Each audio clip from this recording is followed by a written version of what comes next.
Yuan Ying Jun Song Wanning, after a tragic demise, comes to the disheartening realization that she is merely a malevolent supporting character.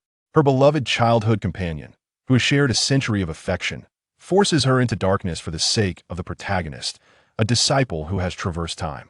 The devoted and cherished elder disciple, the so-called male lead, personally reduces her to ashes. Ultimately, they conspire to annihilate her entire family. With a gentle smile, Song Wanning contemplates redemption. Can a wicked supporting character ever find absolution? The esteemed inheritance of a Yao Wang sect is bestowed solely upon the protagonist, leaving her bereft. In a fit of rage, she shatters the divine consciousness of the inheritance and obliterates all the sacred spirits of the sect. The divine beast acknowledges the male lead, but not her. Song Wanning ruthlessly flays the beast and strips it of its bloodline. Without the bloodline of a divine beast, what significance does it possess? The sect favors her childhood companion and the protagonists? A beguiling smile graces Song Wanning's lips. She resolves to expel the entire sect from the 7 sects and 4 factions. They deem her insane. Yet, what harm lies in madness? If she is perceived as deranged, will not others behave themselves? Chapter 1. Do you not wish to marry me? To survive well, you must strive for redemption and earn the favor of the protagonists, or you shall repeat your past. The warning of the sand, Shangjing, echoes in her ears. Song Wanning suddenly smiles. Redemption? What logic lies in a wicked supporting character seeking redemption? Scenes from her past replay incessantly in her mind, causing her body to tremble uncontrollably. Born into a prestigious family with exceptional talent, she realizes she has merely been a malevolent supporting character, a stepping stone for the so-called time-traveling heroine. She closes her eyes, the anguish of abandonment, humiliation, and betrayal indelibly etched into her soul, impossible to erase. Those who have wronged her will all pay the price. Stowing away the sand Shangjing, Song Wanning strides out of the grand hall. Her brows resemble distant mountains. Her skin surpasses snow. The once dim sunlight seems to brighten with her arrival. Yet, the onlookers outside are too preoccupied to admire her. Wanning, Chu Xuan now hangs by a thread. Do you truly intend to abandon her? Gu Qing Yuan's cold demeanor ignites a flicker of murderous intent within Song Wanning. She pinches her palm with long fingers, resentment pouring from her eyes, wishing she could flay him alive and drink his blood. The man before her is her betrothed, Gu Qing Yuan, her childhood companion and senior brother. They have grown up together, with Gu Qing Yuan caring for her in every aspect. They have faced perilous trials in secret realms, surviving near-death experiences. Yet, upon taking a disciple named Yi Chu Shui, he continues to delay their marriage. Song Wanning, Gu Qing Yuan suddenly appears before her. Chu Shui is my disciple. I merely require a Tian Yuan Yang Xian Dan from you. When did you become so narrow-minded and selfish? Narrow-minded? Selfish? Indeed, to refuse to hand over her precious possession is selfish. To desire the affection of her betrothed for herself is narrow-minded. Huh! Song Wanning mocks, lifting the corner of her lips, raising her brows as she gazes at him. It is my belonging. I shall give it when I wish and withhold it when I do not. What will you do about it? She crosses her arms defiantly, a glimmer of provocation flashing in her eyes. Gu Qing Yuan is taken aback. Wanning has never spoken to him in such a manner. Just as he opens his mouth, 3 anxious figures rush in. Song Wanning narrows her eyes, a malevolent aura enveloping her pale fingertips. These are her 3 beloved disciples. Master, junior sister Chu Shui, is already beyond saving. Please, hand over the pill. Before they arrive, their voices echo. The eldest disciple, Bai Yang, has flushed cheeks filled with urgency. The second disciple, Lunan Feng, kneels, his expression pleading. Please, master, save junior sister Chu Shui. The third disciple, Nzai, stubbornly tilts his head back, his eyes red with resentment, glaring at Song Wanning, questioning, Master, why do you choose to let her die? Song Wanning's gaze sweeps over the 3, her murderous intent enveloping her like a tangible force. She clutches her chest, her eyes devoid of warmth. After nurturing these disciples with great care, she has reared a pack of ingrates. What grounds do they have to criticize her? And her most cherished eldest disciple, Bai Yang, the very male lead, ultimately led to the ruin of the Song family, even personally reducing her to ashes. How could she not harbor hatred? Song Wanning remained silent, her unstable aura radiating around her. and Zay grows increasingly anxious. Master, you disappoint me greatly. If you were injured, Junior Sister Chu Shui would certainly offer you the pill. Why are you so selfish? He nearly roars these words at her. Yet in the next moment, Song Wanning raises her hand sharply. A spiritual hand suddenly appears, seizing Zay by the throat, rendering him breathless and causing his face to flush. Oh, you dare to curse your master? Her eyes harden, and with another wave of her hand, Zay is flung away, crashing down the mountainside. With a thud, Zay lands on the training platform halfway down the mountain, startling many disciples who had been feigning practice while secretly watching the spectacle. Cough, Zay violently coughs up blood, collapsing like a dead dog, unable to move. Is that senior brethren? What has happened to him? The disciples are shocked, bewildered, and anxious. At this moment, the individuals before the grand hall come to their senses, gazing at Song Wanning with astonished disbelief, as if she has lost her sanity. Master, what are you doing? Bai Yang anxiously glances between the mountainside and Song Wanning, ultimately rushing to lift Zay, hastily administering a pill. Lunan Feng scrambles to join him, aiding him. Zay is gravely injured, internal organs damaged, and will require months to fully recover. Gu Qing Yuan frowns, his cold eyes filled with reproach. This is your disciple, and you strike so harshly? Song Wanning, do you even comprehend what you are doing? Song Wanning lifts her eyelids languidly, casting a half-smile at the group. Had it not been for the reminder of the San Shengjing, she would have swiftly dealt with them. But she must not act impulsively. These individuals are influenced by Yi Chu Shui's halo and are all favored by fortune. Moreover, their presence has ensnared her in a web of inner demons. Thus, having been reborn, she must meticulously plot her revenge, witnessing their gradual descent into ruin. Only then can she safeguard herself and the Song family, and perhaps even break free from her inner demons. Zay is disrespectful and ungrateful as a master. It is my duty to educate him. What, do you intend to instruct me? Yu Gu Qing Yuan believes today's Song Wanning has indeed gone mad, speaking with such aggression. Lunan Feng, too, wears a confused and worried expression. Master, you have always treated us while you have never laid a hand on us. Why have you harmed Junior Brother San today? Song Wanning is notoriously domineering and protective, caring for them deeply. Having been under her tutelage for over a decade, they have never faced reprimand. Today, however, she behaves uncharacteristically, unsettling their hearts. You know I treat you well. Then why do you act this way for an outsider? Song Wanning's deep gaze locks onto the three, causing them to squirm under her scrutiny. Not good, not good.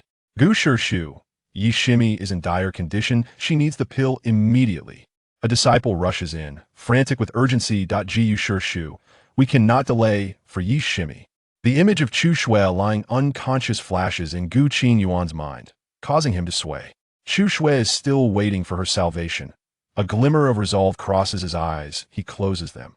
And when he opens them again, it is as if he has made a momentous decision. Do you not wish to marry me?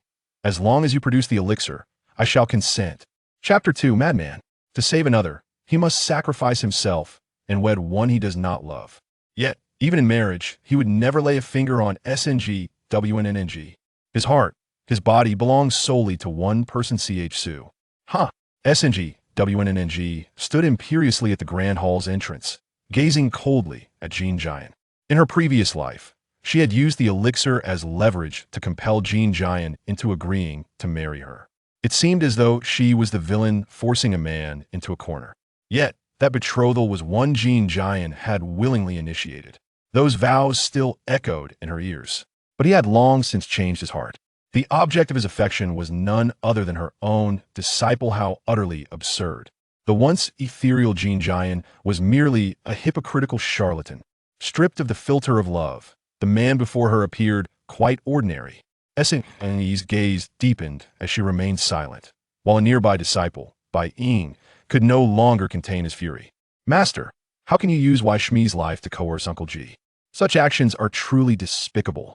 His disdain was palpable, radiating from every corner of his eyes. Why had she never realized before? It turned out her disciples harbored such animosity towards her. SNG-WNNG narrowed her eyes, a smirk curling her lips, and she unleashed a slap through the air. Smack! The sharp sound resounded as Bai Ying's face was sent askew, his 4 front teeth flying from his mouth. Named Bai Ying, Indeed, a waste of nurturing that it was only fitting she was the wicked female antagonist. What reason was there to argue? Strike first and speak later.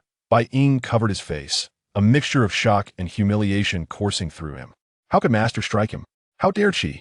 Resentment began to fester within him, and he bit down hard on his lip, his other hand betraying his anger with bulging veins. One day, he would surpass SNG, WNNG. SNG, WNNG. How long do you intend to create this ruckus? Jean Jian could no longer wait. He cared not who was struck. His only desire was to save a life. I have already promised to marry you. What more do you want? What more do I want? SNG, WNNG, arched an eyebrow, her malevolence unabashed. Kneel. Beg me. SNG, WNNG. Jean Jian was taken aback, his expression one of disbelief as he awaited her response. Do you not remember that I am your senior brother? Senior brother? SNG, WNNG, felt as if a rasping knife had been plunged into her heart. Did Jean Jian still remember he was her senior brother? When he helped to flatten the SNG family, when he bound her, how could he forget their bond? Her eyes darkened, akin to a malevolent spirit emerging from hell, fixating on Jean Jian. The depth of love mirrored the depth of hate. What Jean Jian owed her, she would demand back tenfold. Whether I kneel or not, it matters not, for I am not the one who will perish. She nonchalantly picked at her fingernails, her expression laced with mockery, eager to see just how deeply Jean Jian cherished Wai Chu. Do not kneel, Uncle Ji, a nearby disciple shouted. For Jean Jian was a Yun Ying cultivator, how could he kneel before anyone? Bai Ying and the others exchanged glances, torn between concern for Wai Chu and indignation for Jean Jian. Hatred filled the eyes of all who regarded SNG, WNNG, that I shall kneel. Jean Jian's countenance was darker than ever. He glared coldly at SNG, WNNG, SNG, WNNG. After this act of kneeling, the bonds of our years will be severed. With that, he lifted his robes and truly knelt before her. The once noble senior brother, as pure as the moon, now humbled himself before a woman. SNG, WNNG, suddenly burst into laughter. Ha ha ha, how utterly ironic, how utterly ironic. As she laughed, tears threatened to brim in her eyes, yet they were concealed by her fierce gaze. Indeed, Jean Jian was utterly besotted with Wai Chu. Decades ago, Jean Jian had been on the brink of death. What now? He had likely forgotten it all. He even wished to sever ties with the past and obliterate the future. Ha ha! SNG, WNNG abruptly ceased her laughter and approached Jean Jian. Leaning down, she came close to him with a mischievous grin. But what shall we do now? For I have already consumed the Tinyun, YNGXNDN. Jean Jian's expression shifted dramatically. He swiftly raised his hand, gripping CNG's throat. What did you say? His eyes glistened with bloodlust as he tightened his grip around her neck. SNG, WNNG, unafraid, smiled and produced a dagger, pointing it directly at Jean Jian's chest. Go ahead, kill me. Crack open my skull, extract my Yuning. Perhaps the Tinyun YNGXNDN's effects have yet to dissipate. She smirked, her penetrating gaze devoid of humanity, sending shivers down spines. Madwoman. Jean Jian's pupils dilated, and in a sudden panic, he released her, pushing SNG, WNNG aside with force. For reasons unknown, he had felt fear. SNG, WNNG straightened up, leisurely putting away the dagger. You had your chance and squandered it. Now it is my turn. She playfully winked at Jean Jian, freezing him in place. SNG, WNNG had surely lost her mind. With no hope of obtaining the elixir, time could not languish. Jean Jian gazed deeply at SNG, WNNG, committing the humiliation of the day to memory before sweeping away in a huff. The nearby disciples bowed in fear to SNG, WNNG and hurriedly followed suit. LNNFNG and Bai Ying, concerned for Wai Chu, began to rise, but SNG's cold glare froze them in place. Her murderous intent radiated towards her three beloved disciples. Yet the SNG had already warned that the male and female leads, along with their loyal followers, were protected by the heavenly path, their fortunes robust. To forcibly eliminate them would not only fail, but could also endanger herself and the SNG family. The only solution was to gradually weaken their fortunes and await an opportunity to strike. With the master departed, LNNFNG wiped the cold sweat from his brow and sighed in relief. Quick, let us check on Wai Shmi. He cradled NZ, deeply worried for Wai Chu. Bai Ying, however, furrowed his brow and shook his head. No. His gaze turned towards the Grand Hall. I know where the master has hidden the elixir. He had once stumbled upon the master placing the vial and remembered its location. Now that the master had left, Bai Ying's heart surged with restlessness. You are mad. LNNFNG hastily tugged at Bai Ying's hand. Hasn't the master already consumed the elixir?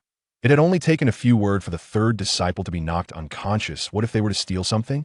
Why would the master consume the elixir if she were not willing to give it to Wai Shimi?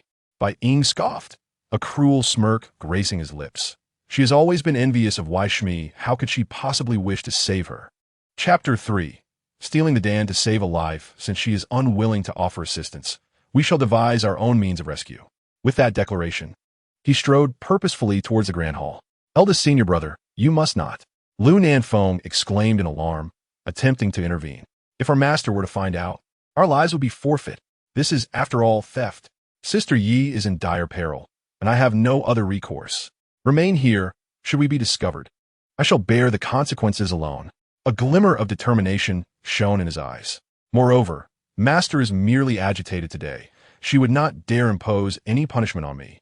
So there is no need for concern. Having entered the Master's tutelage at the tender age of 5, he had been raised under her care, receiving her unwavering support.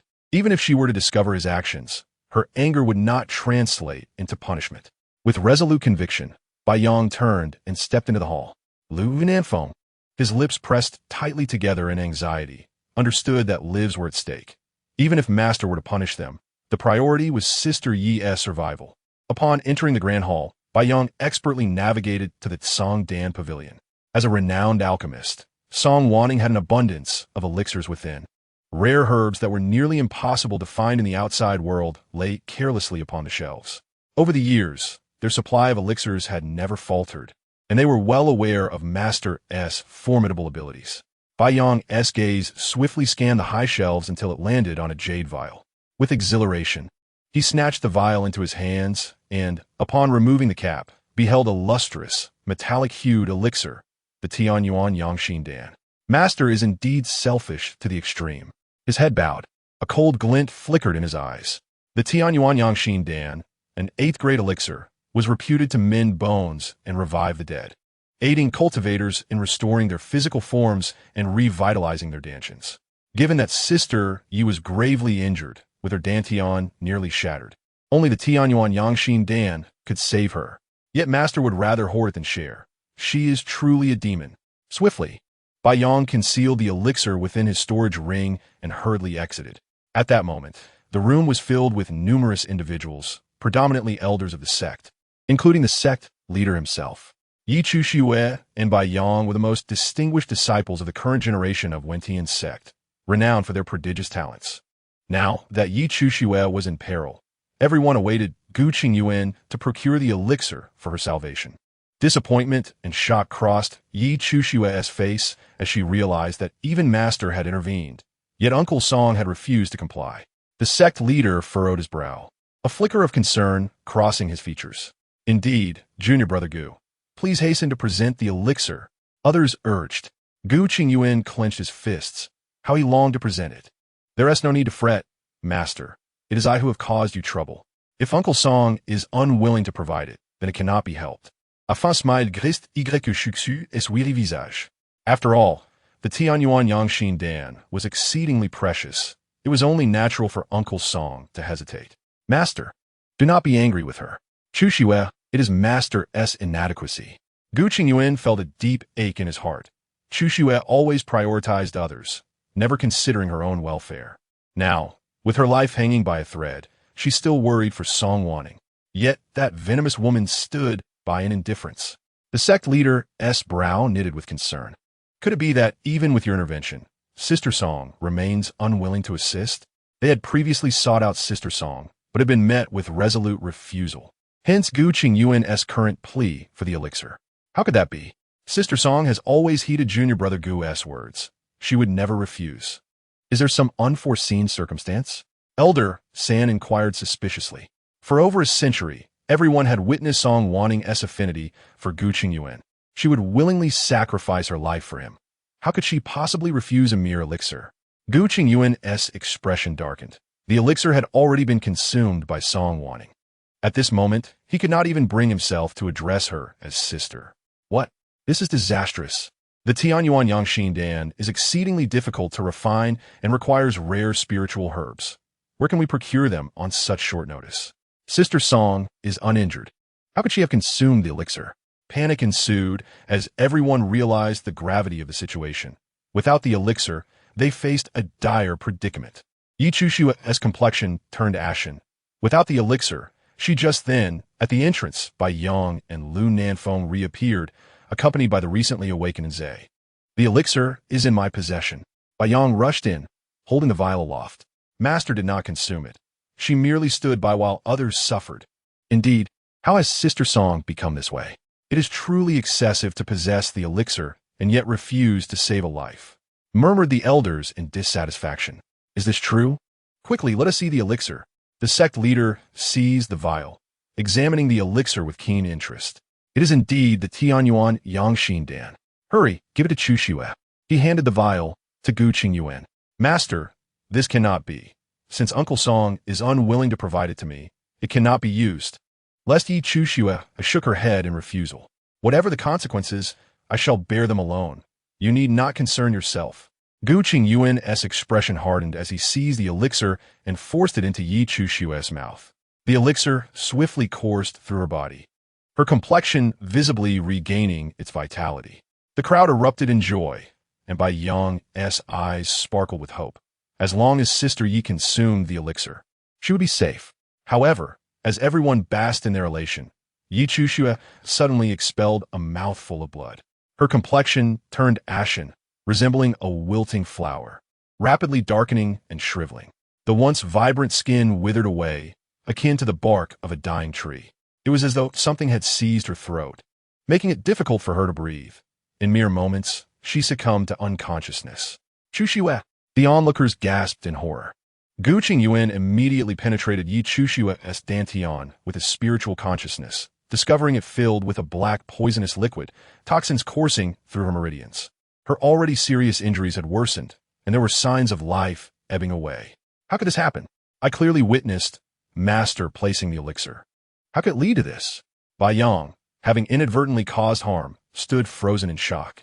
Moreover, everyone had just inspected the elixir. It appeared flawless. Song Wanning. Gu Qingyuan's eyes blazed with murderous intent as he vanished from sight in an instant. Chapter 4.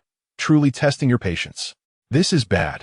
We must follow and ensure that Junior Brother Gu does not act impulsively. The sect leader, alarmed, hurriedly gathered others to pursue. The elders nearly all followed suit, leaving Bai Yang and his companions standing there in shock. Eldest senior brother, what shall we do? Is Sister Yi all right? Lu Nanfeng rushed to Yi Chushue's side. Witnessing her distress, trembling hands hesitating to lift her, fearing he might cause her further harm, Bai Yang approached with determined strides, bloodlust glimmering in his eyes, fury surging within him. Song Wanning. She must have acted with malice. He cast one last sorrowful glance at Yi Chushue before swiftly exiting the room, mounting his flying sword and departing at once. He must locate Song Wanning immediately. Sister Yi cannot come to harm. Absolutely not. Song Wanning, halt. A beam of sword light cleaved through the clouds, directly aimed at Song Wanning. Song Wanning lifted her gaze, a cold glint flickering in her eyes as she met the oncoming attack with a sweeping motion of her hand, countering the sword's trajectory. The ensuing explosion reverberated through the clouds, the array shimmering as if the heavens themselves would rupture. A figure descended, tearing through space, radiating an aura of murderous intent. As the explosive force began to dissipate, Song Wanning and Gu Qingyuan stood amidst the chaos, their garments billowing in the turbulent winds, their eyes glinting with icy resolve. Once, they had shared love, knowledge, and companionship for over a century. Now, they stood in stark opposition to one another. Song Wanning, bring me the antidote. Gu Qingyuan extended his hand, his gaze sharp as a blade, slicing through Song Wanning. With a playful flick of her hair, she smirked wickedly. What antidote? Do not pretend. Gu Qingyuan's voice dropped, the spiritual energy around him trembling and swirling restlessly, eager to erupt. He had never felt such a desire to kill. Huh. Gu Qingyuan, how amusing you are. rushing over to demand an antidote without any reason. How would I know what antidote you seek? She crossed her arms, a mocking smile gracing her lips. What, is your beloved disciple not suffering from damaged Dantian? Could it be that she is also poisoned? The glee was evident on her face as she teased him. You did this on purpose. Gu Qing Yuan suppressed the malice surging within him, his hands trembling uncontrollably. If you were not my junior sister, I would kill you right now. Chu Shui should not be involved. She is innocent. Ha ha ha ha. Song Wanning laughed heartily, her laughter so intense that she could barely stand. Gu Qing Yuan, you truly are ridiculous. Are you certain you can still defeat me? Ever since he took her as a disciple, he had devoted himself entirely to Yi Chu Shui, risking his own cultivation for her, and his current combat strength may not rival hers. Junior sister Song. The sect master and others hurried over, their hearts sinking at the sight of the chaos around them. They rushed to mediate. Many disciples from the sect sensed the commotion and gathered from afar. Hiss, is Master Song jealous again? It seems quite serious this time. Not long ago, Master Yi was severely injured and the sect was in turmoil. Master Gu has been by her side day and night.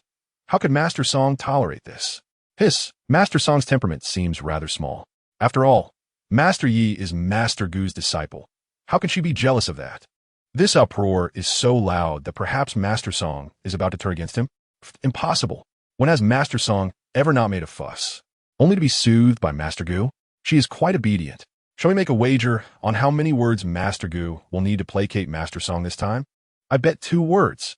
I bet 3 words.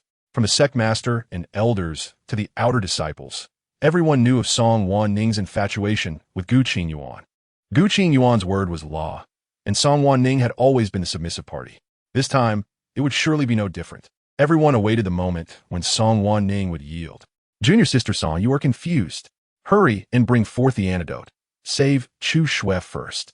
The sect master regarded Song Wanning with a serious expression, his tone commanding. If anything happens to Yi Chu Shui, you will bear the reputation of harming a fellow disciple, and that would not reflect well. Indeed, senior sister Song. Master Gu's feelings for Chu Shui are purely those of a teacher and disciple. Do not overthink it. If you present the antidote now, no one will blame you. But if anything were to happen to Yi Chu Shui, the elders joined in, subtly criticizing Song Wanning for her lack of understanding, claiming she was playing with lives. Jealousy must have its limits. The sect master's displeasure was evident. He could not comprehend when Master Song had become so petty, quick to anger, and now resorting to such actions. She was never like this before. Have you finally finished? Song Wanning remained silent, allowing everyone to finish their accusations. Her heart grew colder by the moment. This was her sect, her fellow disciples. All had come to blame her for a woman. Ridiculous. Tilting her head slightly, she feigned innocence. You all rush in to accuse me, yet I do not even know what has occurred. How unjust. Her tone rose at the end. I have already consumed the Tian Yuan Yang Xan Dan, so why do you continue to bother me? The provocation in her eyes was unmistakable. Everyone present was acutely aware. But where was the evidence? That pill was not given by her. How could it possibly concern her? Even if Yi Chu Shui were to die now, it had nothing to do with me. Master, Bai Yang rushed in hastily. You were simply inhuman. Did you deliberately switch the pills? You knew Master Yi was waiting for the antidote to save her life. How could you do this? A gaze filled with righteous indignation fell squarely on Song Wanning. She curved her lips. How could this be the end? Is she already unable to withstand it? Bai Yang, do you still remember your place? You are disrespecting your superior and challenging authority. Tell me, who is not human here? Moreover, I have long since informed you that I consumed the antidote. You refuse to believe it. And now that trouble has arisen, you wish to pin it on me. She abruptly shifted her tone, her smile vanishing. Do you think I, Song Wanning, am easy to bully? The formidable aura of the Yuanying stage surged forth, unreservedly pressing down on Bai Yang. The previously boisterous Bai Yang suddenly knelt, his bones creaking under the pressure, unable to lift his head. How dare a mere waste provoke me? Chapter 5. Dare you swear the heart demon oath? The pressure intensified, causing Bai Yang to spit blood, his complexion turning as pale as death. His hands pressed firmly against the ground, veins bulging and murderous intent oozing from his eyes. If looks could kill, Song Wanning would have been 1,000 times over. What? Unconvinced. Song Wanning raised an eyebrow, about to make a move when the sect master hurriedly intervened. Junior sister Song, do not. Yi Chu Shui is already in grave danger. We cannot allow Bai Yang to be put at risk as well. What if I manage my disciple? Must you also interfere? Song Wanning cast a sidelong glance, her icy gaze sending a shiver down the sect master's spine. Having been openly contradicted, the sect master grew increasingly furious and sternly stated, Bai Yang merely spoke in haste. As a distinguished Yuanying true monarch, why stoop to argue with a disciple? Merely spoke in haste? Song Wanning scoffed, raising her hand to conjure a water screen before the crowd. The screen vividly displayed how Bai Yang had stealthily entered the Song Dan pavilion and stolen the antidote. Laid bare for all to see, the expressions of those present shifted dramatically, while Bai Yang's face darkened to the point of dripping water. It turned out this woman knew everything. She deliberately set a trap for him. Good heavens! Master Bai has stolen Master Song's antidote. No wonder she was furious. Indeed, everyone knew that Master Song was fiercely protective and had always favored her few disciples, never uttering a harsh word. It seems she has truly been pushed to her limits. The disciples of the sect shook their heads. Bai Yang's actions would be intolerable to anyone. He deserved this. Do you see this, sect master? Song Wanning's eyes darkened. Bai Yang has stolen the antidote of this true monarch. Does this not mean this monarch has the right to deal with him? Even if I were to strike him dead, he must endure it. After saying this, she thrust her palm toward Bai Yang. A colossal hand of spiritual energy surged forth like an immovable mountain, sweeping toward him with irresistible force. Bai Yang's pupils dilated in shock, yet he could not defend himself, akin to a fragile piece of paper being violently flung away. The sect master and others wished to assist, but hesitated, recognizing that Song Wanning's actions were justified, leaving them without grounds to intervene. Bai Yang fell to the ground like a kite with a severed string, blood splattering everywhere. Several bones cracked, causing him to spasm in pain. Bai Yang clenched his eyes shut, clutching his arm in agony. Could Master truly be so ruthless? He could hardly believe it. Following the shock came an overwhelming tide of hatred. Master was willing to ruin him for a mere pill. This woman has no heart at all. At present, he may possess a meager cultivation level, yet this does not imply that he has always been so. Do not underestimate the youth in his impoverished state. Song Wanning will eventually fall into my grasp. Bai Yang's heart brimmed with blood-red hatred as she lifted her head, her bloodthirsty gaze fixated on Song Wanning. Song Wanning curved her lips and delivered another slap, sending Bai Yang crashing to the ground, unable to rise despite numerous attempts. Enough. Gu Qingyuan could no longer bear to witness the scene. With eyes filled with reproach, he looked at Song Wanning and coldly uttered, "When did you become this way? Just because of your jealousy, you can abandon your fellow disciples to their fates, even resorting to poison to harm them. Now, you can even be so ruthless towards your own disciple. Song Wanning, you have truly become terrifying." His frigid gaze pierced through Song Wanning's heart like a sharp dagger. Had they not considered their own actions that had driven themselves into madness, leading the Song family to the brink of destruction? She had changed, but what had caused her transformation? Disdain for you, abandonment of you, destruction of you, slander against you, spitting on you, killing you. Ha ha ha. Song Wanning could not help but laugh again. I am terrifying? Gu Qingyuan, you are nothing but a hypocritical scoundrel, pretending to be virtuous here. Suddenly, she suppressed her laughter, a grim smile playing on her lips. It is you who has developed feelings for your own disciple while having an engagement with another. You are the one committing vile acts yet cast dirt upon me. How skillful you are. In her previous life, she had suffered from not retaliating. What good was it to merely feel anger and act out? It would not harm them in the slightest. No way. Gu Shitsu? The surrounding people were instantly stunned. Their master harbored romantic feelings for his disciple? That was an illicit relationship. Everyone looked at Gu Qingyuan with incredulous expressions, unable to believe the truth. Junior sister Song, do not speak nonsense. You are trying to ruin junior brother Gu. The sect leader was alarmed, wishing to sew Song Wanning's lips shut. Such a scandalous affair as falling in love with a disciple, if it were to spread, would ruin Gu Qingyuan's reputation, leading him to be scorned wherever he went. It was one thing to privately express jealousy, but how could she speak such words in front of so many disciples? Am I speaking nonsense? Song Wanning chuckled, her eyes narrowing as she regarded the silent Gu Qingyuan, then asked him if he dares to take the heart demon oath.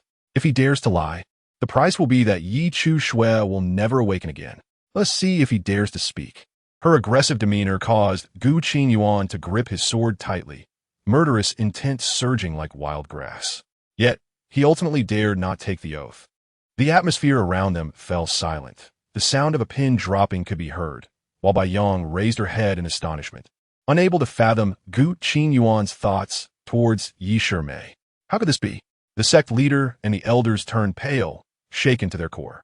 Was it true what Song Wanning had said all along? Her jealousy was not without reason. Gu Shidi truly had feelings for her. All eyes turned to Gu Qingyuan, filled with shock, disappointment, and judgment. Gu Qingyuan shut his eyes. This secret had tormented him to the brink of madness.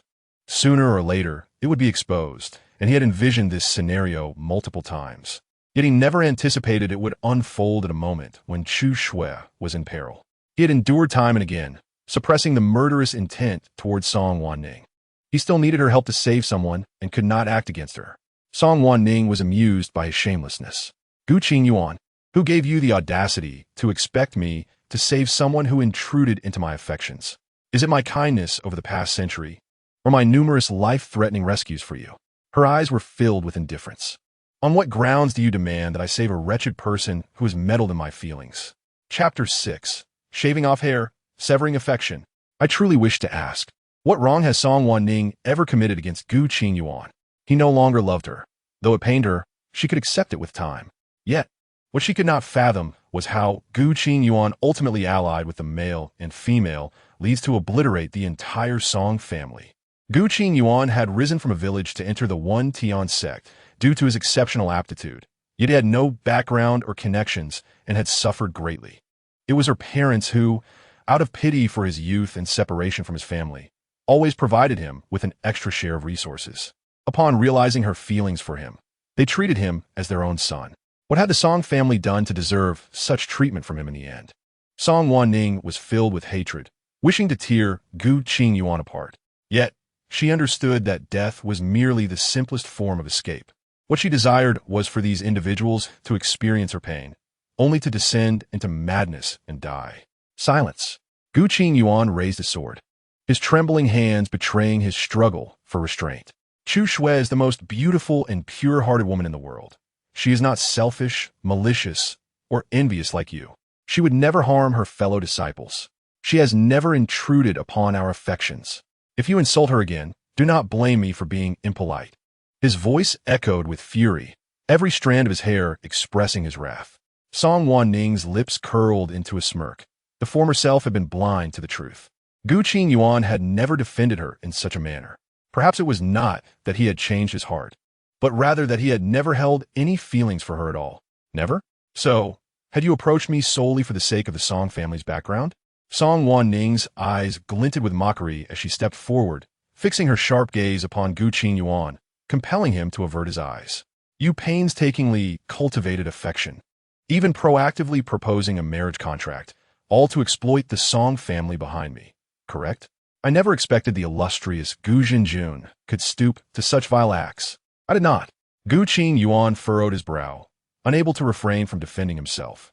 I did not understand love in the past. I mistook my familial affection for love, which is why I sincerely sought to marry you.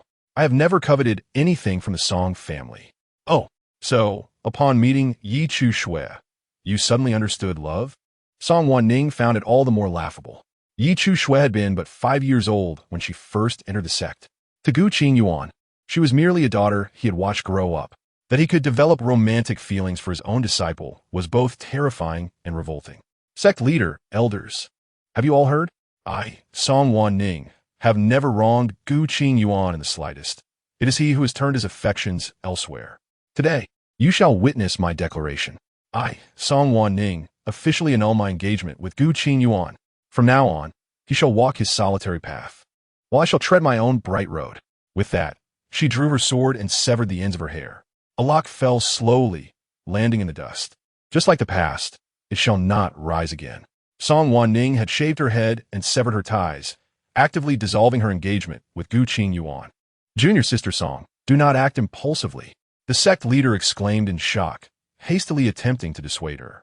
In such a short span of time, they had been subjected to many shocks. How could Song Wanning, who had loved Gu Qingyuan to the core, possibly take the initiative to annul their engagement. The disciples were equally astonished, their eyes wide with disbelief. Those who had bet on the outcome were left awaiting results, wondering how it had escalated to this point. Have you made up your mind? He pressed his lips together, contemplating that he might still offer Song Wanning one last chance. If you regret it now, it is not too late. If only Song Wanning would lower her head and apologize, healing Chu Shui, he could accept the engagement and marry her. He straightened his posture, appearing as though he had made a great sacrifice, which made Song Wanning feel disgusted. I have made up my mind, Gu Qingyuan. Our engagement is over. All feelings of love are but falsehoods.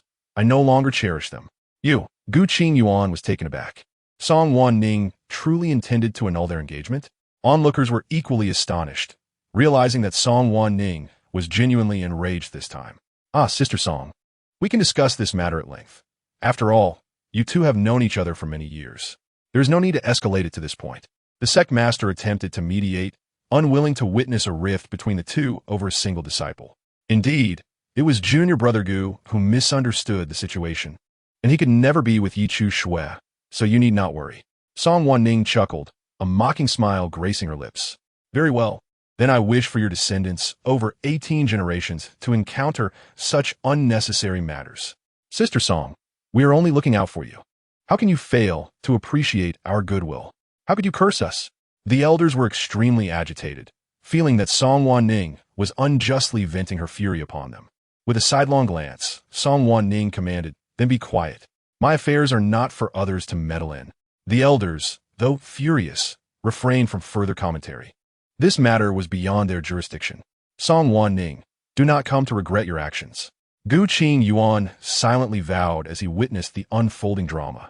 Regardless of what trick Song Wanning was playing, he resolved never to grant her another chance at reconciliation. Only a fool would regret. Song Wanning smiled coldly and prepared to depart. In a moment of panic, Gu Qingyuan swung his sword at her. Leave the antidote. The sword's gleam bore a chilling intent, locking the surrounding space in an instant. Song Wanning lifted her gaze, her indifferent eyes flashing with lethal intent as she drew her long sword to meet him. The two confronted each other midair, swords poised for combat. A palpable aura of death surrounding them. A fierce wind howled, as if sensing the impending clash, swirling around them. This is bad, the sect master exclaimed, urgently signaling the disciples to retreat. The crowd dispersed in a frenzy, unwilling to linger. Sister Song, junior brother Gu, cease this madness at once. What are you two planning to do? A group of elders fretted, fearing an internal conflict. Regardless of who instigated the trouble, they wished to avert disaster. Song Wanning's gaze was as frigid as ice, devoid of warmth. Gu Qingyuan, your beloved is about to perish. If I do not act, she will undoubtedly meet her end. With a sinister smile, she crushed the last vestige of hesitation within Gu Qingyuan. His eyes hardened like ancient ice atop a mountain as he made the first move. Swiftly forming hand seals, his natal flying sword, Qi Tu, unsheathed in an instant, humming as it transformed into a streak of light aimed at Song Wanning. Chapter 7. Confrontation with Gu Qingyuan. The icy sword light pierced the heavens, resembling a falling meteor. Yet Song Wanning remained unperturbed, deftly sidestepping a few paces, her flying sword soaring skyward, its blade aglow with fiery red light, carving a trajectory through the air to strike Gu Qingyuan. As their swords clashed, sparks erupted, the sound of metal colliding resonating throughout the entire Tian sect. A powerful surge of spiritual energy radiated outward, warping the surrounding space, the air crackling with the sound of ruptures. A massive vortex of spiritual energy forced onlookers to retreat, their eyes wide with fear as they beheld the two figures engaged in a rapid exchange above. Indeed, this is the power of a Yuaning master. Had the space been larger, many of us would have been sent flying. Thankfully, neither master has completely lost their reason. Otherwise, we would surely perish today. Is this truly the might of a Yuaning cultivator? How terrifying! It is said that Master Gu's sword swept through the cultivation world, unmatched by any. Yet now I perceive that Master Song may have the upper hand? How can this be? Master Gu is renowned for his formidable combat prowess. But have you ever heard of Master Song's reputation? Surely, Master Gu is simply holding back out of respect for Master Song. If he were to fight earnestly, She might not even withstand 3 strikes. The disciples gazed in admiration at the white figure in the sky. Gu Qingyuan's fame was widespread throughout the cultivation world, leading them to believe he was merely sparing her.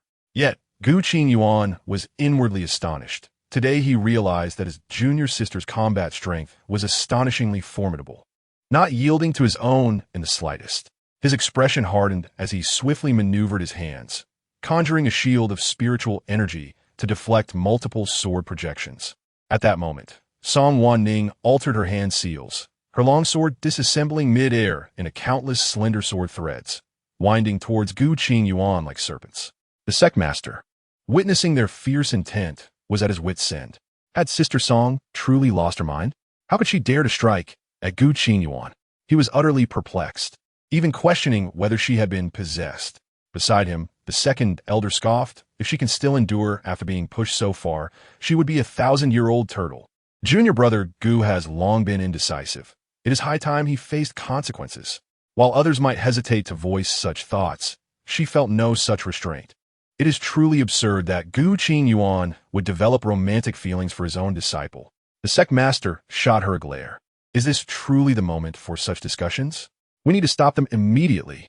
Then you go, the second elder quipped, knowing full well that with Gu Qingyuan and Song Wanning in a heated battle, anyone who intervened would only be asking for trouble. The sect master lamented, "What a troublesome situation." The elders wore varied expressions, while Bai Yong lay on the ground, his face shadowed as he awaited the medicine to gradually heal his internal injuries. Uncle Gu must win, otherwise Sister Yi is in grave danger. Yet fate was unkind. Less than half a quarter of an hour had passed when Gu Qingyuan began to falter, his arm wounded by Song Wanning's strike. Gasps of astonishment filled the air as the elders were taken aback. Gu Qingyuan's face darkened, disbelief mingling with frustration. Throughout his life, he had always been superior to his junior sister. In every endeavor, she had been the lesser, despite their master frequently praising her exceptional comprehension. Yet reality struck him hard. He now found himself struggling, unable to turn the tide. In his moment of distraction and shock, Song Wanning launched another attack. As her long sword swept through the air, a massive sword tore through the sky, descending with lethal intent, infused with boundless hatred and murderous aura, instilling terror in all.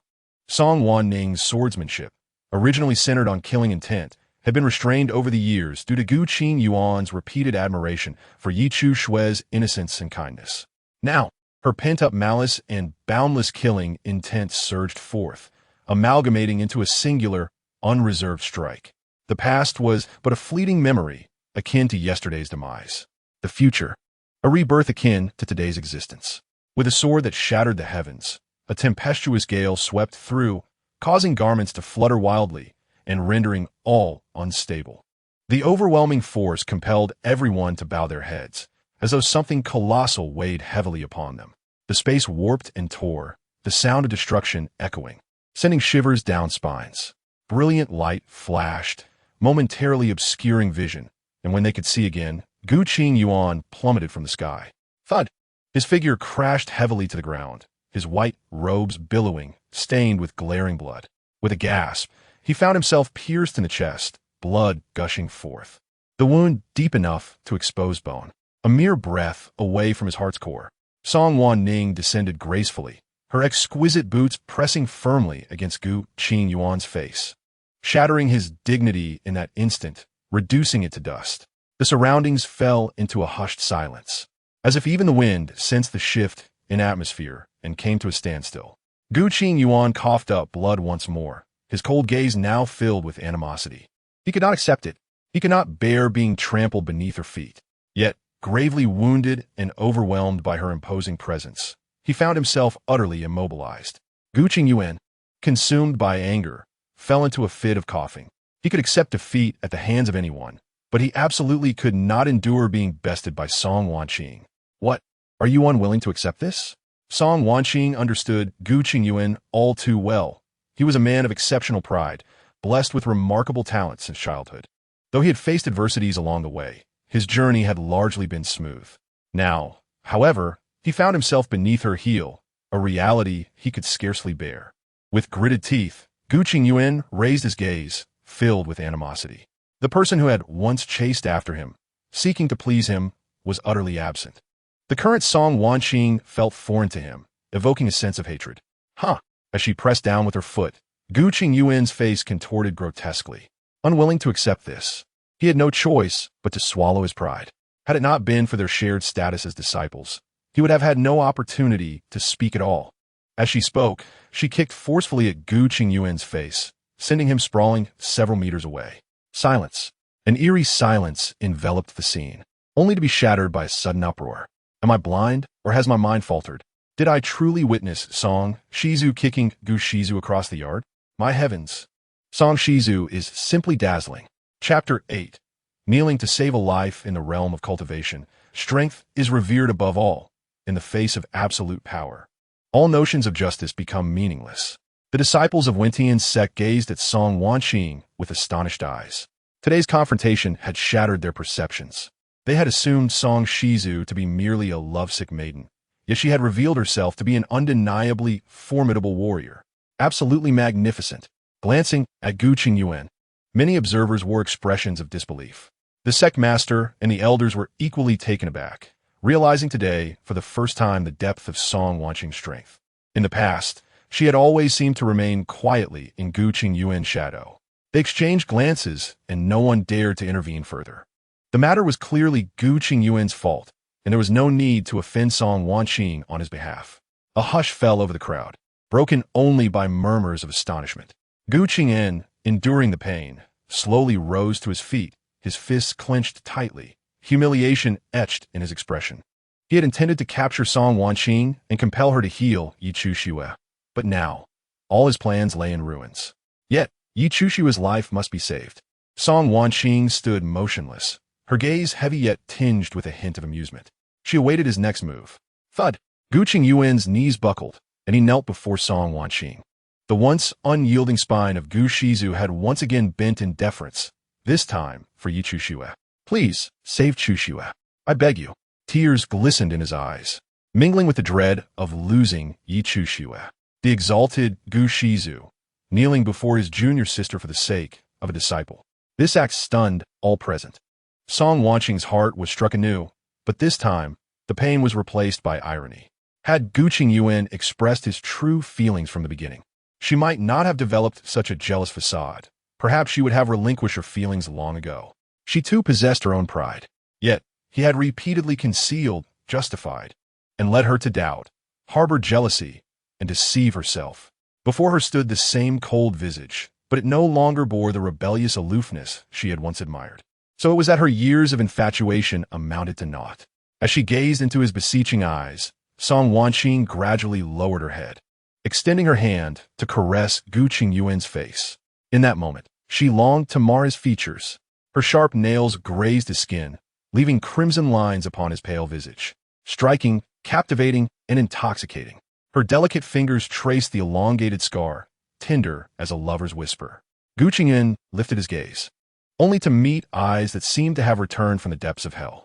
The dense aura of menace chilled his spine. Her hand lingered at his neck, and Gu Qingyuan froze, paralyzed by fear. The crowd inhaled sharply, their hairs standing on end, silenced by trepidation. Just as they feared Song Wanning would unleash her wrath upon Gu Qingyuan, she suddenly smiled, rising to her feet. Very well, I shall save him.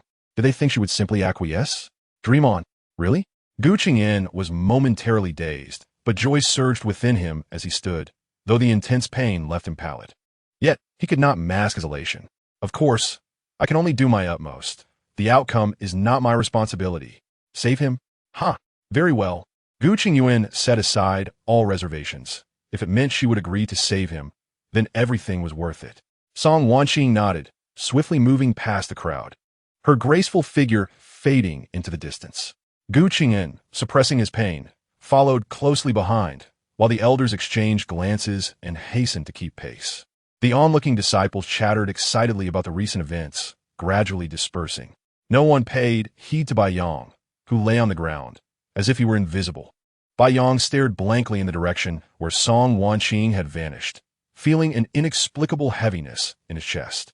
His master had completely disregarded him. Why? The demeanor of his master today was in stark contrast to that of yesterday, her attitude towards him utterly transformed. Yet, He had done nothing wrong. Song Wanning could have saved the life, yet she insisted on forcing Gu Shizu to plead in such a humiliating manner. Truly nefarious. Struggling to rise, Bai Yong wiped the blood from the corner of his mouth and limped after her.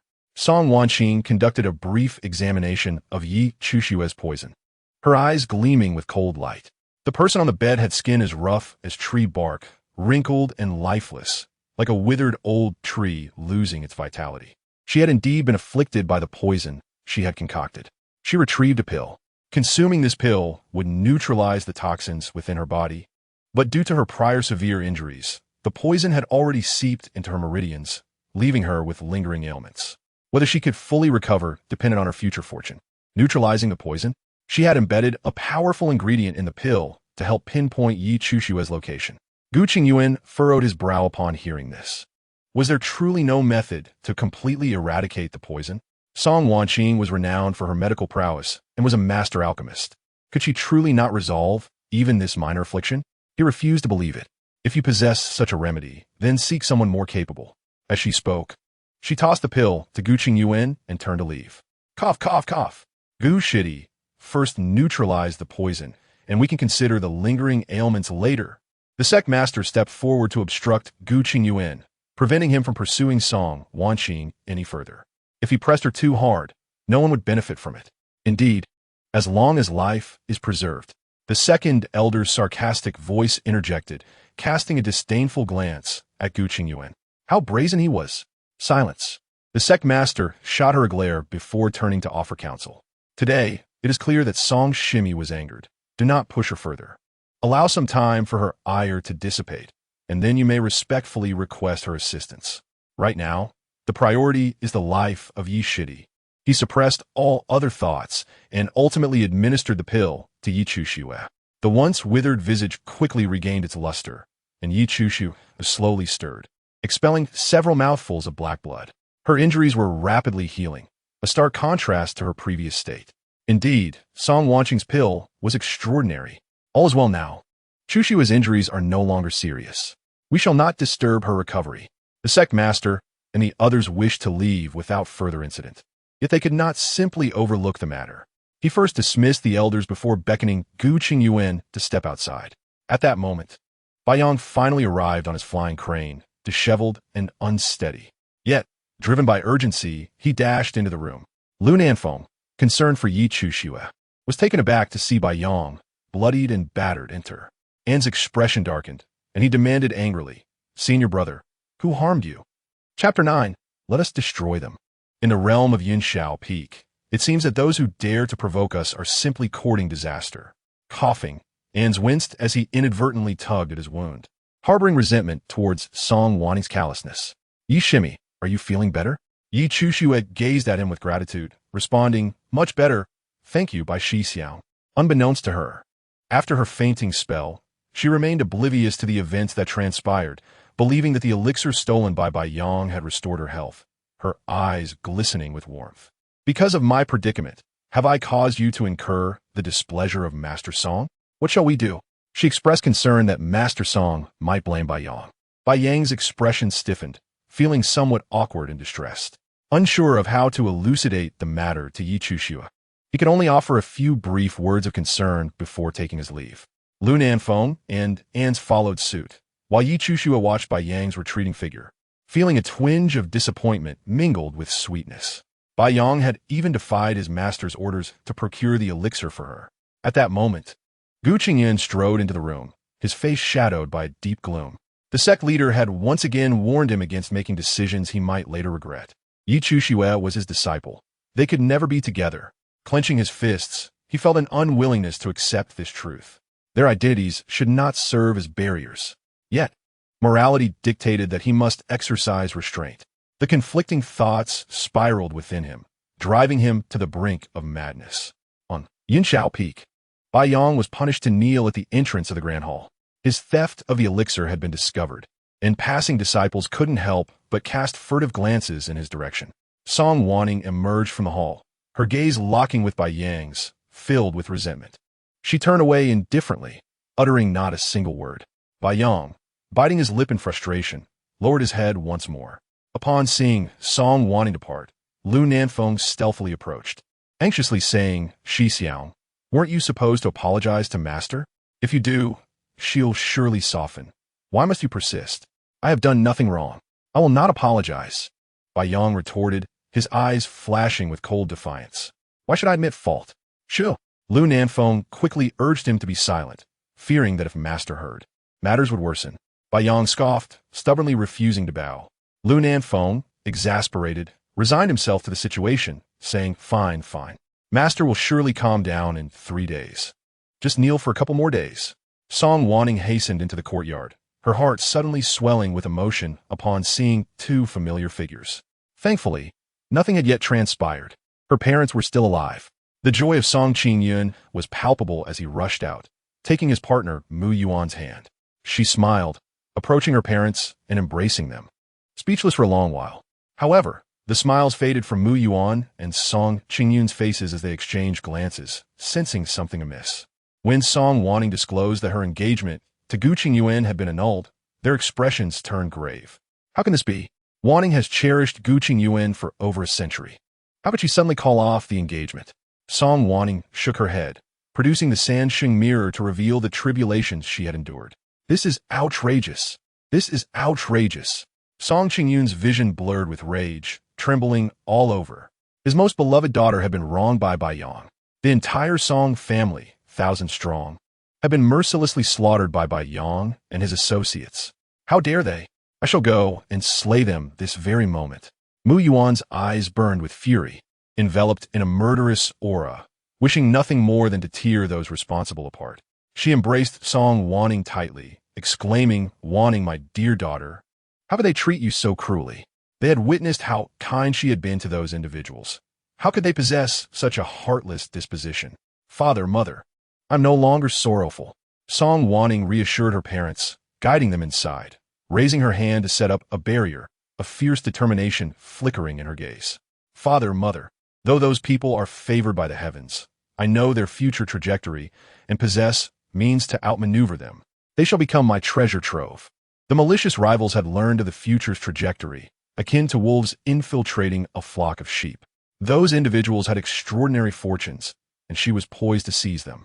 Wanting, do not allow yourself to fall into despair, lest the demons of the heart exploit your vulnerabilities. Song Qingyun, regaining his composure, expressed deep concern for his daughter, his gaze anxious. Although she had been somewhat spoiled, he had never seen such a cold and ruthless demeanor on her face before. "Rest assured, father and mother, I am well aware of my limits. As long as they remain under my watch, as their master, I can better anticipate their movements. I can scold or chastise them without consequence." Song Wanning smiled. "Demons of the heart? I am my own demon. What fear is there in the heart's demons? Our Song family was once besieged under the pretext of my becoming a demon. In this lifetime, I shall not allow anyone to find an excuse to act against the Song family." Song Wanning not only aimed to rectify the situation, but also to cleanse herself entirely. "I know of a location with a rare spiritual vein. Father, mother, allow me to make my arrangements." The Song family had always been her support, her confidence, and her home. She would lead them to soar, observing those individuals crumble beneath her feet. As for the fated opportunities of those protagonists, it would be a matter of who played their cards best. Days passed. On the 3rd, 4th, and 7th days, Bai Yang knelt for a full 7 nights. His injuries unhealed, and he was plagued by incessant coughs while enduring the scrutinizing gazes of others, his mood plummeting to despair. Shi Xiang has knelt for 7 days.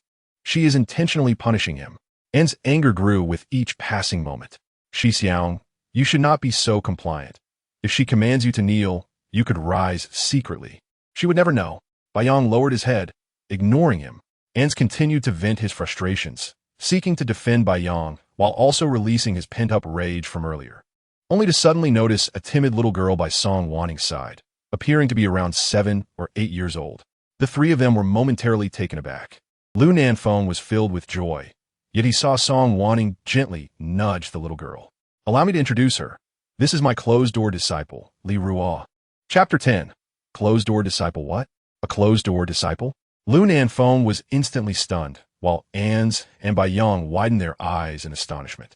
The master had not accepted a disciple for over a decade and had previously declared her intention to refrain from taking on students in the future.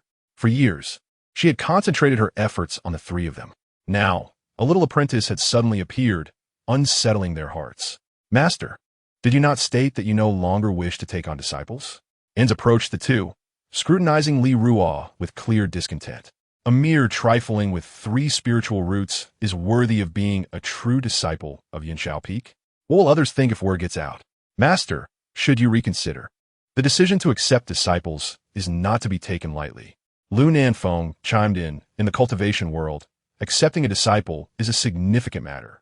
Once a master, always a father, this is not merely a saying.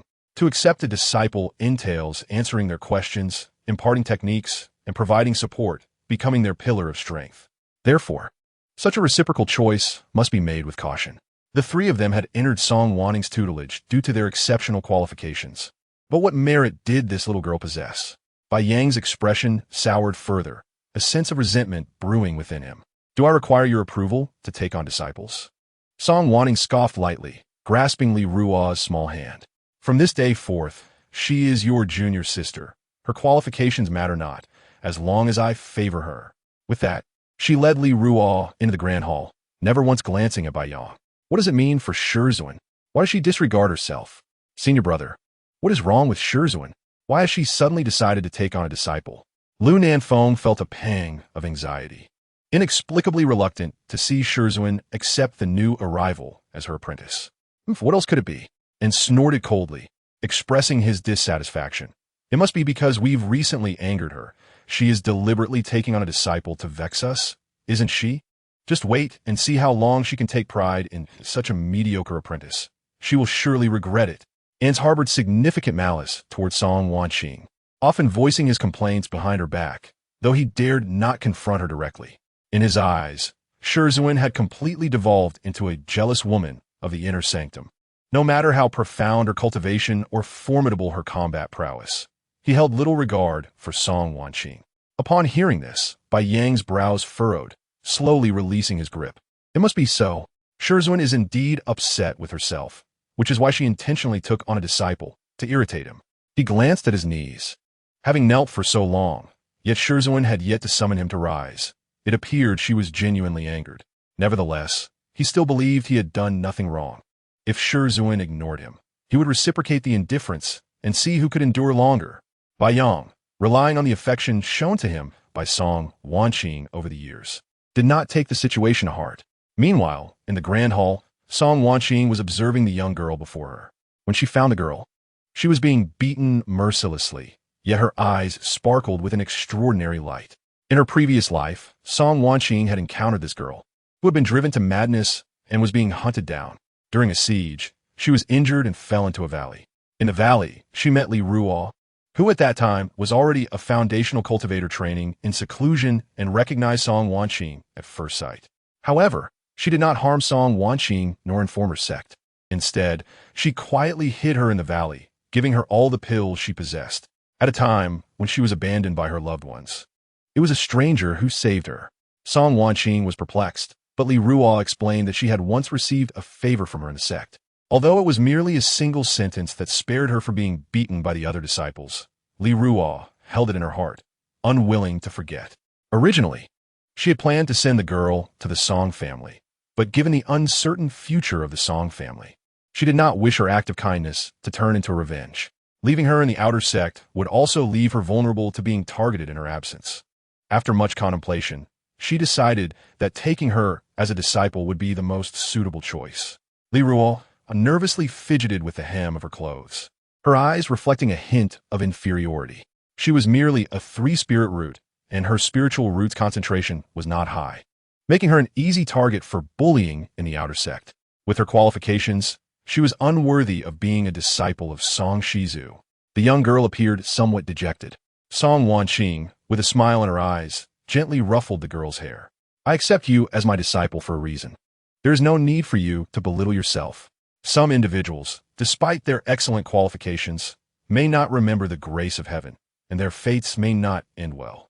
Li Ruo, from this day forth, you shall be my disciple. Song Wanning, you need not feel inferior, for you are no less than anyone else. Is it true? The girl looked up, her grape-like eyes shining with delight, her round face resembling a ripe peach. Song Wanning smiled and nodded, and the girl's face immediately radiated with admiration and joy. From now on, she would have a Shirzuen of her own. Bai Yang had knelt for a full 7 days and finally received permission to cease his punishment. He stood up, rubbing his knees, his expression less than pleasant. While kneeling, Song Wanning had not allowed him to use his spiritual power for protection, so his knees had been firmly on the ground throughout these days. If not for his simultaneous training and body refinement and his robust physique, his knees would have likely been rendered useless after such an ordeal. Senior brother, are you all right? I'm fine. Bai Yang pushed away Lu Nanfeng's hand, which had reached out to assist him, and coughed a few times. I will go find Shirzuen to get some pills. They will heal your injuries swiftly. Lu Nanfeng gestured for Ans to help Bai Yang away while he made his way to the Songdan Pavilion. Ans, knowing Bai Yang and Bai Yang's stubborn nature, felt that not separating them would likely provoke Shirzuen's ire once more. He sighed, feeling weary over these past few days. Shirzuen had changed so much, leaving him feeling anxious and unsettled.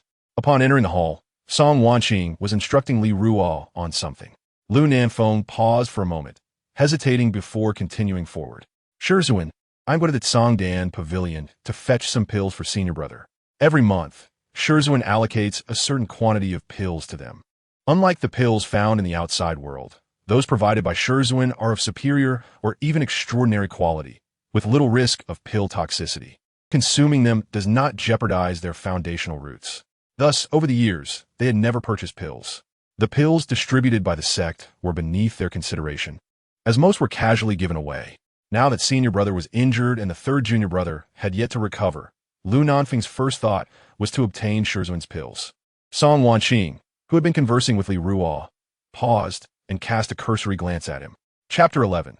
The pills are cut off. Bai Yang secretly took pills, committing an offense against authority, and now he seeks to obtain pills from me? She raised her hand and waved it casually, sending Lu Nanfeng flying to the entrance of the hall.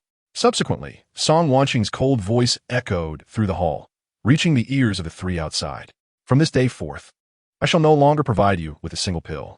If anyone dares to trespass into the Songdan Pavilion again, do not blame me for being heartless and expelling you from a sect. With a loud bang, the palace doors slammed shut, weighing heavily on the hearts of those present. Shirzuen, Lu Nanfeng stood in shock, staring blankly at the closed door. He felt both astonished and wronged. He had done nothing wrong. Why was Shirzuen directing her anger at him? Behind him, Bai Yang and Ans initially displayed expressions of shock, soon followed by an overwhelming wave of fury. It's just a few worthless pills. If she doesn't want to give them, then so be it. Ans was furious, unable to tolerate Song Waning's repeated insults. She only wanted them to regret their actions. But he would not. Senior brother, let us procure pills ourselves. Do you think we cannot obtain a single pill without her? Let us go. With that, he huffily helped Bai Yang away.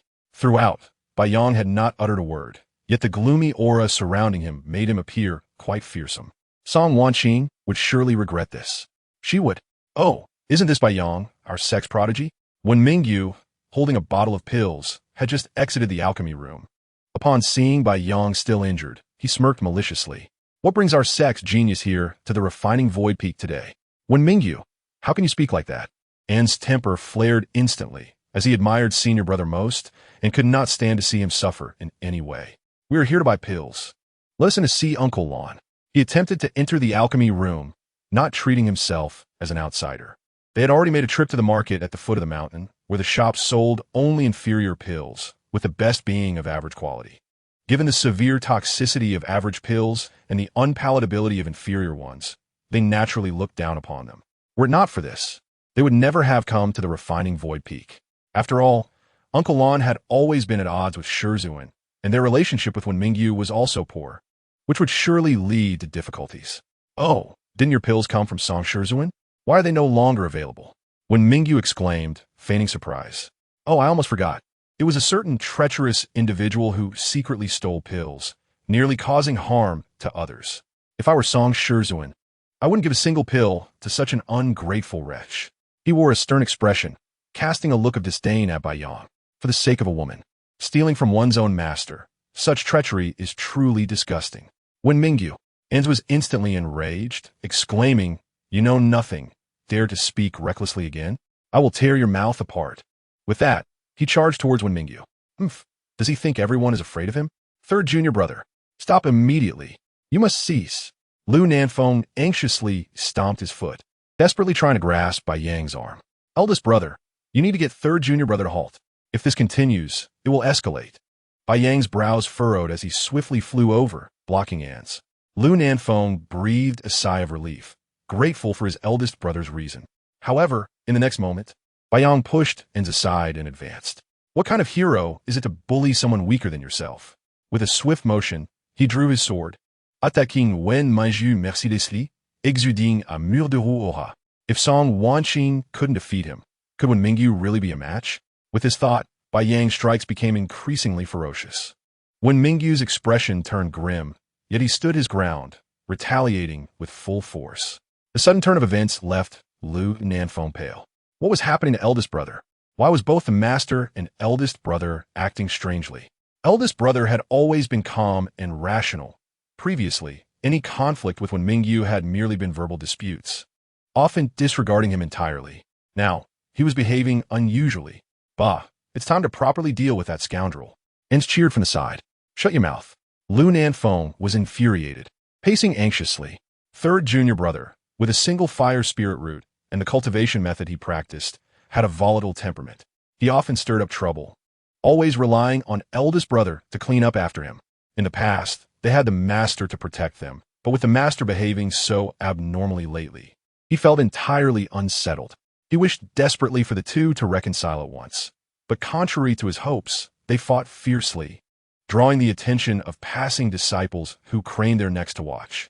Ultimately, it was Uncle Lon who intervened to stop them. Lon Lu was furious and brought the matter to the sect leader, accusing Song Wanning of indulging her disciples in violence. The sect leader, seated at the head, looked at the two battered individuals with a headache, especially Bai Yang, who had recently caused trouble by stealing elixirs, now actively attacking a fellow disciple. He sent someone to summon Song Wanning. When she arrived, Bai Yang stood coldly to the side, exuding a proud and aloof aura, resembling a sharp sword, imposing and unyielding. Despite his injuries, he could not hide his exceptional presence. As the male protagonist, Bai Yang's talents and looks were extraordinary, a true gem. Though still young, he sometimes acted impulsively. Song Wanning approached with a nonchalant demeanor, clad in a resplendent red gown, reminiscent of a blooming peony, illuminating the entire hall. Upon seeing her approach, Bai Yang's eyes flickered, and he turned his head aside. Ans, sharing his animosity, likewise refused to acknowledge Song Wanning. Suddenly, she smiled. These two truly were spoiled to the point of foolishness, believing themselves to be significant figures. A genius must grow to be called a genius. Otherwise, they will be deemed a premature end. Sect leader, why have you summoned me? She walked past her disciples and seated herself on a chair to the side. The individual opposite her was Lon Lu, another master alchemist of the Qingtian sect, who had long been at odds with Song Wanning. Her exceptional talent in alchemy had allowed her to surpass him, resulting in Lon Li's frequent frustrations. Thus, he had always been in silent competition with her, buried in the alchemy chamber, plotting to surpass her. Chapter 12. Is it satisfying? Now, when the two met, it was inevitable that they would exchange sharp words. Lon Lu recounted the events once more, emphasizing Bai Yang's and An's aggressiveness and how they had bullied their fellow disciples. Song Jr. Sister's long-standing indulgence has led to Bai Yang and An's arrogance, allowing them to harm others at will. Sect leader, you must take this matter seriously. If everyone behaved like Song Jr. Sister, the entire sect would descend into chaos. Song Wanning, protective of her disciples, often exploited her profound cultivation and exceptional alchemical skills, frequently receiving preferential treatment. Her disciples were revered and respected within the sect. Lon Lu had long grown weary of this. The sect leader listened, his headache intensifying. Both individuals were pillars of the sect, and favoring either party was inappropriate. Yet mediation would prove challenging. Every time they clashed, it resulted in a heated argument, which irritated him to no end. Song Jr. Sister, what is your stance on this matter? It was indeed true that Bai Yang and Ans were in the wrong. To demonstrate fairness, he had to punish them. However, he feared that if Song Jr. Sister caused an uproar, it would reflect poorly on everyone. If a private reconciliation could be achieved, that would be ideal, but with Song Jr.'s sister's temperament, it was likely to be difficult. All eyes fell upon Song Wanning. Bai Yang's gaze darkened as he observed her expressionless face. Yet unbeknownst to all, he felt an unexpected sense of anxiety within. Ironically, he had never felt such tension in her presence before. In the past, he had full confidence that the master would have a fierce argument with Uncle Lon on their behalf and then take them away. But now, he was uncertain. Yet he could not deny that, deep down, he still hoped the master would actively protect him, prioritizing him. Song Wanning stood gracefully, glancing in Bai Yang's direction. Their eyes met, and for a fleeting moment, it seemed she regarded him with the same caring gaze as before. Bai Yang's heart surged with joy. He knew the master cared for him. Enduring for so many days must have been tormenting for her. Bai Yang's brows slowly lifted. As long as the master was willing to relent, he could grant her another chance. He could forget all the unpleasantness of the past few days. Lifting his head, he met Song Waning's compassionate gaze. In the next instant, he witnessed her slowly raise her hand, and then a swift slap landed across his face. The scene fell into profound silence, the resounding sound of the slap echoing in the hearts of those present.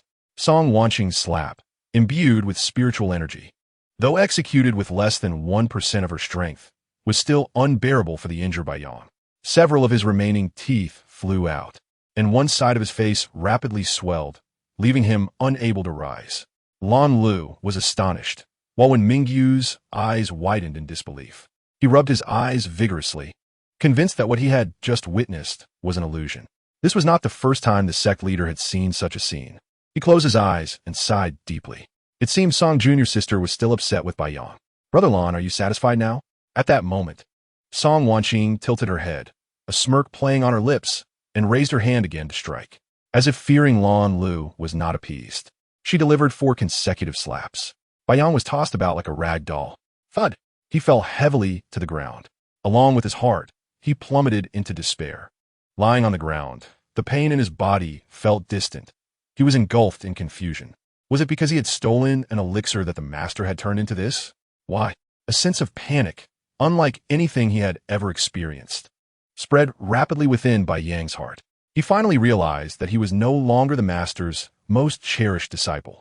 The hall remained silent, while Lan Lu was momentarily rendered speechless by the shock. In the past, whenever it came to her disciples, Song Wanning had always been fiercely protective. Now, with such an unusual reaction, was there some ulterior motive? "Master, why do you side with outsiders? Your recent behavior has been excessive." His chest heaved with anger, and in his resentful gaze, there seemed to be a hint of venom.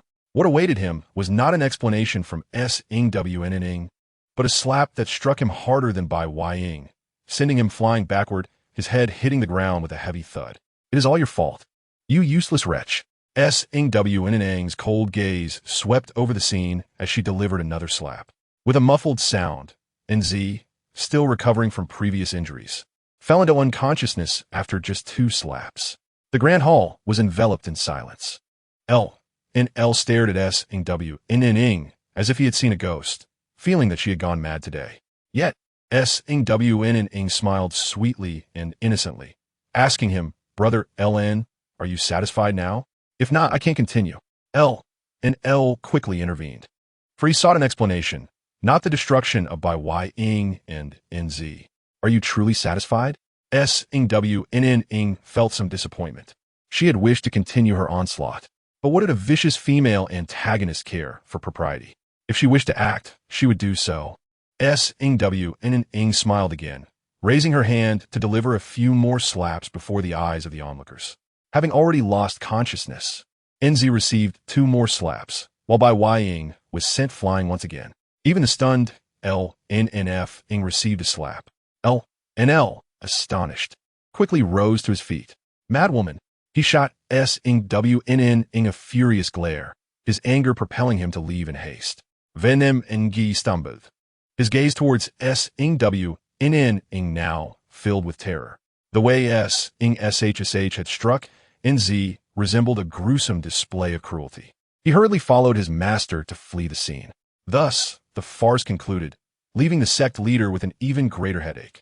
In a few days, the TNJIO Grand Competition would commence, and at such a critical moment, YCH Su was injured, and Bai Ying had been reduced to this state. What was to be done? The sect leader felt a surge of annoyance. Ing raised her eyebrows, lazily glancing at her 3 disciples. Bai Ying acted on impulse. I, as the master, was merely guiding my disciple. Does the sect leader think I have acted incorrectly? In the past, when I neglected my disciples, you all spoke ill of me. Now that I intervene, sect leader, how truly difficult it is. She adjusted her attire with a sigh and gracefully departed. The red skirt swayed gently in the breeze, resembling a small boat drifting away. Lying on the ground, Bai Ying instinctively lifted his hand, yearning to grasp that fleeting light. But it was all too late. From this day forth, you shall be my disciple. Bai Ying, this is the finest Dan medicine I have just refined, free from any Dan poison. Give it a try.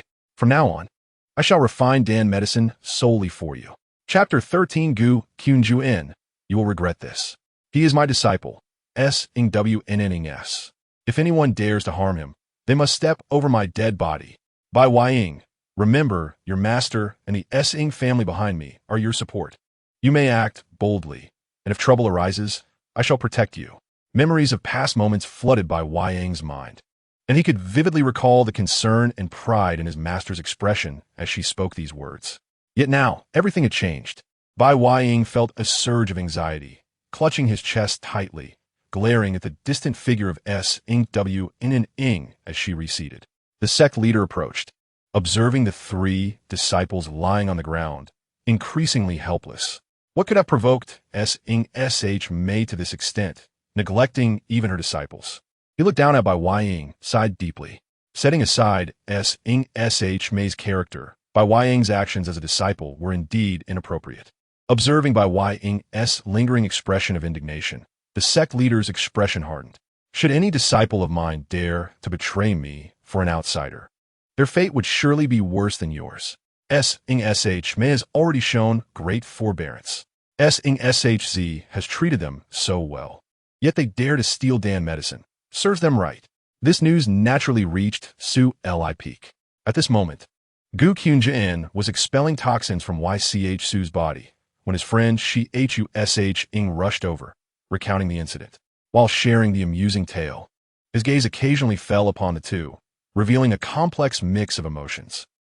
Su felt uneasy, biting her lip, ever since she awoke. She had noticed the strange looks from those around her. She silently tightened her sleeves, feeling confused. Upon hearing of Bai Ying's severe injuries, she instantly grew anxious. Her concerned tone caused Gu Qunjuin's hands to falter, his spiritual energy momentarily halting.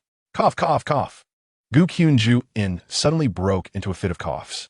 And glanced at Su, feeling indignant for his friend.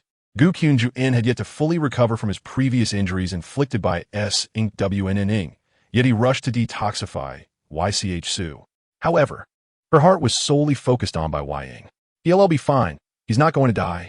It's all my fault. If it weren't for me, brother Bai wouldn't he have. Su loathed her own helplessness. If it weren't for her, Bai Ying would not have provoked Ing. What does it have to do with you? Your Dan medicine is Gu. Sihat uehat nave. Gu Qunjuin interrupted the discontented Ing, preventing him from revealing the truth. He feared Su would avoid him upon learning the reality. Ing's vision darkened, glaring at him in frustration before storming out. Gu Qunjuin left a remark urging her to rest well and hurried after him. Outside the great hall in the bamboo grove, Ing waited for him, his confusion deepening upon seeing him approach. What do you even see in her?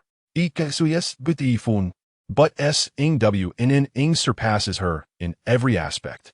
Is Gu Qunjuin out of his mind? Su is incredibly kind. She is unlike anyone else. Do you know? She believes that all beings are equal, innocent, kind-hearted, and unique. She evokes a desire to protect her pure spirit from the world's corruption.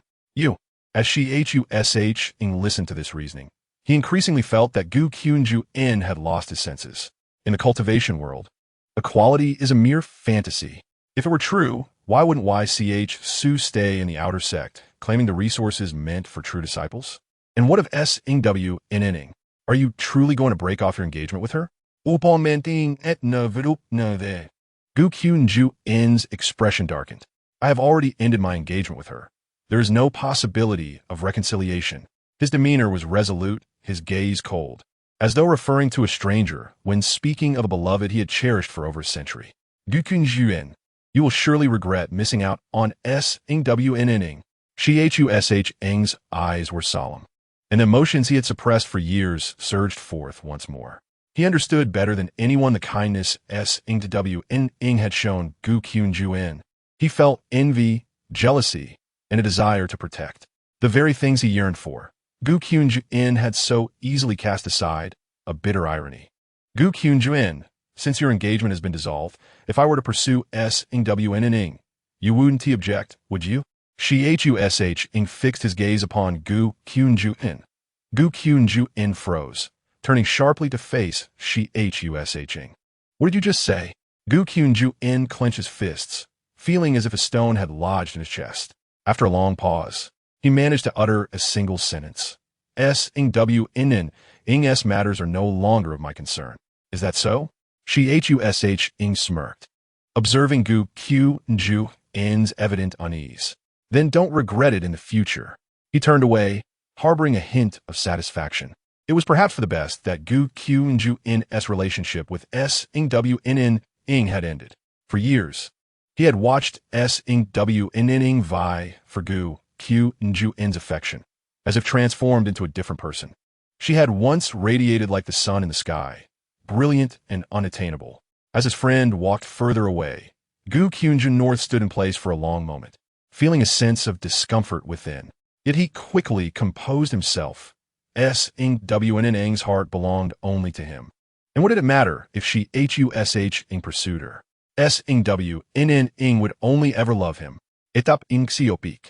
Bai Wai-ing sat cross-legged on the bed, the sect leader's words echoing in his mind. He seemed to realize he had made a grave mistake. Yet, it felt somewhat awkward, as if Song Wanning bore the initial fault. Two conflicting thoughts wrestled within his mind, a battle of celestial beings. Despite sustaining considerable injuries, he remained indifferent, more concerned with the transformation of Song Wanning.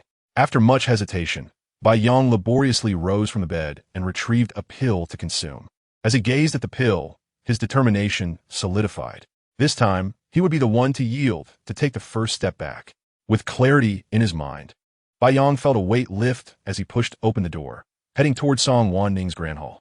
The brothers each resided in separate courtyards, built halfway up the mountain, while the majestic Chaoxia Hall, where Song Wanning lived, crowned the peak.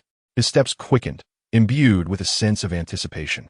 However, as he reached the summit, the smile on Bai Yang's face vanished in an instant. Beside the grand hall stood an opulent three-story courtyard, rising majestically. The area was adorned with blooming flowers, and the graceful willows swayed gently, enchanting all who beheld them. Outside the courtyard, Song Wanning lowered her head, tenderly stroking a girl's hair, her gaze filled with warmth and concern. Bai Yong froze, a wave of immense disappointment and anger surging within him. The mix of rage and bitterness choked him, leaving him in distress. Chapter 14. This person is truly despicable. The newly arrived junior sister had the audacity to establish her residence beside the grand hall. This was a privilege he had never experienced. Bai Yang's clenched fist trembled slightly as he strode purposefully toward Song Wanning. Injured, he appeared much more haggard than usual, yet his elegance remained intact. Song Wanning's smile did not wane as she affectionately ruffled Li Ruo's hair, not sparing a glance at Bai Yong. Only when he approached did she turn to inquire, "What brings you here?" Bai Yong harbored numerous questions, but recalling his purpose for being here, he suppressed them forcefully. "Master, I am sorry. I was wrong to steal the elixir." Ultimately, Bai Yong bowed his head. Fear gripped him, the fear that Song Wanning would never acknowledge him again. Upon hearing this, Song Wanning was momentarily taken aback, then suddenly laughed, her eyes brimming with derision. This person is truly despicable. Treat him with utmost kindness. Yet he remains oblivious. When met with indifference, he eagerly approaches. The corners of her mouth turned down, her smile fading. What did Bai Yong take her for? A mere plaything, summoned at will and dismissed at leisure? Song Wanning's expression darkened. If you seek the elixir, you need not go to such lengths. I can grant it to you. With that, she tossed a vial of elixir, letting it land at Bai Yang's feet. The vial rolled, its translucent porcelain gleaming against Bai Yang's black gold embroidered boots, as if striking a fragile chord within his heart. He jerked his head up, incredulous as he stared at Song Wanning, a tumult of shock, confusion, and resentment swirling within him. At that moment, his pride felt trampled into the ground. He had initiated an apology. Why was his master subjecting him to such humiliation, especially with Li Ruo's astonished expression further intensifying his embarrassment? Bai Yang's face flushed crimson. His eyes filled with a fierce intensity as he glared at Song Wanning like a ravenous wolf. What? Not enough? Song Wanning appeared oblivious to his fury, tossing another vial. Surely this must suffice? Bai Yang lowered his gaze, watching the vial roll. Hatred surged within him, the humiliation piercing through his palm. Yet deep down, a greater fear lingered, the dread of losing Song Wanning's affection.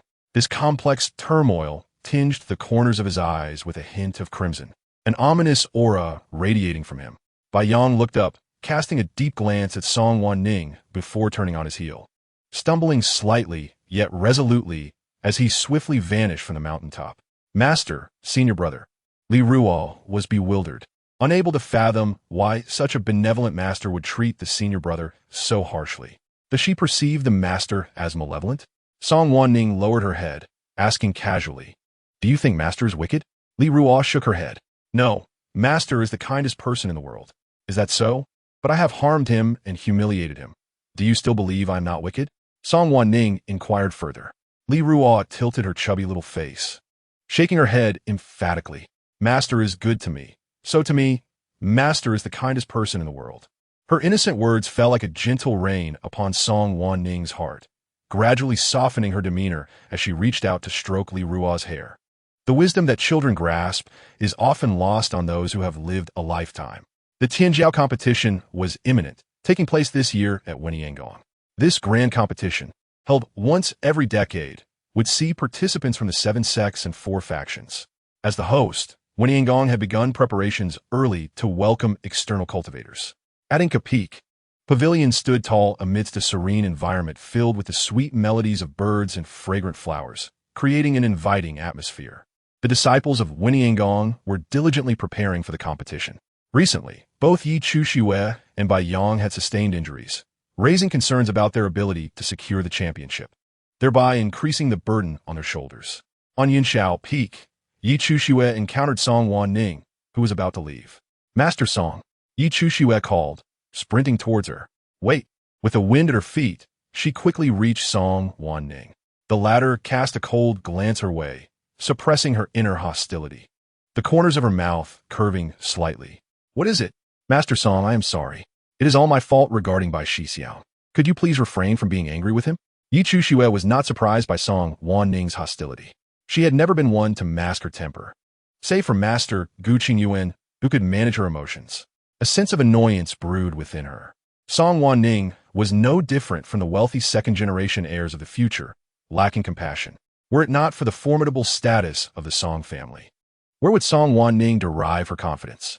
Suppressing her resentment towards the affluent, she forced a smile and said, "Master Song, Bai Shixiang acted out of desire to save me. He only took the elixir." "Ah, so you instructed him to do so?" Song Wanning abruptly interrupted, her expression turning cold. "No, it was not me." Yi Chuxue hastily shook her head. "That was Bai Shixiang's own willing action. It had nothing to do with me." "In that case, what does Bai Yang's matter have to do with you?" "Nonetheless, it is better to live than to die." Yi Chuxue watched as Song Wanning's figure receded, a flicker of dark light passing through her eyes. A simmering frustration bubbled within her, causing her to bite her lower lip tightly. One day, she would surpass Song Wanning. After composing herself, Yi Chuxue ascended the steps towards Bai Yang's courtyard, only to find him standing at the entrance. Was he waiting for her? Her heart raced. "Bai Shixiang, how is your injury?" she asked with concern, stepping closer and presenting a vial of elixirs. "I heard that Master Song cut off your elixirs. Take these. This is all my fault. If it were not for me, you would not have angered Master Song. Yet, even in her anger, she should not have treated you so harshly. Doesn't she feel any pity?" Yi Chuxue gazed up at Bai Yang, only to realize he seemed lost in thought. "Bai Shixiang?" She waved a hand before him. "What did you say to Master?" "What?"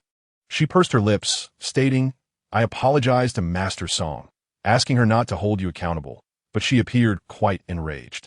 She even said your matter has nothing to do with me. At this thought, Yi Chushue felt uncomfortable. She had faced several crises alongside Bai Yang, their relationship ambiguous, teetering on the brink of deeper connection. Why could she not intervene? Yet, Song Wanning, merely a master, acted as if she were a mother, overseeing everything. Chapter 15. The Tianjiao competition. Are you serious? Bai Yang's gaze sharpened, fixating intently on Yi Chushue. Indeed, Yi Chushue nodded, sensing something peculiar about his demeanor today. Upon hearing this, Bai Yang pressed his lips together, a breath of relief escaping him. Perhaps Master still cared for him. Thus, he cautioned Yi Chushue to maintain her distance from him. As he ushered her into the courtyard, he declined the elixir she proffered. The grand competition among the prodigies was fast approaching, and if she remained injured, how could she compete? Yi Chushue, filled with concern for Bai Yang's condition, insisted on forcing the elixir upon him.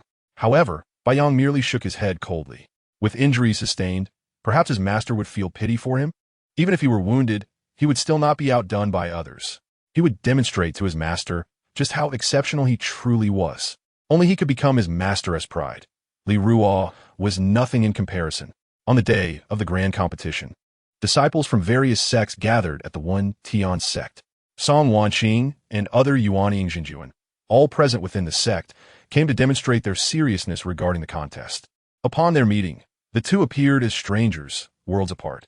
The outer sect disciples, puzzled, jokingly inquired about their wedding date, only to be deftly deflected by the sect leader. Yi Chushue, still recovering from her ailments, appeared to be on the mend.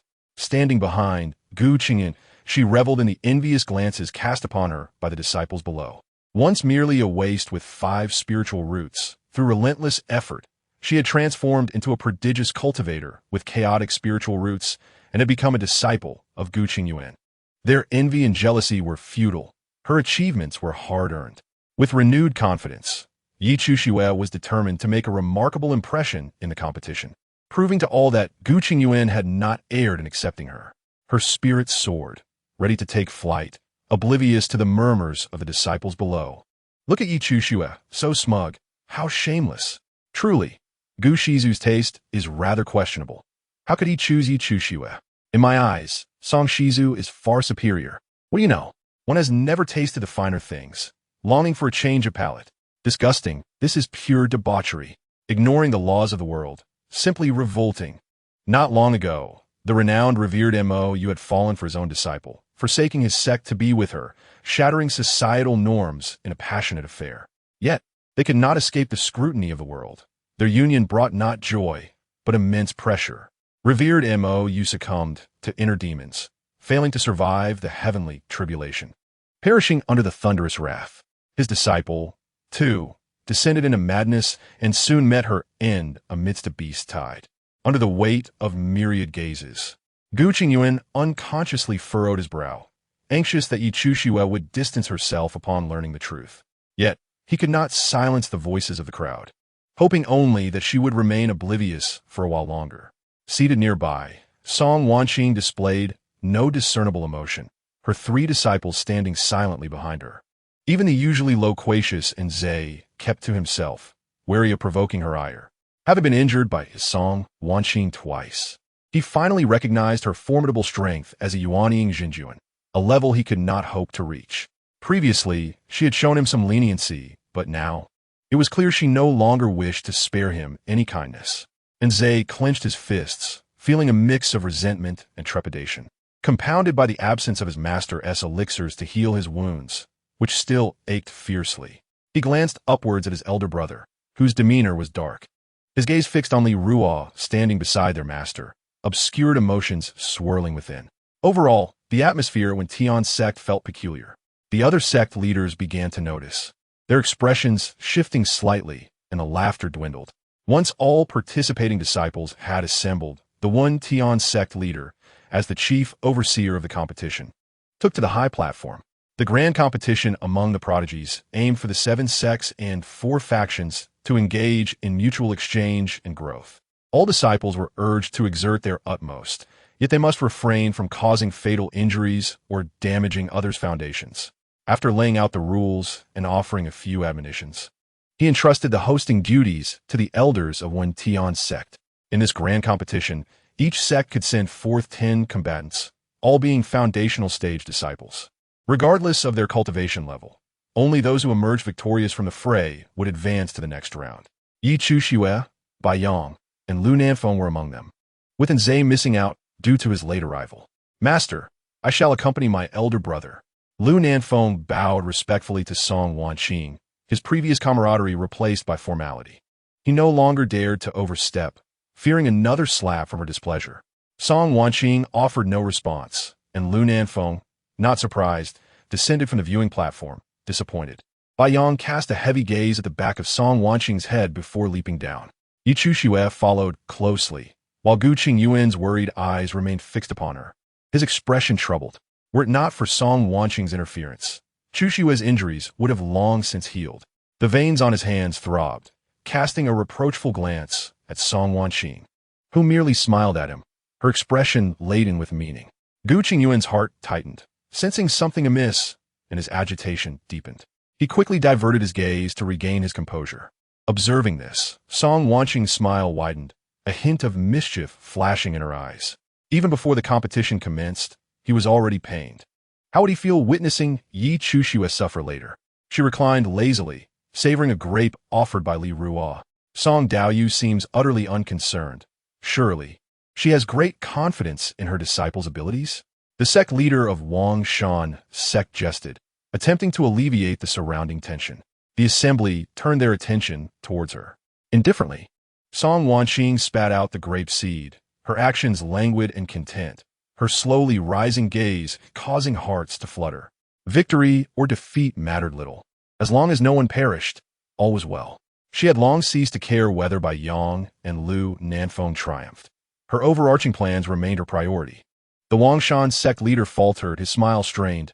Ah, Song Daoyu truly enjoys jesting. Everyone was aware of Song Wanqing's notoriously foul temper, having been doted upon by her family since childhood and later taken under the wing of the revered Fengya. Her path had been smooth. Coupled with her exceptional alchemical talents, it had always been others seeking to please her. Yet, regarding her few disciples, Song Wanqing had always been protective. Her unexpected remarks today left many astounded. The crowd shifted topics, discussing other matters until the competition finally commenced, directing their focus to the event. In the first round of chaotic battle, the 110 participants all emerged on the same arena. They formed 11 small teams, each aligned with their respective sections. The melee was about to erupt. On the stage, spells flew in every direction, creating a tumultuous scene that dazzled the onlooking disciples, who cheered in exhilaration. However, since all present were disciples of Wen Sect, only their cheers rang loud and clear. Song Wanqing observed the figures on the stage, unperturbed, instead picking up a book and leisurely reading. The Wen Sect leader felt a vain throb at his temple, but could not voice his grievances, silently cheering for his disciples. On the arena, Bai Yang, Yi Chu Xue, and Lu Nanfeng formed a tight-knit unit, working in perfect harmony to swiftly repel their enemies from the stage, effortlessly navigating through the chaos. They had shared life and death moments together, a camaraderie that few could emulate. Yet, even after consecutive victories, Bai Yang could not find joy within. The figure on the high platform had not glanced his way throughout the ordeal. The melee concluded swiftly, as indiscriminate attacks sent many cultivators plummeting off the stage. Within mere moments, only 20 remained. Due to the alliance of Bai Yang and 2 others, only the 3 of them remained in the Wen Sect, while the other disciples were eliminated. Nevertheless, overall, the Wen Sect boasted the largest number of participants among the 7 sects and 4 factions. The sect master of Wen was filled with both joy and concern, particularly because Yi Chu Xue and Bai Yang were both injured. After a brief 10-minute respite, the second round of competition commenced. The cultivators drew lots for pairwise battles, with the victors advancing to the finals. The matches proceeded smoothly, with Bai Yang and Yi Chu Xue advancing as expected, while Lu Nanfeng faced elimination. On the high platform, Song Wanning's expression was indifferent, devoid of any sign of joy. So far, all developments mirrored those in the Sansheng Jing. As the protagonists, it was impossible for them to be losers, and the final showdown would undoubtedly unfold on the stage between Yi Chu Shui and Bai Yang. Both gave their all, delivering an extraordinary contest which ultimately resulted in a draw, allowing them to share the championship title. From that moment on, their reputations soared, and they became celebrated prodigies within the realm of cultivation. She gently brushed her hair, her eyes glinting with cold light. Did they think they could ascend by stepping on her? That depended on her consent. Time passed swiftly, and as the evening's glow faded, darkness began to spread. The bright lights of the square illuminated the area, instantly bright as day. The competition had reached its most thrilling and pivotal moment, with only 5 contenders remaining, vying for the top 3 spots. Bai Yang and Yi Chu Shui were prominently featured, basking in the adoration of their fellow disciples. Even though Yi Chu Shui bore a scandalous reputation, it did not diminish the admiration directed towards her. Yi Chu Shui of Wentian Sect drew Xu Wenjun from Wanjian Sect, while Lu Chan from Qixing Sect faced Bai Yang from Wentian Sect, with Wang Shan Sect receiving a bye. As the results of the draw were announced, Bai Yang and Yi Chu Shui stepped onto their respective arenas. Their gazes met, exchanging encouragement. They had made a pact to advance to the finals together, and this was the crucial moment. With the Elder's command, the match officially began. Yi Chu Shui seized the initiative, her flute spinning rapidly in her hands, unleashing a delicate and intricate melody that resonated deep within the souls of her audience. Xu Wenjun's expression turned serious as he swung his broad blade towards her. The blade cut through the air with the force of thunder, unstoppable. The sound wave suppressed the blade's brilliance, rendering it feeble. Yi Chu Shui lightly tapped her toes, moving gracefully as the flute soared like a meteor across the sky. Her movements were enchanting, resembling a captivating performance. In contrast, Xu Wenjun's sword technique was fierce, each strike swift and powerful.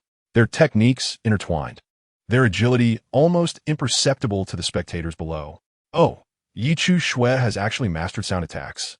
An elder observed excitedly, his eyes sparkling with interest. Over the years, the art of sound cultivation had gradually declined, and few chose to practice sound attacks, let alone with her evident prowess. Her comprehension was indeed remarkable. As a cultivator with chaotic spiritual roots, Yi Chu Shui faced little hindrance in her training. If she desired, she could select from 5 elemental techniques. Once she matured, her combat prowess would be formidable, and her future boundless. She represented the hope of Wentian Sect. Many turned their attention to Yi Chu Shui, their hearts heavy with envy, yet praises flowed forth abundantly. The sect master of Wentian wore a broad smile, thoroughly satisfied with Yi Chu Shui's performance. Initially worried about her condition, he now realized his concerns were unfounded. On the other arena, however, the situation for Bai Yang against Lu Chan was less optimistic.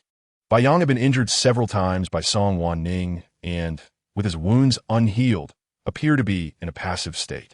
Observing this, the sect master furrowed his brow. He had sent medicine to Bai Yang, yet the latter seemed to be in such poor condition. This should not have been the case. Unbeknownst to him, Bai Yang had not taken the medicine at all. He attacked fiercely, his gaze icy, wielding his sword with immense momentum, unleashing a flurry of sword shadows upon Lu Chan, the air compressing and piercing, the sound causing teeth to ache. Lu Chan held a gourd artifact to absorb the sword shadows while using his red spear to deflect the incoming sword light. He appeared serious, yet internally puzzled. He had fought Bai Yang before, and today, Bai Yang's condition was evidently amiss. But this was not his concern. Lu Chan's eyes sharpened, and, as he spun his spear, the tip exploded, sending countless fine golden needles toward Bai Yang. Bai Yang's foot faltered as he leaped back into the air, swinging his sword downward to unleash a vast shadow upon the golden needles. As the needles fell, they pierced the arena, yet suddenly, Lu Chan's red spear surged from behind, thrusting fiercely at Bai Yang's back. Bai Yang's brows furrowed as he swept his leg back, but the spear seemed to possess a will of its own, skillfully dodging and re-engaging in pursuit. He drew a breath, ready to counterattack, when suddenly his dantian faltered, his spiritual energy severed. With a thud, the spear pierced his body. Bai Yang plummeted to the arena, kneeling on one knee, blood spurting from his mouth. Lu Chan exclaimed, "You're actually injured?" They had prepared for this competition for a long time, even remaining at the sect to ensure they were in peak condition. Yet Bai Yang was gravely wounded. Chapter 17, he lost. Did the Wentian sect not know? Lu Chan was bewildered, while the various sect masters on the platform shared looks of astonishment. The Wen sect master wore a bitter smile. If he were to explain that he had provided medicine, would they believe him? Bai Yong was just as stubborn as his master. With a cough, Bai Yong spat more blood, gently wiping it away, yet his gaze involuntarily turned towards Song Wanning. Seeing his injury, his master must have felt some concern, right? He still remembered when he was 7, having stealthily ventured to the back mountain out of curiosity, only to be bitten by a small beast. His master had been heartbroken, her eyes red with worry. That night, many beasts in the back mountain suffered the consequences. He recalled when he was 15, during his descent for training, he was bullied by a second-generation immortal. He retaliated and killed his assailant, only to be pursued by the elder's kin. His master rushed to protect him, not only crippling the elder, but also declaring she would seek vengeance. And at 20, Bai Yong suddenly realized that his journey to this point had been shadowed by his master's influence. He gazed at the figure on the platform, but no longer could he see her concerned and caring eyes. He could only glimpse half of her face turn away. His master did not even glance at him. A profound emptiness engulfed Bai Yong. He struggled to rise, the blood on his face more pronounced.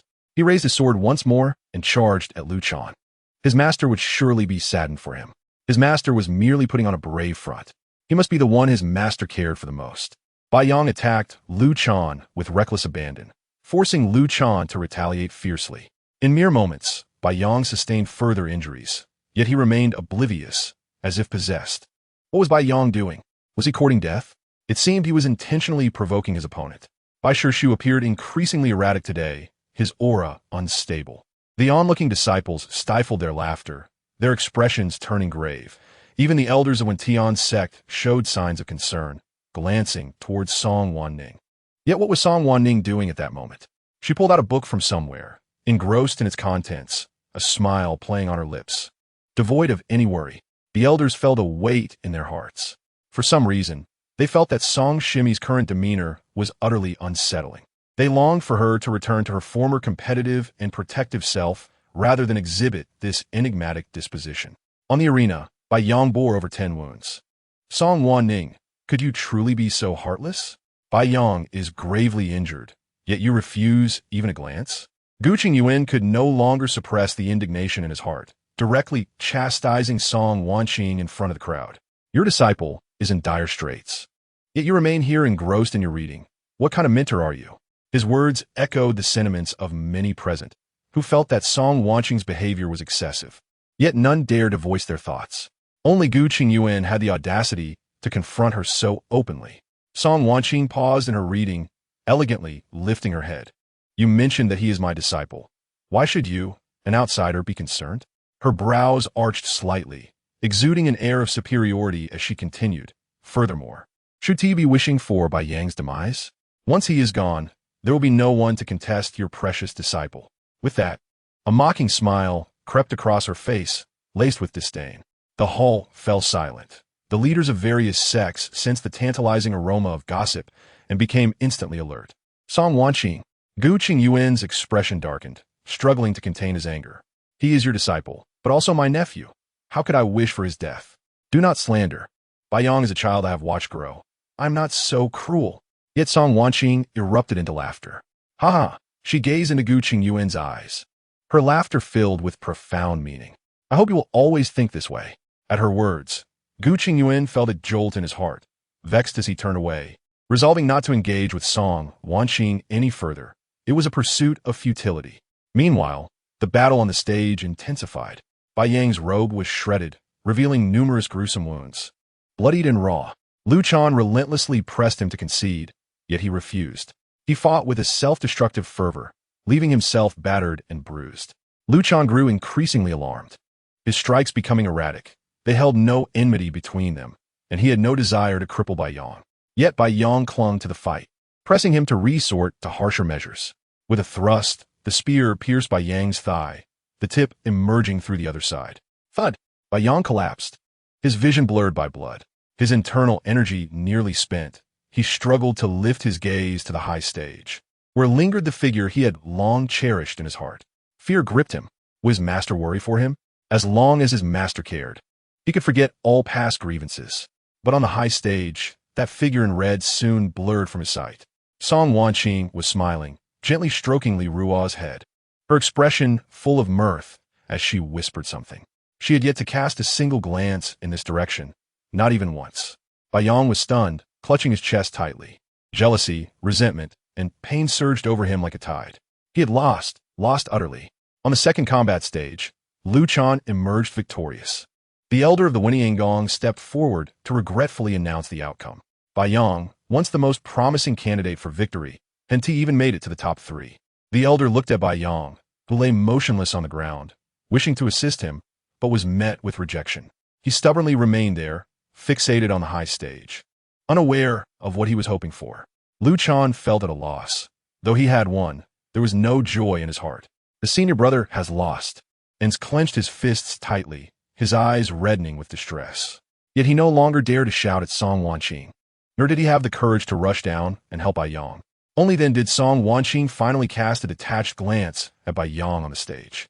Her cold gaze met his, filled with expectation, and he could even sense a glimmer of hope flickering in his eyes. However, Song Wanning merely glanced coldly, then coldly instructed Ans, take him down immediately. It is utterly embarrassing. At her words, the hall fell silent. Even the disciples watching below were suddenly hushed. Confusion and shock rippled through the audience, as they failed to comprehend the drastic shift in Song Wanching's demeanor. Could it be solely due to the incident involving the stolen elixir?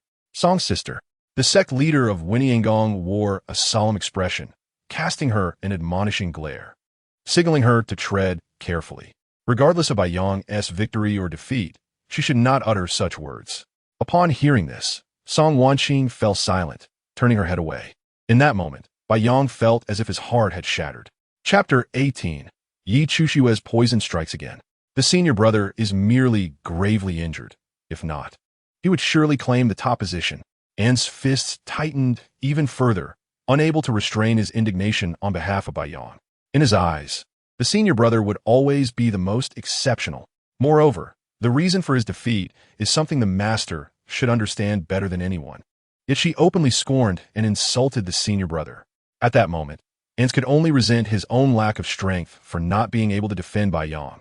Song Wanning, however, only cast a cold sidelong glance at him, her delicate fingers lifting to tuck a stray lock of hair behind her ear, startling Ans into reflexively raising his hand to shield his face. Oomph. Song Wanning couldn't help but laugh. Once he had boasted so boldly, believing himself to be tough. Yet he turned out to be a coward. She lazily leaned back against her chair, accepting a cup of peach blossom elixir from her attentive disciple, taking a delicate sip. Just then, a commotion from the battle stage broke her reverie, prompting everyone to remember that Yi Chushue was still competing. Turning to look, they were shocked to see Yi Chushue had been knocked to the ground, a large pool of black blood spilling from her. She lay weakly on the ground, barely clinging to life, the dark blood spreading ominously. Shi Wenjun's broad blade was poised at her throat, a long strand of hair severed and lying on the ground. Chushue. Gu Qingyun stood in shock, leaping onto the combat stage in a single bound, striking the blade away and cradling her in his arms. The girl in his embrace was utterly weak, her lips tinged with black, resembling a broken doll. Chushue. Shi Wenjun was thrown back by the force of his strike. But Gu Qingyun paid him no heed, tightly holding her close, swiftly shifting to the viewing platform, standing before Song Wanning. Song Wanning, save her. The man was taut with tension, his eyes rimmed with crimson, the chill around him dissipating. He spoke with an authoritative tone that caused everyone present to shudder. On the combat stage, Bai Yong struggled to rise, stumbling toward the viewing platform, worry etched across his face. Lu Nanfeng rushed up as well, his anxiety evident. Even Ans, disregarding any potential reaction from Song Wanning, hurried forward. What has happened to Sister Yi? It was clear to all present that Yi Chushue had been poisoned. This young friend has indeed been poisoned. It seems the toxin entered her meridians during the fight, causing chaos in her spiritual energy, potentially leading to a backflow of power resulting in severe consequences. Fortunately, Yi Chushue's symptoms do not appear to be critical. Once the poison is resolved, she will naturally awaken. The leader of the Wanjian sect spoke in defense of his disciple, recognizing that this incident had occurred during the competition and might unjustly cast blame on Shi Wenjun. The leader of Winiangong forced a weary smile, feeling as though he might sprout a few white hairs from the stress of recent troubles. Sister Song, Yi Chu Xue is currently afflicted by poison. Could you please treat her? When he made this request, uncertainty gripped him. If he further provoked Song Wanqing's ire, she could easily humiliate him in front of so many people. As expected, Song Wanqing merely lounged in her chair, as though all of this were of no concern to her. The other sect leaders sensed the unusual undertones of gossip, their expressions shifting subtly. Song Wanqing, what do you truly desire? It was clear that Song Wanqing was acting with intention. Gu Qingyuan knew her too well. Do you recall the time when he engaged in a duel with Liu Xingyao of the Wanjian sect in Haoyue Valley? Both were equally determined, resulting in a fierce battle that left them mutually injured, neither emerging unscathed. Song Wanqing, unable to contain her frustration and heartache over her own injuries, administered a blood-congealing poison pill to Liu Xingyao, causing him relentless itching for a full week, leaving him with torn skin. Song Wanqing has always been this way. If anyone displeases her, she knows precisely how to retaliate. Yet, when it comes to herself, she has always been protective, respectful, and indulgent. Gu Qingyuan felt a twinge of discomfort, but more significantly, he was consumed by worry for Yi Chu Xue. Gu Qingyuan, I do wish to inquire how you intend to proceed. Song Wanqing crossed her legs, her brow arched slightly. A dignified Yuanying Xinjiuan resorting to violence against a foundation-building disciple. It is fortunate that the Wanjian sect's leader is magnanimous enough not to hold it against you. Shi Wenjun originally intended for a fair contest, but was injured and thrown off the stage by Gu Qingyuan. Even in a moment of desperation, Gu Qingyuan acted inappropriately. You must save her. What if I refuse to assist? Song Wanqing's lips curved into a smirk, her delicate hand propping up her chin as she tilted her head to gaze at him. Are you going to kill me? The crowd gasped at her words. Wasn't Song Wanqing betrothed to Gu Qingyuan? Would he truly kill her? All eyes, filled with curiosity, turned to Gu Qingyuan. He stiffened, declaring, I have never contemplated harming you. Do not twist my words. He merely intended to pressure Song Wanqing into aiding Yi Chu Xue, never once considering her demise. Is that so? Song Wanqing's smile faded. She vividly recalled pleading with Gu Qingyuan time and again not to harm the Song family, begging him to save her. She was his junior, once his beloved. Yet Gu Qingyuan merely regarded her with cold indifference, heartlessly stating, My beloved junior sister has long since perished. They were the ones who drove her to madness. Yet they still cast her as the villain. Gu Qingyuan himself bound her with the binding immortal rope. Her cherished disciple, Baiyang, pierced her heart with a sword, shattering her core, extinguishing her Yuan Ying, and reducing her to ashes, all under the pretense of ensuring she had no chance of resurrection. Song Wanqing felt a sharp pain in her heart. Her hands gripped the armrest tightly, suppressing the hatred boiling within. She lifted her head to face Gu Qingyuan. The binding immortal rope was a gift she had bestowed upon him. I indeed possessed the ability to save her, but what then? Song Wanqing gazed deeply into Gu Qingyuan's eyes, as if seeing through him entirely. I simply do not wish to save her. Your beloved is doomed. Oh, how amusing. As she spoke, she covered her mouth and laughed, sending chills down the spines of those present. A wave of cold crept up from their feet. They couldn't shake the unsettling feeling that Song Wanqing had become somewhat terrifying. Despite being an exceptional fire spirit root cultivator, an aura of darkness enveloped her. The outer sect members finally grasped the gravity of the situation, their pupils widening in shock. Beloved? Gu Qingyuan and his disciple? The crowd erupted in commotion, while the disciples of the Wentian sect appeared unfazed. On the high platform, the tension thickened. Gu Qingyuan's murderous intent was nearly palpable. At that moment, Baiyang finally staggered onto the stage. Master, I implore you to save Sister Yi. He stumbled to Song Wanqing's side, his body marred with ghastly wounds, barely able to stand. Yet his gaze was resolute, though he seemed to anticipate something. Initially, he had despised Song Wanqing for her jealousy towards Yi Chu Xue, for repeatedly causing her trouble. Later, he came to loathe her for her inaction, for her schemes against him, and for her assaults upon him. But now, he was principally gripped by fear of losing Song Wanqing's affection. Deep down, he hoped she would care enough to save Yi Chu Xue, yearning for her to be as compassionate as she once was towards him. This feeling even eclipsed his concern for Yi Chu Xue. His three disciples seemed to have eyes only for Yi Chu Xue.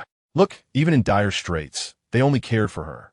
She slowly lifted her hand, brushing back the blood-soaked hair from Bai Yang's forehead. Her icy fingers grazed his skin, causing him to freeze momentarily, followed by a surge of joy as his hands trembled slightly at his sides. In the next instant, however, Song Wanqing's hand pressed firmly on his left shoulder, forcing downwards, causing the already bloodied wound to sink in. With a crack, his bones fractured. Bai Yang gasped in pain, yet his body was yanked forward to Song Wanqing's proximity, close enough for him to catch a whiff of her unique fragrance. So worried about her? Song Wanqing's gaze lingered on his face, a faint smile gracing her lips.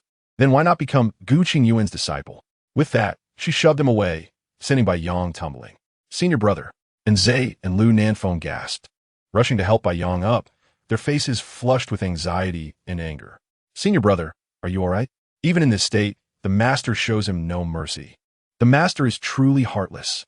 Bai Yang's complexion turned pale, his expression dazed as he kept his head lowered.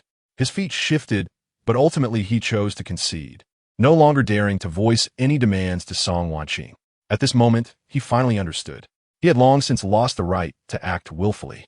The leader of the Medicine Sect rose, his expression stern, wishing to change the subject to prevent Song Wanqing from further tarnishing the sect's reputation. Regardless of the circumstances, Gu Qingyuan was the Medicine Sect's emblem. Yet, Song Wanqing remained unfazed, showing no inclination to move. Why the urgency, sect leader? Is it so scandalous to fall in love with one's disciple? Gu Qingyuan is indifferent, so why should you care? Sister Song, exercise caution with your words. The Medicine Sect leader felt a wave of dizziness wash over him. With that statement, Gu Qingyuan's reputation was effectively ruined. The leaders of the 7 sects and 4 factions were present, and by the next day, word would spread far and wide. Song Wanqing's expression was nonchalant. If others could brazenly ask me, his former fiancée, to save his beloved, then surely I am entitled to speak up. I wish to request the judgment of all the sect leaders. Is there any wrongdoing in my refusal to heal Yi Chuxue? Countless times, she had pondered this. Where did she err? She had once been envious of Yi Chuxue, despised her, even harbored thoughts of wishing her dead. She had never concealed her malice. Yet, this crowd pressured her to save a life.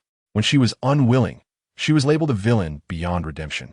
Her betrothed chastised her, her disciples detested her, and even the fellow sect members condemned her absurdity. Even when she was driven to madness, they merely criticized her as selfish and narrow-minded, blaming her for her own downfall. They exalted the rising star, wholly disregarding her contributions to the sect. She had become a complete joke. To this day, Song Wanqing still wanted to ask, where did she go wrong? She had never believed she was in the wrong. Upon her words, the expressions of the assembled sect leaders turned grave. This was an internal matter for the Medicine Sect, and their intervention seemed inappropriate. However, the leader of the Hahuan sect, Lu Shuriwe, suddenly spoke up. Indeed, Friend Song's actions are both reasonable and just. Who dares to claim she is at fault? Her expression was icy, yet her gaze toward Song Wanqing was filled with sincerity.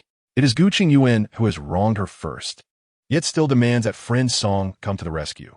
Such a demand is utterly absurd.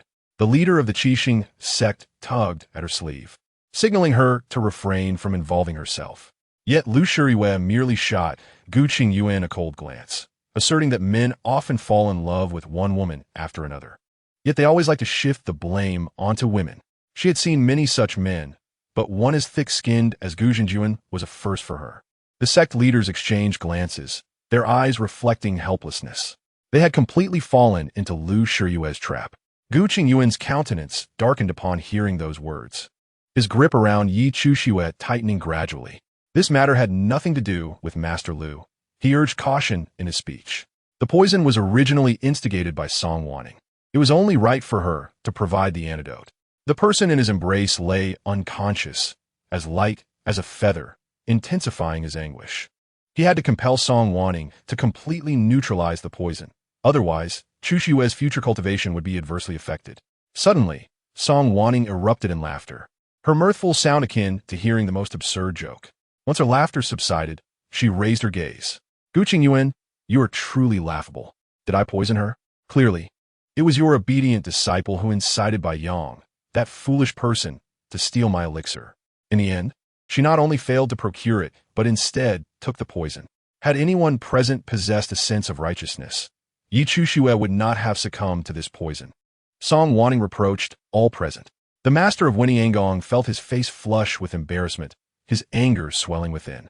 Yet, the Song family wielded considerable influence, and he dared not offend Song Wanning too severely. The other elders harbored similar frustrations but remained silent, aware of their own guilt. Was there truly such an affair?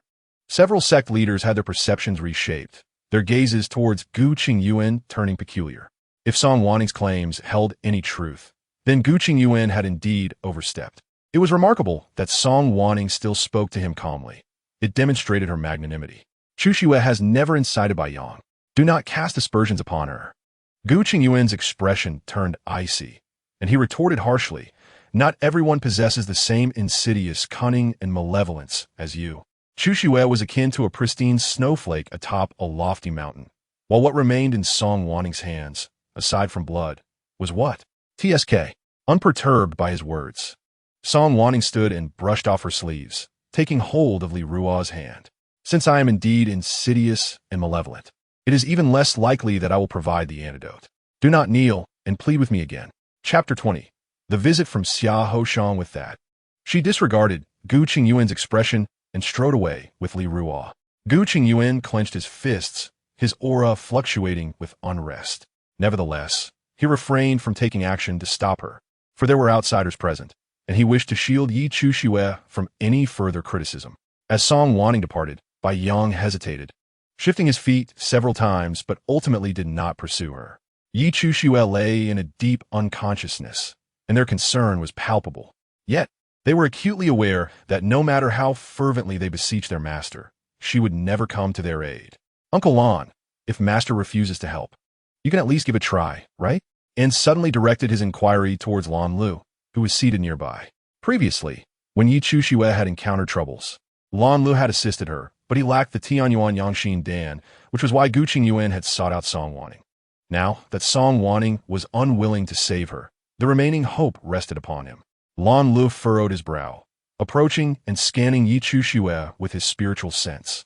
Pondering in silence, Gu Qingyuan's heart tightened, and he hastily asked, Brother Lan, Chushue's Dantian has already recovered. Only a trace of poison remains. Is it truly impossible to neutralize it? He recalled how Lan Lu had previously expelled much of the poison, so why had Chushue succumbed once more? Lan Li's brow creased further. This poison is indeed peculiar. I have yet to determine an antidote. He was compelled to acknowledge that his medical skills paled in comparison to Song Wanning's. Even though he tirelessly endeavored to catch up, he still fell short in terms of talent. Feeling somewhat disheartened, he remarked, For now, I can only ensure she regains consciousness, but as for the antidote. He handed Gu Qingyuan a pill, a look of helplessness crossing his face. Gu Qingyuan's heart sank. Accepting the pill, he departed swiftly with Yi Chushue in his arms. Bai Yang and the others followed suit, their expressions heavy with concern. The ongoing competition had been abruptly interrupted by this turn of events, and the crowd, having witnessed the spectacle, wore various expressions. Fortunately, the finals were set to commence shortly, redirecting everyone's attention. The two individuals from Winiangong had failed to reach the finals, and the sect leader wore a displeased expression, yet he forced a smile to greet the other sect leaders, harboring resentment towards Song Wanning in his heart. Uncle Gu, allowing Yi Shiji's injury to linger like this is not a solution. Do we truly have no other options? And clenched his fists in frustration. Emboldened now that Song Wanning was absent, that petty person will never treat Yi Shiji. She will only harm her. If it weren't for her, Yi Shiji would never have been poisoned. His expression was filled with rage, and when speaking of Song Wanning, it was as though she were his adversary rather than his master. Bai Yang and Lu Nanfeng remained silent, evidently sharing the belief that Song Wanning would only bring harm to Yi Chushue. Gu Qingyuan's demeanor darkened as he gazed down at his little disciple on the bed, his heart aching profoundly. Ans was correct. Song Wanning was no longer the Song Wanning of the past. He could not place his hopes upon her. A different course of action was imperative. On Yunxia Peak, Li Ruo sat beside her master, her eyes wide as she gazed at her profile. Just moments before, her master had appeared calm and collected, yet she held Li Ruo's hand tightly, indicating her own distress. Master, you still have Ruo. She took the initiative to grasp her master's hand, her large eyes filled with admiration. She could not comprehend why her senior brothers favored outsiders. Hearing this innocent remark, Song Wanning lowered her head and gently patted Li Ruo's head. Initially, she had taken in Li Ruo merely to repay a life-saving grace, but unexpectedly, in a vast Wenyangong, she found herself with only this one ally. In a few days, I will enter seclusion. Starting tomorrow, you must come to me every day. Her words today were not only to ensure that Gu Qingyuan's fervent affection was known to the world, but also to provoke that group, prompting them to hasten towards the ruins of Yaowangzong. When she had just emerged from the Sanxing Mirror, Song Wanning had only one thought: to eliminate them all, leaving not a single one alive. However, upon regaining her composure, she chose to endure. She understood that the so-called protagonists were endowed with extraordinary fortunes, perhaps even protected by the heavenly Tao. To forcibly extinguish them could only lead to her own demise. Thus, she resolved to proceed gradually and strategically. Did they not wish to ascend by stepping on her? Then she would turn the tables and allow them to experience the agony of that path. Achieving revenge while safeguarding herself and the Song family was her true objective. A smile curved on Song Wanning's lips. They would soon find it unbearable. Gu Qingyuan settled his disciple and prepared to seek methods for detoxification As he reached midway, he spotted a familiar figure hurrying towards Yuanxia Peak. It was his friend Xia Hoshang. Gu Qingyuan's lips pressed together, repeatedly reminding himself that his sole concern was Chu Xue's poison, with no connection to anything else. At Yunxia Peak, Song Wanning had just finished guiding Li Ruo in her cultivation when she noticed a figure standing at the entrance. The newcomer donned a form-fitting black outfit, tailored perfectly from dark satin, accentuating his tall and lean frame. He possessed broad shoulders and a narrow waist, exuding an extraordinary elegance. His sword-like brows and starry eyes were deep-set, with a jawline that was both strong and austere. He stood with his hands clasped behind his back, gazing at her from a distance. Song Wanning was taken aback. The visitor was none other than Xia Hoshang. Xia Hoshang was a childhood friend of Gu Qingyuan, having journeyed together from their village, supporting one another along the way. Thus, he was very familiar with her. His personality starkly contrasted with Gu Qingyuan's. He was talkative and sharp-tongued, often engaging in quarrels with her, leaving her exasperated. Now, his sudden appearance to seek her out was puzzling. Maintaining her composure, Song Wanning strode towards Xia Hoshang. "What brings you here? Come to witness my commotion?" She spoke with a self-deprecating tone, yet her lips maintained a gentle smile. Xia Hoshang observed her approach, his previously sharp tongue now tightly restrained, and he found himself unervingly anxious. By the time Song Wanning stood before him, his face had flushed crimson. "Could it be that you two have been poisoned?" Song Wanning remarked with a hint of sarcasm, sensing that today's Xia Hoshang seemed rather unusual. "I have not," Xia Hoshang retorted. "I merely came to see you." "Oh, really came to see me?" Song Wanning raised an eyebrow. "Did you wish to witness my tears or my frantic despair?" "Neither." Xia Hoshang frowned, clearly perceiving a significant misunderstanding from Song Wanning. The jade box he held behind him was gripped tightly, just as he intended to reveal it. A voice unexpectedly emerged from behind. Chapter 21. Jealousy and Rivalry. Xia Hoshang, what brings you here? Gu Qingyuan inquired knowingly, descending directly onto Yuanxiao Peak and standing beside Xia Hoshang. Casting a glance at the jade box, a surge of anger welling up within him. It was unclear whether his ire was directed at Xia Hoshang or Song Wanning. Upon hearing this, Xia Hoshang's expression darkened, his grip on the jade box tightening. "I just came to see Wanning."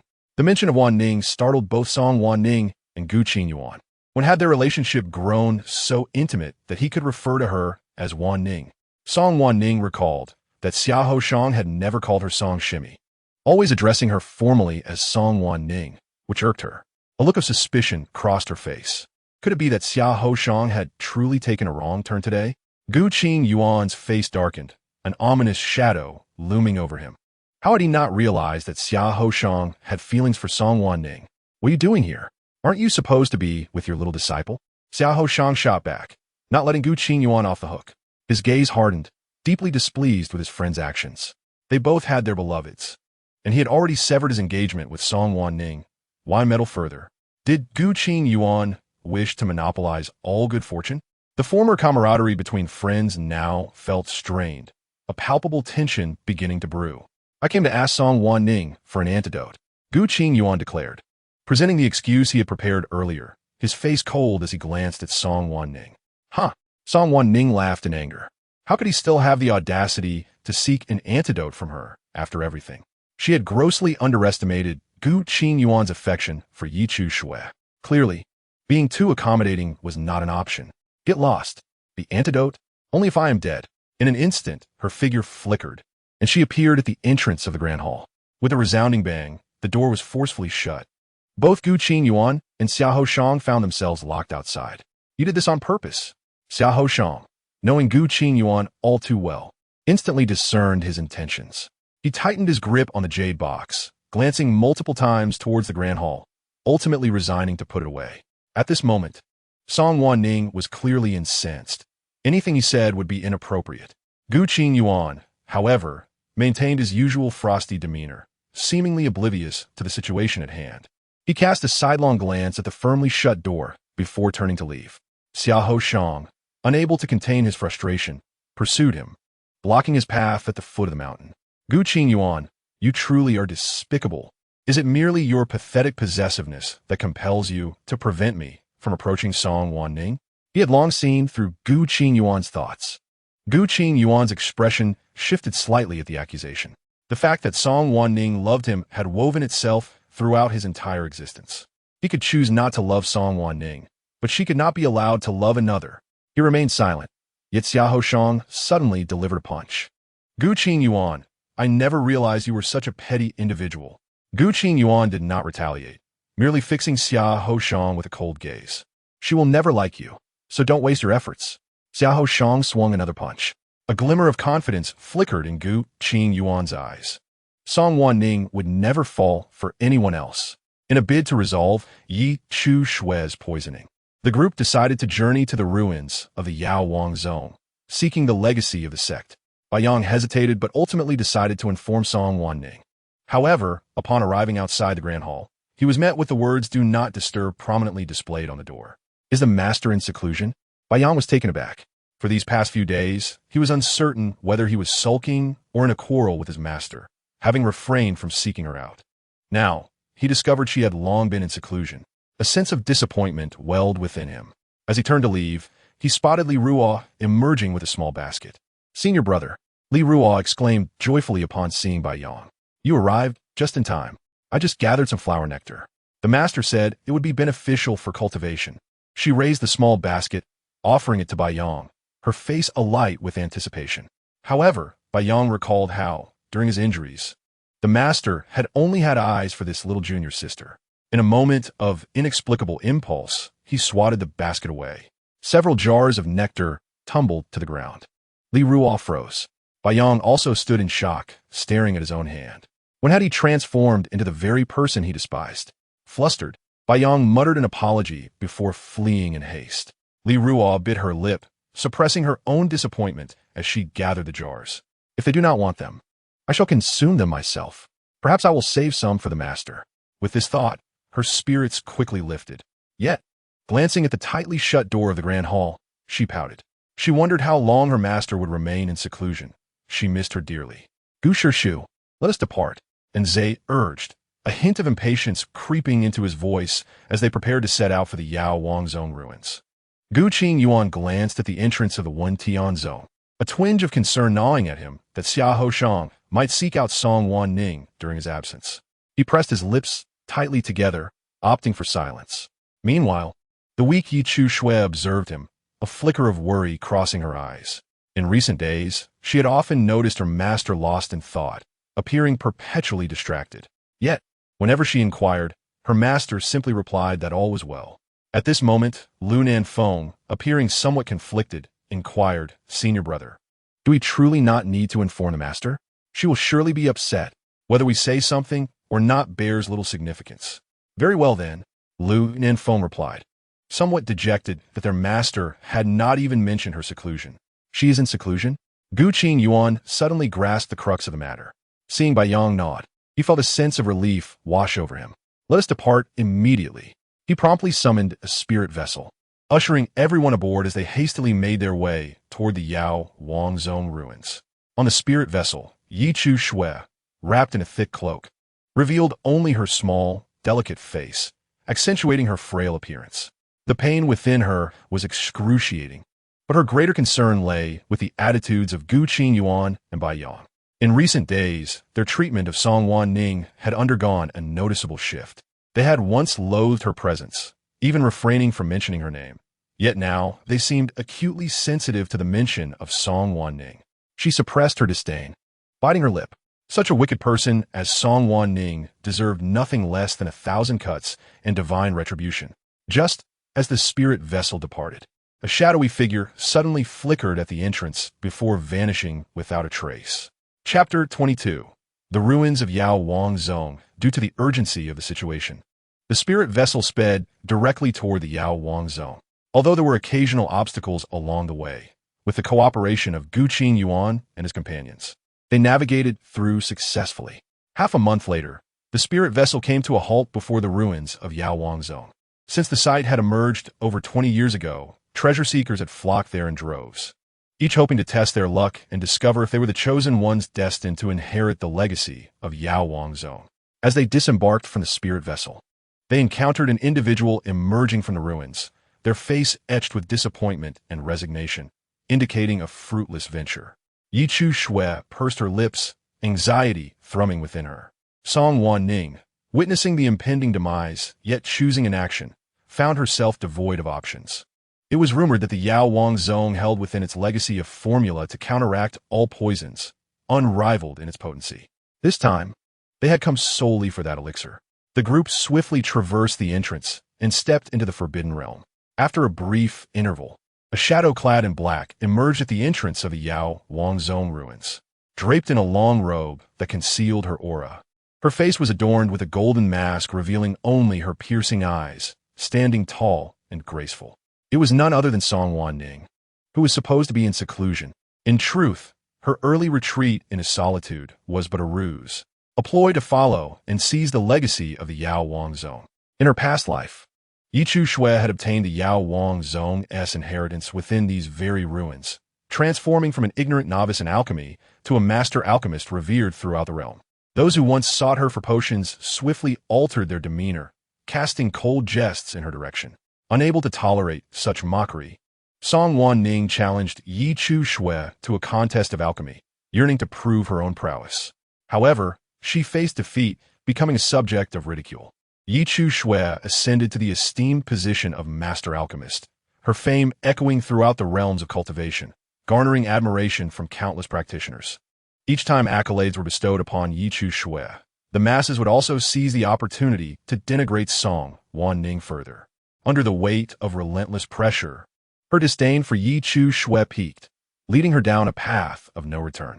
With the chance to start anew, Song Wanning was resolute in preventing the recurrence of her past failures, seeking to sever the roots of such possibilities. Yet fate is often capricious, and deep within, Song Wanning harbored little confidence. With a solemn gaze, she concealed her presence and infiltrated the Yao Wang Zong ruins. From the outside, the ruins appeared to be encased within a barrier of spiritual energy, shrouded in mystery, revealing nothing of its true form. Upon entering, however, she discovered a breathtaking vista. Majestic palatial structures soared skyward, their towering might seemingly defying the heavens, reminiscent of ancient titans surveying the world below. The foundational stones were meticulously carved from massive, uncut rocks, while the pillars of the halls resembled ancient trees, requiring several individuals to encircle them. The surfaces of the pillars were adorned with enigmatic and archaic patterns, depicting the myriad phenomena of the universe or chronicling tribal legends, exuding an aura of inscrutable mystery. The eaves and brackets layered upon one another, while the tiles were arranged with precision, their warm hues glimmering like glass beneath the sunlight. However, the ragged, overgrown grass along the Grand Avenue and the verdant lakes created a stark contrast against the opulent palaces, crafting a unique beauty. Song Wanning had visited the Yao Wang Zong ruins before. The Yao Wang Zong, a premier sect from ancient times, was renowned not only for its disciples' exceptional aptitude in alchemy, but also for their unparalleled strength. With an abundance of elixirs at their disposal, they were a formidable force across the cultivation realm. Yet, in a single night, the Yao Wang Zong vanished from the world of cultivation, along with the entire mountain. causing a sensation throughout the land. Only the echoes of its grand legends remained. Unexpectedly, over 2 decades ago, the Yaowang Zone ruins re-emerged like a bombshell, igniting a fervor among practitioners of the cultivation world. Countless individuals flocked to the site, tirelessly exploring its structures in hopes of uncovering fragments of its legacy to alter their destinies. As an ardent enthusiast of alchemy, Song Wanning could not afford to overlook such an opportunity. Yet, after months of searching, she returned empty-handed, filled with regret. Now, upon reflection, the timing of the Yaowang Zone ruins' reappearance coincided precisely with Yi Chu Shui's birth. Thus, it was evident that this was a treasure destined for Yi Chu Shui, leaving her with nothing. Clenching her fists, Song Wanning seethed. What the heavens favor? The desire she harbored, even in the face of impending calamity, would compel her to fight fiercely. She had never believed in fate, nor did she fear death. What she feared most was a repeat of her past, living in utter helplessness until her last breath. Suppressing the turmoil within, Song Wanning meandered through the city. Along the way, she occasionally encountered other practitioners, all wary and on guard, anticipating any sudden attacks. Particularly, Song Wanning's mysterious guise and commanding presence made it evident that she was not to be trifled with. In another part of the palace, Yi Chu Shui pressed her hand against her chest, suffering from relentless coughing. Just moments ago, as a group entered the grand hall, she had become separated from the others, uncertain whether the hall was cursed or if she had triggered some forbidden mechanism. Her chest felt as if it were on the verge of bursting. The image of Song Wanning's arrogance flashed through her mind, fueling her resentment. Had it not been for the poison in the elixir she had received, she would not have found herself in this pitiful state. The humiliating experience of begging Song Wanning for potions was one she never wished to relive. Therefore, she was determined to uncover the Yaowang Zone's legacy, to trample Song Wanning beneath her feet and obliterate her pride. With unwavering resolve, Yi Chu Shui pressed on, her confidence undeterred despite her physical discomfort. Since entering the Yaowang Zone, she had sensed a guiding force leading her step by step towards this grand hall. As a transmigrator, she was destined to be favored by fate, the true heroine of this tale. With this thought, she quickened her pace towards the nearest door. As the great door slowly closed behind her, she sensed someone entering. Could it be that another had felt the pull of the guiding force? No, she had to hasten and locate the legacy. Following the toxic trail, Song Wanning pursued Yi Chu Shui into the grand hall, just in time to catch sight of the closing door and the figure concealed behind it. A smirk played on her lips, a glimmer of cunning in her eyes. If Gu Qingyuan knew that the elixir she had begged for had become a pawn in the destruction of his disciple's future, he would be enraged to the point of spitting blood. Wu Tihi. She began to survey the grand hall carefully. Typically, every sect possesses a hall of inheritance, designed with various trials to test the disciples' qualifications and insights, selecting suitable inheritors. If her intuition was correct, this place should indeed be the hall of inheritance for the Yaowang Zone. With a serious demeanor, Song Wanning resolved that she would never relinquish the inheritance without a fight. As for who would ultimately claim it, that would depend solely on individual merit. Soon, she discovered a point of restriction and, with a push of her hand, a grand door truly appeared. Yi Chu Shui was granted immediate access, while she had to seek it out herself. Indeed, the heavens showed favoritism. Behind the door lay an empty chamber, containing only a furnace for alchemy. The furnace stood firm on 4 legs, adorned with dragon motifs that appeared lifelike. Rays of light converged at the center, cradling a pearl. The pearl appeared entirely transparent, yet within its depths, a hint of dark energy lingered. Song Wanning furrowed her brow, sensing that the pearl was no good omen, particularly the aura it emanated, which felt eerily familiar.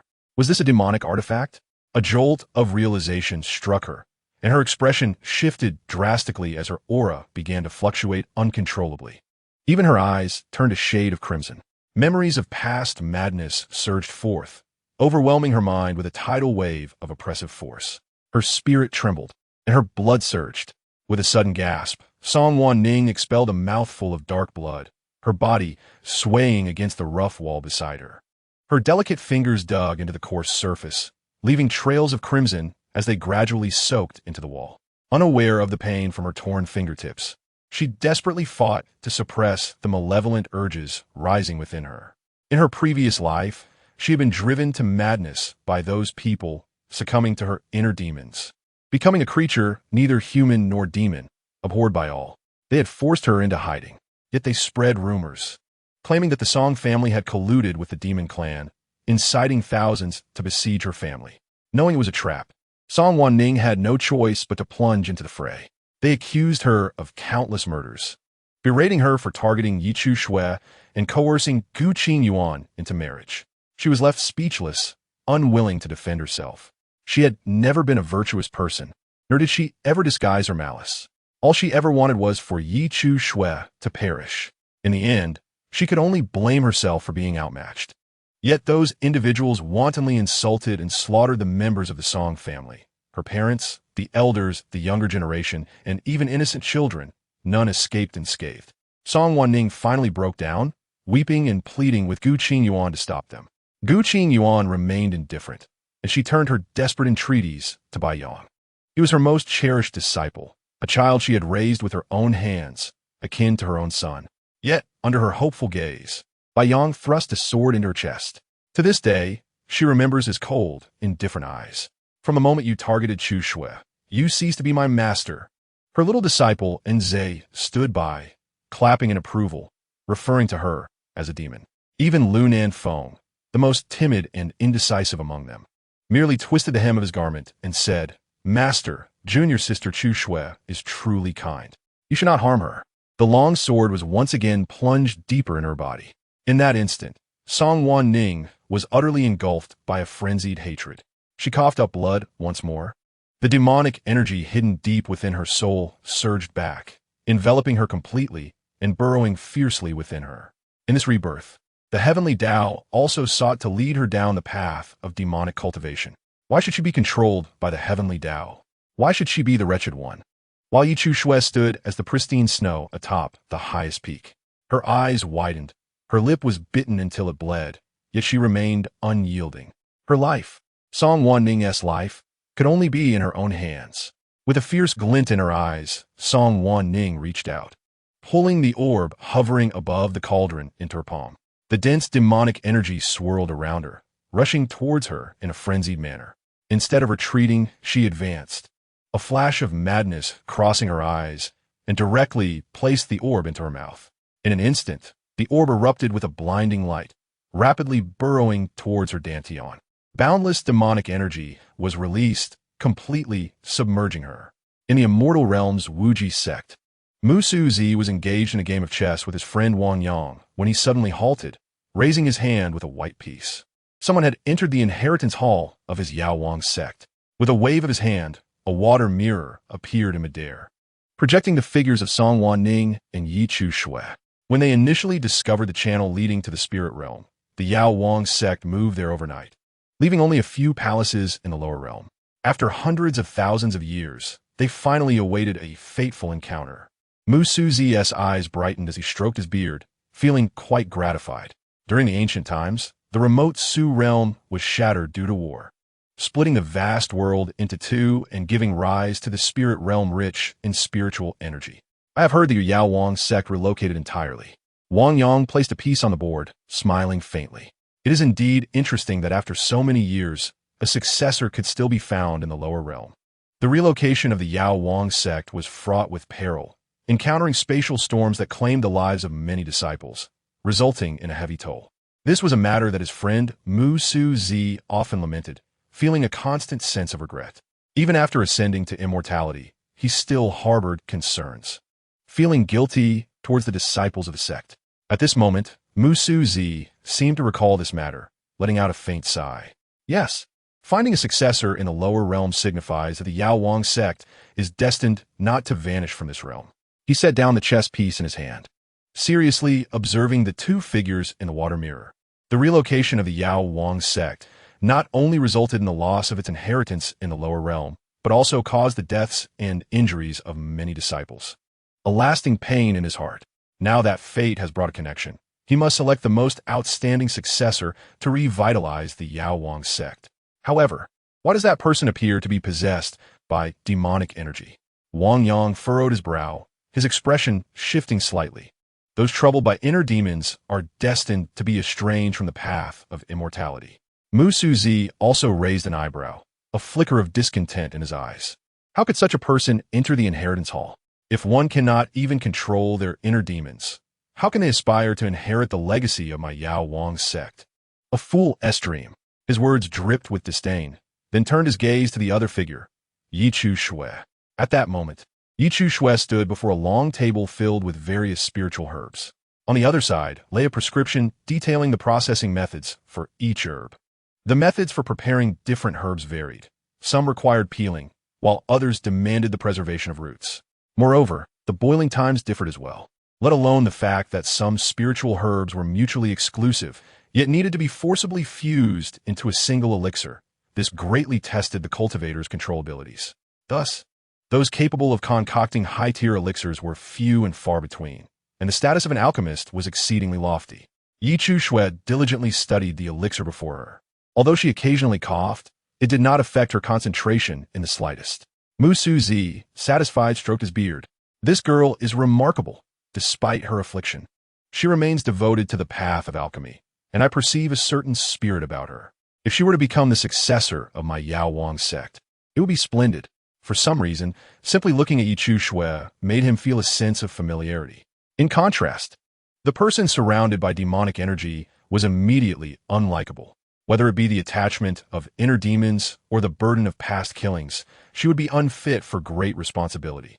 Chapter 24. Immortal Lord Mo Yang. Their gazes were inevitably drawn to Yi Chu Shui, observing her methodically process the spiritual herbs with a sparkle of brilliance in her eyes. This girl possesses a considerable talent for alchemy. It seems she is indeed the fated successor of my Yao Wang sect. Let us wait and see if she can pass all the trials. Inside the grand hall, the demonic energy within Song Wanning surged violently, attacking her blood vessels and meridians. The black demonic energy swirled within her eyes, making her appear as if she were a fearsome hellish spirit. To outsiders, she seemed deeply entrenched in demonic possession. However, in reality, Song Wanning was extraordinarily clear-headed at this moment. The seemingly chaotic demonic energy roaming in her body was, in truth, under her meticulous control.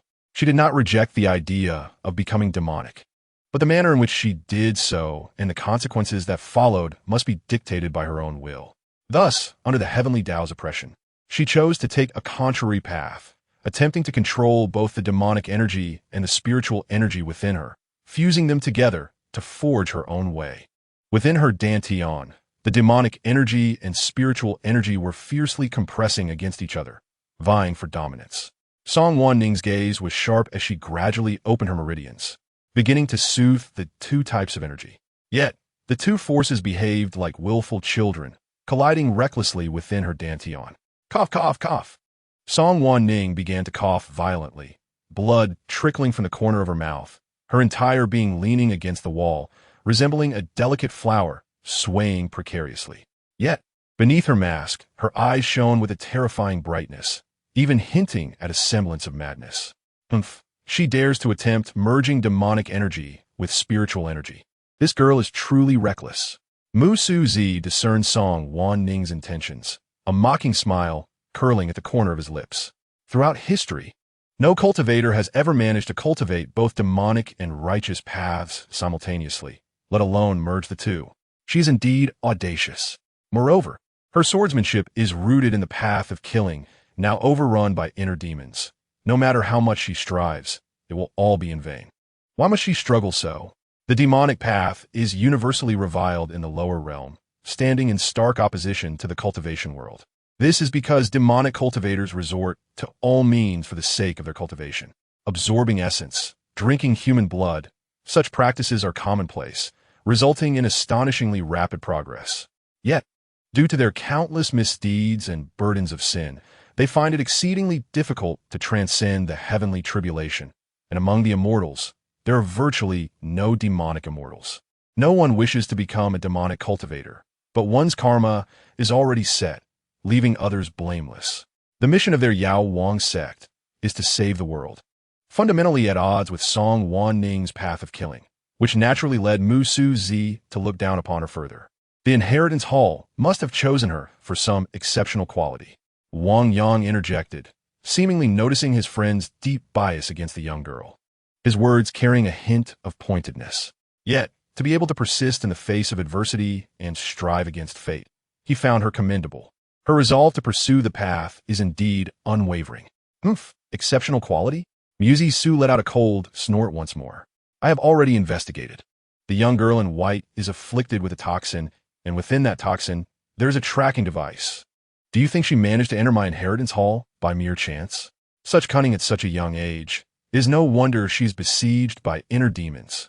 What does it matter if she employs tricks to gain entry into the inheritance hall? There are countless ways for me to render her efforts futile.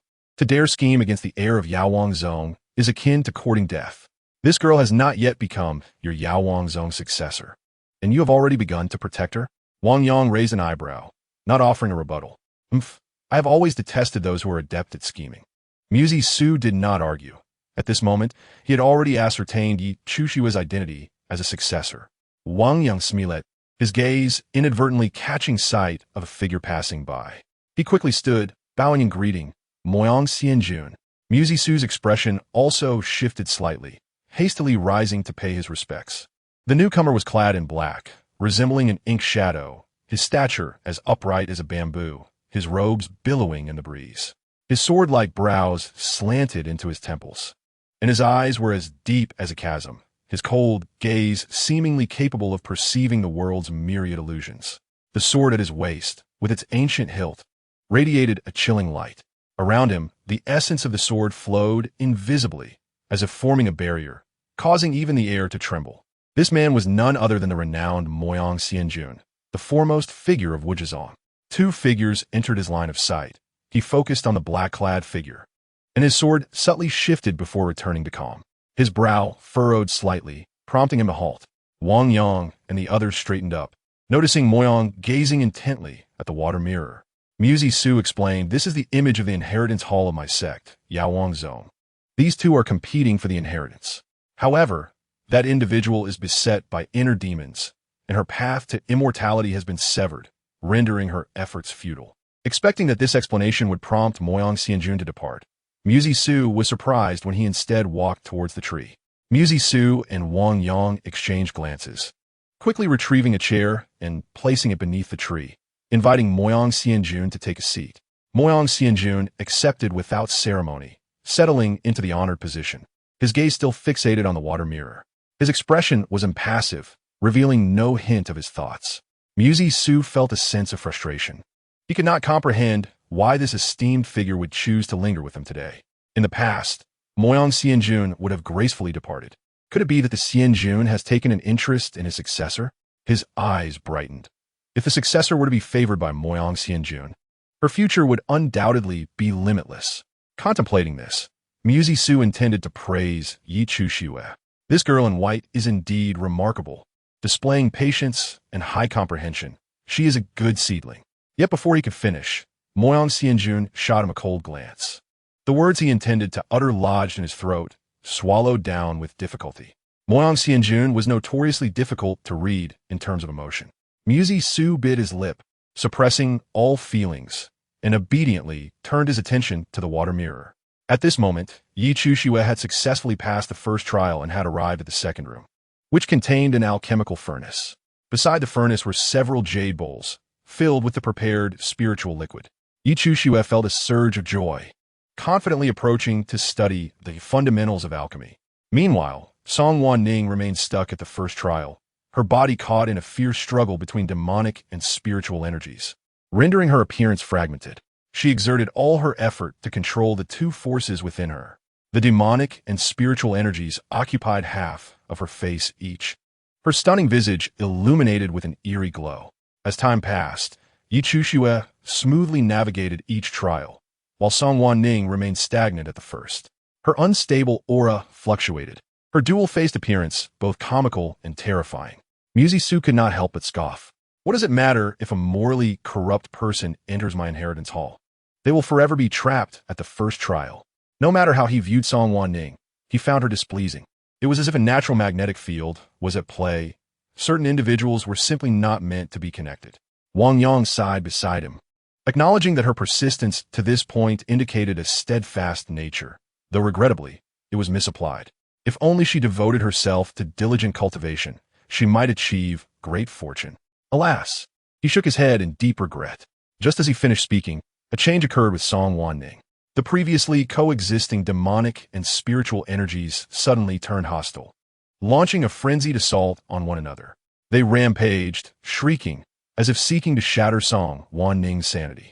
Visions from her past flashed before her eyes, the boundless hatred once more engulfing her, attempting to awaken the deepest evil within her. It stirred her madness. Song Wanning spat out a mouthful of blood, her dantian already riddled with injuries. Yet, upon closer inspection, her expression remained remarkably serene, starkly contrasting the violent aura surrounding her. Deep within her consciousness lay a small corner, a sanctuary of cherished memories from her mentor's teachings, the warmth of her parents' love, and the perseverance of her youthful years dedicated to cultivation. These recollections now served as her support to endure. Wanning, your talent is extraordinary. Your achievements in the path of swordsmanship will undoubtedly surpass Qin Yuan. However, the path is fraught with peril, and I fear you may tread the path of slaughter, bringing forth too much bloodshed. The voice of her mentor echoed in her mind, recalling the gentle touch on her head as he imparted wisdom about the realms above the mortal plane. He assured her that if she diligently cultivated, she would witness the vast cosmos and behold new worlds.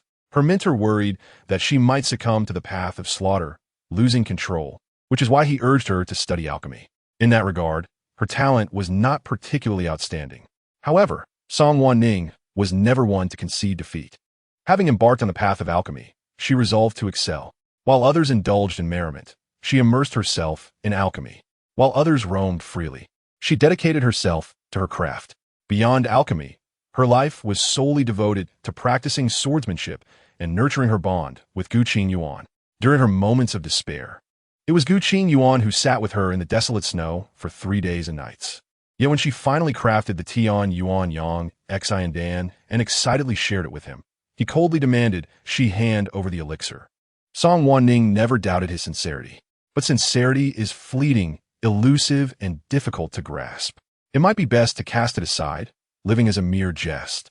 With a self-deprecating smile, she mused that perhaps her unwillingness to yield was what tethered her to such intangible aspirations. Yet in her pursuit, she had lost herself and the fervent hopes of her parents and mentor. Suddenly, Song Wanning opened her eyes, raising her hand fiercely, grasping the imaginary hilt of a sword, and struck forward with determination. This strike severed her ties to the past. This strike shattered her desires for love. This strike birthed her rebirth. This strike forged her future. Deep within her consciousness, a golden sword shot up into the sky, erupting in a dazzling light that enveloped the entire room. The previously arrogant, demonic energy now trembled like a mouse before a cat, frantically seeking refuge in the corners of her body. The golden light flickered for mere moments before settling into tranquility, as if nothing had transpired.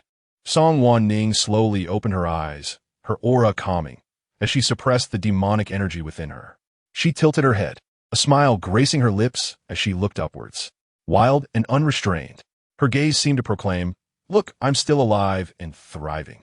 Muzi Su slammed his palm against the stone table in frustration. How could this girl be so audacious, merely suppressing the demonic energy? And she truly believed herself to be free from worry? Such ignorance. Her glance just now was clearly a provocation aimed at me. As long as this old man does not consent, she will not obtain any inheritance from my Yao Wang zone.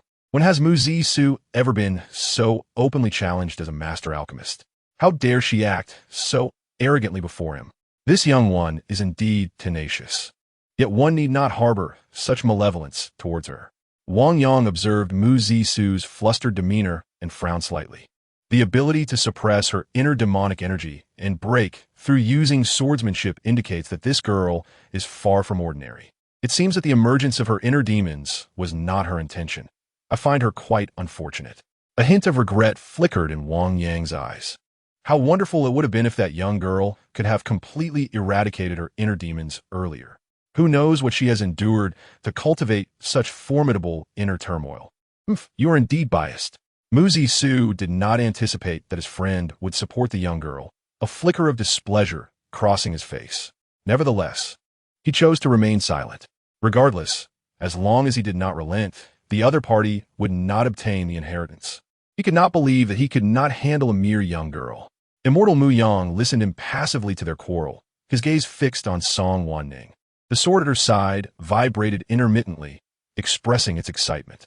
He pressed it down with his hand, signaling it to calm down, yet it only grew more agitated. Feeling helpless, Mu Yang gently restrained it until it finally settled down. In the grand hall, Song Wanning had already pushed open the second large door. As a master alchemist from the lower realm, the challenges laid before her were not daunting.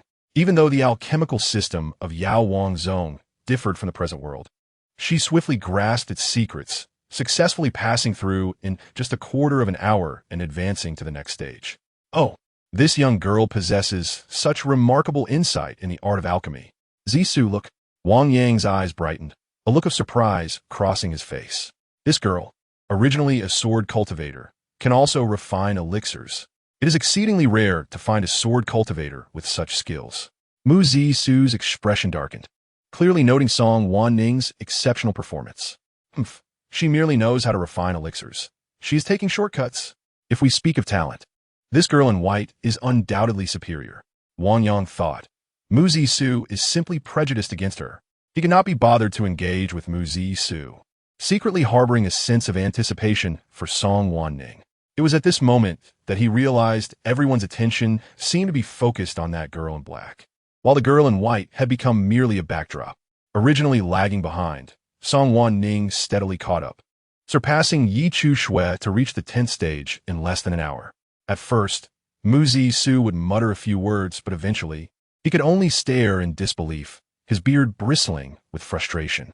With immortal Mu Yang present, this girl in black was clearly doing so deliberately, wanting to step over the girl in white to ascend. Fortunately, his keen eye discerned her intentions, and he would not allow her to succeed.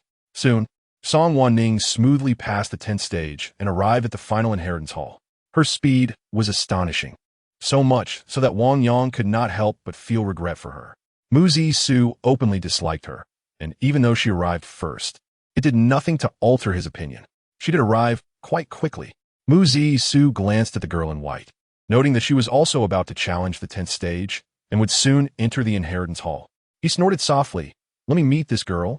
He left a trace of his consciousness in the lower realm's inheritance hall, which had not yet dissipated and could now serve as a vessel to construct a bridge.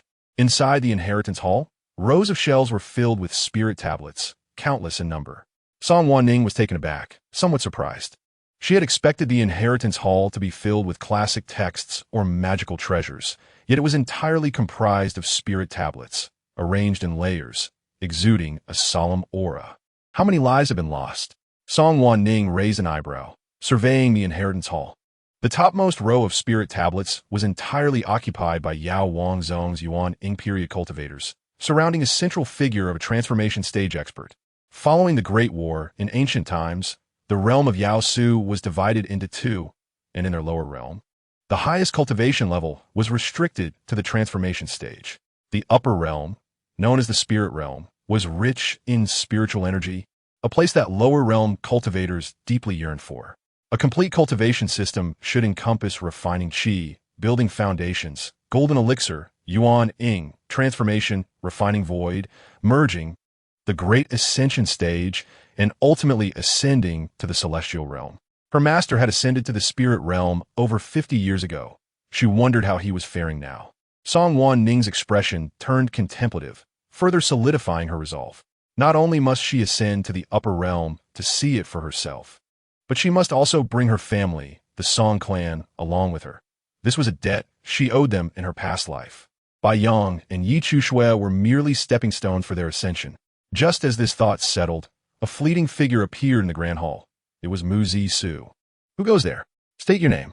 Mu Zisu scrutinized Song Wanning coldly, yet his mind lingered on Yi Chu Shui, thinking that the girl in white should have succeeded by now.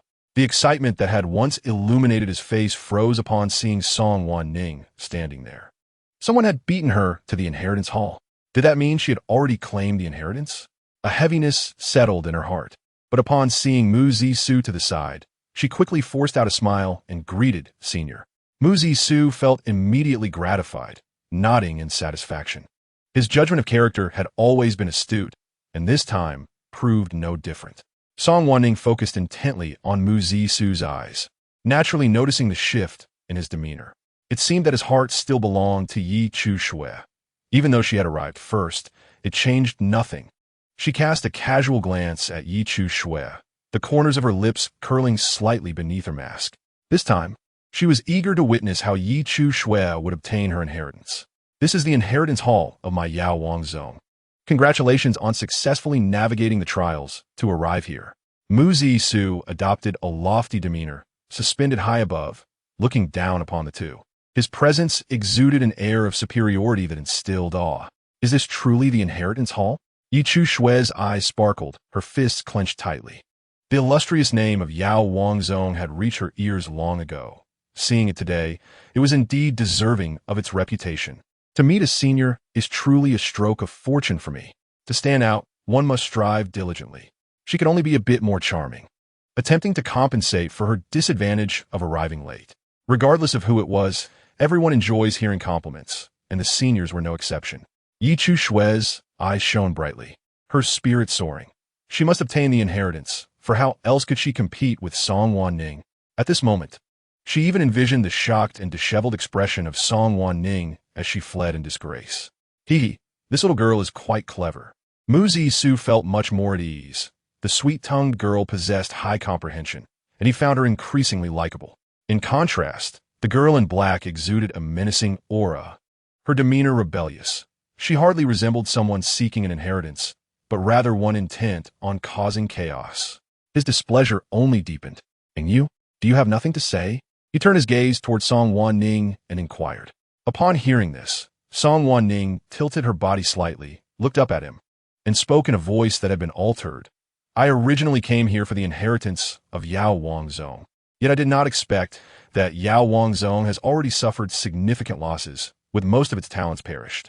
In her past life, she had already been sufficiently humble before Gu Qing Yuan. In this life, she would not allow anyone to make her bow down again. Moreover, the malice from the other party was so apparent. She was not a fool. Her words struck at Mu Zisu's most profound pain, causing his expression to darken.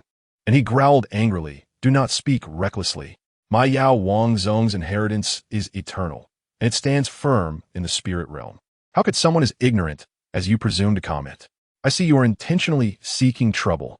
Mu Zisu did not disguise his disdain, which pleased Yi Chu Shui greatly. The opponent is utterly incompetent, daring to offend a senior. What a fool, with such emotional intelligence. How can one even dream of contending for inheritance? It is truly the folly of a dreamer. Senior, do not be angered. This fellow cultivator must be woefully ignorant of Yao Wangzong, which is why such foolish words escape their lips.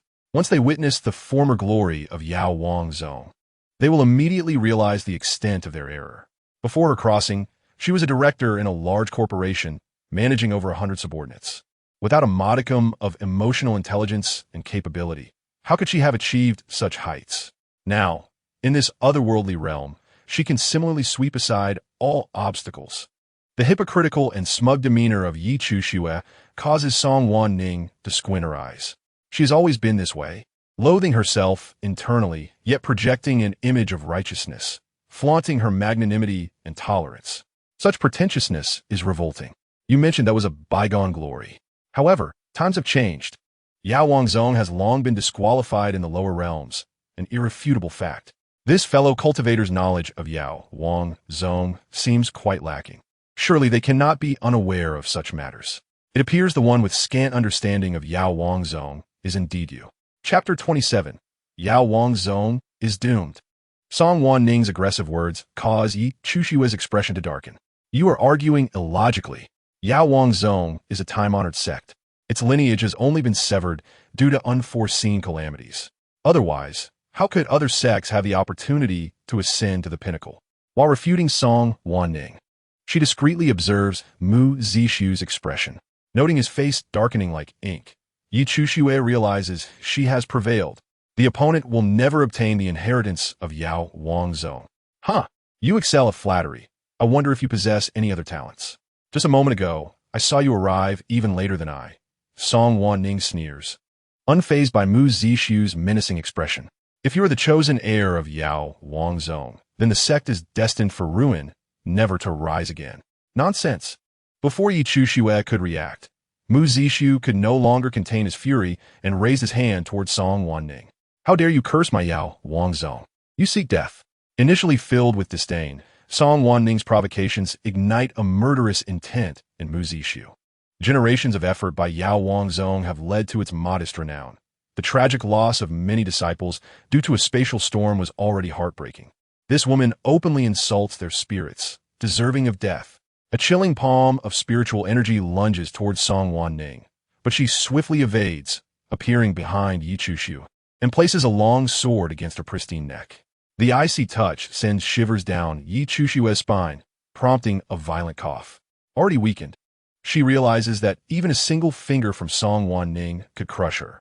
The palm of spiritual energy approaches, overwhelming her senses and causing her pupils to tremble. No one anticipated that Song Wanning would feign an attack, taking Yi Chuxue hostage. After all, it is merely a remnant of divine thought lingering for hundreds of thousands of years, its power far too feeble. Release her at once. Mu Zixu's face oscillates between red and white with rage. In all his years of cultivation, he has never encountered such arrogant juniors. Release her? Song Wanning smiles sweetly, pressing the sword closer to Yi Chuxue's neck. The cold blade grazes her delicate skin, causing blood to well up, creating a hauntingly beautiful contrast against her pallid complexion. Cough, cough, cough. Yi Chuxue coughs violently, her heart racing with fear. She initially thought her captor a fool, only to discover she faces a madwoman. The most terrifying kind of person is one who seeks to destroy what they cannot possess. At that moment, Song Wanning leans closer, her breath warm against Yi Chuxue's ear, sending chills racing up her spine.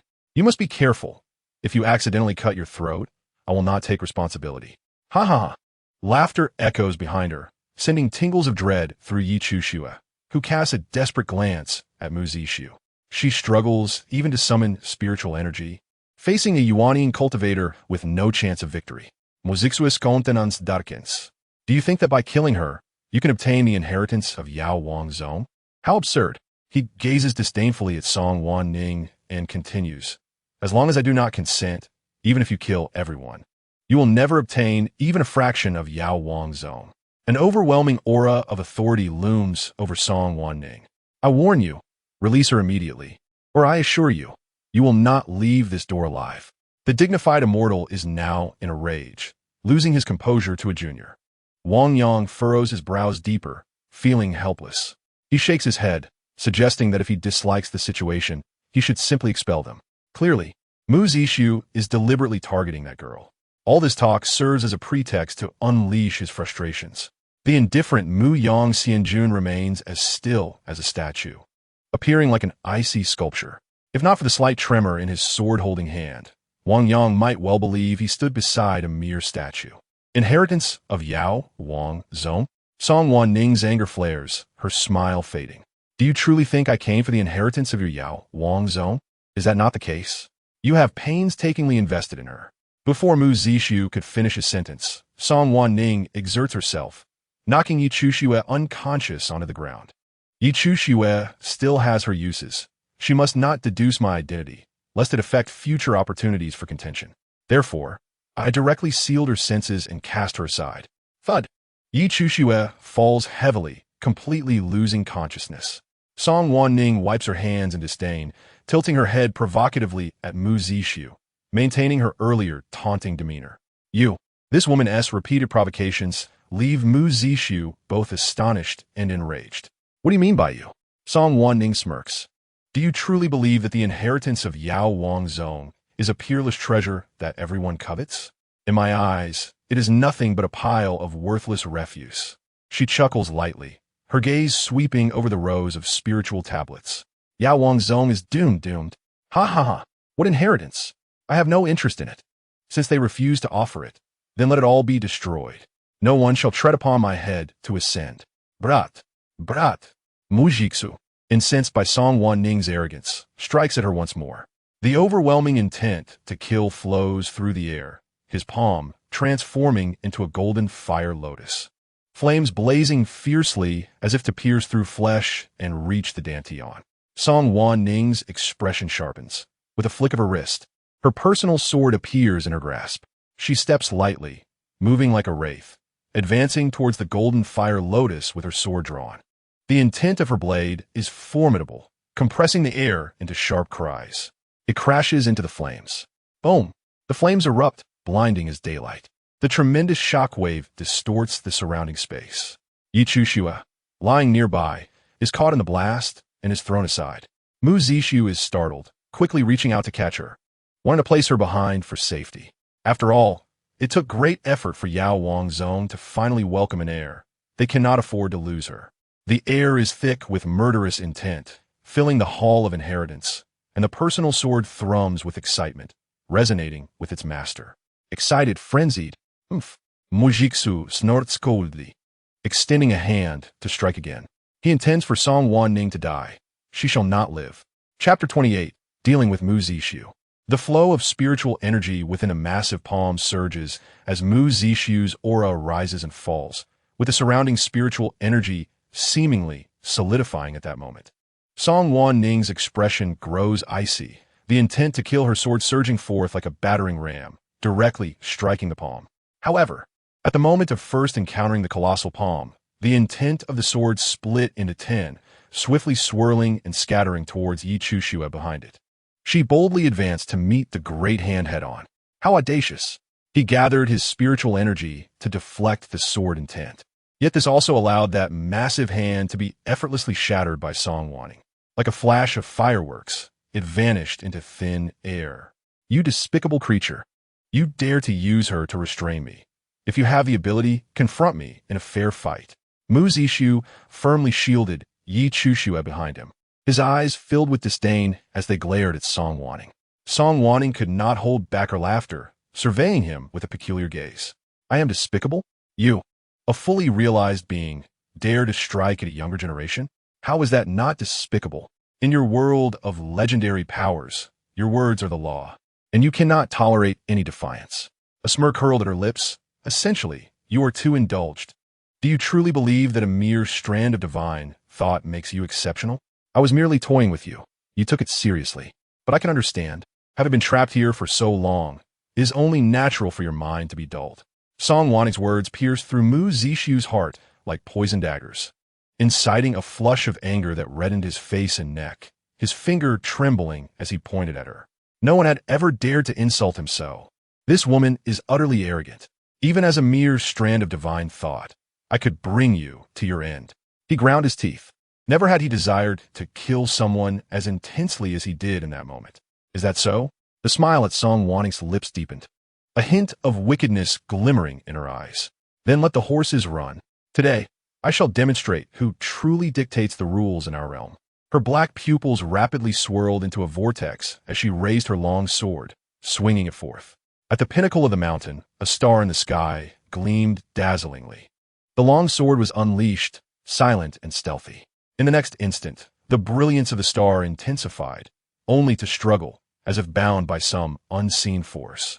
Mu Zishu witnessed this abrupt spectacle, a sense of foreboding flooding his heart as he summoned all his spiritual energy to meet the long sword. Yet, as Song Wanning had stated, this strand of divine thought had lingered for countless years and was no longer what it once was. In an instant, the surrounding space was rapidly confined. Though everything appeared silent, an overwhelming sense of dread crept into his heart. In a daze, Mu Zishu felt as if he were plummeting into an abyss, with an endless torrent of seawater surging towards him.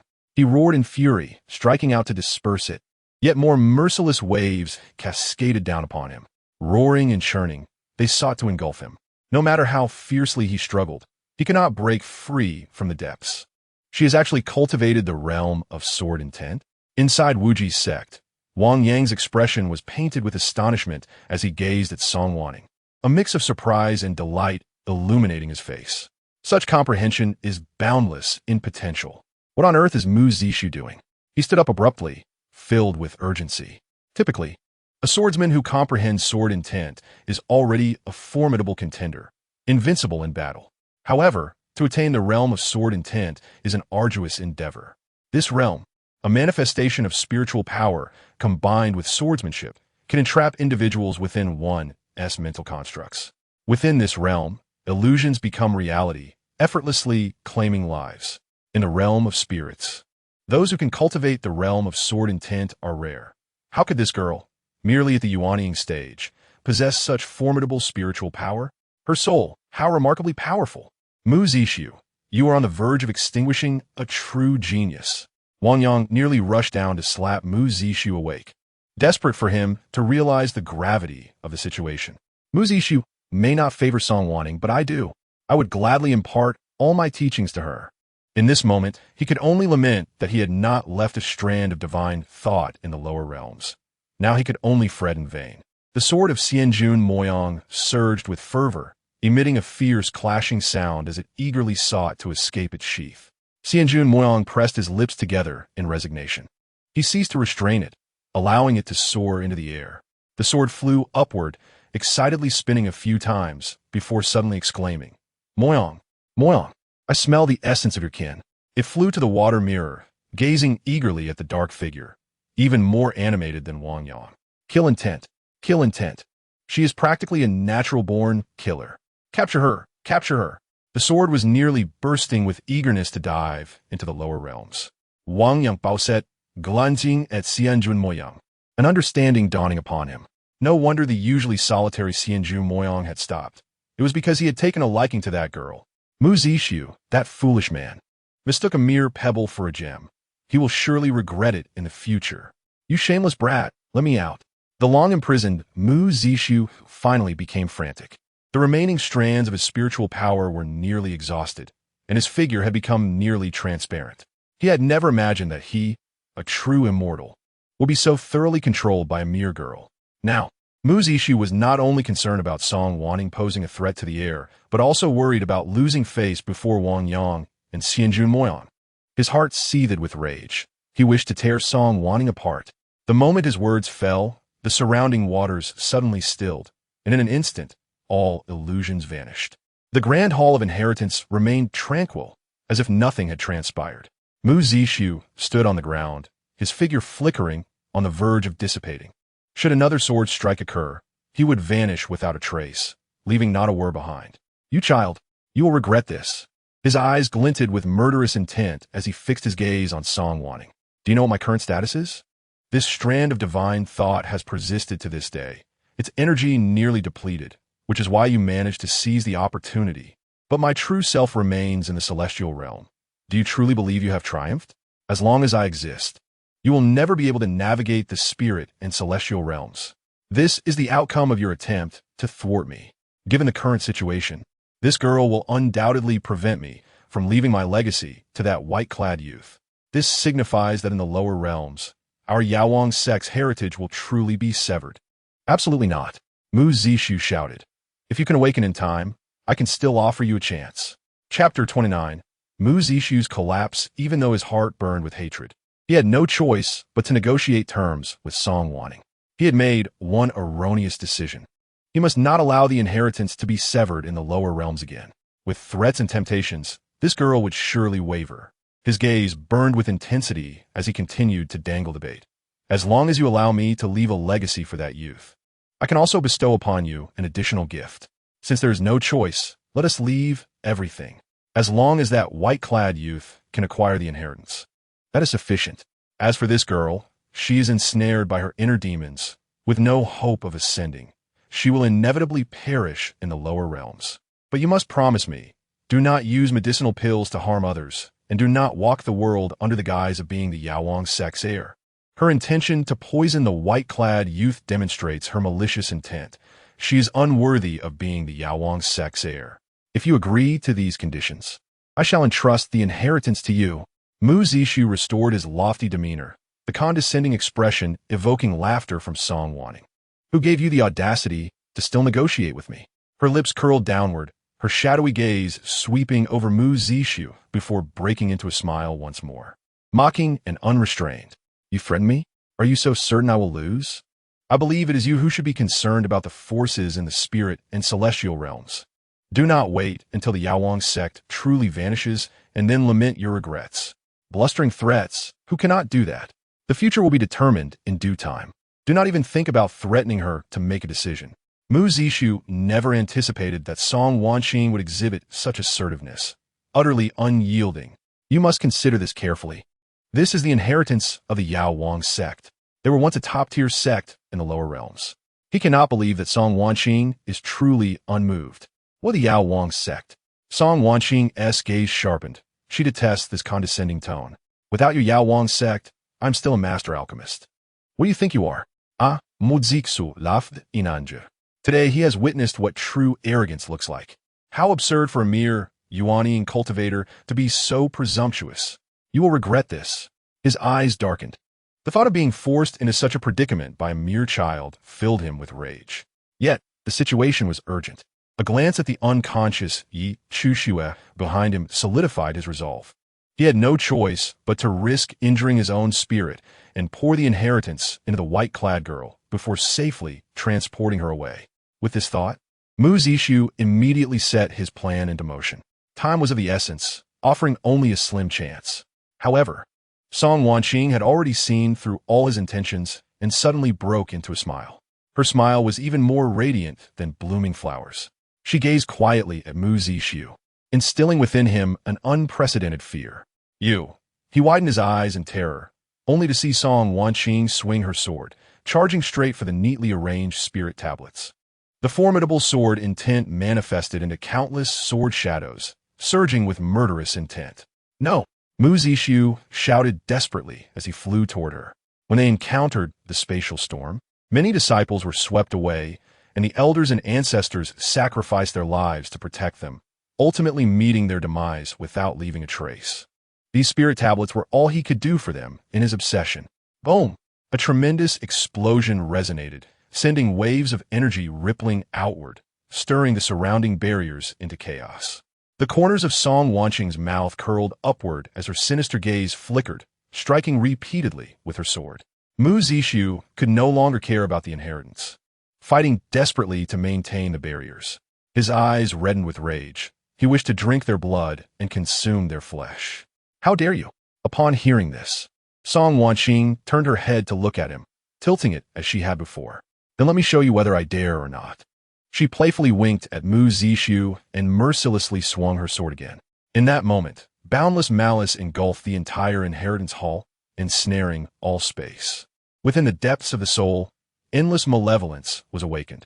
Like a demon, like a path. It was oneself. One sword. The barrier shattered. Mu Zishu's figure exploded into fragments, leaving only his furious howls piercing the heavens. Madman! Madman! I will kill you! Kill you! Kill you! The sword fell. The wind ceased. Countless spirit tablets were reduced to dust. A scene of devastation. She slowly raised her head to gaze at the sky, smiling meaningfully. I have long said that the Yaowang sect must perish. This name is anything but auspicious. Mu Zishu's spirit returned to his body, and he immediately spat out a mouthful of fresh blood, splattering the stone table before him with crimson droplets. Zishu. Wang Yang's heart tightened as he rushed forward to support him, only to be pushed aside. At this moment, Mu Zishu's mouth was stained with blood, his eyes fierce, and his aura fluctuated unsteadily. In the water mirror, Song Waning's taunting words reached him, igniting his anger anew and causing him to spit out another mouthful of old blood. Wretched woman! Wretched woman! His hands pressed against the stone table, fingers digging into the edge as the veins on his skin threatened to burst. Watching the shattered spirit tablets, blood-red tears welled in his eyes, unbearable pain coursing through him. Because of that wretched woman, the inheritance of the Yaowang sect was severed. Even the spirit tablets of deceased disciples were destroyed. Even if everything were to be rebuilt now, it would never be the same. He loathed Song Wanning. Zishu, calm down. Wang Yang grasped his arm, his brow furrowed in concern. Calm down? She destroyed the spirit tablets of my Yaowang sect. How can I possibly calm down? Mu Zishu roared, venting his frustration onto Wang Yang. Do you still want to speak up for her? Whose friend are you, really? Wang Yang felt his own anger rising after being yelled at. If you had sent her away directly, would all this have happened? Clearly, You were the one who made the first move. Everyone saw it clearly. Mu Zishu was merely shooting himself in the foot. What he did today, even as a friend, I cannot applaud blindly. You. Mu Zishu staggered, anger choking him, unable to express himself. Look at her arrogant demeanor. Would you be able to tolerate it? Someone like her deserves to be ground to dust, never to be reborn. As soon as those words fell, a wave of murderous intent suddenly spread towards Mu Zishu. All the insults stuck in his throat as he looked in astonishment at Xianjun M.Y.ing. Xianjun, he felt a chill run down his spine. Xianjun M.Y.ing glanced at them with indifference. Suddenly, he raised his hand and pressed it down toward Mu Zishu's head. Please vote for me. Chapter 30. The Inheritance of the Xianjun. Mu Zishu's eyes widened in fear, but he suddenly realized he could not move at all. What is this? Spatial confinement? What does Xianjun M.Y.ing intend to do to him? Beside him, Wang Yang's pupils contracted sharply. He instinctively wanted to save his friend, but after several struggles, he found that only his eyeballs could move. Both were filled with shock and fear, yet powerless to intervene. They could only watch helplessly as that mighty hand descended upon Mu Zishu's head. Xianjun M.Y.ing's expression remained cold as a mysterious pattern appeared beneath his palm, reaching from the center of his hand deep into Mu Zishu's consciousness. There, he constructed a bridge, reconnecting to the inheritance hall. Meanwhile, the controlled Mu Zishu had already rolled his eyes back, staring blankly like a marionette. Within the inheritance hall, Song Wanning completely shattered the spirit tablet fragments and extinguished them with her alchemical fire. Thus, there were no longer any spirit tablets left in the inheritance hall, only the barren ground and the unconscious Yi Chushua lying upon it.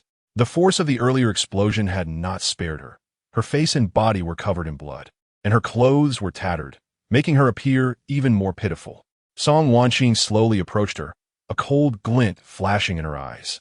Initially, she had intended to keep her as a treasure-seeking mouse, but after this incident, Song Wanning had changed her mind. Even if she performed exceptionally well, these treasure inheritances were still aimed at Yi Chushua. Since she could not benefit, then it was better to eliminate her. Swift and decisive. It would save her from being an eyesore.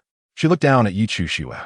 In her past life, Yi Chushua had repeatedly stood on a moral high ground, criticizing her for being willful and ruthless, even inciting Gu Qingyuan against her, claiming she was unworthy of him and had blood on her hands. She even absurdly preached the concept of equality, earning the admiration of many low-tier cultivators. Song Wanqing's lips curled into a smirk. In the realm of cultivation, power reigns supreme. Morality and worldly doctrines are mere illusions in the face of absolute strength. Moreover, she had persevered through countless tribulations to ascend to the Yuanying Zhenjuan status. What right did she have to be equal to those people? Instead of blaming fate, those individuals should either strive to catch up or simply accept their fate. Besides, since Yi Chushua was so selfless, why did she not share all the treasure she obtained? What meaning is there in endlessly shouting hollow slogans? Truly laughable. Yet, those within the sect fell for this act, placing Yi Chushua upon a pedestal. Meanwhile, she merely spoke a few truths and became labeled as a great villain, which is quite ironic.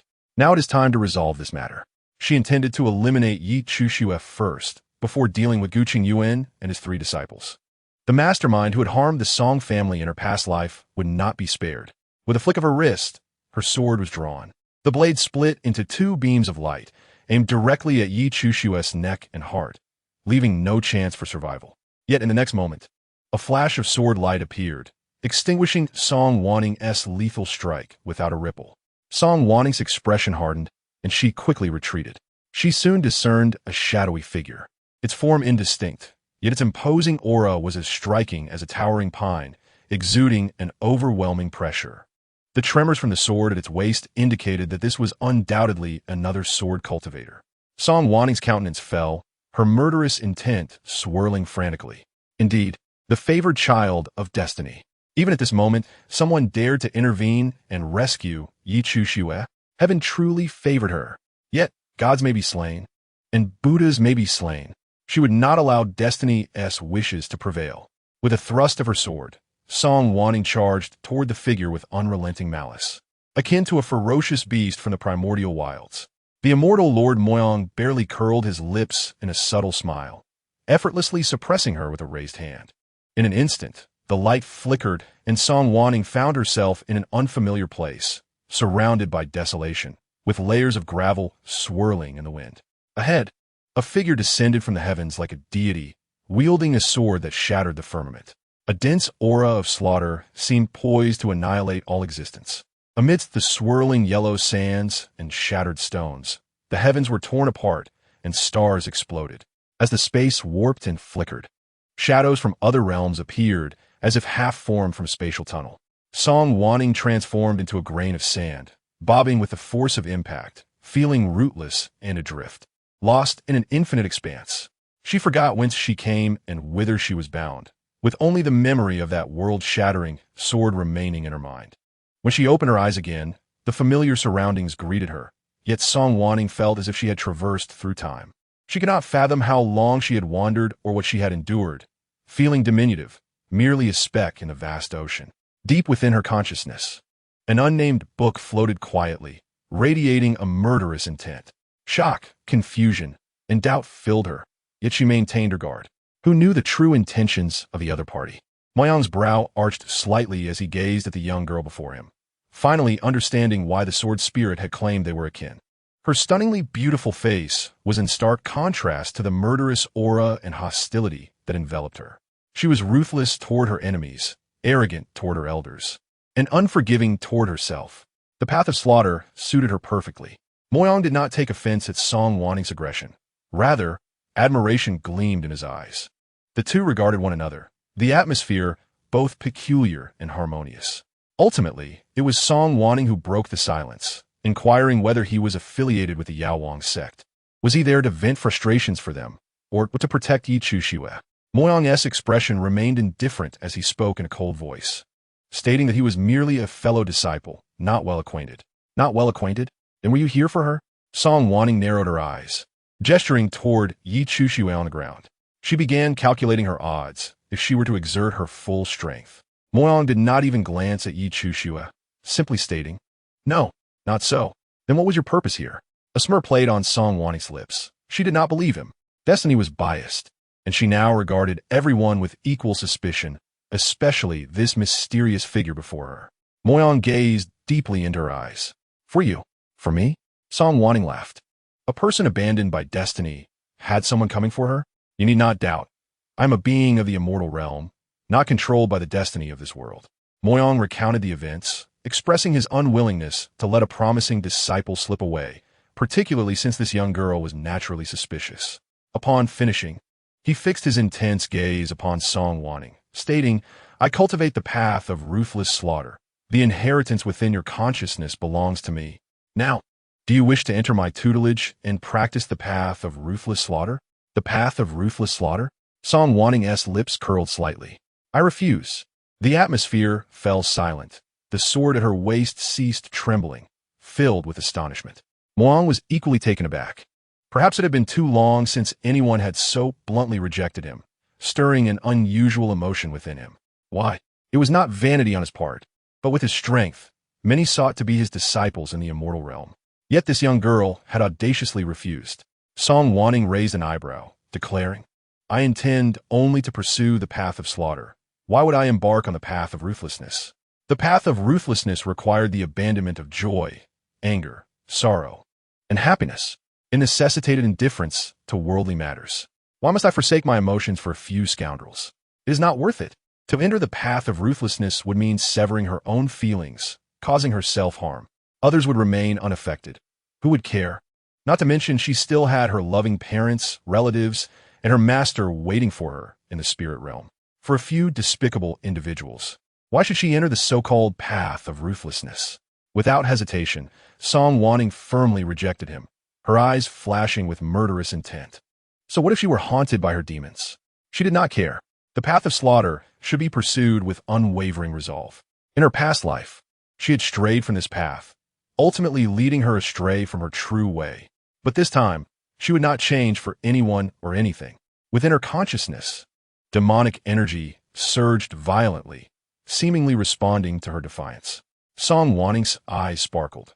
One day, she would completely conquer her inner demons and bend them to her will. The sword at her waist vibrated excitedly within its sheath, attempting to break free from confinement, while Moyang regarded her with a hint of surprise before his eyes brightened. If this girl could persist, they would surely meet again in the future. Perhaps it would be in the immortal realm. Moyang did not press Song Wanning to accept his inheritance, his form twisting slightly before slowly vanishing from her sight. His voice echoed in her ears with earnest warnings. Those with great fortune are chosen by destiny. Forcibly erasing them will only harm oneself. Fortune is not immutable. You may devise your strategy gradually, weakening your opponent's fortune until you can thoroughly annihilate it in one final strike. It is not merely about killing. This is not the true essence of the path of slaughter. I shall bestow this inheritance upon you. Perhaps you may glean insights into your own path of slaughter from it. After a lengthy silence, Moyang's voice resounded once more. I hope to see you again in the immortal realm.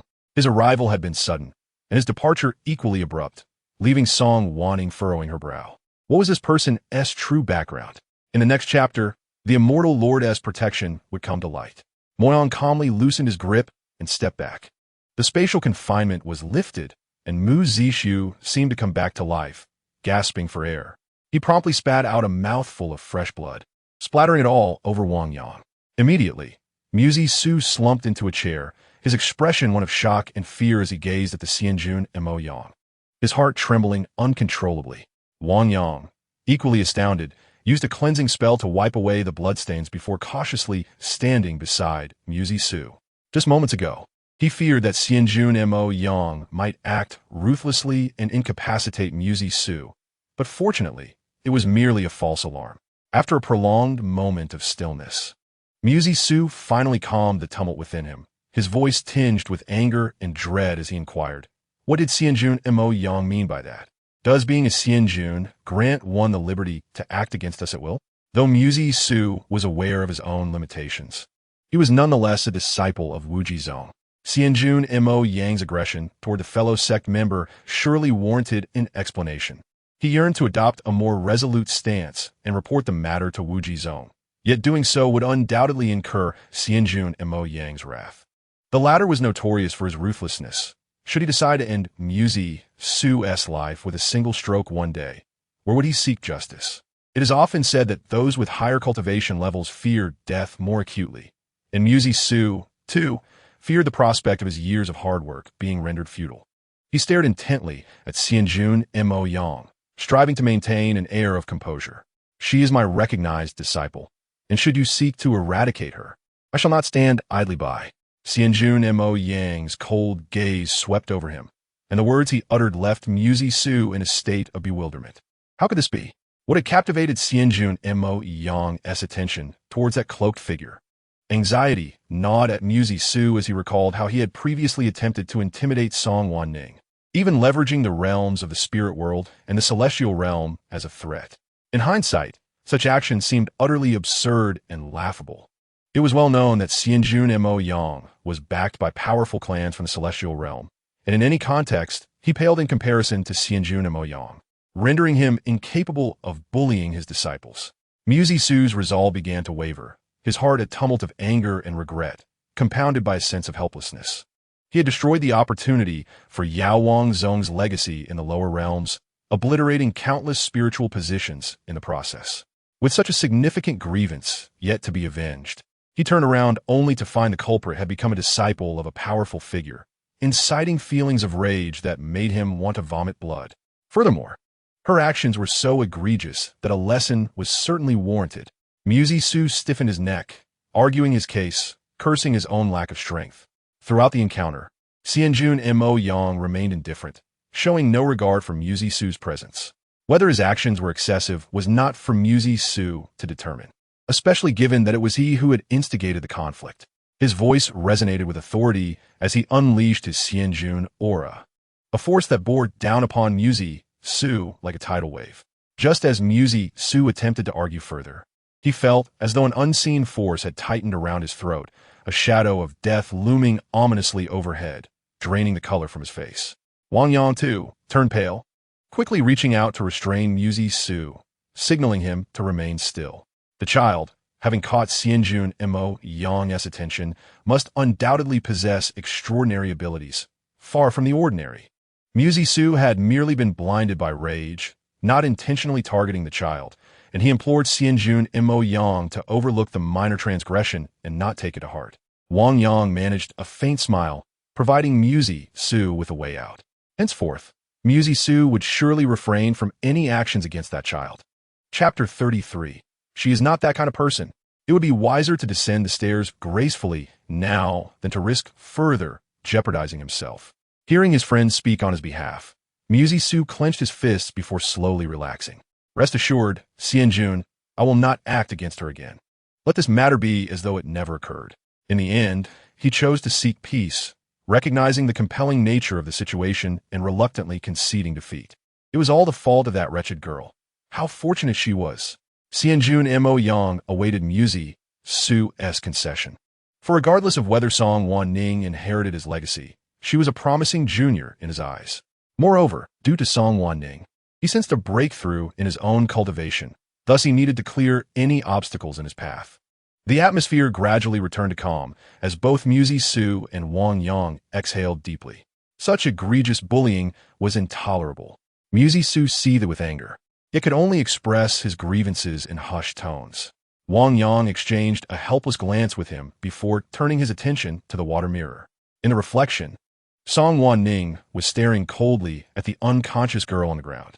She narrowed her eyes, contemplating her options before ultimately deciding to trust him.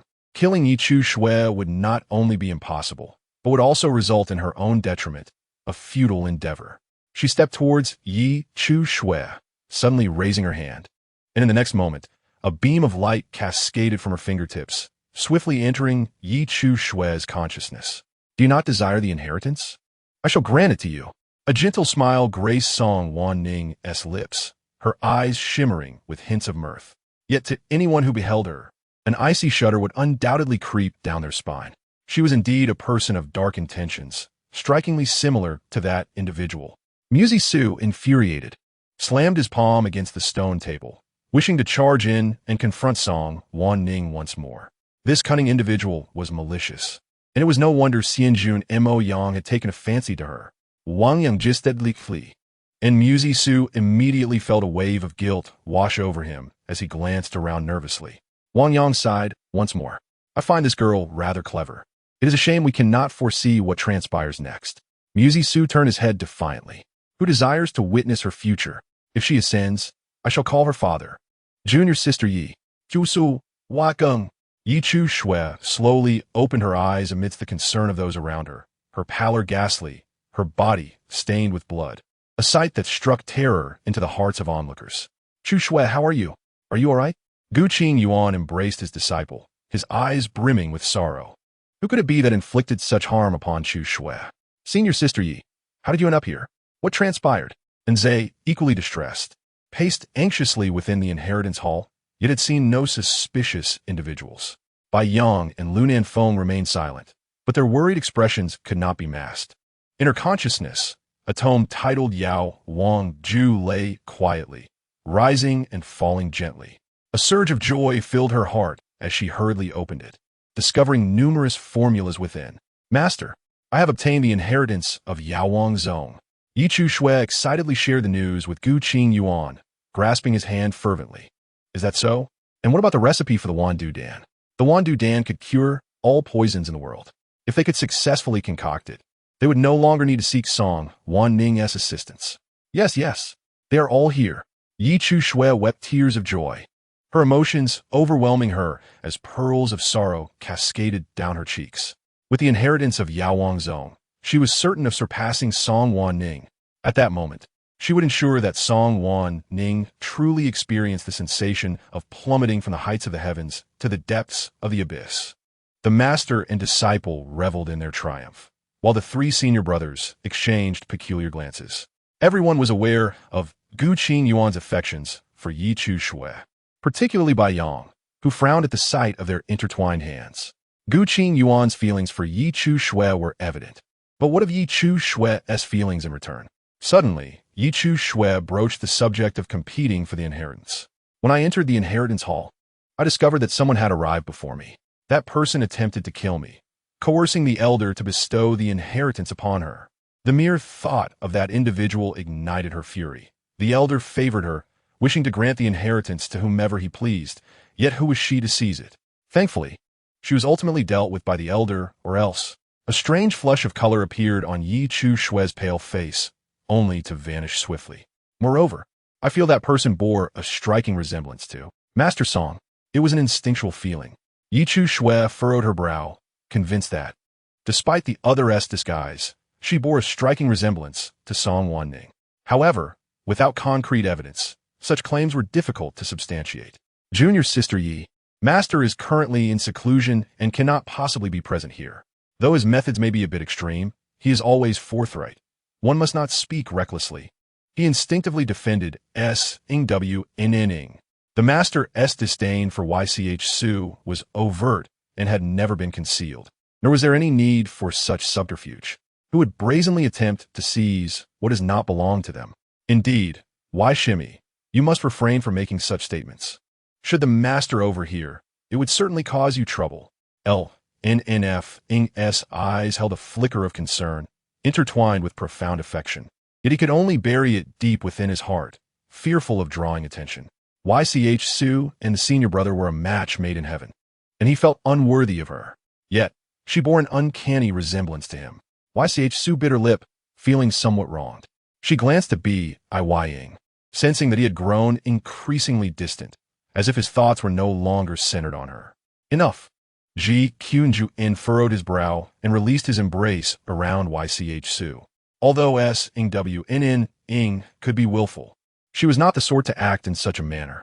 You must be mistaken. Furthermore, she had entered seclusion early on and could not possibly appear here. He knew Ing exceedingly well. This was not her style. YCH Su, continuously refuted, felt her composure slipping, a flash of anger igniting in her eyes.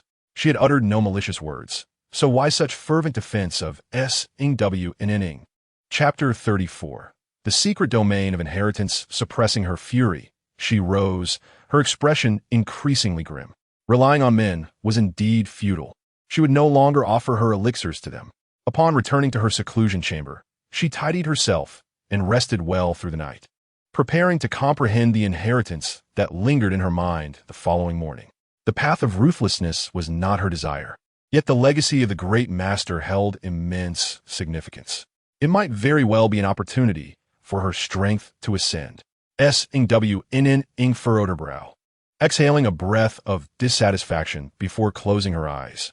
Within her consciousness, an unnamed tome opened gracefully, resembling a black hole that directly drew her spirit inside. In the next moment, she found herself in a peculiar place. The surroundings were shrouded in darkness, where fields of rice could barely be discerned. Gazing toward the distance, she spotted rows of houses dimly lit, emitting a soft yellow glow. Expecting to encounter the astonishing sword she had envisioned in the inheritance hall, she was instead met with a stark contrast, causing Ing to frown slightly as she stepped forward. Upon reaching the village entrance, a small child noticed her, eyes sparkling. "Beautiful sister, who are you looking for?" The little girl, with a blade of dogtail grass in her mouth and hair resembling a dog-esque shoe, wore patched clothing with 2 additional holes, looking as though something had scraped against her.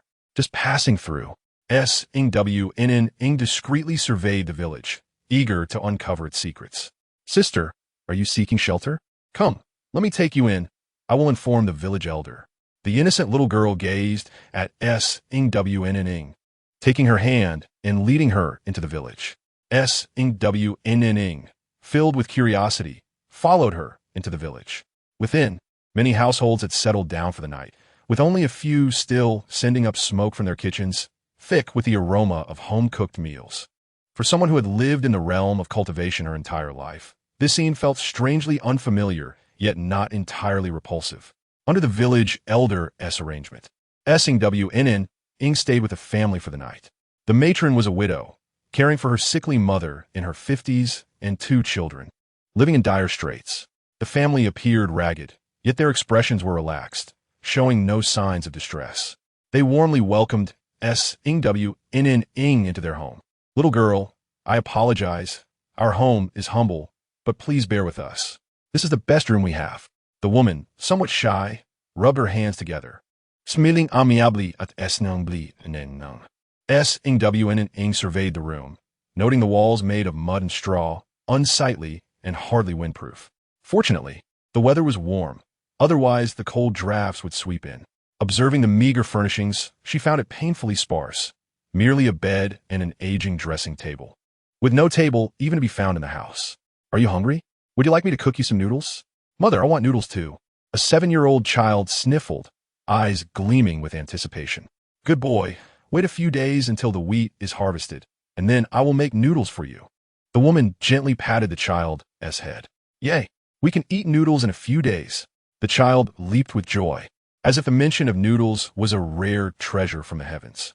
Et nevu I, unable to decipher the deeper meaning of the scene before her. No need, I'm not hungry. You all may continue with your tasks. I will rest myself. She had to remain steadfast in her resolve. If she could not grasp the underlying significance, then she had no right to inherit the great master's legacy. The woman and child departed. Ing W. Ing retrieved a mat from her storage ring and seated herself in the center of the room. Outside the window, silence enveloped the night, and her thoughts began to drift.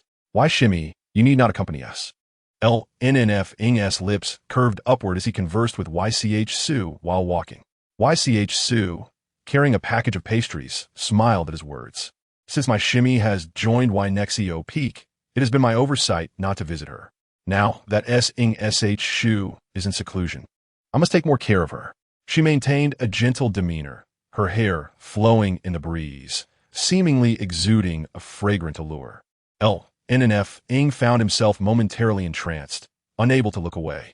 What is there to admire in a girl with 3 spiritual roots? NZ scoffed lightly, dismissively continuing. The master accepted her merely to provoke us senior brothers. You need not concern yourself with her. Among the true disciples, everyone had either single or dual spiritual roots, while El Ru was merely a waste with 3 spiritual roots, naturally beneath their notice. However, as soon as these words left his mouth, YCH Sue's expression shifted. She forced a smile, saying, In Shidi, I was once a 5 spiritual root disciple, as well Shiji. How can you compare to her? NZ realized his faux pas and hurriedly sought to amend his statement, having forgotten that YSH may had initially been a mere 5 spiritual root servant disciple. In Shidi, in this world, all are equal. One must not belittle others based on their spiritual roots. YCH Sue quickly corrected NZ's misguided thoughts, imparting a wealth of philosophical insights. Both NZ and LNNF Ing regarded her with admiration, increasingly perceiving her as pure and elegant, distinct from the ordinary. Meanwhile, G Kyunju N and B Iying seemed somewhat distracted. YCH Sue had come not to see El Ru, but rather to ascertain whether S Ing W N Ing was indeed in seclusion. In the past, they might have thought little of it, but now they felt YCH Sue was overly suspicious. Their group swiftly approached the entrance of the Grand Hall. She hurriedly quickened her pace, her face alight with joy. B Iying coldly nodded. Where's the master? The master has been in seclusion, he replied. Ed Shime. Has S Ing SH Shu truly not emerged from her seclusion? YCH Sue could hardly contain her impatience, voicing her innermost doubts before even delivering the pastries. Not once. A duration of 6 months? Iying's brow furrowed, a trace of worry flashing across his face. Ever since the master's indifference toward him, he had been preoccupied with this matter. Now, with a seclusion lasting half a year, he pressed his lips together, his gaze reflecting deep contemplation. Seclusion is well. It allows him to ponder how to mend their relationship. Chapter 35. She truly is a genius since she is in seclusion. Let us depart. Ji Kyun-Juen, who had remained silent, finally spoke. You still bear poison. We cannot afford to delay. They had long since stated that S Ing W N Ing was in seclusion. Yet CH Sue refused to believe it, insisting on dragging her frail self here.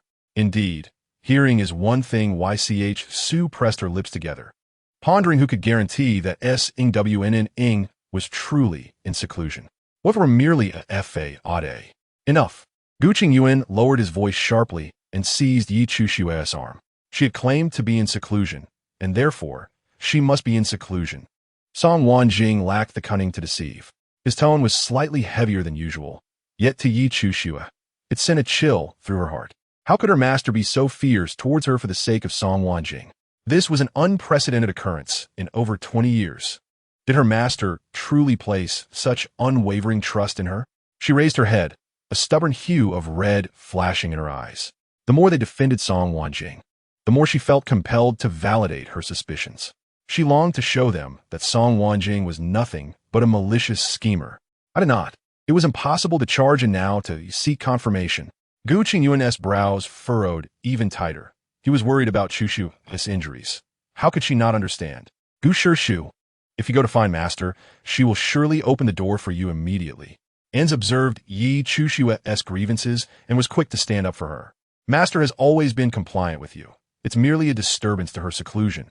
She wants to be angry. If what junior sister Yi says is true, then Master's actions are utterly despicable. Junior sister Yi, fear not. With Gu Shirshu stepping in, there will be no issue. And spoke confidently, oblivious to the strange glances cast upon him by the others. Had he forgotten how Song Wanning had treated Gu Qingyuan just days prior, to suggest he knock on her door? Foolishness.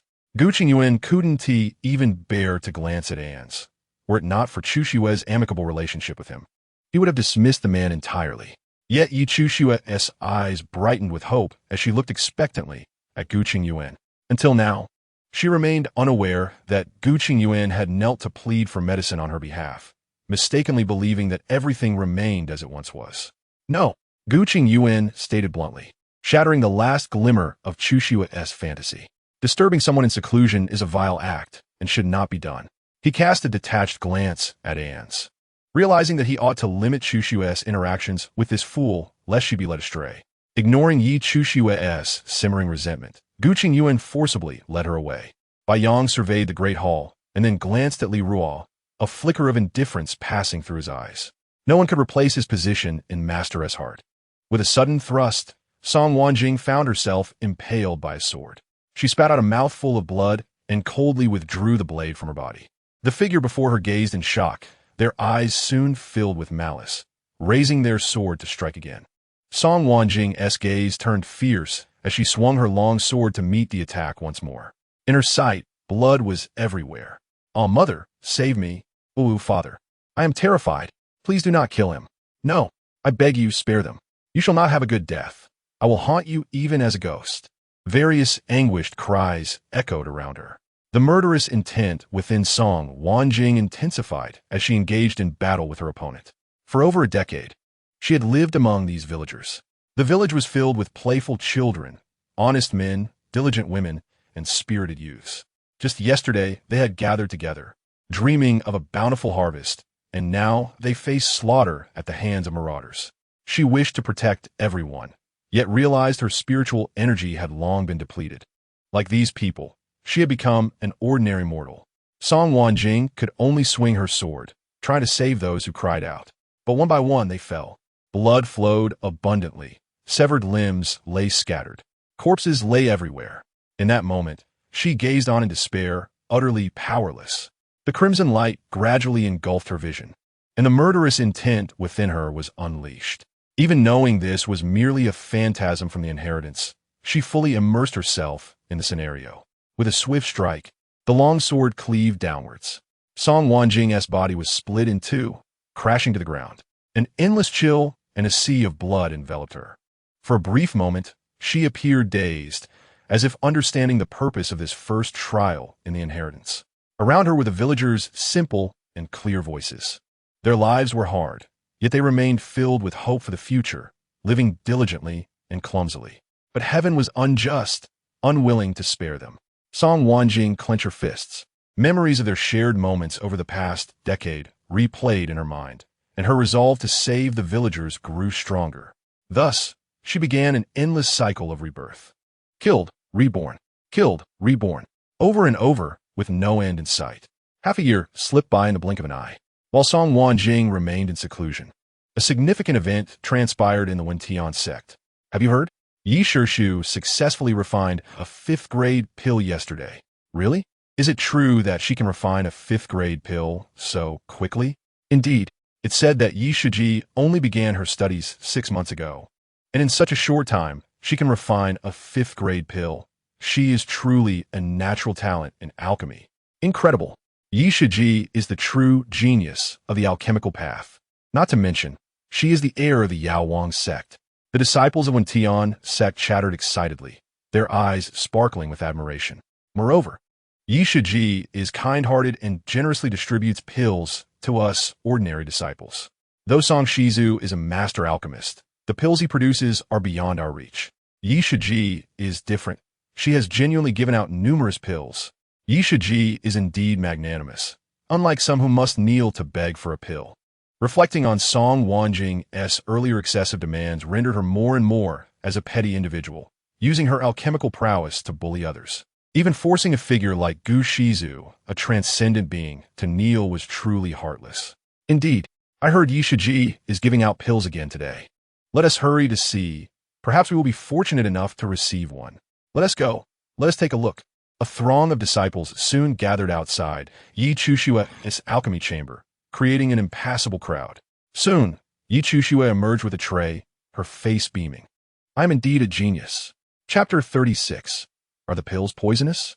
Ever since receiving the inheritance from the Yaowang sect, Yi Chushua had tirelessly immersed herself in alchemy, even neglecting her cultivation, and today she had successfully refined a 5th-grade pill.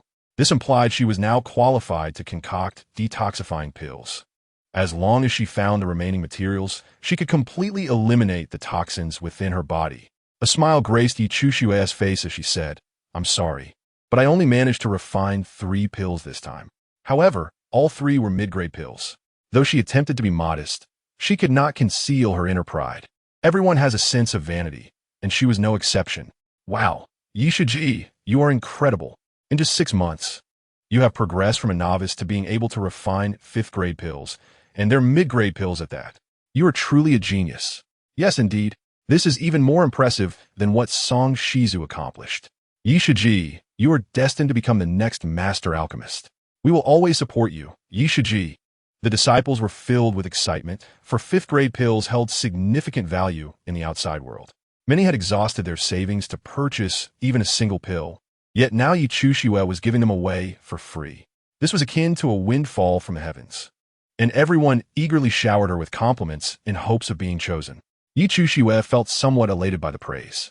No one was as selfless as she in distributing pills. Most here looked down upon ordinary disciples, but she was different. Every individual, no matter how ordinary, deserved respect. With a beaming smile, she waved her hand to signal for silence, then began the customary lottery to distribute the pills.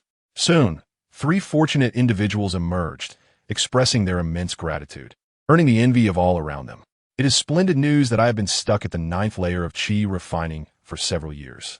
With this pill in hand, I am certain I shall break through in one fell swoop. One of the female disciples, brimming with excitement, promptly consumed the pill on the spot. Everyone gazed at her with a mix of envy and jealousy. Wu Dan has indeed struck an extraordinary stroke of luck. Should she break through to the 10th layer of qi refining, she would have a chance to advance to the foundation establishment stage. Why must I lack such fortune? We can only look forward to the next successful alchemical endeavor from Senior Sister Yi. Perhaps it will be our turn then. Look, it seems she is genuinely on the verge of a breakthrough. The aura surrounding Wu Dan began to surge, and the spiritual energy around her started to converge. Yi Chushua raised an eyebrow, a smile gracing her lips as she glanced toward Yinshao Peak. Song Wanning, did you see that? When you emerge from your seclusion, everything will have changed. After all, she is merely an alchemist. What is so remarkable about that? With over a century of effort, I could surpass her in just a year's time. Song Wanning is nothing but a joke. A coldness enveloped Yi Chushua's heart. However, before she could retract her smile, Wu Dan suddenly encountered trouble. Instead of breaking through as anticipated, she unexpectedly spewed forth a mouthful of black blood and collapsed with a thud. The abrupt turn of events left everyone stunned, and they stood frozen for a couple of seconds before rushing over. Wu Dan, what has happened to her? Yi Chushua's heart sank, and she quickly urged the disciples to step aside. Upon closer inspection, she discovered that black veins were spreading along Wu Dan's body, eventually reaching her face. This was a clear sign of poisoning. The crowd gasped in shock, immediately recalling the pill Wu Dan had consumed moments earlier, and glanced nervously at the other 2 disciples who had also received the pill. The two of them looked horrified as they stared at the pills in their hands, unsure whether to eat or discard them. Senior Sister Yi, could it be that Wu Dan has been poisoned by the earlier pill? One disciple voiced a doubt. Yi Chushua's expression darkened. It was impossible. My pills are absolutely safe. She swiftly scooped Wu Dan into her arms, declaring, I will take her to Master Lan. Delivering pills was intended as a good deed. She would never allow this blame to fall upon her. A throng of disciples hurried to find Lan Lu. The sheer number of them causing quite a commotion, drawing in curious onlookers as they surrounded the scene. The uproar soon attracted the attention of the sect leader and elders of the Wenyanggong. They gathered at Lan Lu's peak, awaiting his diagnosis. Lan stood up, his brow furrowing, stating, I have yet to ascertain the nature of her poisoning. The toxins within the cultivation world are far more intricate than those in the mundane realm. There are over 200,000 recorded strains. Furthermore, the potency is greater. Once poisoned, if the source cannot be identified, it is exceedingly difficult to cure. It cannot be. Master Lan cannot identify the poison, but just moments ago, Wu Dan was perfectly fine.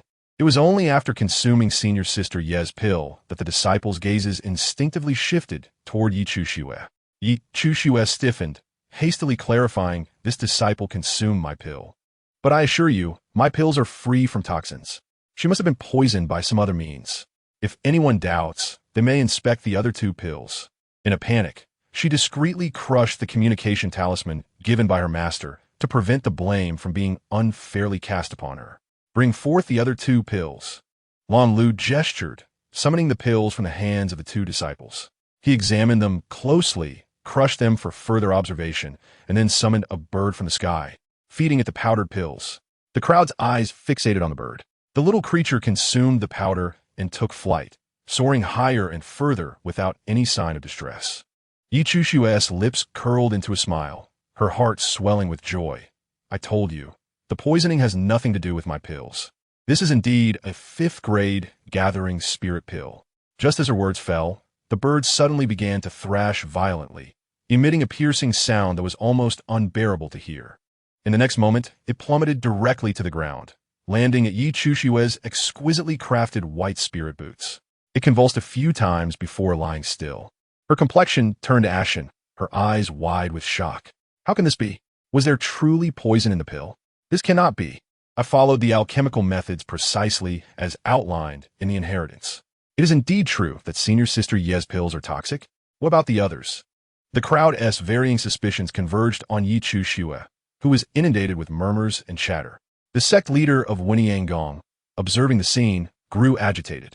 Yi Chushue should focus solely on her alchemical practice. Why has she now conjured such trouble? Chapter 37. It must be Li Rugen. Yeshizi.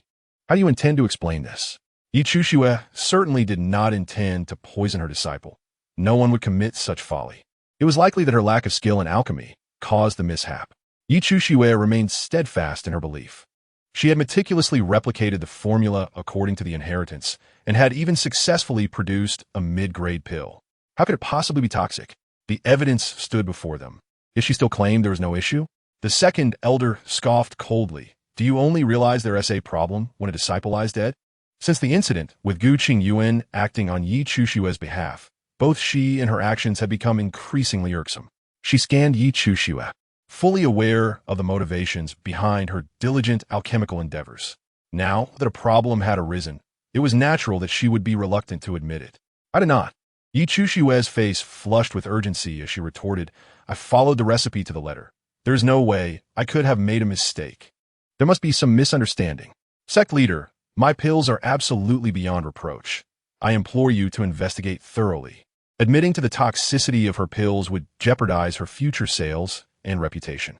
Yi Shiji, it is not that this sect leader does not believe you, but your pills are indeed tainted with poison. The sect leader's brow furrowed, filled with helplessness. He longed for another alchemist to emerge from the sect to alleviate the burden of appeasing Song Wanning. Yet the facts were undeniable. He could not fabricate lies. Of course, this matter is not something you intended. However, with a disciple poisoned, you must find a way to cooperate and swiftly discover an antidote. A mere outer sect disciple's life was of little concern to the sect leader. However, for Yi Chushue, being a true disciple, if this matter was not resolved properly, it would tarnish her reputation. Yes, Yi Shiji, please share the formula with me, so I may ascertain where the error occurred. Lanlu, focused on saving lives, became increasingly troubled as he examined the formula. This was indeed the standard recipe for the Gathering Spirit pill. There was no fault to be found. How curious. With the same recipe, how could there be poison? The crowd shared in the confusion. Just then, Gu Qingyuan arrived with reinforcements. Bai Yong and Nze, having heard the news, rushed over and encountered Gu Qingyuan at the entrance. The three ascended together. There is no way Chu Xue's pills are problematic. As soon as Gu Qingyuan appeared, he instinctively shielded Yi Chu Xue, positioning himself firmly in front of her. Brother Lan, you have stated that the formula is correct, so the issue cannot lie with Chu Xue. Master, Yi Chu Xue's heart soared with relief as she beheld the broad, sturdy shoulders, a wave of safety washing over her. As long as Master is present, these people cannot harm her. Fear not, I am here. Gu Qingyuan reassured her, his gaze icy as it fell upon Wu Dan, then swiftly shifting away with indifference. At this moment, Bai Yang stepped forward. Brother Lan, since Sister Ye's formula is sound, could the issue possibly arise from elsewhere? Suddenly, Nze shouted, it must be Li Rugen. It must be her. He rushed to Yi Chu Xue's side, exclaiming, I asked Li Rugen to deliver Qianshan's spirit spring to you yesterday. Were you present at that time? Yi Chu Xue was momentarily taken aback, shaking her head in confusion. I had only stepped out for less than a quarter of an hour, and since there were no outsiders on the peak, I did not deactivate the restrictions. Upon hearing this, those present suddenly understood. It was evident that someone had tampered with Yi Chu Xue's alchemical process. Are you certain? Gu Qingyuan inquired, his expression clouded with doubt. Yi Chu Xue pressed her lips together, her face a mix of anger and paleness. How could Song Wanning be so malicious as to send someone to poison her elixirs? It was utterly despicable. It must be Li Ruo, Enz exclaimed, his anger boiling over. She must have acted on the master's orders to deliberately frame Sister Yi. Or perhaps she intended to poison Sister Yi, but did not anticipate that someone else would consume the elixir. After all, someone like the master would never assume that Sister Yi would generously share her concoctions with the disciples. The master had often targeted Sister Yi in the past. This must surely be her handiwork. What? It was Song Shizu? Surely not. Could she really stoop so low? Why not? If Yi Chu Xue were to become a master alchemist, her position would be the first to be threatened. She must be envious of Yi Chu Xue's talent. Indeed, it is possible that to secure her own standing, she incited her disciple to commit malice. Hiss, is Song Shizu truly such a person? The disciples increasingly felt that Song Wanning was the mastermind behind this. Bai Yong furrowed his brows, casting an annoyed glance at Anz. The master has been in seclusion. How could this matter involve her? Do not speak nonsense. His protective stance towards Song Wanning caused Yi Chu Xue, already feeling wronged, to look at him in surprise and disappointment. The evident truth was being obscured, and Bai Yong continued to show favoritism towards Song Wanning. He has changed. The rights and wrongs can be clarified by summoning Li Ruo for questioning to prevent any wrongful accusations. Yi Chu Xue forced a semblance of grace, offering the master a pale smile. Gu Qingyuan's heart softened, and he immediately sent someone to bring Li Ruo over. Li Ruo was merely a small disciple in the qi refining stage. Was it not bullying to target her? The second elder grew increasingly disgusted with Gu Qingyuan, especially his tender gaze, which was truly sickening. Besides, what does she know about poisoning? I suspect some people made mistakes and are trying to shift the blame onto others. Her scornful gaze swept across Yi Chu Xue, filled with disdain. Yi Chu Xue clenched her fists tightly, her heart ablaze with fury. Had she wronged the second elder in any way? Why was she being so sarcastic? Gu Qingyuan's brow also furrowed deeply, his cold gaze harboring a hint of menace directed at her. The second elder was not intimidated, glaring back furiously, and the air thickened with tension. The sect leader felt a headache coming on. He secretly favored Gu Qingyuan and Yi Chu Xue, hoping that this incident would be attributed to Li Ruo. After all, she was merely a nominal true disciple. It would be ideal if she could be held accountable. He attempted to pacify the second elder and Gu Qingyuan, and soon Li Ruo was brought in. The young girl appeared dazed, her hair disheveled, and her hands muddy, looking quite disheveled. As she approached, Gu Qingyuan immediately exerted his authority. Plop! Li Ruo knelt down. Chapter 38. Was it the master's instruction? Disciple Li Ruo greets the sect leader and all esteemed elders. Li Ruo knelt on the ground in confusion, though she did not understand what was happening. She could tell from everyone's expressions that something was amiss. She quietly knelt, her first thought being of her senior brother, Bai Yang. However, when she looked up, Bai Yang was coldly turned away, refusing to meet her gaze. Then she glanced at her third senior brother, Ans, who was glaring at her fiercely, leaving her bewildered. Li Ruo, did you add something to the alchemical furnace when you delivered the Qianshan spirit spring yesterday? Before the sect leader could speak, Ans jumped forward to accuse Li Ruo, completely disregarding their shared lineage, solely focused on clearing Yi Chushua's name. What? Li Ruo was stunned, her small face filled with bewilderment. She had no idea what Ans was talking about. Are you still pretending? And scoffed, if you hadn't added something to Sister Ye's furnace yesterday. How could the elixir be poisoned? Confess honestly. Were you instructed by the master? Quickly admit it, otherwise, if you harm a fellow disciple, prepare to be expelled from the sect. Poison elixir? Attempting to harm a fellow disciple? Li Ruo was momentarily stunned, but upon seeing the unconscious Wu Dan, she finally understood what had transpired. These people actually believed she had poisoned them, and even implicated the master? Li Ruo's expression changed, and she immediately retorted, I did not. Yesterday, I delivered the Qianshan spirit spring as you instructed, but when I arrived at the alchemical room, I found no one there. So I left the spirit spring without ever opening the furnace to check. How could I have poisoned anything? Moreover, the master has been in seclusion. How can you unjustly involve her? She fixed her stubborn gaze on Ans, unable to comprehend why he would wrongfully accuse the master. What benefit would it bring him to see the master in trouble? You claim he did not open the furnace, so why was the elixir poisoned? And sneered coldly, walking to Li Ruo and scanning her with disdain. With your qualifications, becoming the master's true disciple, who knows what kind of deal you struck with her? You cannot deny this. I thought you were honest, which is why I asked you to deliver the items. Yet who knew you would harbor ill intentions, causing Sister Yi to be implicated? If Sister Yi is truly harmed because of this, you would deserve to die 100 times. As he spoke, he kicked Li Ruo mercilessly. Ugh! The kick struck her chest, causing Li Ruo's face to turn pale, clutching her chest in pain. Her eyes wide with shock as she looked at Ans. Third senior brother, how can you suspect me like this? Li Ruo's face, now pale, was filled with disappointment. Despite knowing her third senior brother disliked her, she never expected him to harbor such disdain. Her eyes reddened, her small frame trembling with anger. For the past 6 months, when you told me to go east, I dare not go west. You order me to hunt in the back mountain, to cook for you, to deliver items everywhere, to clean your house, to plant flowers, and tend to the spirit fields. I did all of it because you were my senior brother. I thought that if I obeyed, you would eventually accept me. You may not like me, but you cannot falsely accuse me, and even less can you slander the master. The master is upright and has never led me to harm anyone. On what grounds do you casually accuse her? At that moment, Li Ruo felt a deep loathing for Ans. A senior brother like him was better off without. The master raised you, yet you treat her so cruelly for the sake of a woman. Do you not fear retribution? Though her small frame appeared frail, she stood tall and unwavering. Say that again. Ans' expression darkened, his murderous intent locking onto Li Ruo as he raised his hand to strike her severely. This blow showed no restraint.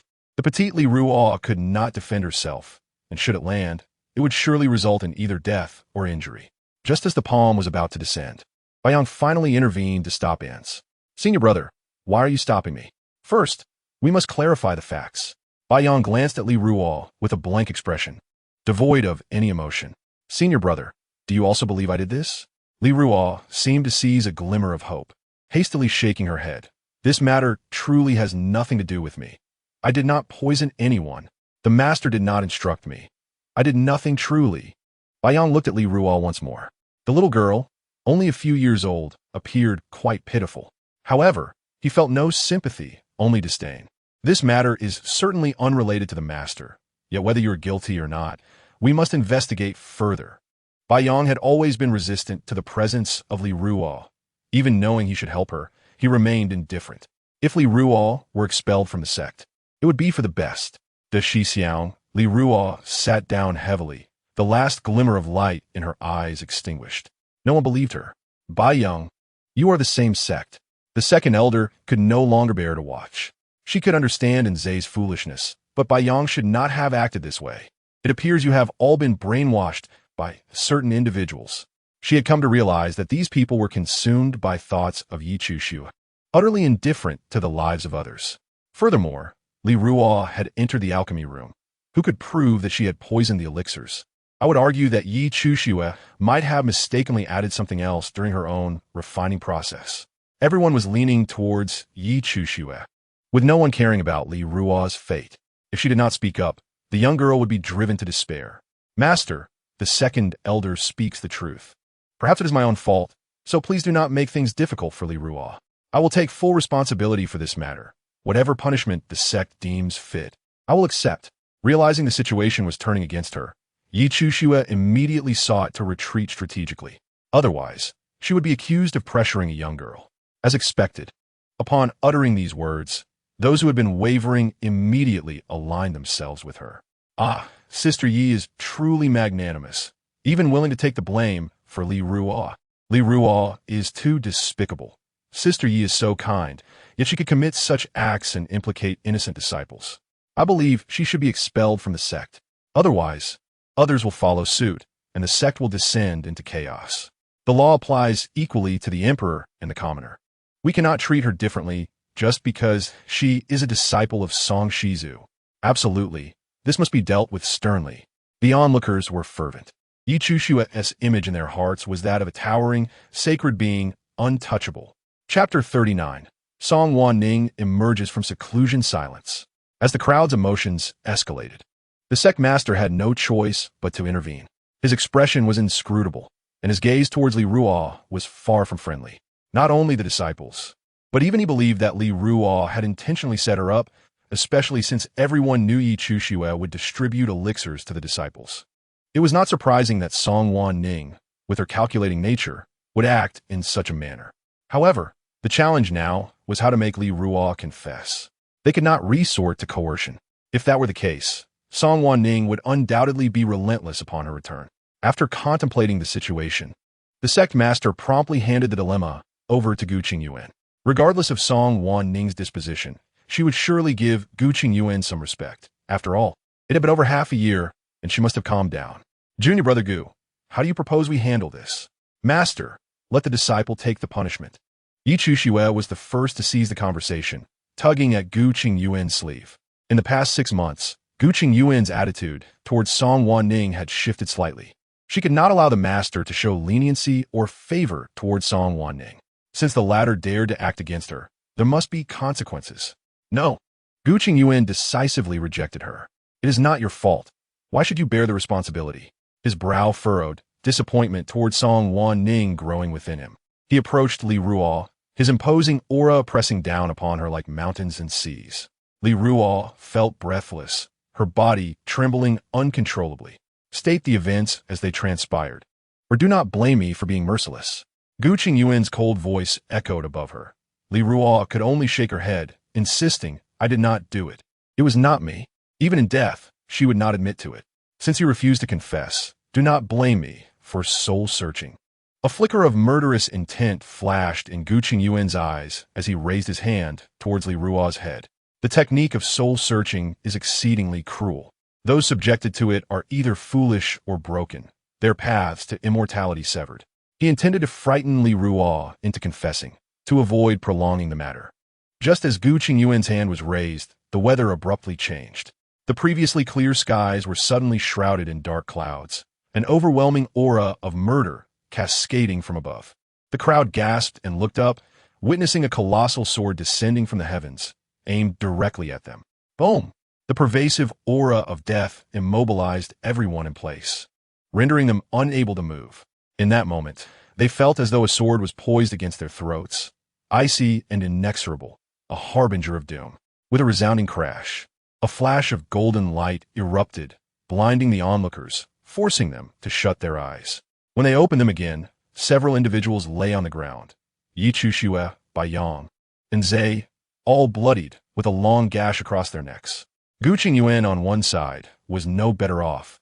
His ceremonial robes were torn in two, hanging loosely around him, and his hairpin shattered, leaving his long hair cascading wildly in the wind. More terrifyingly, the The sword wound nearly penetrated his entire body, exposing his grotesque bones, a sight most unsettling. Had the sword been raised just a fraction higher, Gu Qingyuan's head would have been cleaved in two. The crowd was horrified, their blood running cold. The sect master and the elders were equally pale, grateful they had managed to evade the attack. Otherwise, the long sword would have undoubtedly struck them as well. Taking advantage of my seclusion to bully my disciples. Is this the way of our Tian sect? A voice, cold yet imbued with murderous intent, echoed, causing the crowd's hearts to clench once more. Gazing into the distance, a figure gradually approached, clad in a flowing red gown. Her hair and ribbons danced with the wind, enchanting yet terrifying. With each step she took, it seemed as though she tread upon the hearts of the onlookers, invoking both fascination and fear. It was none other than Song Wanning, having just emerged from her seclusion. Master, Liru stuttered blankly. And upon realizing her master had truly emerged, her eyes brimmed with tears of grievance as she rushed toward her. Without the master, these people had pressured and bullied her, even threatening to search her soul and destroy her. Only with her master's presence could she find her anchor. Song Wanning gazed at her disheveled disciple, her expression turning grave as she slowly descended. Do not fear. With your master here, no one can bully you. Song Wanning gently patted Li Rua's head, shielding her behind her as she approached the crowd. At this moment, Gu Qingyuan had already knelt on one knee, blood spilling from his mouth, gravely injured. The sect master hurriedly provided him with a new set of ceremonial robes, while Lan Lu anxiously administered elixirs to him and the other young disciples, trembling in fear of a potential sneak attack from Song Wanning that might endanger them all. Junior sister Song, how could you be so heavy-handed? Gu Qingyuan is your fellow disciple. The sect master, furious, pointed at Song Wanning, his chest heaving.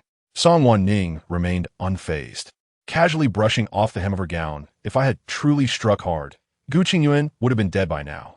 Earlier, he intended to search my disciple's soul, yet I did not see you reprimanding him. Your bias is truly disheartening. Her gaze swept across the group, a smile on her lips, yet it felt deeply unsettling. Cough. If it were not for your ambush, my master would not have lost. Yi Chushue struggled to half-sit on the ground, blood smeared across her face, making her appear even more pitiful. You are truly despicable. Now that things have escalated to this point, let us tear off the facade. Song Wanning deserves to descend into hell. An ambush? Song Wanning raised an eyebrow. You consider it an ambush because you are simply too weak. I struck openly. It was he who was unprepared. If you do not believe me, ask yourself. Yi Chushue, unconvinced, turned to Gu Qingyuan, only to find him lost in thought, staring blankly at Song Wanning. Her heart sank, and she quickly called out to him. The higher one's cultivation, the more difficult it is to advance. Beyond the Yuanying stage, unless one encounters a great opportunity, progression is exceedingly arduous. Most may remain stagnant for decades or even centuries. Yet was Song Wanning. In just over 20 years of advancement, he has unexpectedly surpassed him once again. Gu Qingyuan's tightly clenched hands turned pale, his heart swelling with an unyielding defiance and a tinge of jealousy. The most exceptional individual ought to be himself. How could Song Wanning possibly outshine him? Indeed, thanks to your influence, after the annulment of our engagement, I gained profound enlightenment and inadvertently advanced. Song Wanning crossed her arms, wearing a smirk that was neither a smile nor a frown. She knew precisely how to irritate Gu Qingyuan. Chapter 40. The Sect Master's Favoritism. Upon hearing this, Gu Qingyuan's pupils constricted, and the veins in his clenched fist bulged ominously. He never anticipated that one day he would be eclipsed by his junior sister. Even when he previously lost to Song Wanning, he attributed it to his eagerness to save someone, believing he had not fully committed to the duel. However, that sword strike earlier had left him alarmed. Just as Song Wanning had stated, the moment the colossal sword appeared, Gu Qingyuan had sensed something amiss. But he had no time to react before being struck. The power was terrifying. A sense of urgency surged within him. His pride would never allow him to be outdone by Song Wanning. Junior sister Song, you have actually advanced? The sect master and others finally took notice, their surprise tinged with a hint of guilt. They had all tacitly favored Gu Qingyuan moments ago. Song Wanning's sword strike must have been partly to demonstrate her prowess to them. I advanced by sheer luck, Song Wanning replied nonchalantly, casting a meaningful glance at the sect master. This individual had repeatedly favored Gu Qingyuan, truly believing her to be an easy target. A plan silently took shape in her mind, and her gaze turned playful as she flashed a smile at the sect master. He felt a chill run down his spine, a sense of foreboding creeping in. Ever since the incident concerning the elixir, Song Wanning had become increasingly enigmatic. He composed himself, realizing that while Song Wanning's advancement was indeed a good thing, Gu Qingyan, as a fellow disciple, and the other disciples were innocent parties. She should not have acted so harshly towards them. And Zhe aside, Bai Yang and Yi Chu Shue, the new generation of prodigies from the Medicine Sect, had suffered multiple injuries at Song Wanning's hands over the past 6 months, their vitality severely diminished, and they had yet to recover. Upon her emergence, she had attacked them without discernment, which was simply unacceptable. He must quickly provide them with the elixirs. He spoke in a commanding tone, thinking that if he did not rein in Song Wanning's arrogance, the Medicine Sect would soon fall under her dominion. This matter had initially been Li Ruo's fault.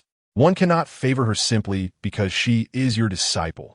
Such actions would only harm her and lead others to believe that everything was orchestrated by you, tarnishing your reputation. Previously, Gu Qingyuan had kept a close watch on Song Wanning, allowing him to be unconcerned. But now, the situation had changed. He must make Song Wanning recognize the reality of her circumstances. Regardless of how influential the Song family might be, the Medicine Sect is not her personal domain and cannot be subjected to her whims. Indeed, junior sister Song, your actions violate sect rules and by rights. You should face punishment. The 7th elder, the sect master's most loyal subordinate, immediately chimed in.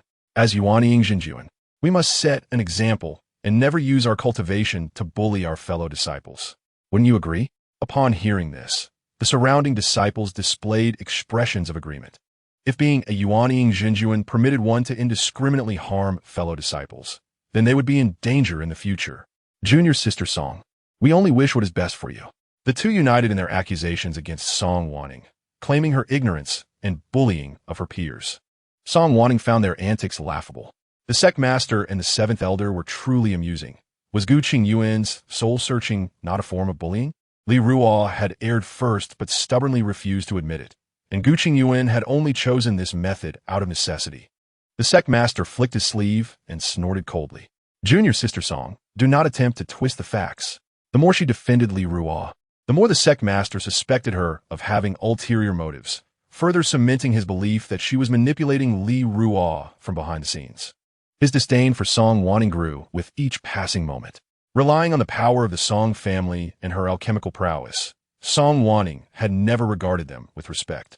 Now, she was becoming increasingly unruly, repeatedly disregarding his authority as the sect master. Sect master? Song Wanning's brows furrowed, her eyes sharp. How can you be so certain that it was Li Ruo who poisoned? Evidence? Witnesses? You have nothing but conjecture to condemn Li Ruo?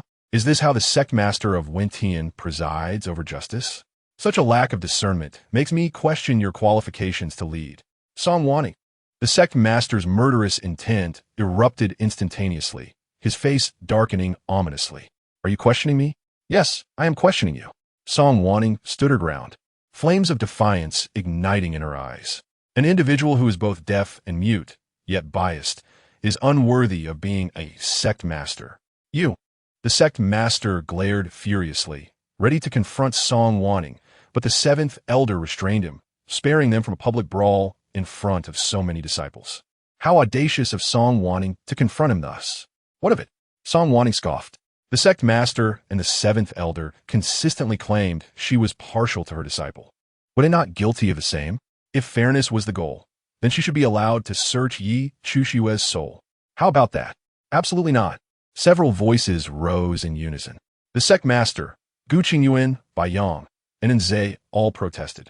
Master, Yi junior sister has done nothing wrong. She cannot be subjected to a soul search.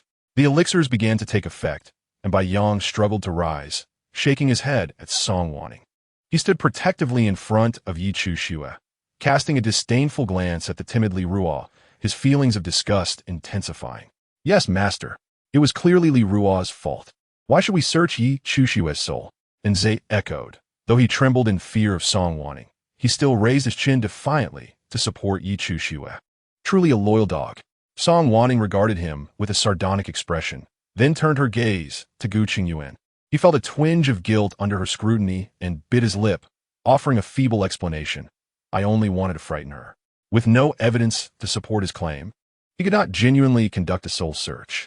However, before he could devise a plan, Song Wanning had already made her move. Is that so? Then I shall frighten her as well. Song Wanning shrugged, advancing towards Yi Chuxue. Stop!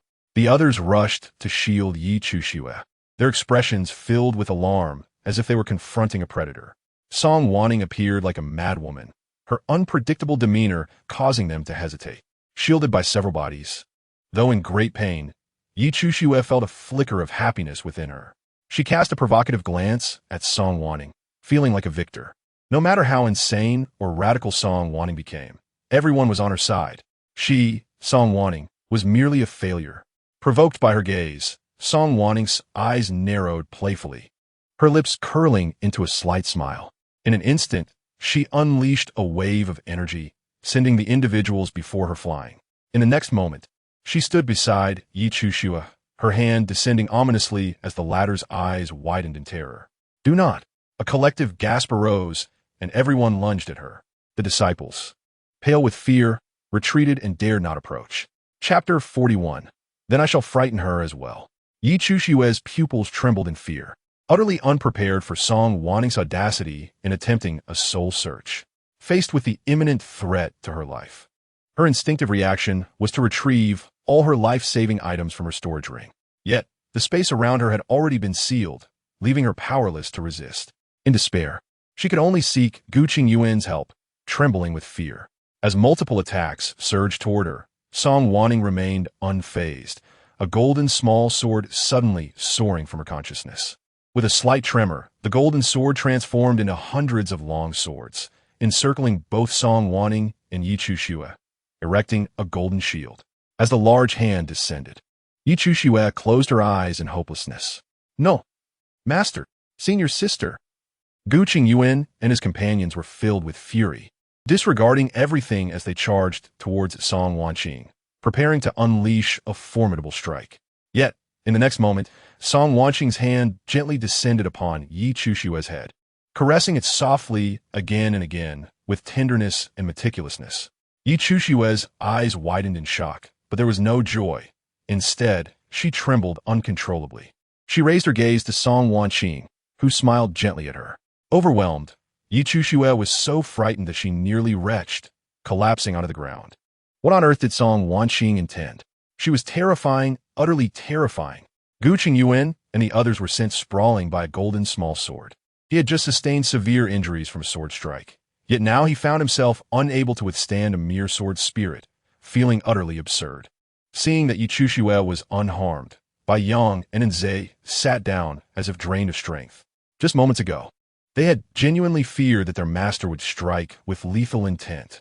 The sect leader and others were equally pale with fear, except for the second elder, who appeared pleased and secretly praised Song Wanqing. Yi Chuxue continued to gag uncontrollably, and no one knew the depths of her terror. Song Wanqing's smile grew ever more gentle as she slowly crouched down, once again placing her hand upon Yi Chuxue's head. Yi Chuxue instantly froze, her body covered in goosebumps. She could hardly dare to meet Song Wanqing's gaze, let alone suppress the fear within her. Observing this, Song Wanqing's smile became even more endearing, her breath swirling around Yi Chuxue's ear. I merely intended to frighten you. Why are you so tense? Despite her warm breath, Yi Chuxue felt a chill coursing through her body, her blood seemingly reversing direction. Suddenly, Song Wanqing burst into laughter, rising gracefully to her feet. So, Yi Chuxue can indeed feel fear.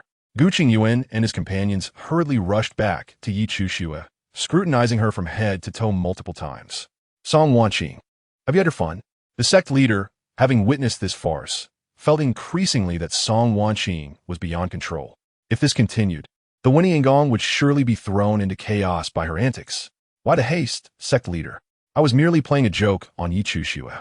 Song Wanqing tossed her hair over her shoulder, casting a cool gaze upon him. Song Wanqing, do not go too far. The sect leader gritted his teeth in anger. You are still a disciple of Weniangong. You must adhere to our rules. Unjustly harming a fellow disciple warrants punishment. His sole desire was to teach Song Wanning a lesson, to make her aware of who truly held authority in Wendiangong. Oh, the sect leader certainly wields significant power. Song Waning's lips curled downwards, her gaze darkening. You take advantage of my retreat to bully my disciple. I am justified in my actions. What is wrong with that? As for you, blindly favoring Gu Qingyuan, one might think you were as confident, but alas, Gu Qingyuan's affections lie with Yi Chuxue. The sect leader was nearly toppled over by rage. How outrageous! How outrageous!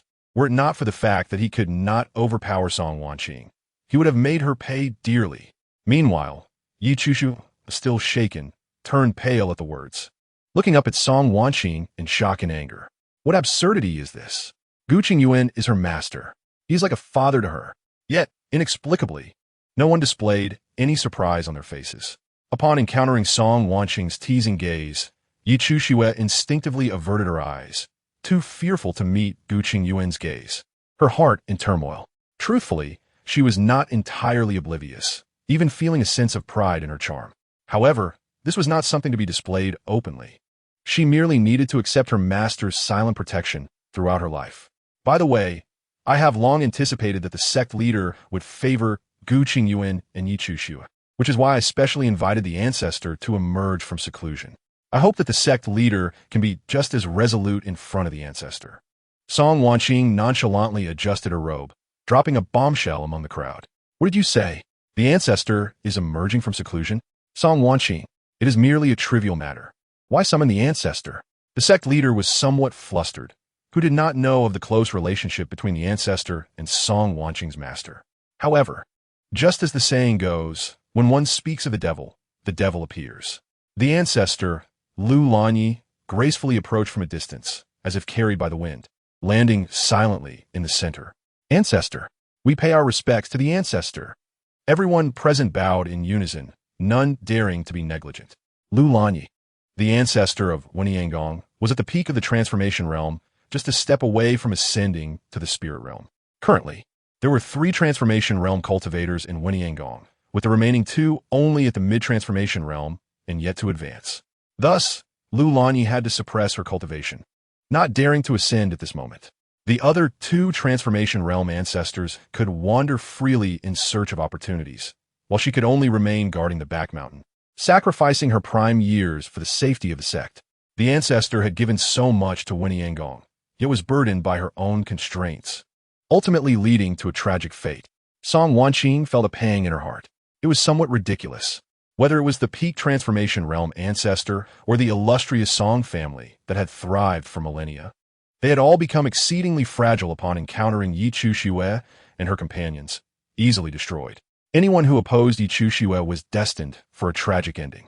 The malice within her heart stirred once more, and the demonic energy in her sea of consciousness began to stir restlessly. The golden small sword sensed something amiss, vibrating and trembling momentarily. The demonic energy then shrank back, no longer daring to make any unusual movements.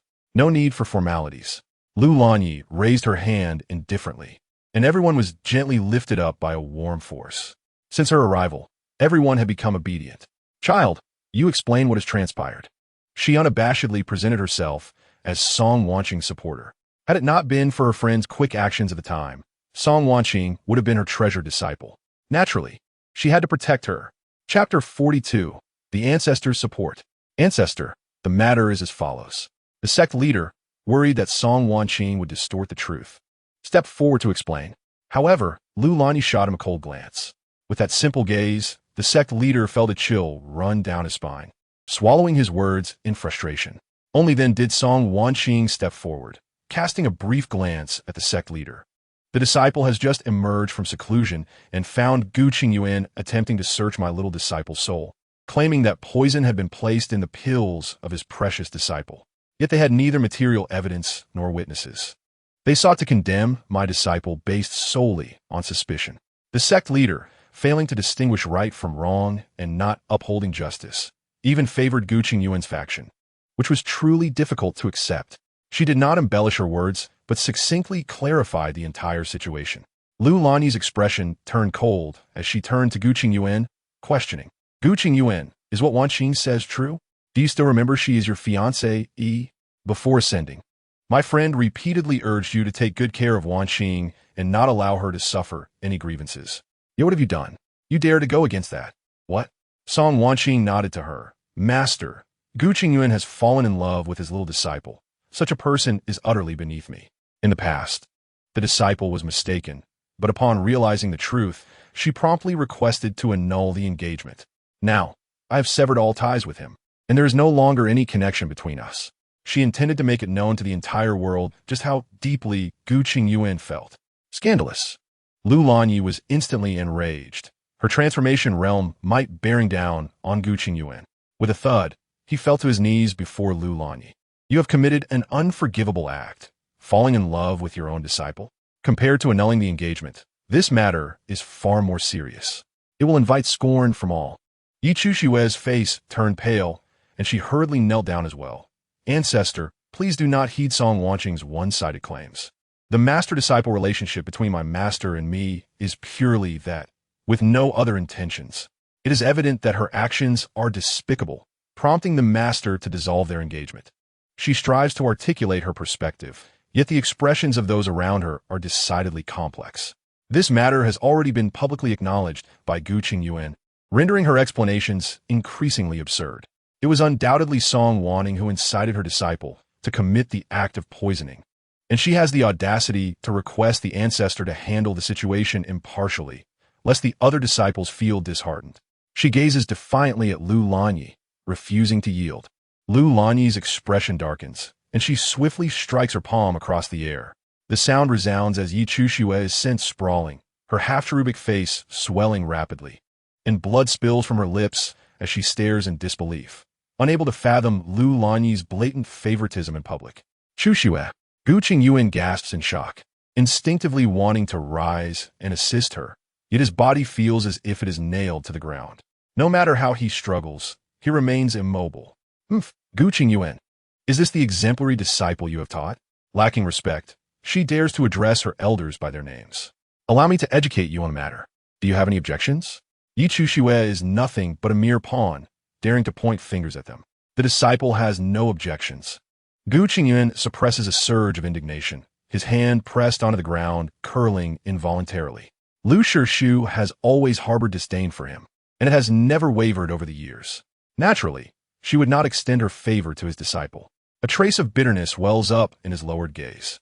Throughout his life, no matter where he went, Song Wanning was always the one cherished and protected, loved openly and passionately by all. In any circumstance, she never had to look over her shoulder. In comparison, he feels like a pitiful creature. The one who loves him most is, ironically, Song Wanning. Upon reflection, it is indeed laughable. Thankfully, he now has Chu Shue. As for you, your affection for the disciple shall be addressed privately later. Immediately clarify the truth behind the poisoning.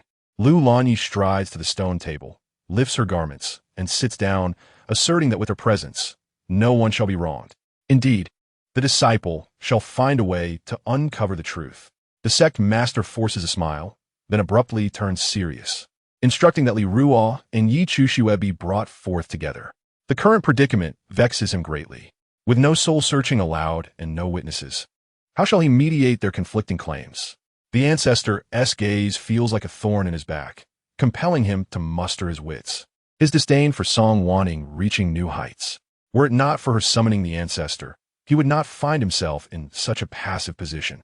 Sect leader. The disciple merely delivered Qianshan's spiritual spring and never administered poison. Li Ruo, bolstered by Song Wanning, no longer wears fear upon her small face, sitting upright with a defiant demeanor. The disciple is willing to swear the heart demon oath. A gasp ripples through the disciples. To swear the heart demon oath is no mere verbal commitment. Once sworn, it invokes the heavenly Tao. A liar will face severe divine retribution, potentially leading to their soul's obliteration. If Li Ruo were not truly innocent, she would not dare to speak so boldly. The disciples cast subtle glances at Yi Chushue.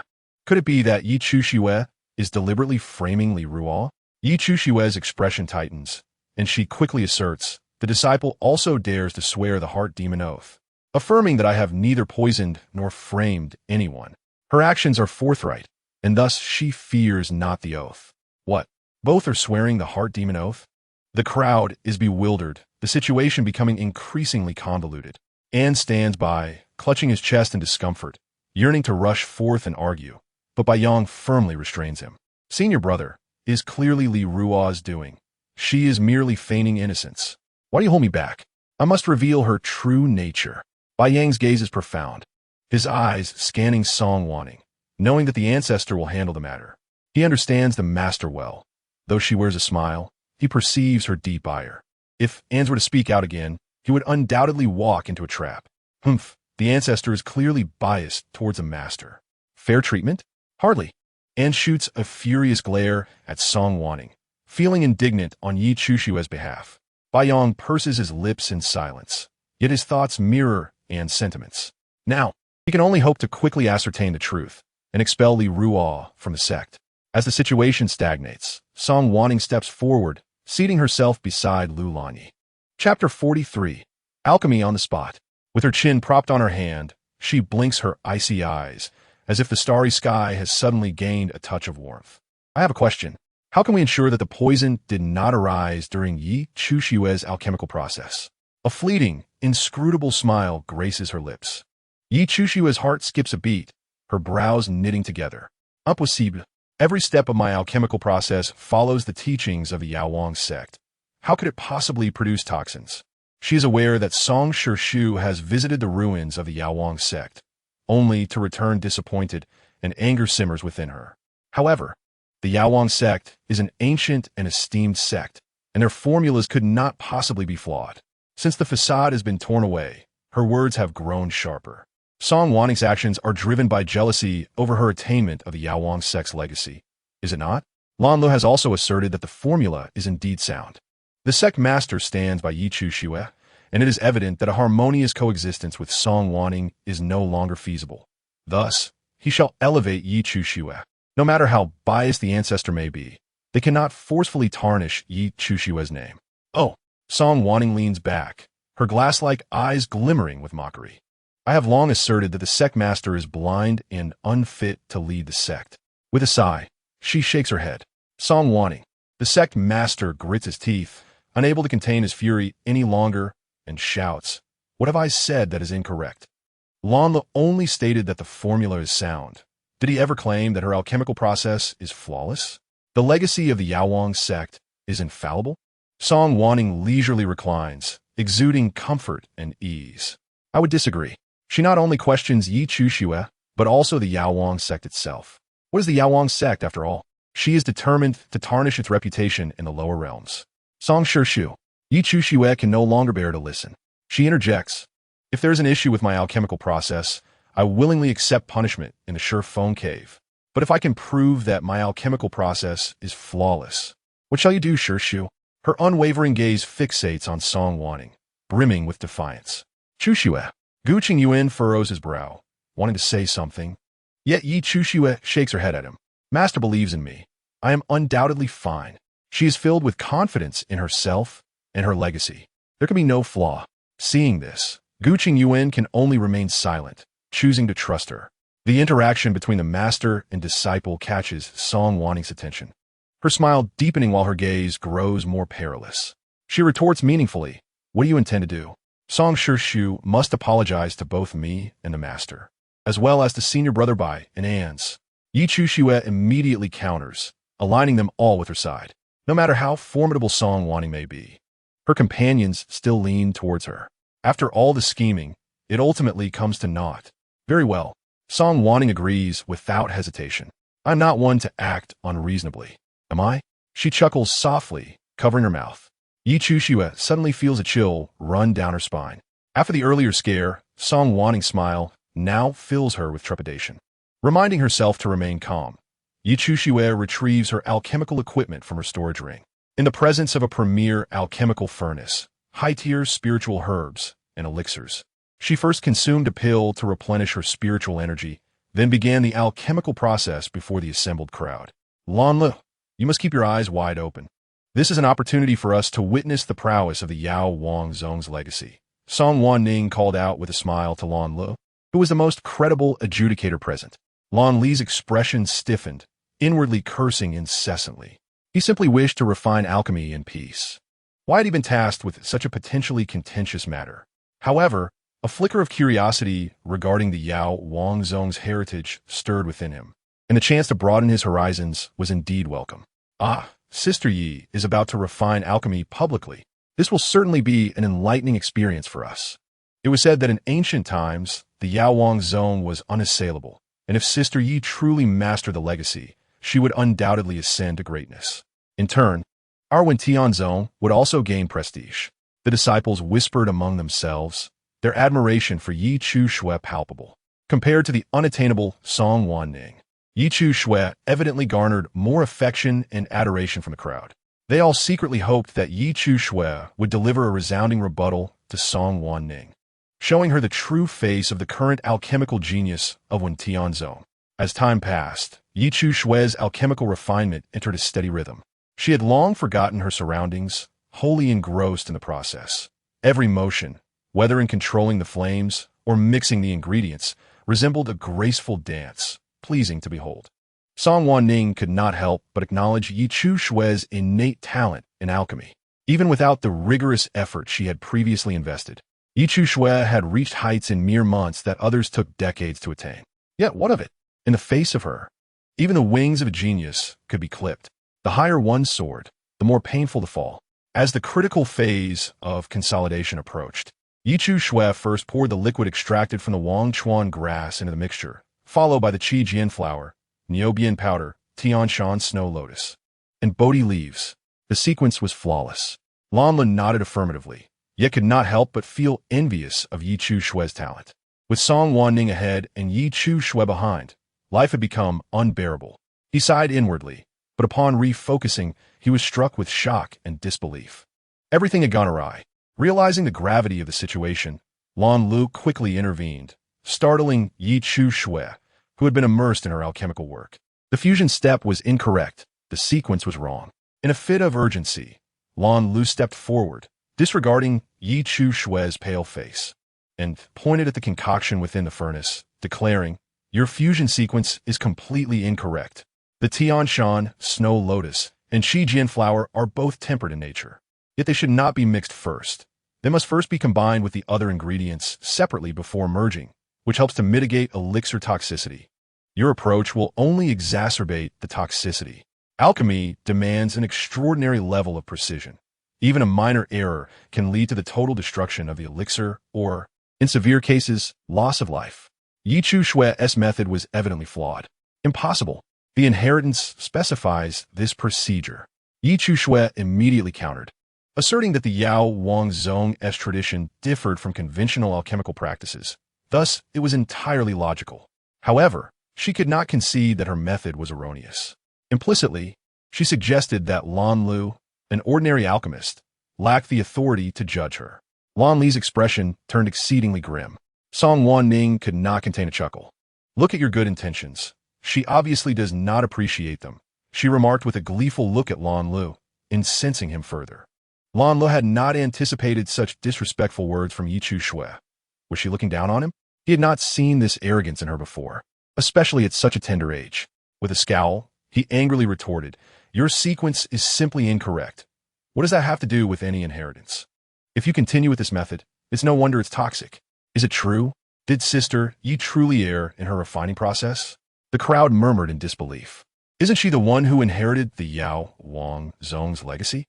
The rumors had spread through the cultivation world that Yi Chu Shui of Tianzong had acquired the Yao Wangzong's inheritance and was poised to become the new generation's alchemical master. Could it be a novel alchemical technique, one that Lan Shu and the others have never encountered? Indeed, being a premier formula, it must differ from these ordinary alchemical methods. Most of the disciples leaned in favor of Yi Chu Shui. The mere mention of Yao Wangzong's name represented a pinnacle of authority in alchemy, and even Lan Lu could not shake that perception. This enraged Lan Lu, as he felt overshadowed by their implications that he lacked insight. "Song Shimi, please enlighten us. Is her method incorrect?" He directed his question at his archrival, Song Wanning, unable to contain his frustration at the others. The crowd turned their attention to Song Wanning. Leaning languidly against a stone chair, she glanced at the defiant Yi Chu Shui and declared, clearly, "She has made an error. I stated this long ago. Her alchemical steps are flawed. resulting in severe elixir toxicity, and she has wrongfully implicated Li Ruo. Impossible. Yi Chu Shui interrupted vehemently, fists clenched as she argued, "You are merely attempting to absolve Li Ruo by maligning me. My elixir will absolutely not be flawed." Witnessing his beloved disciple being wronged, Gu Qingyuan could not remain silent. "I trust Chu Shui. Let her complete the elixir first, and we shall evaluate the toxicity then."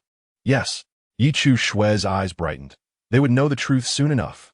"I disagree," Song Wanning replied, crossing one leg over the other, her expression dismissive. "Life is precious. How can one so innocently be made a test subject? Yi Shizizi claims equality for all beings, yet can be so callous? I propose that Yi Shizizi test the elixir herself. That would be fairer." A strange glimmer flickered in her eyes, her lips curling into a provocative smirk. Each layer of manipulation was intricately designed, like a spider's web ensnaring moths, futilely struggling to escape. "Absolutely not," Gu Qingyuan replied firmly. "I will consume the elixir she creates." His unwavering trust in Yi Chu Shui remained unshaken, and he would not allow her to take risks. Song Wanning's smile turned slightly restrained, yet her eyebrows arched with excitement. "This is simply splendid." But recalling her own confidence in her abilities, she assured Gu Qingyuan, "Master, you need not worry. I will undoubtedly succeed in refining the elixir." "Well, I believe in you." Gu Qingyuan exchanged a profound glance with her before stepping back to silently support her. Seeing this, Lu Lan, he felt a wave of darkness wash over her. How could Gu Qingyuan brazenly express his affection for Yi Chu Shui? It was utterly outrageous. If their friends were present, he might well have faced public censure. The reputation of their Tianzong was at stake. Yi Chu Shui rallied herself to continue refining, while Lan Lu, feeling provoked, abandoned the chaotic scene, resigning himself to inaction. "You don't believe me? Just wait and see how this ends." Everyone awaited Yi Chu Shui's success in creating the elixir, while Li Ruo approached Song Wanning, gently tugging at her sleeve. "Master, do you have a way to save her?" Following her gaze, Song Wanning noticed the unconscious Wu Dan. It seemed everyone had forgotten her, except for Li Ruo, who was anxious and concerned. "She will be fine. Let her rest for a while. It will serve as a lesson," Song Wanning replied coldly, casting a dispassionate glance at Wu Dan. "She will surely think twice before consuming someone else's elixirs in the future." "Oh," Li Ruo breathed a sigh of relief, her small face lighting up with admiration. "What Lan Shu cannot do, my master can. Master is the best."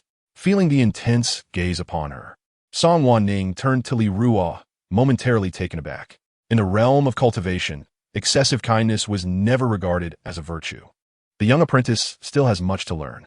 Suddenly, the lid of the alchemical furnace soared into the air, and a wild blaze surged upward, followed by an enchanting fragrance that filled the air.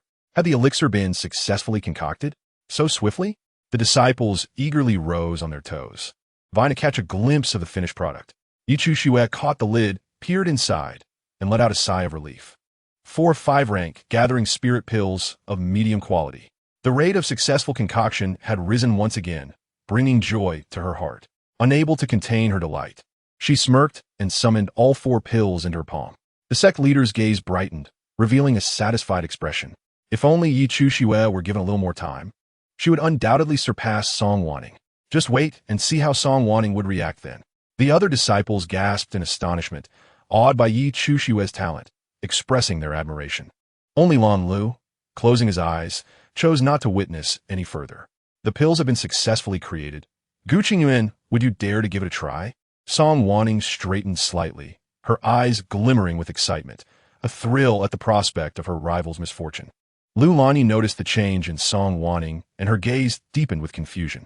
What had Gu Qingyuan done to wound Song Wanning so deeply? Gu Qingyuan, whose name had been called, sensed something was amiss, but it was too late to retreat. Clutching his chest, he approached Yi Chu Shui and took a pill from her hand. Yi Chu Shui felt an inexplicable tension rise within her. Bai Yang and Nzei also drew closer, their expressions filled with concern. If he could prove the pill was safe, the blame would fall upon Li Ruo. Success or failure hinged upon this moment. Under the expectant gazes of the crowd, Gu Qingyuan swallowed the pill in one gulp. The elixir slid down his throat, instantly transforming into countless essences that coursed through his meridians. His previously pallid complexion gradually regained its rosy hue, dispelling his previous malaise. His aura began to stabilize. See, I told you Yi Shiji's elixirs would be flawless. Yi Shiji is truly remarkable. She has firmly slapped them in the face with her prowess. Yi Shiji's talent in alchemy. Surely no one would contest her title as the foremost in the realm of cultivation. No objections, no objections. The disciples were in a frenzy. The Yi Chushue they supported was indeed the greatest alchemist in the world. Chapter 45. Guqing Yuan is poisoned. The sect leader also appeared flushed, casting a glare at Song Wanning as if to avenge past grievances. Master, how do you feel? Yi Chushue's eyes sparkled with anticipation as she gazed at Guqing Yuan. He gently shook his head, about to speak when suddenly his internal spiritual energy erupted in chaos. Countless black toxins surged through his meridians, filling his acupoints. In response, Guqing Yuan spewed forth black blood, warm droplets splattering across Yi Chushue's face. Her vision was shrouded in darkness as she stood frozen in shock. Watching Guqing Yuan collapse before her, after suffering injury after injury, he could not endure the poison. Gu Shidi, the sect leader exclaimed in alarm. The elders rushed over in a panic. Master, Master, Master, please wake up. Master, do not frighten me. Master. Tears streamed down Yi Chushue's face as she anxiously called out to Guqing Yuan. The crowd erupted in chaos, their expressions drastically changing. I can't believe it. There truly is poison. The elixir is toxic. Does this mean Wu Dan was harmed by Yi Chushue? Could the previous pills also have been flawed? I just consumed one. How could she claim to be a master of alchemy when the pills she produces are poisonous? If we were to perish, could she bear the responsibility? How terrifying.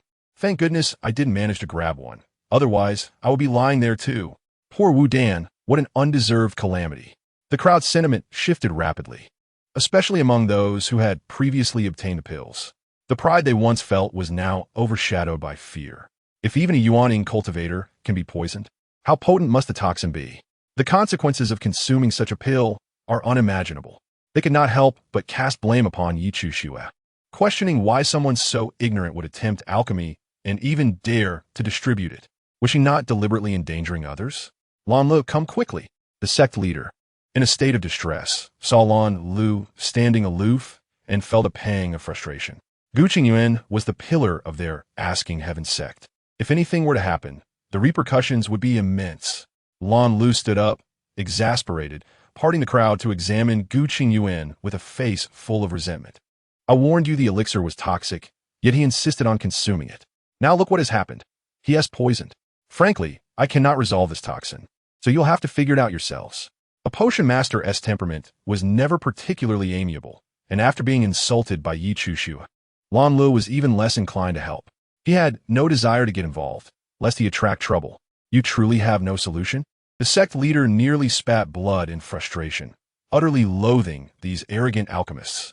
One more insufferable than the last. None. The sect leader. Master, please do not frighten me. Yi Chushue was now completely panicked. She had just begun her journey into alchemy, and antidotes were not within her field of study. She lacked the materials for the Wandu pill. How could she possibly concoct an antidote now? Master, it's all my fault. She sobbed. I should have tested the medicine myself. I shouldn't drag you down with me. Ancestor, Ancestor, please save Master. In that moment, she finally thought to seek help from Lu Lanyi. However, Lu Lanyi merely furrowed her brow and coldly replied, I am utterly ignorant of alchemy. Seeking my help to save someone is not appropriate. Moreover, she had witnessed the entire event and would naturally not look kindly upon Yi Chushue. Untle-lan, please save Master. Yi Chushue turned to plead with Lan Lu, blaming herself for not heeding his advice. Please, save Master. Even in this critical moment, she was unwilling to bow down to Song Wanning. Lan Lu, with a stern expression, coldly refused. This toxin is complex and bizarre. I am powerless to assist, and I have yet to find a remedy. Perhaps you could ask Song Shimmy. To oppose such a formidable person is exceedingly foolish. He simply wished to remain uninvolved. Yi Chushue understood well whom to seek help from, yet she had just quarreled with Song Wanning. Asking for assistance now was beyond her capabilities. Baiyang, standing nearby, seemed to discern her emotions and stepped forward respectfully to plead. Master, Please, lend your hand to save Gu Shu. Nze rushed over, dissatisfaction written across his face. Master. If you hadn't suggested Gu Shu take the elixir, he wouldn't have been poisoned. You must quickly remedy this. They could have tested the toxin on animals. Yet the master refused. She must have done so on purpose. The sect leader maintained a stern demeanor. Song Shimmy, regardless of the circumstances. You and Gu Shidi are the same sect. You cannot stand by and do nothing. It seemed that if Song Wanning did not intervene, she would be deemed a grave sinner. Such scenes were nothing new to Song Wanning. She smiled coldly and glanced at Nze with indifference. Ever since she had become entangled with Yi Chushua, Nze had no longer held her in high regard. In her previous life, she had always thought of him as her child, lamenting her lack of proper guidance in his upbringing. Yet the truth was that some individuals are simply ungrateful. There was no need for self-reproach. Song Wanning curled her lip, directing her imposing aura toward Nze. Even the main characters must tread carefully. What was Nze to her? Thud. Nze sank to his knees, his entire being bowing down. He began to shout, Master, what are you doing? Let me go. I merely spoke a truth. Why do you control me?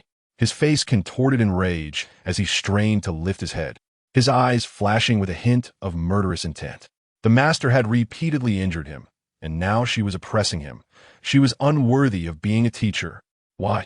Song Wanning's gaze turned icy, lazily lifting her foot to place it on Nze's head. The protruding dark pattern of the pressed against his scalp, sending a jolt of numbness throughout his body, causing him to lose all support and collapse to the ground. His face pressed against the cold floor. His eyes filled with humiliation and shock. Sherzuan, what are you doing? Baiyang exclaimed, attempting to intervene.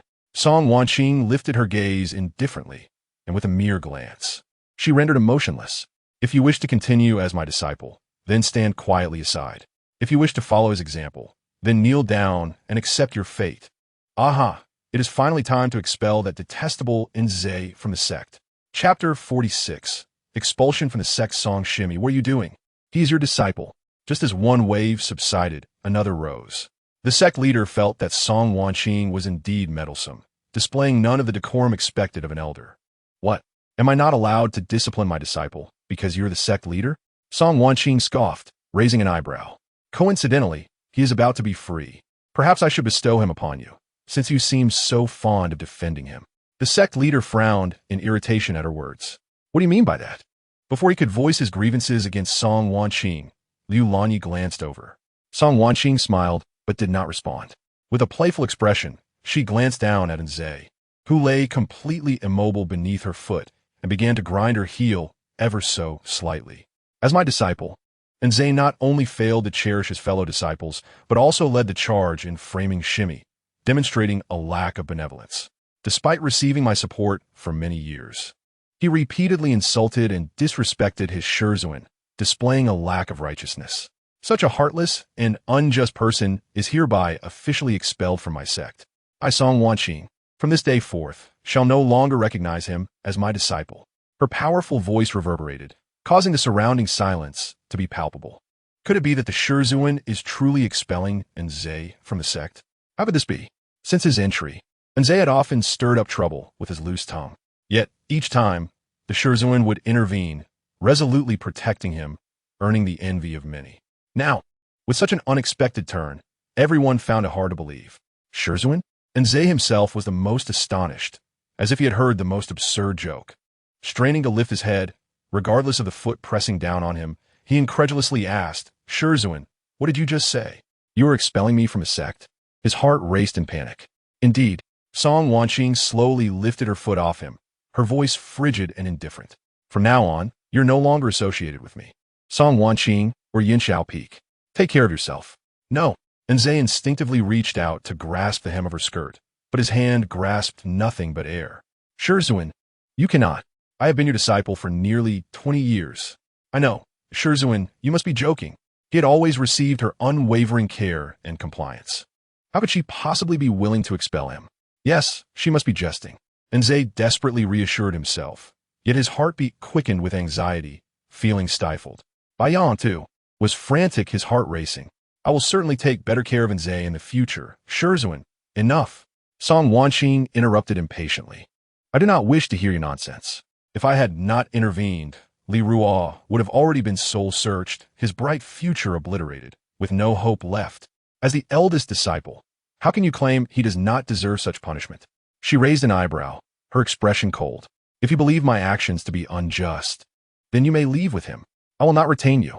Shizuan, Baiyang was left speechless, opening his mouth yet unable to articulate a rebuttal. He understood that the Shizuan had firmly resolved to take revenge for Li Ruo. Regardless of whether it was Gu Shu, Yi Shimi, or Nzei, they had all become targets for her wrath. The Shizuan remained the same protective figure she had always been, but now, those she protected were no longer them. Baiyang silently clenched his fists, swallowing down his jealousy and resentment. Song Shimi, this matter is of great importance. Do not make a rash decision out of anger that you will surely regret in the future. The sect leader remained calm, striving to soften his tone. While Nzei was indeed at fault, as a Shizuan, one should guide and teach, rather than cast someone aside without care. Song Shimi is indeed reckless and thoughtless, never considering the consequences. At this moment, Nzei seemed to have found his anchor, hastily chiming in, yes, Shizuan, this was my fault and I will change. Despite his usual disdain for Song Wanning, he had never imagined being expelled from the sect or severing ties with her. As a true disciple of Yinshao Peak, where would he put his pride if cast out? Moreover, he did not harbor no feelings for the Shizuan. He simply occasionally found her methods intolerable. Now, however, it was too late for regret. Song Wanqing's brow furrowed slightly, her gaze filled with disdain as it swept over Nzei. In her previous life, he often remarked, I am ashamed to have you as my Shizuan.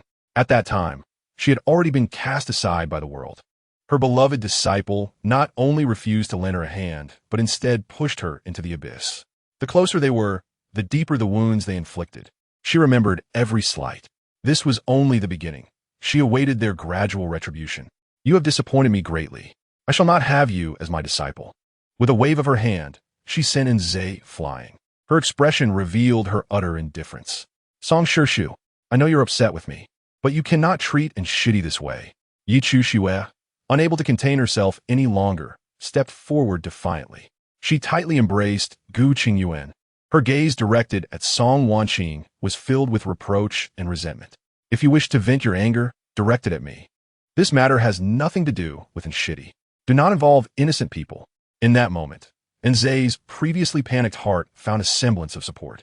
Indeed, it was Yi Shiji who treated him the best. He felt immensely grateful. In the future, he would repay her kindness. Oh, Song Wanqing cast a glance at Nzei. Noting his pitiful demeanor, her disdain only deepening. Your bond is so strong. I suppose you cannot bear to see him expelled from the sect?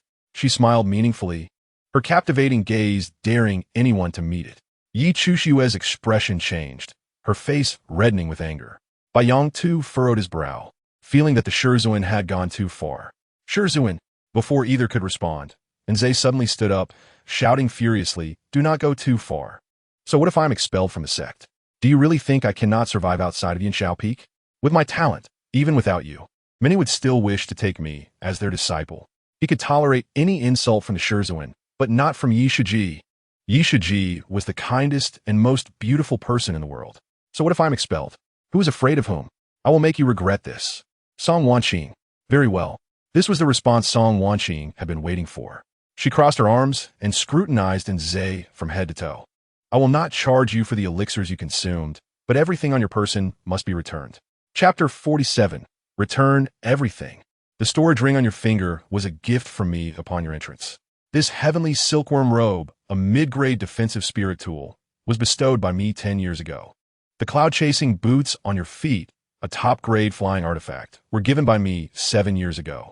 The feather crown in your hair, a mid-grade defensive spirit tool, was granted by me 5 years ago. Every single piece of equipment you possess was a gift from me, not to mention the elixirs you have consumed over the years. You have taken from me, yet you still dare to turn your elbow outward. Song Wanqing meticulously enumerated the items on Nzei, drawing envious gazes from the surrounding disciples. These precious treasures were a luxury for them to possess even one, yet Nzei failed to appreciate them. At this moment, the crowd began to view Nzei as someone who did not recognize his own fortune. Anz was taken aback when Song Wanqing held him accountable, feeling a surge of anger and embarrassment as he wished for a fissure in the ground to swallow him whole. The mocking gazes of the surrounding disciples made him feel as though he were sitting on pins and needles. Did they really believe he cared for such trifles? With a defiant shout, he began to strip off his belongings in a fit of rage. In mere moments, he was left with only a white undergarment. Having emptied the contents of his storage ring into a plain bag, with his hair cascading around him, he donned a pair of ordinary boots and, as if to vent his frustrations, hurled the items at Song Wanning's feet. No matter how flustered or distressed he felt inside, he would never concede defeat in terms of pride. Song Wanning, unfazed, turned her gaze toward the four-legged beast laboring atop the peak and, with a casual wave of her hand, sent the scattered belongings before it. These items suit you well, consider them a gift. En's composure shattered completely. Song Wanning had audaciously likened him to a beast. The previously cheerful expression on her face darkened in an instant as she raised her hand and struck him across the face, as if her fury was not yet quenched. She struck him several more times, leaving him looking like a swollen pig.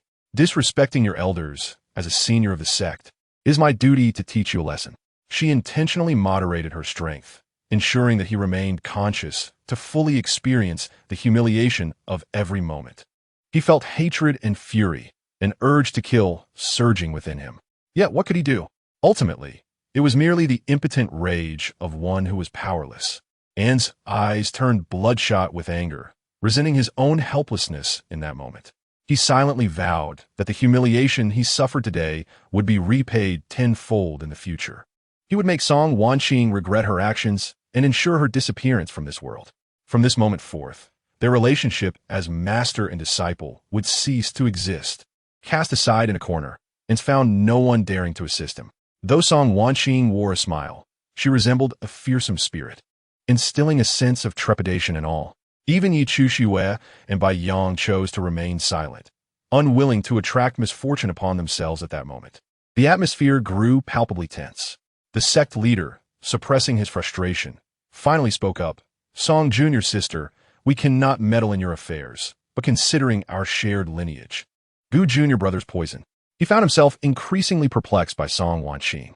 Decades prior, Gu Qingyuan and Song Wanning had returned from a joint expedition, both gravely injured.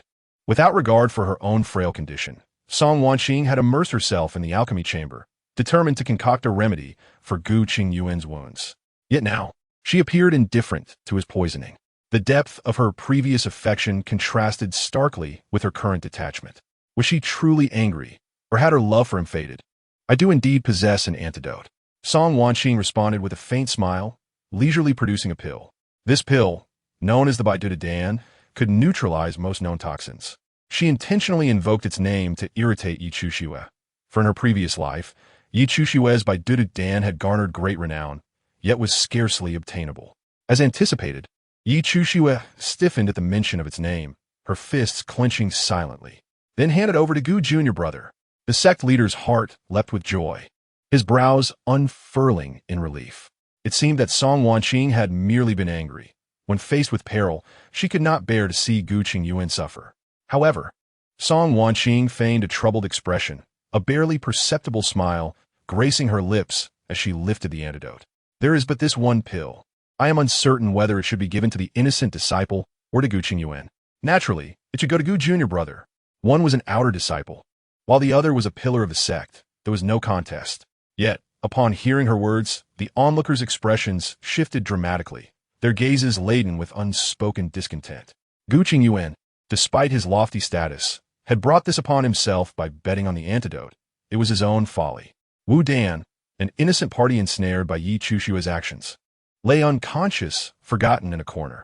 Now, the sect leader planned to forsake her in favor of saving Gu Qingyuan. Among the lower-ranked disciples, how could they not feel disheartened? After speaking, the sect leader sensed the discontent and cleared his throat, attempting to rectify his words. What I meant was, Gu Jr. brother's condition appears more severe. Once you have concocted another pill, it would suffice to administer it to that disciple. The ingredients for the Bai Dan were exceedingly rare, and to concoct a new pill would require locating the necessary materials, a process that could take at least a month. Song Wanning shook her head and sighed. That young disciple may not survive until then. What shall we do? Seeing a flicker of schadenfreude in her brilliant gaze, the sect leader's heart sank as realization dawned upon him. Song Wanning was doing this on purpose. Lan Lu, Song Jr.'s sister, claims she cannot concoct another pill for now. Do you have any alternative solutions? The sect leader, stifling his anger, turned to Lan Lu, deliberately provoking him. In the past, Lan Lu had always sought to rival Song Wanning, obsessively practicing alchemy to prove his superiority. He would seize any opportunity to demonstrate his prowess over her. Yet this time, Lan Lu merely shook his head indifferently. If Song Jr.'s sister could not do it, he was even more powerless. Though Song Jr.'s sister was not particularly likable, she was still far more agreeable than Gu Qingyuan and Yi Chuxue. Had he not looked down upon him, then let him suffer. After being bested by Lan Lu, the sect leader was nearing his breaking point. Madness.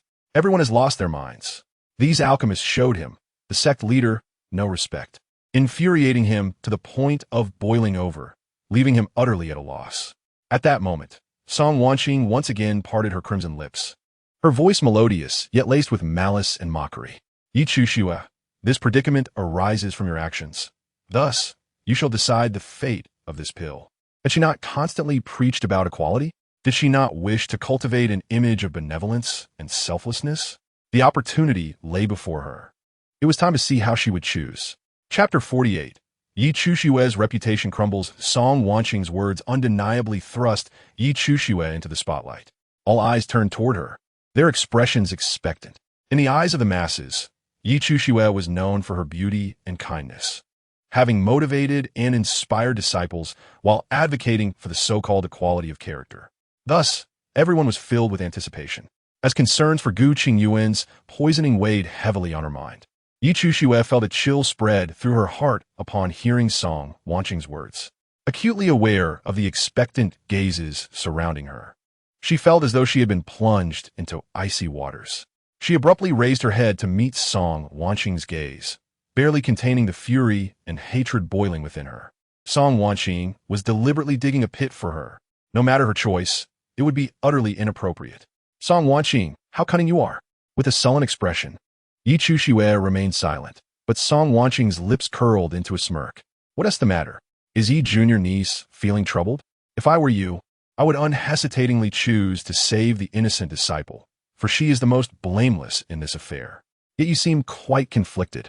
Perhaps those slogans you championed were merely for show, lacking sincerity. Yi Chuxue had invested so much effort into crafting a favorable impression among the disciples and building her reputation. In her previous life, these very individuals became sharp blades in her hands, striking back at her mercilessly. If she could steal her heart and seize this opportunity, her fame could ascend to new heights. Unfortunately, she could not bear to abandon Gu Qingyuan. My master is gravely injured. Yi Chuxue gritted her teeth, feeling immensely stifled. Yet she had no choice. She had to ensure her master's safety. The lives of others were of no concern to her. Summoning her courage, she declared loudly, I implore Song Jr. uncle to give the antidote to my master. As for that disciple, I will find a way to compensate her. I will not allow her to come to harm. A murmur of shock rippled through the assembled disciples, their eyes brimming with disappointment. They had thought Yi Chuxue different from those other talented individuals, only to discover her duplicity. How hypocritical. The expressions of those around her shifted dramatically. Under the weight of unfriendly glances, Yi Chuxue pressed her lips tightly together, her resolve only strengthening with each passing moment. She straightened her back, firmly believing that she owed them nothing. As for the unfortunate Wu Dan, it was clear that she had willingly consumed the elixir, receiving not a single coin in return. What fault was that?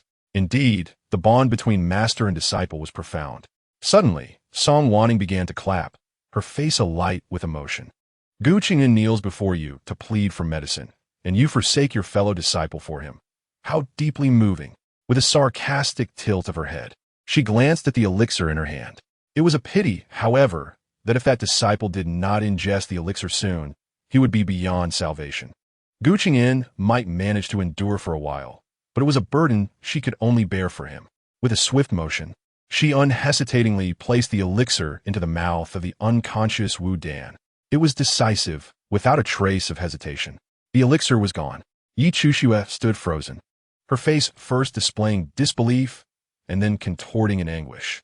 Song Shirshu, how can you do this? She had already chosen her master. Why did Song Wanning have to give the elixir to another? Was this not akin to being made a fool? She clenched her fists tightly, her murderous intent reaching its zenith.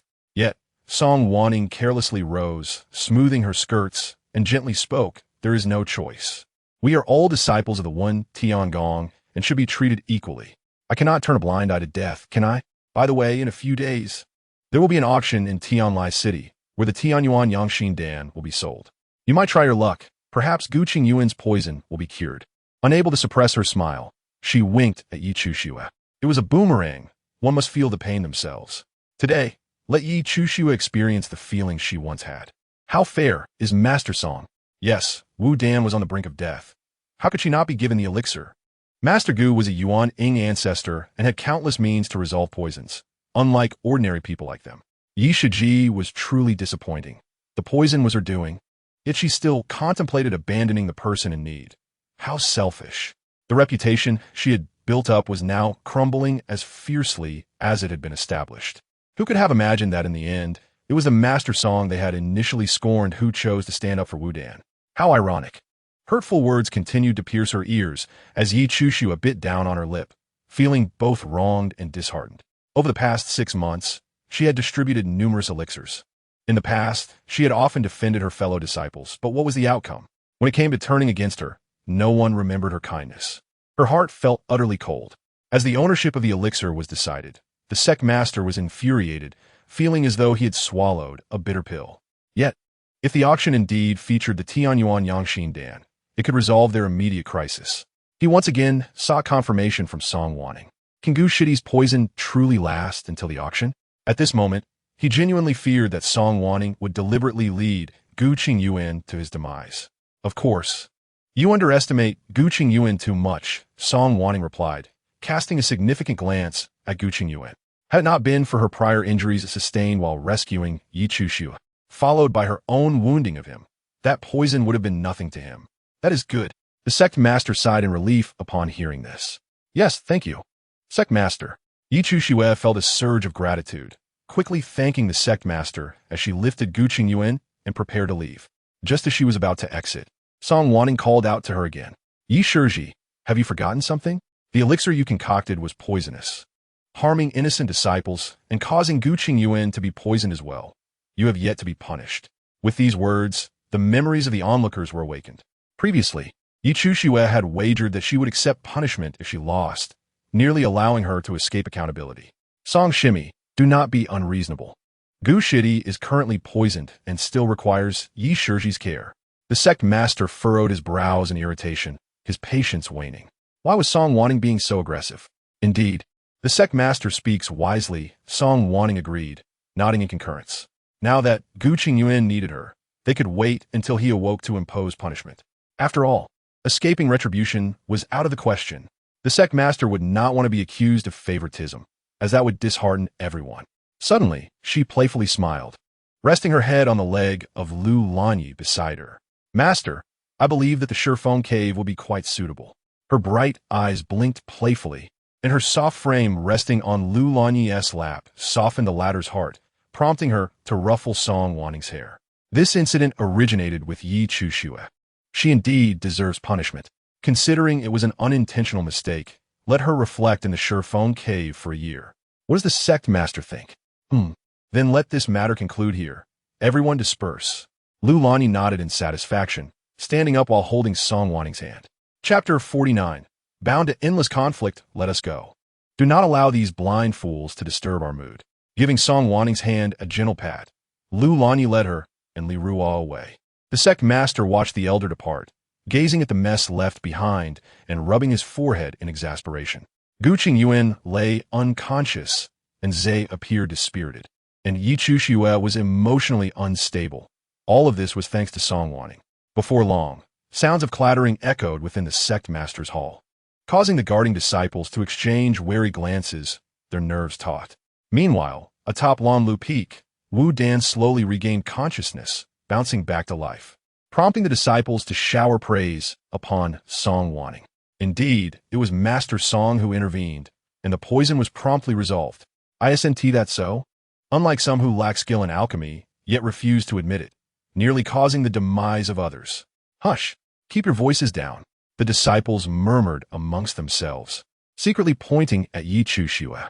Baiyang wanted to step forward to assist, but had to keep an eye on Nze, watching helplessly as she walked away. Senior brother. Nze grasped Baiyang's hand, a flicker of hatred in his eyes. She actually expelled me from the sect. How could she be so ruthless? Baiyang paused, guilt flashing in her eyes. I'm sorry. I couldn't stop Master from doing so. If he intervened, Master would surely have expelled him too. Now, he cannot afford to gamble and has long lost the privilege of being willful. But do not worry. I will still protect you in the future and will not let you suffer. They would always be good brothers. Good. Nze nodded repeatedly, feeling touched. He now had to seek an alternate path. As the crowd at the peak gradually dispersed, Lan Lu instructed the disciples to tidy up the area to dispel any bad luck. He gazed towards the direction of Yinshao Peak, letting out a heavy sigh. Opposing Song Wanning would only lead to misfortune. It was best to avoid inciting her wrath in the future. Atop Yinshao Peak, Lu Lanyi dismissed Li Ruo and sat beneath a tree, holding Song Wanning's hand. Has Gu Qingyuan bullied you? I have said before that he is unworthy of you. Gu Qingyuan's background was tumultuous, and in every sense, he was unworthy of Song Wanning. Yet, this girl was steadfast, wholeheartedly devoted to him, even willingly taking on the role of a supportive partner, helping him ascend the ranks. Sure, Shu, it was Wanning who was in the wrong. Song Wanning rested her head on Lu Lanyi's lap, affectionately nuzzling against her. I misjudged people in the past, but I will not do so again. If I were to say the disciple is bound to an unending conflict with Gu Qingyuan, would you blame me, Sure Shu? Her hands instinctively tightened, her downcast eyes reflecting a hint of anxiety. In this lifetime, it seemed that only one of them could survive. Yet, she dared not contemplate the sorrow this would bring to her master, fearing that he would be heartbroken or disappointed in her. Lu Lanyi's hand abruptly paused as she stroked Song Wanning's hair, astonished. What had transpired to push Wanning to such a desperate point? Sensing her unease, Lu Lanyi sighed softly. She understood well what Song Wanning was worried about. As her own child, if her friend learned of this, it would undoubtedly sadden him. After thoughtful consideration, she gently patted the top of Song Wanning's head in reassurance. You must have had your reasons for this course of action. Sure Shu believes in you. Her brow suddenly cooled. If you harbor any concerns, but must proceed, allow me to remove all obstacles for you. Sure Shu. A single crystalline tear glided down Song Wanning's cheek as she silently closed her eyes. She still remembered the time when she felt utterly helpless, cornered by Gu Qingyuan and his men to the edge of the abyss. Sure Shu descended from the heavens to seize a glimmer of hope. At that moment, Sure Shu was on the verge of ascension, yet was forced into self-detonation by a group of adversaries. Even in her final moments, she used the last remnants of her spiritual power to ensure her escape. Song Wanning slowly opened her eyes. She would never again allow Sure Shu to take such risks. Besides Gu Qingyuan and Baiyang, Yi Chushua's admirers were all accomplices in this matter. She would settle the score with each of them, and none would escape unscathed. Shan blocked Nze at the entrance, accompanied by several members of the Yin family, who watched him with glee. The Yin family was a small clan under the jurisdiction of the Wenyanggong, and Nze, as the legitimate heir of this generation, had been brought into the sect at a young age, basking in the glory of Song Wanning. Who would have thought that just days ago, he would be expelled from the sect for a woman, becoming the subject of ridicule? And Shan and the others had often endured his disdain, so it was only natural they rushed to confront him now. Make way, Nze growled, attempting to push through the crowd, but they firmly blocked his path, subsequently dragging him around a corner for a brutal beating. Although Nze possessed considerable talent, his cultivation was still low and coupled with lingering ailments. He had no opportunity to retaliate, receiving a thorough thrashing that left him a swollen mess.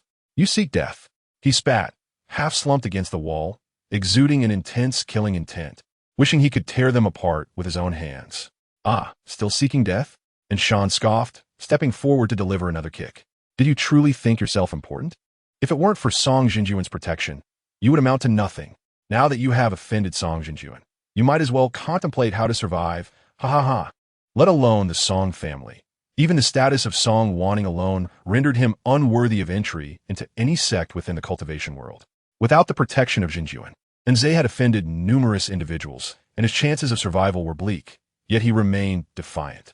You will all regret this. Just wait. Struggling to rise. His eyes glinted with malice. Without Song Wanning, I can still thrive. He wiped the blood from his lips and limped into the inn residence. enduring the stares and whispers that followed him. A surge of fury welled within him, threatening to explode. However, he had more pressing matters to attend to and had to endure for now, eventually seeking out his few loyal companions. Currently, Yi Chuxue sought to procure Tanyuan Yangshindan, requiring a substantial amount of spiritual stones. Yet his former friends turned their backs on him, refusing to lend any stones and mocking him instead. What do you know? Sister Yi is 100 times better than Song Wanning. And Zay seethed with impotent rage, eager to argue, only to hear that his parents had been reassigned to the branch in Nanhai City. What did you say? Chapter 50. The Tianlai City auction. His parents had always resided in the Mainan family, assigned to manage a protective talisman shop within the city, enjoying a leisurely life with excellent benefits, a source of pride for him. Yet now, just a few days without contact, they had been dispatched elsewhere. Was it Song Wanning? Did she retaliate against him by orchestrating his parents' removal? Was it truly her? In a frenzy, he seized the collar of the person before him, roaring in desperation. The individual impatiently brushed aside his hand, disdain etched on their face. Do you think Song Jinjuan has nothing better to do than to remove your parents? It is our family head who no longer wishes to support them, given how they have secretly reaped benefits over the years. The head has shown them mercy by not holding them accountable. If you dare to create a scene, prepare for your entire family to be expelled for the clan. However, I see you do not care, especially since Yi Chuxue is protecting you, right? The group erupted in raucous laughter, indifferent to Nzei's reaction, leaving him behind, shoulder to shoulder, as they walked away. Now everyone laughed at Nzei's misfortune, and he remained blissfully unaware. Witnessing his downfall from a revered disciple to a solitary inner sect member was a jarring transition, leaving him unable to adjust. He could hardly bear the mocking gazes of others. However, due to the presence of Bai Yang and Yi Chuxue, no one in the sect dared to bully him, though their expressions remained far from friendly, as Nzei had offended many in the past. Arriving outside Yi Chuxue's quarters, he felt guilty for not being able to assist. His spirit depleted. Yi Chuxue, perceptive to his distress, offered him a few comforting words before entrusting Guqing Yuan to him and preparing to head to Tianlai City. Tianlai City was not far from Weniangong, requiring no more than half a day's journey to reach. As soon as they exited Weniangong, Bai Yang followed closely behind. Yi Chuxue cast him a silent glance, tacitly permitting his company. The two traveled in silence toward Tianlai City. Unbeknownst to them, a subtle rift had formed between them, perhaps beginning when Bai Yang failed to stand firmly against Song Wanning. At the Shunxing Tianxiao auction house in Tianlai City, Song Wanning occupied the esteemed position at the head of the table, a vial containing the unconsumed Tanyuan Yangshindan placed before her. Master, are you certain you wish to auction this pill? The shopkeeper gazed at the vial with a pained expression, clearly reluctant. The Tianyuan Yangshindan was a rare treasure, and the master had painstakingly crafted a few, with this being the last. Yet, she was not in need of money and had no necessity to sell such a life-saving item. Why not auction it? Song Wanning curled a lock of hair around her finger and handed the vial to the shopkeeper. For this auction, let you take the stage. You? He might not be qualified yet. The shopkeeper expressed further confusion, entirely at a loss regarding the master's intentions. You had only joined the auction house 2 years prior and had never presided over a formal auction. The shopkeeper feared he would not be able to handle the pressure. Just do as I say. Song Wanning waved her hand dismissively, impatiently sending him off. Though she understood the shopkeeper's intentions were rooted in care, she preferred not to explain herself to anyone. With no other option, the shopkeeper took the vial and left, leaving Song Wanning alone in the room. She walked to the window, gazing outside, where the figures of Yi Chuxue and Bai Yang came into view. The two were traveling together, having settled into an inn not far away. Sister, sister. In her mind, a voice of ambiguous gender echoed with excitement, emanating from the golden little sword. This was the sword spirit, born from Song Wanning herself, entirely unrelated to her primary sword. The sword spirit not only possessed consciousness, but also wielded formidable power. After her last retreat, having comprehended the essence of the sword of slaying, the golden little sword gained sentience and significantly enhanced its strength. It even aided her in breaking through during her awakening, allowing her to ascend successfully.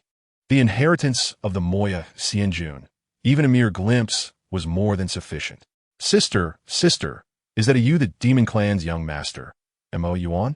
The golden little sword flitted about in her mind, its youthful voice laced with a hint of murderous intent. Amid swirling mist, she smiled faintly. Indeed, who would have imagined that the demon clan's young master, once driven to desperation by his family, would now find himself in my humble auction house? Had it not been for my experiences in a previous life, I would never have believed it. As the young master of the demon clan, Mo Yuan's mother was the previous demon clan matriarch. However, she had tragically passed away due to an accident years ago, leaving the demon clan leaderless. Mo Yuan was destined to inherit the position of demon clan leader, but unexpectedly, his father, a man of poor standing, conspired with an illegitimate son to drive him to the brink of destruction, nearly resulting in his demise by fire. Ultimately, he managed to escape, fleeing to Tianlai City, where he concealed his identity and took a lowly position at the Shunxing Tianxiao auction house. In her past life, Mo Yuan and Yi Chuxue had met at this very auction. At the moment when Mo Yuan was reprimanded, Yi Chuxue stepped forward to mediate, instantly captivating Mo Yuan's heart, thereby embarking on an unwavering path as a supporting character. From that point onward, the demon clan became Yi Chuxue's steadfast ally. Naturally, aside from the demon clan, the monster clan would not let opportunities slip by. Everything in the world was being arranged to pave the way for Yi Chuxue's ascension to immortality. Disregarding the fates of mere cannon fodder, Song Wanning furrowed her brows, her gaze flickering, the corners of her lips curving into a chilling arc. This time, let your bond deepen even further.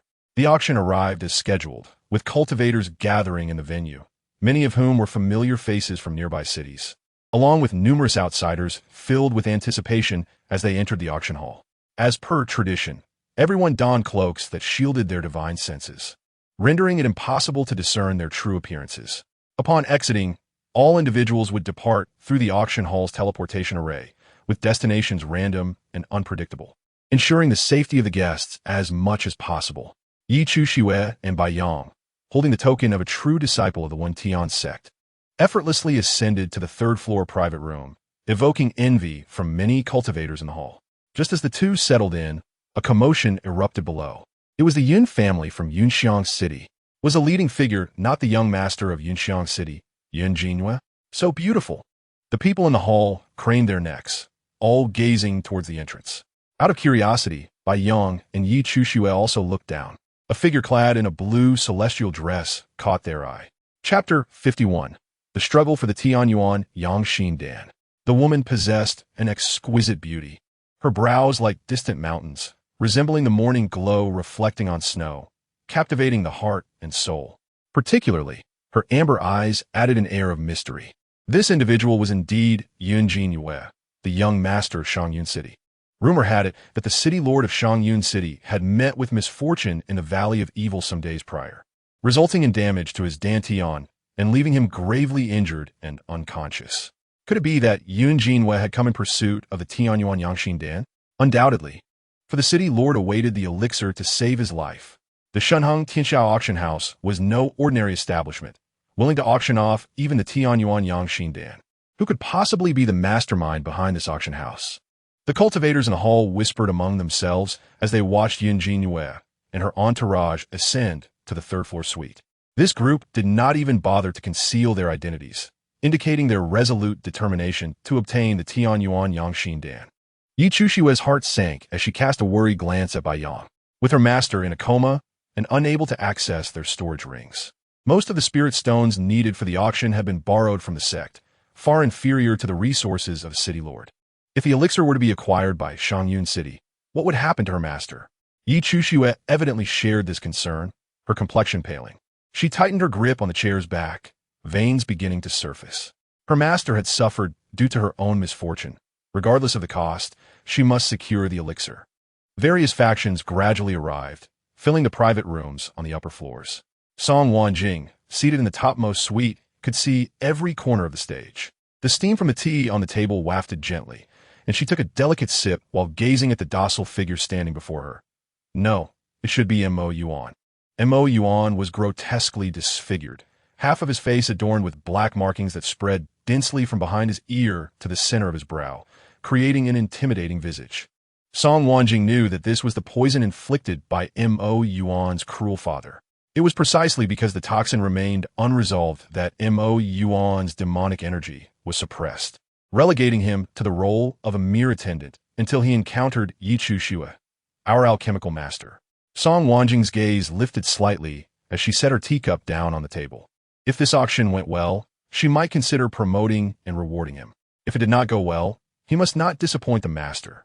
Mo Yuan bowed even lower, striving to minimize his presence.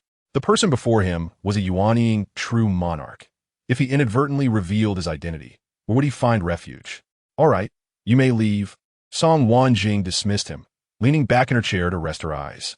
The stage was set, awaiting the grand performance. Under the collective gaze of the crowd, Mo Yuan stepped onto the high platform, enduring the intense scrutiny of those present. Welcome, fellow cultivators who have traveled from afar to gather at the Shunheng Tianxia auction house. I hope you all can return home with treasures today. He delivered a brief opening remark before proceeding to introduce the first item for auction. The first item was a treasure discovered in the ancient Lingxi secret realm. After detailing the item's origins and uses, the cultivators in the hall began to bid fervently. In the world of cultivation, spirit stones were categorized into 4 grades: low grade, mid grade, high grade, and top grade, with a conversion rate of 100, one between each grade. Moreover, different spirit stones represented various attributes, encompassing the 5 elements. Spirit stones served not only as currency, but also assisted in cultivation. At critical moments, they could directly replenish spiritual energy, proving immensely useful. The purer the spirit stone, the more spiritual energy it contained, elevating its value. Thus, top-grade and high-grade spirit stones were rarely circulated in the market, as they were treasured by all. As the bidding commenced, participants predominantly placed bids in low-grade spirit stones. Congratulations to this esteemed cultivator for successfully acquiring the item. Please exchange payment for the item, Mo Yuan declared, and a disciple on stage promptly approached the successful bidder with the item. The verification of the item and payment proceeded smoothly, and the successful auction of the first item heightened the enthusiasm of the crowd, with subsequent items consistently selling without any remaining unsold. Focused on acquiring the Tianyuan Yangxin Dan, Yichu Shue maintained a composed demeanor throughout, refraining from unnecessary expenditures even when tempted by other items. Once she became an alchemical master, she would no longer worry about spirit stones. Approximately an hour later, the Tianyuan Yangxin Dan was finally presented. Resting within a black jade plate was a single elixir radiating a golden luster, its alluring color and fragrant aroma captivating all. Mo Yuan's expression shifted instantly, his grip on the hammer tightening. The Tianyuan Yangxin Dan could revive the deceased and heal the injured, naturally capable of resolving the poison afflicting him. For years, he had concealed his identity, hiding within the realm of spiritual cultivators to evade the pursuit of the demon clan. Yet, he lacked the means to bid for the Tianyuan Yangxin Dan. Mo Yuan forced himself to suppress the turmoil within. Just as he mentioned the name of the elixir, a voice called out a bid. 100,000 mid-grade spirit stones. The bidder exuded an air of determination, raising the starting price to a staggering level. The crowd gasped in shock. It was the young master of Shangyun's city. Indeed, a prosperous city, opening with a bid of 100,000 mid-grade spirit stones. Such wealthy individuals, truly extravagant. Why couldn't there be one more like me? It seemed the Tianyuan Yangxin Dan would inevitably fall into the grasp of Shangyun's city.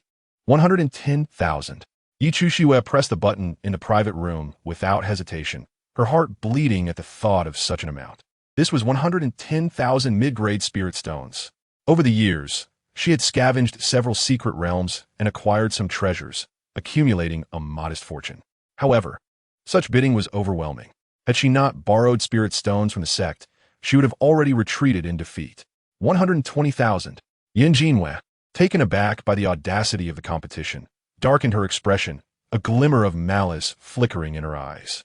Go, find out who is in that private room.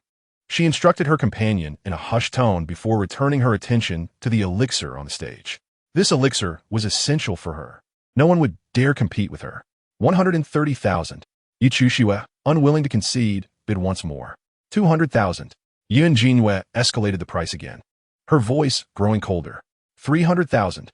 Yichu Shue sensed the chill in the air and, feeling the fire ignite within her, raised the bid to 300,000. Who would have thought that in the next moment, Yin Jinyu would reach 400,000? Infuriated, she pressed her lips tightly together and couldn't help but grumble. If it weren't for Uncle Song using that Tian Yuan Yang Xian Dan, we wouldn't have to endure this humiliation here. Chapter 52.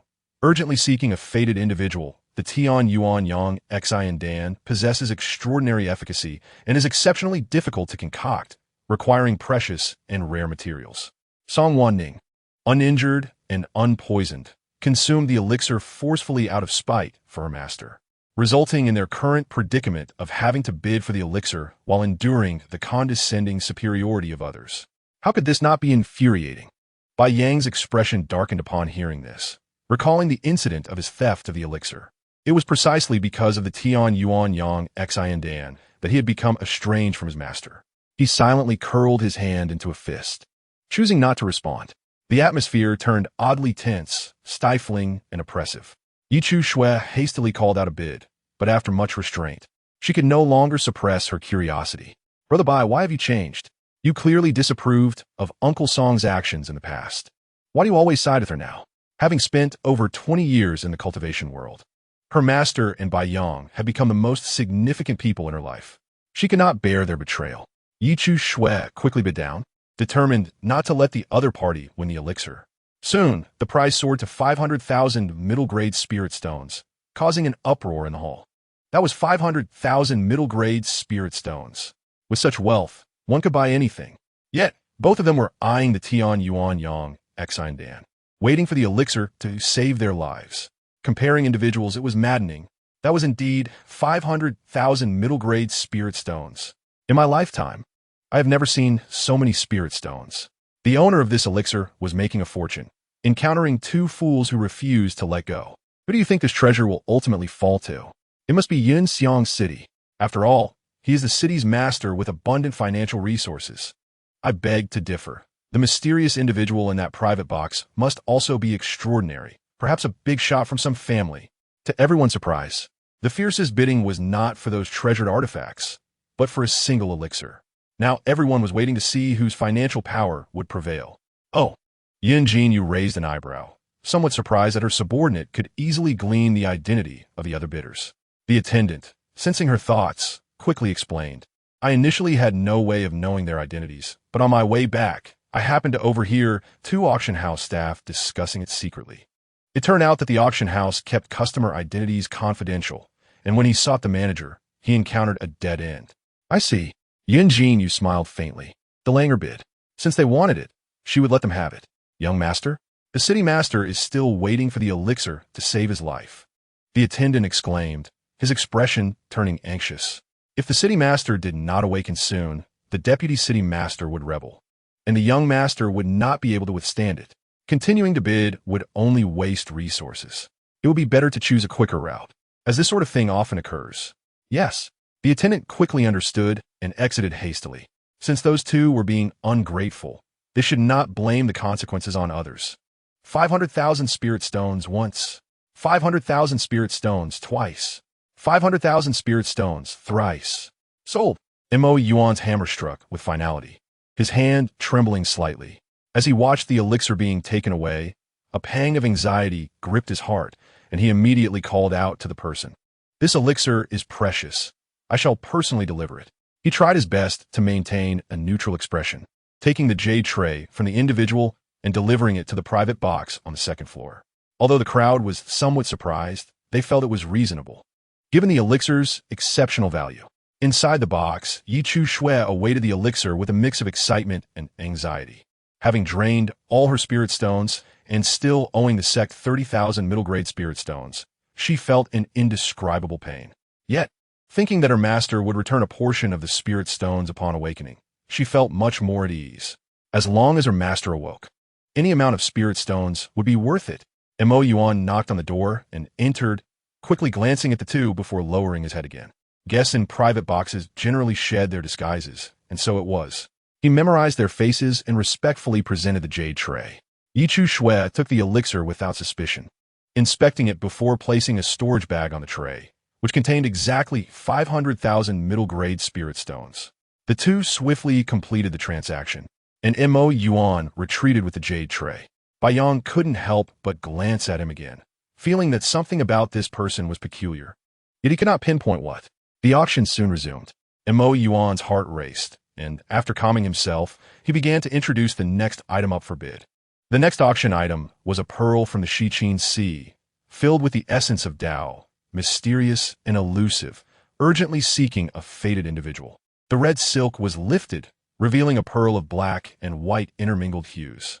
Its surface shimmered with a luminous aura, seemingly flickering with the essence of Tao, exuding a mysterious air. This item was consigned by a friend, starting at a price of 100,000 middle-grade spirit stones. The pearl was evidently a treasure, but the fact that the owner was putting it up for auction indicated that it would inherently choose its master. Without a fated individual, even possessing such a treasure for 100 years would not unravel its mysteries. But who could truly determine that they were not this fated individual? Soon, someone in the private box began to bid. Yi Chu Shui, having set the elixir aside, gazed at the pearl, her heart racing, her cheeks flushed. An overwhelming attraction emanated from the pearl, as if it was calling to her. This treasure should belong to her. She was indeed the fated individual. Yi Chu Shui's eyes sparkled with excitement, astonished that her visit to this auction would yield such unexpected joy. However, her elation was short-lived. The price of the pearl surged rapidly, soon reaching 300,000 middle-grade spirit stones. This was an astronomical figure for her at the moment. No, this pearl was meant for her. Brother Bai, do you still have any spirit stones? Could you lend me some? Yichunwe Gazing e Bayang, completely forgetting their previous unpleasantness. Bayang frowned at her words, glancing at his storage ring. I only have 100,000. Only 100,000? Yi Chu Shui was taken aback, her face filled with disbelief. Doesn't Uncle Song frequently give you spirit stones? Chapter 53. Forcibly depriving opportunities. If one were to identify the wealthiest individual in the sect, it would undoubtedly be Song Wanning. Her father was the head of the Song family, and her mother hailed from a prominent family, possessing considerable wealth. As a true monarch of the nascent soul stage, the sect provided her with monthly offerings, and as a master alchemist, spirit stones flowed into her pockets like water, inciting envy. As Song Wanning's top disciple, Bai Yang reaped the benefits, with an endless supply of elixirs and spirit stones, causing countless people to covet his fortune. In contrast, her own circumstances as a true disciple were notably less favorable. Her master was merely a cultivator without a background, relying solely on her own efforts, leaving her unable to benefit similarly. Everything depended on her own strength. At this moment, Yi Chu Shui suddenly began to doubt whether Bai Yang was unwilling to lend her spirit stones, concocting an excuse instead. Noticing the suspicion reflected in her eyes, Bai Yang was taken aback. He had not anticipated that Yi Shi Mei would regard him with such a gaze, nor was he prepared for her words. Unbeknownst to him, Yi Shi Mei seemed to have changed significantly, no longer the innocent and kind person she once was. My master has not provided me with spirit stones for over half a year. These are all my savings. In this half year, aside from accompanying Yi Chu Shui to the Yao Wang sect, he had not stepped outside even once. So where could he obtain spirit stones? These were all his past reserves. How could this be? Yi Chu Shui's heart sank as she recalled the recent incident of Song Wanning expelling Nze from the sect, feeling increasingly uneasy. I sense that something is off about Uncle Song lately. The changes are too drastic.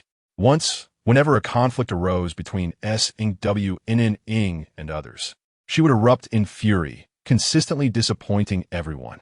However, it appears that she has become considerably wiser and more composed. Not only able to control her emotions, but also capable of inciting great frustration in others, as if she had undergone a transformation. Could it be that S.W. Ing had also been traversed by someone? It was her own reckless act of pilfering the elixir that had led to her master's disappointment. Although G.S.H.S.H. by Wying also perceived the drastic change in their master, he could understand. Having committed a wrongdoing that disheartened their master, G.S.H.S.H. had also fallen for his disciple, leading to the dissolution of their engagement. Surely, anyone else would also undergo a transformation. Wouldn't they? YCH Su still harbored some doubts, but now was not the time to delve deeper into this matter. Obtaining the pearl was of utmost importance. In a short while, the price of the pearl had soared to an astonishing 410,000. YCH Sue sat dumbfounded on her chair, tightly gripping her palm, her eyes glistening with tears. The pearl was rightfully hers, yet now it was all SWNN's fault. If it weren't for her, YCH Sue wouldn't have had to exhaust all her spirit stones to bid on the TNYU NYNGX and DN, and she would have had the resources to compete for the pearl.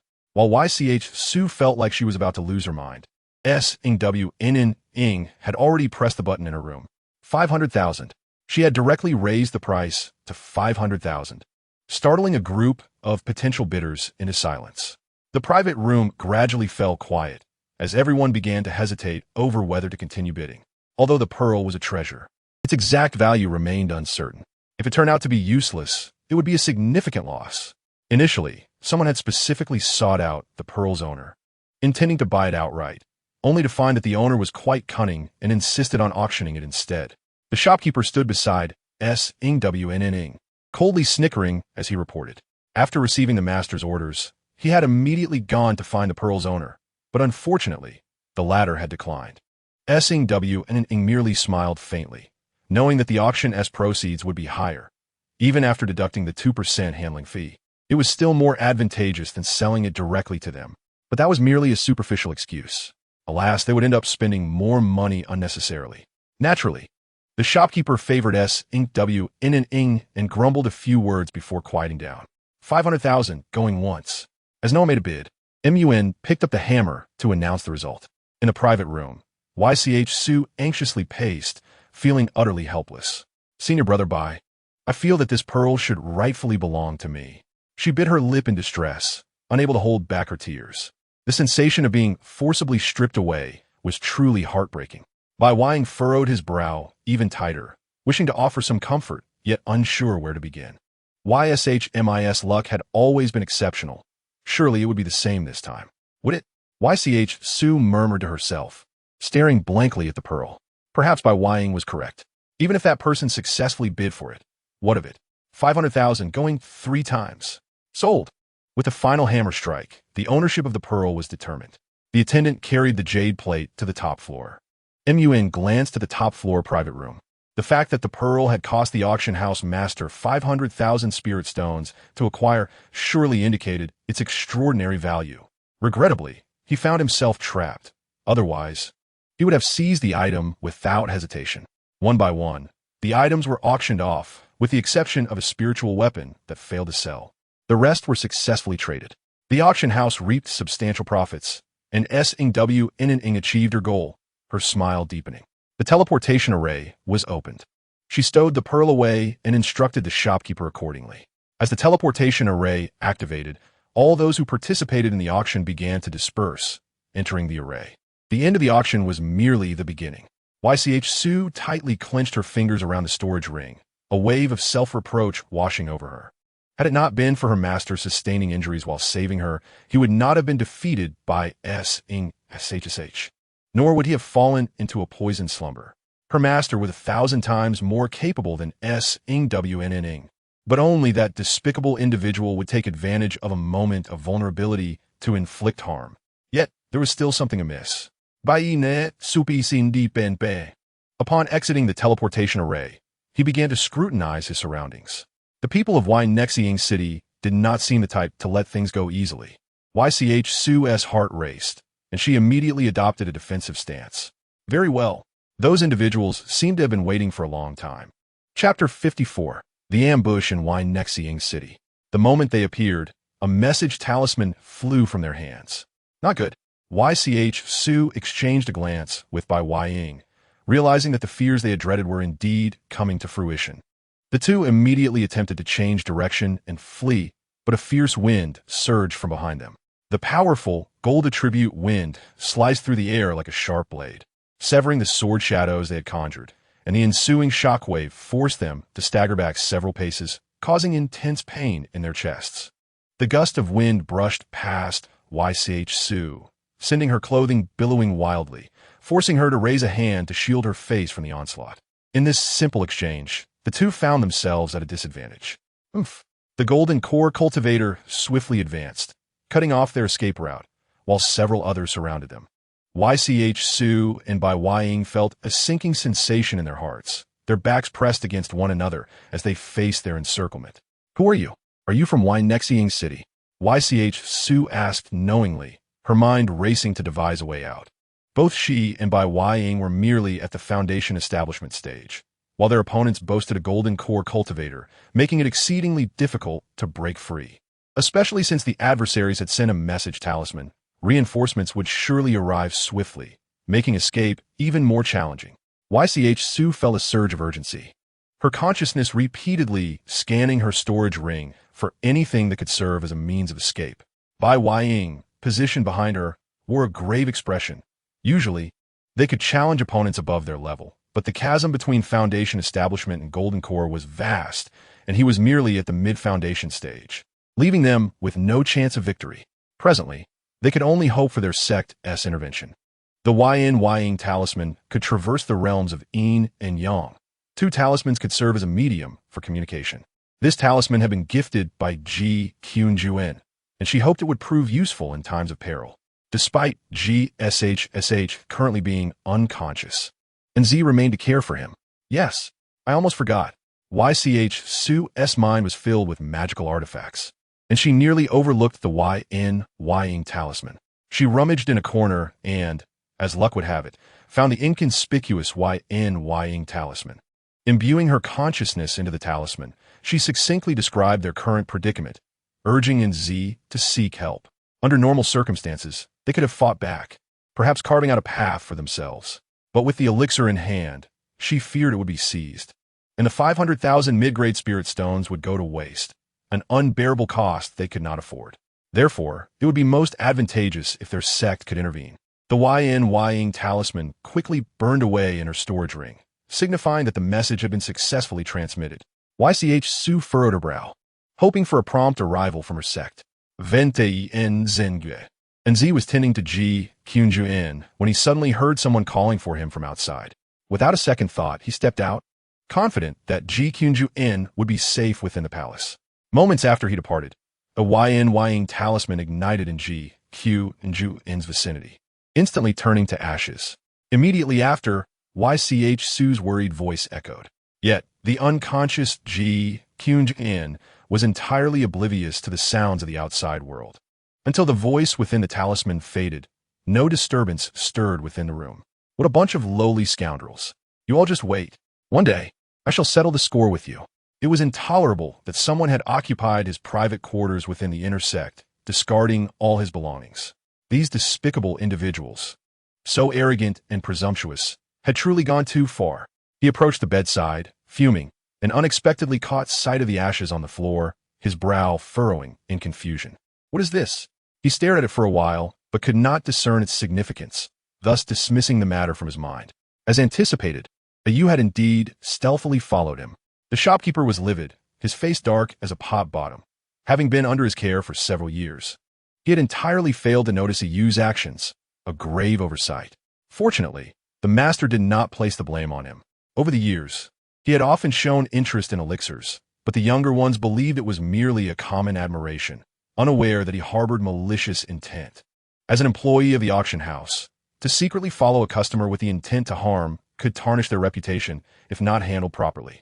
Song Wanning listened to the report, a slight smile playing at the corners of her lips, seemingly unconcerned.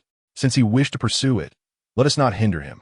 Perhaps it could even bring us unexpected surprises.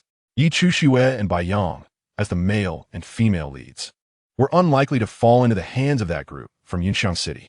After all, they had always managed to survive dire situations, even turning misfortune into fortune, gaining greater opportunities. Thus, Mo Yuan became the hidden observer, waiting to deal a devastating blow to the two. Regardless of the outcome, it would surely add to their woes and create some trouble, gradually diminishing their fortune. Yes, I shall follow the master's arrangements.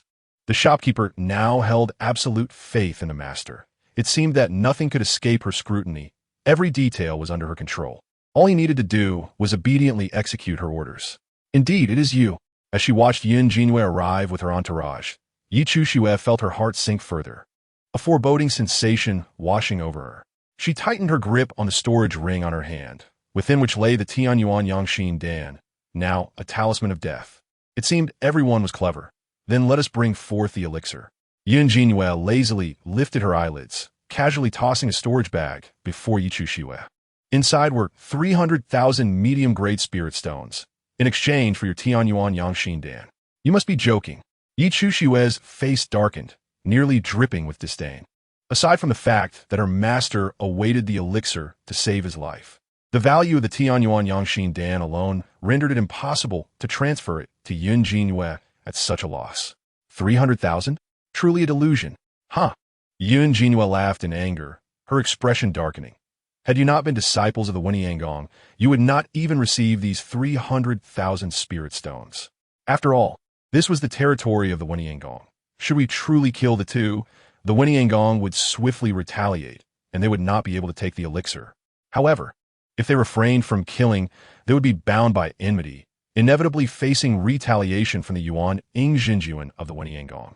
Therefore, spending a few spirit stones to purchase the elixir from them was the most prudent course of action. I do not want your spirit stones. I cannot possibly sell this elixir to you.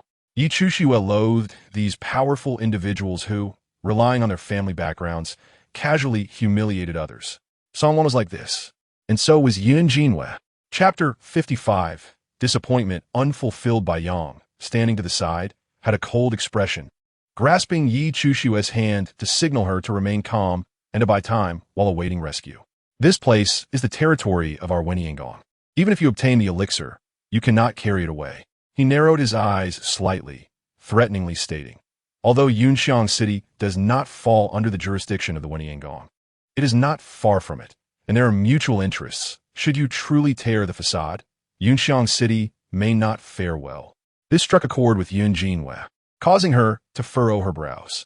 Internally vexed, she thought, if the other party were merely ordinary disciples, why go to such trouble? Yun Jinhua cast a dismissive glance at the two, presumably aware of her father's severe injuries and his urgent need for the Tianyuan Yangxin Dan. If you two are willing to sell us the elixir directly, our Yunxiang City will surely repay your kindness, which is far preferable to resorting to violence. Don't you think? She caressed the jade ring on her finger, a glimmer of darkness flashing in her eyes. Having retreated repeatedly, if the two do not show some courtesy, she would not hesitate to show her ruthlessness. Young Master Yun, it is not that we are unwilling to give it, but rather that Gu Qing Yinjinjuan is waiting for the elixir to detoxify. Please forgive us for being unable to hand it over so easily. Bai Yang cited Gu Qing Yuan's identity, hoping to instill some trepidation in the other party. After all, Gu Qing Yuan was notorious as a god of death. To offend him would yield severe consequences. Upon hearing this, Yi Chuxiue straightened her spine, affirming, yes, my master is Gu Qing Yuan Jinjuan, and the person beside me is Bai Yang, the eldest disciple of Song Wanning. She too had a moment of inspiration, realizing that mentioning Song Wanning would undoubtedly command respect. As a renowned alchemist, her reputation was widespread, and the adversaries would likely hesitate to act against them. However, the anticipated reaction did not occur. Instead of fear, Yun Jinhua laughed. So you're the interloper? I've heard that Gu Zhenjuan, enamored with his disciple, was spurned by Song Zhenjuan. I expected the interloper to be someone formidable, yet today, I find you are nothing extraordinary. A disdainful expression crossed her face as she remarked on the rumors circulating outside about Gu Qing Yuan's disregard for propriety and his affection for his disciple, which had led to his engagement with Song Wanning being annulled. She glanced over by Yang with a scrutinizing gaze, curling her lips in contempt. It seems you have a knack for seducing men if you could attract the disciple of Song Zhenjuan. Be quiet. Do not speak nonsense. Yi Chuxiue blushed with anger, glaring at Yun Jinhua. Simultaneously, a wave of panic surged within her. How had this matter become so widely known? Would she have to face the scornful and suspicious gazes of others every time she stepped outside? Yun Jinhua's expression darkened as she waved her hand to her subordinates. Teach this pair a lesson. Surely, even if Song Zhenjuan learned of it, she would only praise our efficiency, especially since I detest those who betray their own. Yes, the people of Yunxiang City immediately complied, drawing forth their skills to target the two. The situation took an unexpected turn. Yi Chuxiue and Bai Yang felt a surge of anger, but could only retaliate with all their might. They were still hoping for their sect to send reinforcements. However, the relentless assault soon left them overwhelmed, and the golden core cultivator among them taunted them mercilessly, treating them like playthings. They dared not express their fury, focusing solely on buying time. Yet as time passed slowly, both were already battered and bruised, and still, no one from the sect came to their aid. This is bad. The sect has likely not received our message. We can only rely on ourselves to escape. Bai Yang was the first to sense something amiss, and quickly transmitted a message to Yi Chuxue. Upon hearing this, Yi Chuxue felt a jolt of anxiety. In a moment of distraction, an adversary struck her shoulder with a spear. With a slight thrust, a chunk of flesh was torn from her shoulder. Yi Chuxue cried out in pain, swiftly dodging to rejoin Bai Yang back to back, defending one another. What do we do? We must think of a way out quickly. I have an idea. You go first. Don't worry about me. Bai Yang suddenly darkened his gaze, pulling a 1,000-mile teleportation talisman from his storage ring. A resolute glint in his eyes. This talisman is a defective product. I cannot guarantee how far it will teleport. No, you leave alone. I will hold them off. Yi Chuxue frowned, her expression revealing no semblance of joy. How could she bear to leave Bai Yang alone to face danger? You leave first and contact someone from the sect to rescue me immediately. I am Song Wanning's disciple. They would not dare kill me. Conversely, if we continue delaying, neither of us will escape. Bai Yang understood that young Master Yun of Yunxiang City was clearly more apprehensive of Song Wan, likely due to the quest for the elixir. Thus, remaining behind was the best choice. But Yi Chuxue wavered. Continuing like this, they were both in peril. Thus, she boldly took the talisman, her gaze unwavering as she glanced at Bai Yang. Rest assured, I shall summon aid for you immediately. Be careful. Bai Yang nodded, watching as Yi Chuxue's figure flickered and vanished from sight. The attack originally aimed at Yi Chuxue subsequently struck him instead. With a cough, Bai Yang spat out a mouthful of blood, his body retreating over 10 meters. Yun Jinhua was taken aback to discover that the adversary possessed such a precious item as the Qianli Chuansong Fu. Her expression shifted instantly. Trying to flee? Someone, pursue her. The Golden Dan cultivator pursued her without delay, and a significant portion of the crowd followed suit. Bai Yang's countenance darkened as he silently prayed for Yi Chuxue to evade capture. Truly a deep affection, Yun Jinhua scoffed, her anger bubbling as the precious elixir slipped from her grasp. These two wretches are truly cunning. Aren't you afraid she might abandon you? First, she had tempted Gu Qingyuan into betraying Song Wanning for love, and now she had compelled Song Wanning's disciple to protect her. Such schemes were far from simple. Song Wanning was indeed unfortunate, surrounded by such individuals. Junior sister, you would never do such a thing. Bai Yang wiped the blood from the corner of his mouth, unperturbed by the taunts, instead threatening. Now that junior sister Yi has departed, the people from the Medicine Sect will soon come to rescue me. I advise you to release me at once, or you shall regret it. Though gravely injured, he maintained an air of dignity, embodying the demeanor of a refined gentleman. Chapter 56. Tormenting the heart and soul. Yun Jinhua's face darkened as silence enveloped her, yet the murderous intent in her eyes radiated freely. He silently shook his head at her. The destination of the Qianli Chuansong Fu was random and impossible to pinpoint, and given the distance, it would not be easily detected. Yun Jinhua's final hope dissipated, her gaze suddenly deepening, and a surge of killing intent surged towards Bai Yang. The Tianyuan Yangxin Dan was a rare treasure, and after much effort to acquire it, they were thwarted. Initially, she had intended to teach the two a lesson, compelling them to willingly part with the elixir, thereby avoiding any blame directed at Yunxiang City by the Medicine Sect. Who could have anticipated that Yi Chuxue possessed such a treasure? Regret coursed through Yun Jinhua, and all her fury was directed at Bai Yang. If her father did not awaken, Yunxiang City would fall into the hands of others. In any case, it was a deadlock. Thus, she resolved to vent her frustrations first. Beat him to a pulp. At her command, the crowd from Yunxiang City shifted in demeanor, launching their attacks on Bai Yang without reservation. The Golden Dan cultivators also unleashed their full might, their relentless assaults raining down upon Bai Yang. Even as he retaliated with all his strength, he found himself utterly powerless. With each strike, bright red blood splattered forth. Bai Yang knelt on the ground, his body covered in countless wounds. Not far away, Song Wanning reclined comfortably atop a towering tree, relishing the sight of Bai Yang being ruthlessly beaten while savoring spiritual fruits. The more he suffered, the more her heart swelled with satisfaction. Sister, your strategy is truly brilliant. By weakening their fortune through another's hand, you will soon reap the benefits as their glory wanes. The golden small sword swayed in her sea of consciousness, its mood exceedingly joyous. That Bai Yang, who betrayed you for a woman, deserves to suffer greatly. People are not merely black and white. Many shades of gray exist. However, the bonds of kinship and gratitude should always reside in the heart. Yet Bai Yang was clearly an ingrate, unworthy of her sister's devotion. Song Wanning smiled silently, delicately sipping from a goblet of fine wine. In the distance, Bai Yang's blood sprayed 3 meters away. She thought to herself that a platter of delicacies would be delightful at this moment. Sister, do you think Bai Yang will be beaten to death? The golden small sword grew increasingly excited. Song Wanning smiled faintly, of course not. If pressed too hard, Bai Yang would surely fight back with all his might. Besides, the heavens would not allow his demise. But he appears to be on the brink of collapse. The golden small sword observed maliciously, wishing for Bai Yang's end. However, Song Wanning slowly rose, adjusting her sleeves. Sister, where are you going? The golden small sword inquired curiously. Naturally, I'm going to rescue my dear disciple. Song Wanning smiled gently, though her mirth did not reach her eyes. What? You still intend to save him? Why? The golden small sword was utterly perplexed. Sister, you wish for Bai Yang's death, so why rescue him?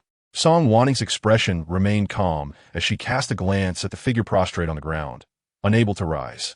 Since he is destined to survive, it will be better to make use of him. In my past life, I endured pain that I wish for several to experience in turn.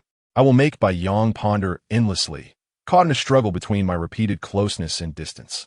To torment him, both body and heart, is the deepest form of suffering. Just as I did in my past life, constantly doubting and denying myself amidst Gu Qingyuan's justifications, yet forever clutching on a hope, only to ultimately face despair and death. With a crash, Bai Yang collapsed once more, gasping for breath, clinging to life by a thread. Yin Jinyue's fury intensified, and she unsheathed her long sword. Aiming for Bai Yang. Should the strike land, he would undoubtedly bleed out on the spot. Bai Yang's heart sank as he produced his last life-saving talisman. This was his trump card for life-threatening situations, a desperate measure he now had to employ. No treasure could outweigh the value of life. With junior sister Yi and reinforcements yet to arrive, he hoped to seize this opportunity to escape and avoid falling into the hands of other villains. Bai Yang closed his eyes, preparing to activate the talisman. Suddenly, a figure descended from the heavens, blocking him. The figure appeared as if descended from the divine.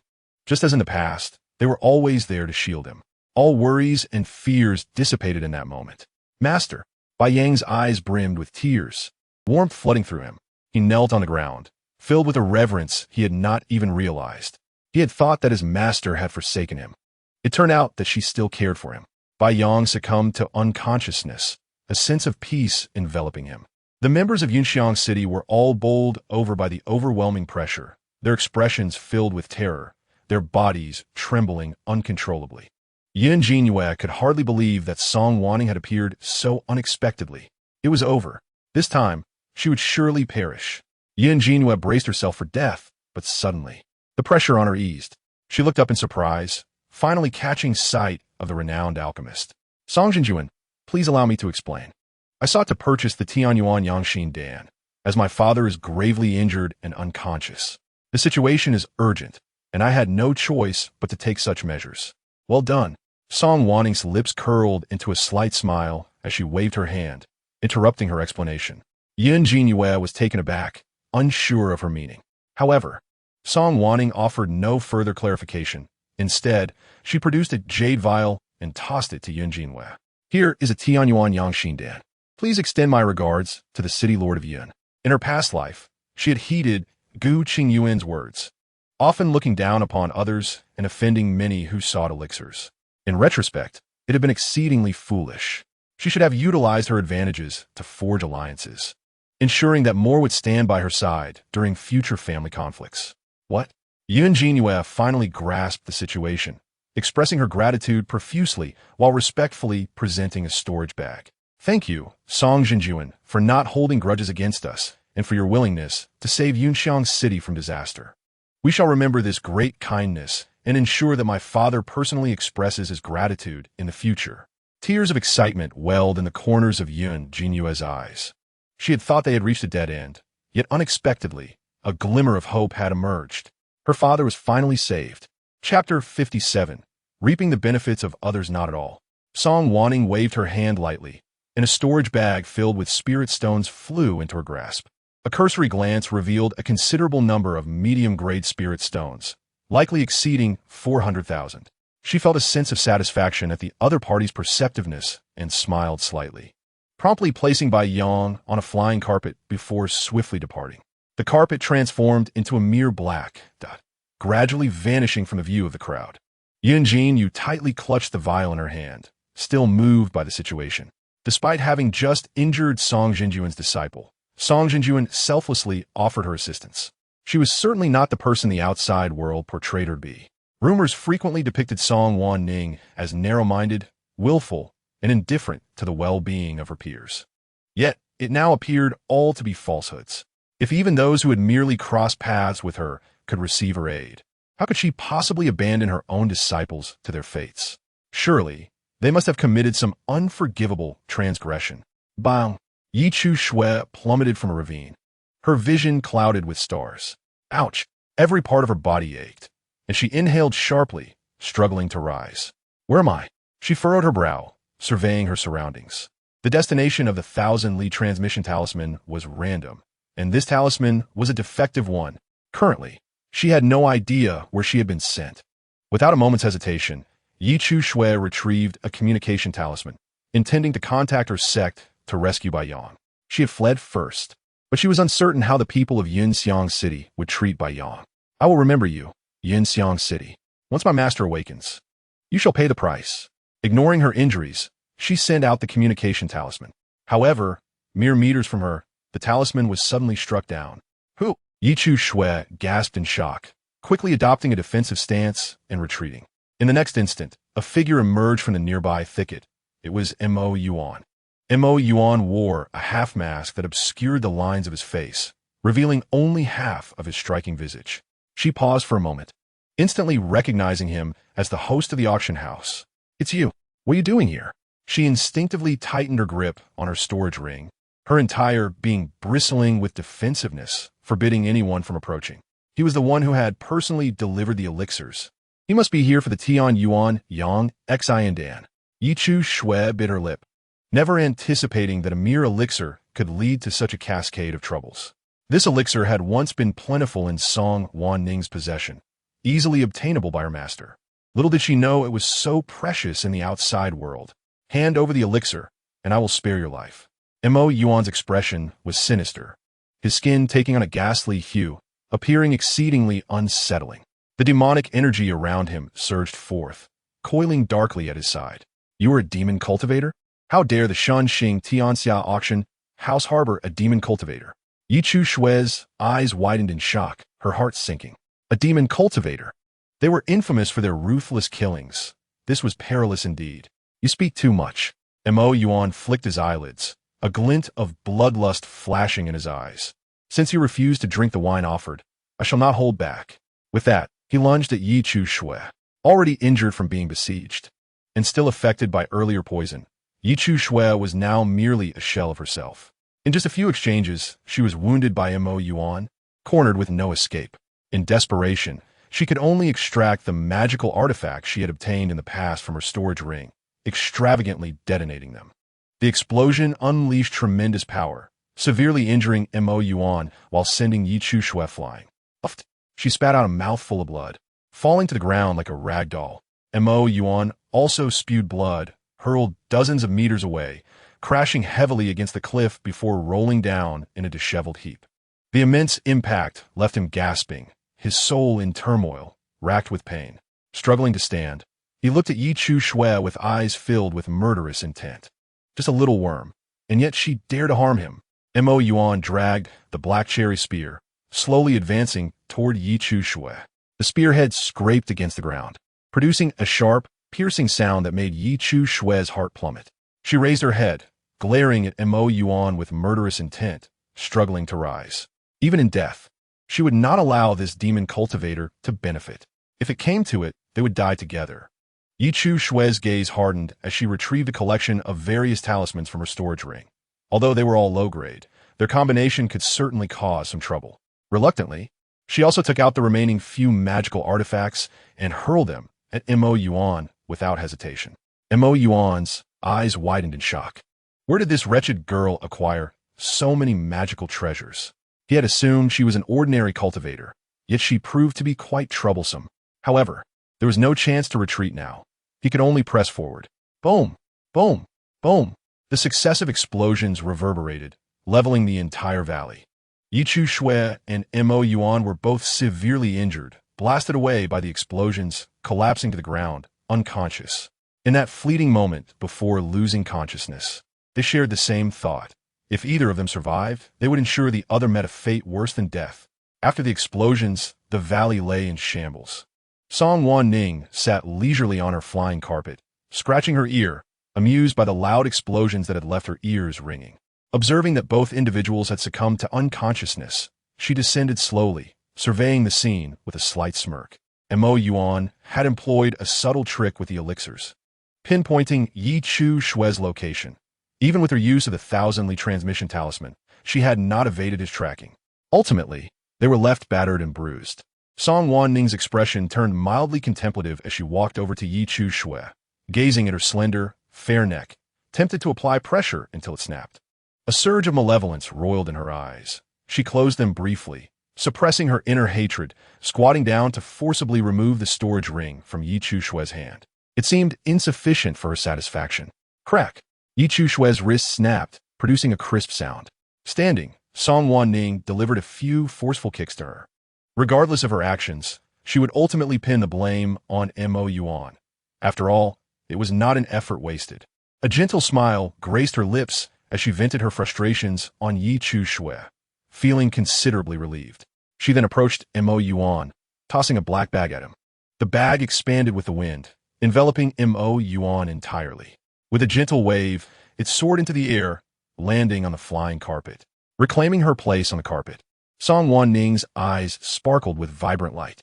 In this lifetime, could Mo Yuan still become Yi Chu Shui's faithful admirer? Chapter 58. The ruin of Mo Yuan. Her smiling gaze swept over Yi Chu Shui as she deftly maneuvered the flying carpet away. On the carpet, besides Mo Yuan, lay the gravely injured and unconscious Bai Yang. In their past lives, both had pushed themselves to the brink for Yi Chu Shui. In this life, they must repay their debts in full. A gentle breeze wafted through, the sun shining just right. In a hazy state, Bai Yang slowly opened his eyes. His flowing hair danced in the wind, seeming so close yet so distant. He stared blankly, suddenly realizing it had been a long time since he had truly observed his master. At some point, the person who once sheltered him began to evoke feelings of disdain. Once, his ambition had been to become someone like his master. This uncontrollable sentiment gradually led to his aversion towards her and his own identity. Recalling the image of his master standing before him, Bai Yang's expression softened. Once a disciple, always a son, his master was his eternal support, deserving of unwavering respect. Master. He propped himself up and softly called out. Having resolved to endure both physical and emotional torment, he knew he must tread carefully, as he had a long lifetime ahead of him. Seeing her still cold and indifferent, Bai Yang felt a blockage in his heart, pressing his hand against his chest in discomfort. His master must still be angry with him. Yet, he was aware that his master still held him in her heart. And that was sufficient. He lay on the flying carpet, the pain from his injuries causing him to furrow his brow. At that moment, he finally thought of Yi Chu Shui. He wondered how she was faring now. Had she sought help to rescue him? Bai Yang closed his eyes, knowing that despite his concerns, he dared not use a sound transmission talisman in front of Song Wanning. His master despised Yi Chu Shui, a fact known throughout the sect, and he understood it all too well.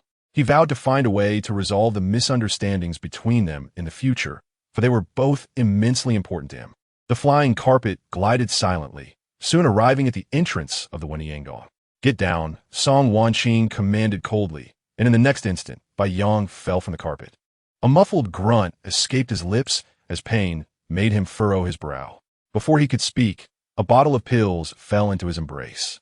Bai Yang was taken aback, quickly looking up, but only caught a glimpse of the flying carpet's shadow speeding away. His master had left, but she had left behind the pills. Bai Yang grasped the bottle tightly in his hand, his face smeared with blood, yet he couldn't help but smile. His master still cared for him. She had not changed. The carpet swiftly departed from the Wenniangong's territory. Song Wanning maneuvered the flying carpet over a high mountain, reaching a large mountain more than 10 miles from the valley. She carried a bag and entered a cave, throwing it inside. Even as it struck the wall, the bag remained silent. Song Wanning approached, untying the bag and releasing Mo Yuan. Removing the mask from her face, she clicked her tongue. Even the male supporting characters were all stunningly beautiful. What a pity that the poison had marred his face.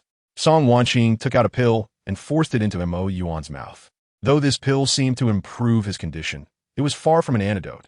Rather, it was a deadly poison that could claim his life at a critical moment. Her own blood had been mixed into this poison.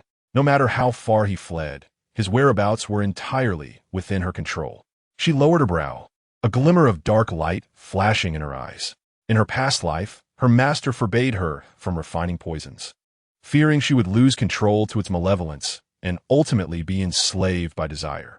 She had always kept this warning in mind, yet her ending had been tragically severe. Thus, after her rebirth, she immediately delved into the art of poison, even surpassing her passion for alchemy. Compared to saving lives, she relished the thrill of taking them, especially the sight of her enemies kneeling and begging for mercy, only to die in despair, sending shivers down one's spine. Song Wanning suppressed the malicious intent surging within her and retrieved a dagger from her storage ring. The cold blade pressed against Mo Yuan's face, trailing down until it reached between his thighs. Suddenly, she laughed mischievously, like a playful child, and swiftly swung the dagger down. The unconscious Mo Yuan convulsed, his body racked with pain. Song Wanning struck with precision, using her spiritual power to toss the severed piece out of the cave. The beast waiting outside rushed forward, biting down and swallowing it whole, satisfied with its task, unaware that it had taken away a man's most vital dignity. Inside the cave, Song Wanning remained unchanged, disdainfully shattering the dagger and tossing it aside. Mo Yuan, having lost too much blood, fainted once more, entirely unaware of what had transpired. She slowly stood, admiring her handiwork. Mo Yuan's psyche had always been twisted since childhood, yet he held a peculiar affection for Yi Chuxue, even making the entire demon clan reliant on her. Now, she had personally severed that possibility and set them on a path of unending conflict. She hoped Mo Yuan would not disappoint her. Simply wiping her hands, Song Wanning stepped out of the cave. Outside, the sun shone brightly, filtering through the gaps in the trees. Song Wanning looked up. Truly beautiful. What did you say? Yi Shiji has gone missing with the pills?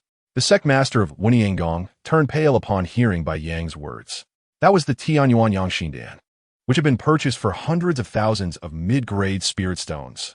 Now, it had vanished along with Yi Chuxue. At that time, the situation was urgent, and I instructed her to leave first. Who would have thought we would lose contact until now? Did Yi Shimi call for help at any point? Bai Yang's expression turned serious, his heart filled with profound worry. Could it be that Yi Shimi had encountered misfortune? The sect master shook his head. No, the sect has not received any distress signals. Both their hearts sank. The sect master immediately dispatched disciples to search for them, whether it was the pills or Yi Chuxue. They had to return safely. Enz received the news and was taken aback by Bai Yang's injuries. When Bai Yang inquired about the talismans, he suddenly recalled the ashes from the burned talisman paper. Both of them fell silent upon understanding the situation. They had missed their chance. I must also go find Yi Shiji. She cannot come to harm. Enz was extremely anxious. Yi Shiji was in danger, and he could not remain idle. Senior brother, you must stay here to heal and help look after Uncle Gu. With that, he hurriedly ran out. Bai Yang glanced at the still unconscious Gu Qingyun, his brow furrowing. He couldn't recall when troubles had started to pile up one after another. Good fortune seemed to have vanished. Chapter 59. The Taming of the Orb. Gu Qingyun was poisoned.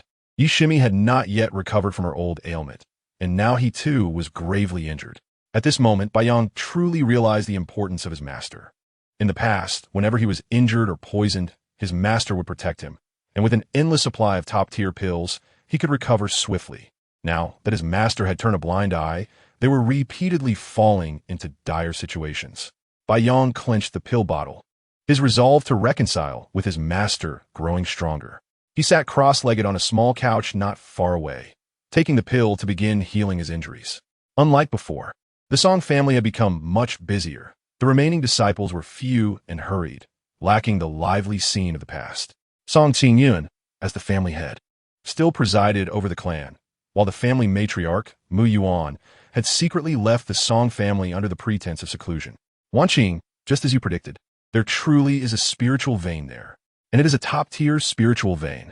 A top-quality spirit stone, radiating a rich golden light, appeared before Song Wanqing, seemingly reflecting her stunning visage. It turned out to be a gold-attributed spiritual vein. She calmly accepted the spirit stone, her brows slightly cooling. In her past life, this spiritual vein had been seized by Yichu Xue, becoming her reliance as she traversed the world and her assurance in winning people's hearts. Now, however, it had been preemptively developed by the Song family, becoming their sustenance. The matter of the spiritual vein must be handled with utmost caution. It must not be discovered by other forces, or they would surely seek a share. The allure of a top-quality spiritual vein was too great. It was both an opportunity and trouble. The longer they kept it hidden, the better. Song Qingyun chuckled at her words. Rest assured, all those going to mine are trustworthy. They will say they went out for training. Even among the Song family, few are aware. This matter was of great importance, and his wife had personally gone to supervise, ensuring that no word would leak. That is well. We must hasten the mining. The more we extract, the better. Song Wanqing thought of something and narrowed her eyes. After mining the vein, you must be willing to spend spirit stones to encourage the clan's disciples to train diligently.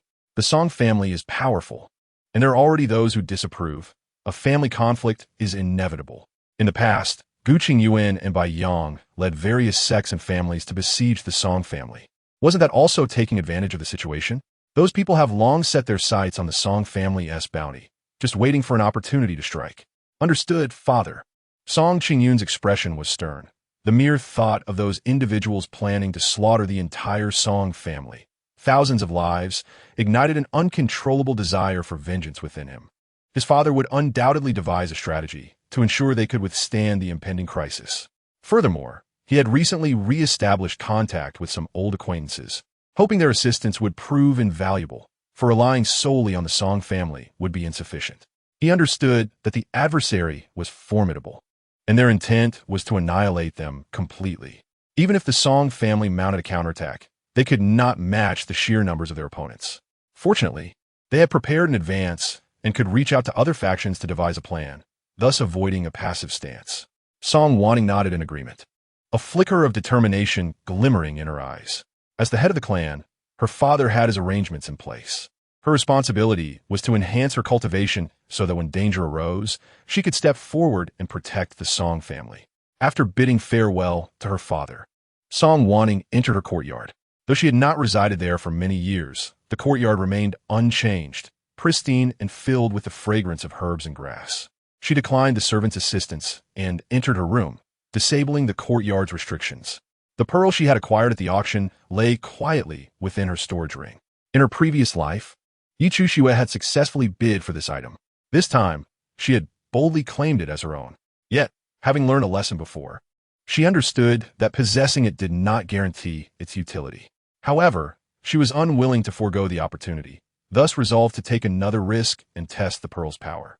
In the tumultuous world of sex, it was far less secure than her home. Choosing to recognize its master within her own courtyard was the wisest choice. Taking a deep breath, Song Wanning cautiously retrieved the pearl. As she examined it closely, she found nothing particularly special about it. Raising an eyebrow, she decisively pricked her finger, allowing several drops of blood to drip onto the pearl. Instead of being absorbed, her blood slid down the smooth surface of the pearl, plopping onto the ground. Veins bulged on her arm as a surge of anger rose uncontrollably within her, clouding her vision as if intent on consuming her rationality. Yet, within seconds, she regained her composure, forcefully suppressing the fury that threatened to erupt. You refuse to acknowledge me as your master, do you? Song Wanning chuckled darkly, squeezing out more blood to let it fall onto the pearl. She was granting herself a chance, as well as one to the pearl. However, the pearl remained obstinate, defiantly rejecting her recognition, even shaking off the blood as if mocking her. Ha, Song Wanning laughed. Indeed, these sentient objects chose their masters, and none could wield them but the rightful owner. This was something she could not tolerate, especially considering the vast amount of spirit stones she had expended for this pearl. How could she let go so easily? Since it was disobedient, she would take it upon herself to teach it the meaning of compliance. With that thought, she carried the pearl to the alchemy chamber. Binding the pearl and placing it above the alchemical flames, she ignited the fire, ensuring it had no chance to struggle or escape. This fire was derived from a rare flame, fierce and unyielding. As the flames roared to life, the heat in the room became unbearable. The pearl was subjected to the intense heat, and although it could not speak, Song Wanning could sense its prideful demeanor, as if it were proclaiming its indifference to the flames. Regardless of its defiance, she directed her alchemical flames towards the pearl, igniting a scorching blaze. She possessed ample patience, determined to tame the pearl. If it proved truly obstinate, she had no qualms about destroying it, with the loss amounting to merely a few spirit stones. With a nonchalant demeanor, she pulled up a chair beside her, admiring the ever-changing luster of the pearl illuminated by the fire. Chapter 60. Black market transactions, Ans and Bai Yang were taken aback upon seeing the unconscious Yi Chushue and urgently called for the sect leader's assistance. The leader, feeling helpless, summoned Lan Lu. Lan Lu, still nursing a grudge, could not suppress a smirk upon seeing the two unconscious. Was this retribution? One remained unconscious, and the other bore new injuries. How amusing. Following instructions, he casually examined Yi Chushue's injuries, half-heartedly presenting a medicinal pill for someone to administer. That will do. She will wake up soon. This is all I can do. The rest is up to them. After all, Yi Shiji is well-versed in alchemy, far beyond our capabilities. Lan Shidi, why are you being so sarcastic? The leader, anxious and frustrated, was incensed by Lan Li's mocking tone. Lan Lu merely threw him a glance and waved his hand as he departed, indifferent to the leader's expression. He had come to assist only out of respect for the leader. Otherwise, he would have been unwilling to lend aid, preferring to avoid any unnecessary trouble. The leader's eyelids twitched with a sense of helplessness. These individuals were becoming increasingly difficult to manage. Yi Shiji, are you feeling better? Ans remained anxiously by the bedside, his expression tense as he recalled Yi Shiji's blood-soaked appearance, fearing his heart would stop. She could not possibly be in danger. Blood mixed with dark substances painted a horrifying picture. As she vomited, she frantically searched for her storage ring, only to be horrified to discover it was missing. The ring is gone. Yi Chushue's pupils dilated in shock as she frantically searched the surroundings, her face flushed with an unnatural hue of panic. What? The storage ring is missing? Impossible. My ring, my medicinal pills are inside. My other belongings. Yi Chushue, in a panic, attempted to rise from the bed, leaning on Ans as she stumbled towards the exit. It must be those from the Xinxing auction house. They are affiliated with that demonic cultivator. The auction house is harboring a demonic cultivator. Leader, you must help us. Her eyes burned with rage as she thought of the demonic cultivator, her heart filled with hatred. Demonic cultivator? Bai Yang exclaimed, what demonic cultivator? Is there a demonic cultivator at the auction house? He had not realized. Yes, the host is a demonic cultivator. Yi Chushue nodded emphatically. He appeared right after I left, intent on stealing my medicinal pills. It must have been him. He must have taken my storage ring. She was on the verge of tears. After years of cultivation, all her treasures were contained within that ring. Losing it felt like losing her life. Let us go to the Xinxing auction house. How dare they shelter a demonic cultivator? I will demand an explanation. The leader's heart raged with fury as he directed his ire towards the sect's true disciples, an utterly unreasonable act. He immediately summoned 2 elders and led Yi Chushue and the others toward the Xinxing auction house, determined to seek justice. In the black market trading area, Song Wanning donned a black robe, concealing her figure completely. She approached the main hall of the trading area, where she was promptly greeted by an attendant. Are you here to sell or buy? To sell, Song Wanning replied in a low voice. The item is extraordinary. I wish to transact directly with your boss. The pearl, still enduring the torment of the flames, was not her immediate concern. She needed to sell the storage ring first. Our boss is not easily accessible. I hope you understand, the attendant said with a forced smile, his attitude firm and unyielding, refusing to grant Song Wanning an audience. However, Song Wanning remained unfazed. Instead, she smiled at him. If you won't let me see him, it's only because you fear you won't be able to secure this treasure. Her relaxed demeanor and dismissive attitude instilled a sense of foreboding in the attendant. Please wait a moment. I will report this. After a moment's hesitation, he decided to consult with his superior. Song Wanning nodded lightly and began to meander around her surroundings. Most of the cultivators visiting the black market were similarly armed to the teeth, wishing to avoid being recognized. The items for sale here were predominantly illicit goods, shrouded in secrecy. Yi Chushue's storage ring, a gift from Gu Qingyuan upon her entrance into the sect, was imbued with restrictions. Any attempt to forcibly erase Yi Chushue's consciousness imprint would undoubtedly alert Gu Qingyuan. This would lead to a heap of trouble without any tangible benefits, resulting in a complete loss. It would be wiser to sell at the black market, thereby killing two birds with one stone. Before long, a waiter respectfully approached, announcing that the master was requesting her presence. Song Wanning smiled and swiftly followed him into the dim chamber. Inside, a candle no larger than a gooseberry flickered, casting a wavering light throughout the room. As the door to the chamber slowly closed, Song Wanning casually dragged a chair to sit, crossing one leg over the other, exuding an air of confidence. A figure emerged from the shadows, and a soft laugh echoed in the room. Your courage is commendable, my friend. A captivating silhouette stepped forward, revealing an extraordinarily beautiful visage that made Song Wanning raise her eyebrows in astonishment, her eyes sparkling with admiration. The master of the black market was indeed a stunning beauty, clad in a form-fitting black outfit that accentuated her alluring figure. Every movement she made was imbued with charm. Were she a man, he might have succumbed to her allure. Ah, so you're a lady, my friend. The master of the black market approached with a bold stride, casually leaning against Song Wanning.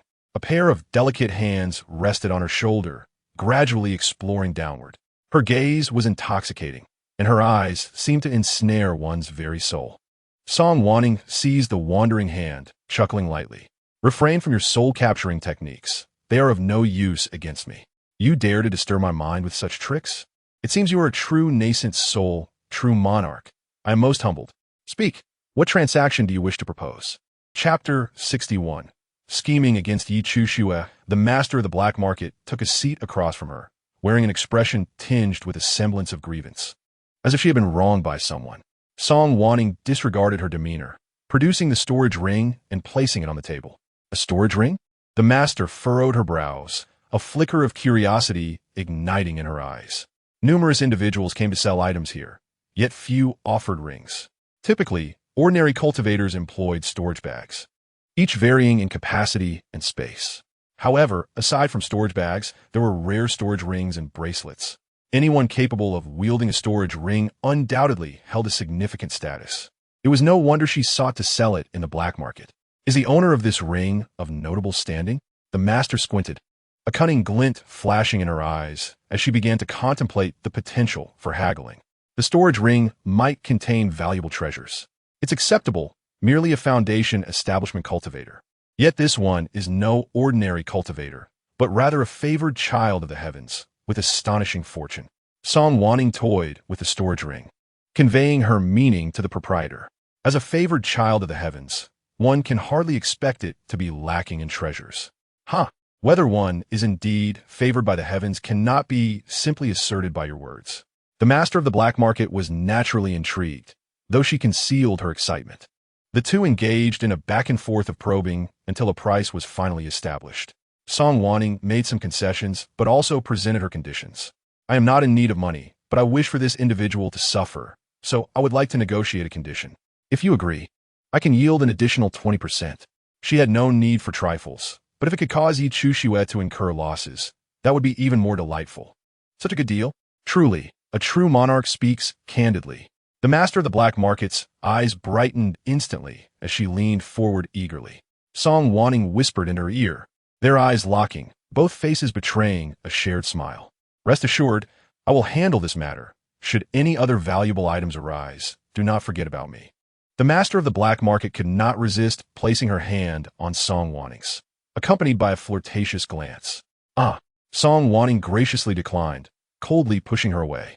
As soon as the spirit stones were in her possession, she promptly took her leave, heading towards the Xinxing auction house.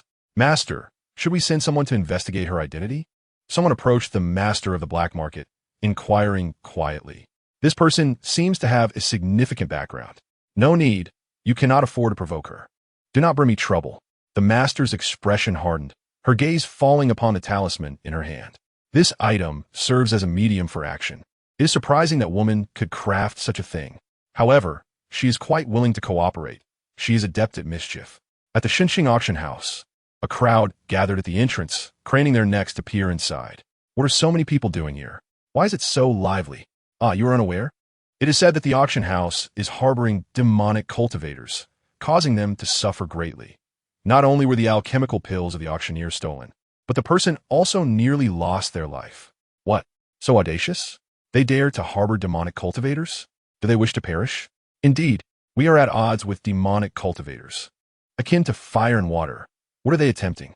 The cultivators at the entrance were filled with righteous indignation upon hearing of the demonic cultivators' concealment, immediately taking a stance against the auction house. Demonic cultivators were ruthless and merciless, universally reviled in the cultivation world. Inside the auction house, the leader of the Medicine Sect surrounded the auction staff with an imposing aura.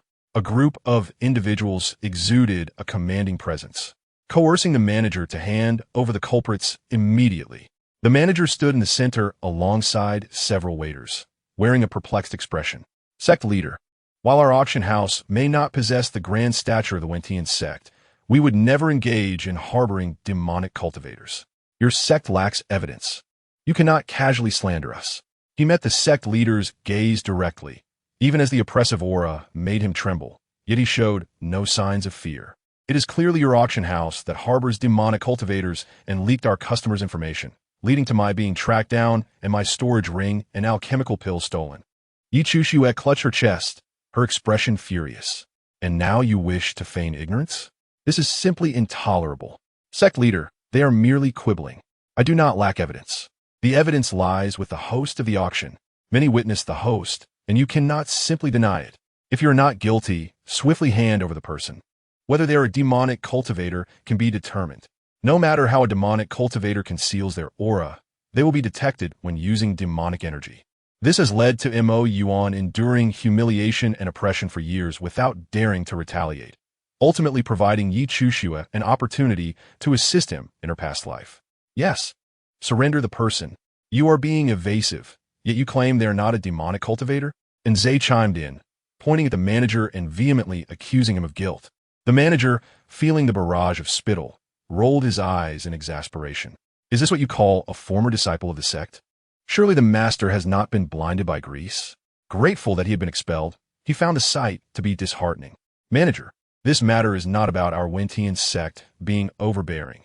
The grievances of our disciples are trivial, but discovering demonic cultivators is a grave issue. The sect leader maintained a composed smile, yet his words dripped with menace. Surely your esteemed establishment did not intend to harbor demonic cultivators, but were misled by them. If your establishment can surrender the demonic cultivators, this matter can be resolved amicably.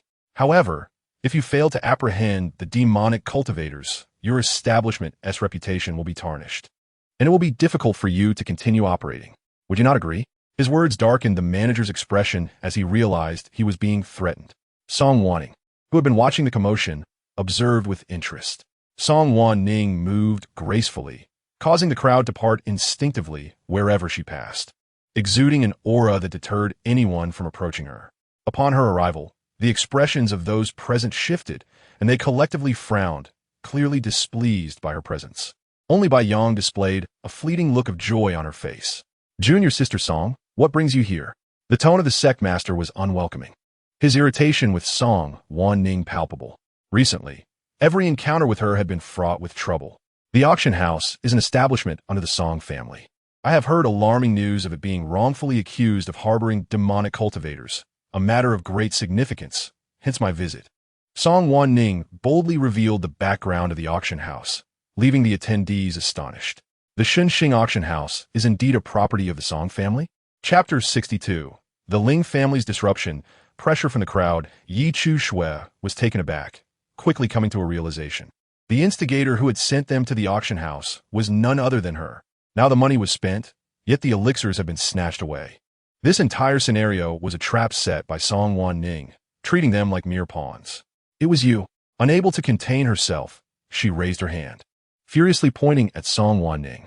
It was you who orchestrated this. That demonic cultivator was also part of your scheme, wasn't it? You never intended to rescue the master. You were deliberately playing us, weren't you? How can you be so despicable? Her voice erupted in a roar. In that moment, Yi Chu Shui suddenly recognized a shift in roles between herself and Song Wanning. It was once Song Wanning who was always the one to rage. It was she who often lost her composure. Yet now, everything was turned upside down. Nevertheless, Yi Chu Shui could not suppress her inner fury. Unable to achieve a calm demeanor, just the sight of Song Wanning left her feeling suffocated. As soon as Yi Chu Shui's words fell, Song Wanning raised her hand and delivered a slap, expertly landing it on her face. The already weakened Yi Chu Shui was sent flying, and had it not been for the sect master catching her, she would have surely fallen unconscious. Master Song, on what grounds do you strike someone? Is it because Sister Yi spoke the truth? Is it because she tore away your facade? And Zhe glared at Yi Chu Shui being struck, his eyes reddening with anger. He had long harbored resentment towards Song Wanning, and now his hatred ran deep. Song Wanning, relying on her superior cultivation, bullied them at will, treating their lives with disdain. The fact that he had such a master was a source of shame for him. The sect master, filled with fury, reprimanded Song Wanning for her excessive behavior, while the two elders behind him, loyal to the sect master, voiced their agreement. Except for Bai Yang, who remained silent. The others seemed to unite in their condemnation of Song Wanning, inciting the innkeeper's ire. These people were utterly outrageous. In the past, they had begged for the master's favor, yet now they sought to burn bridges.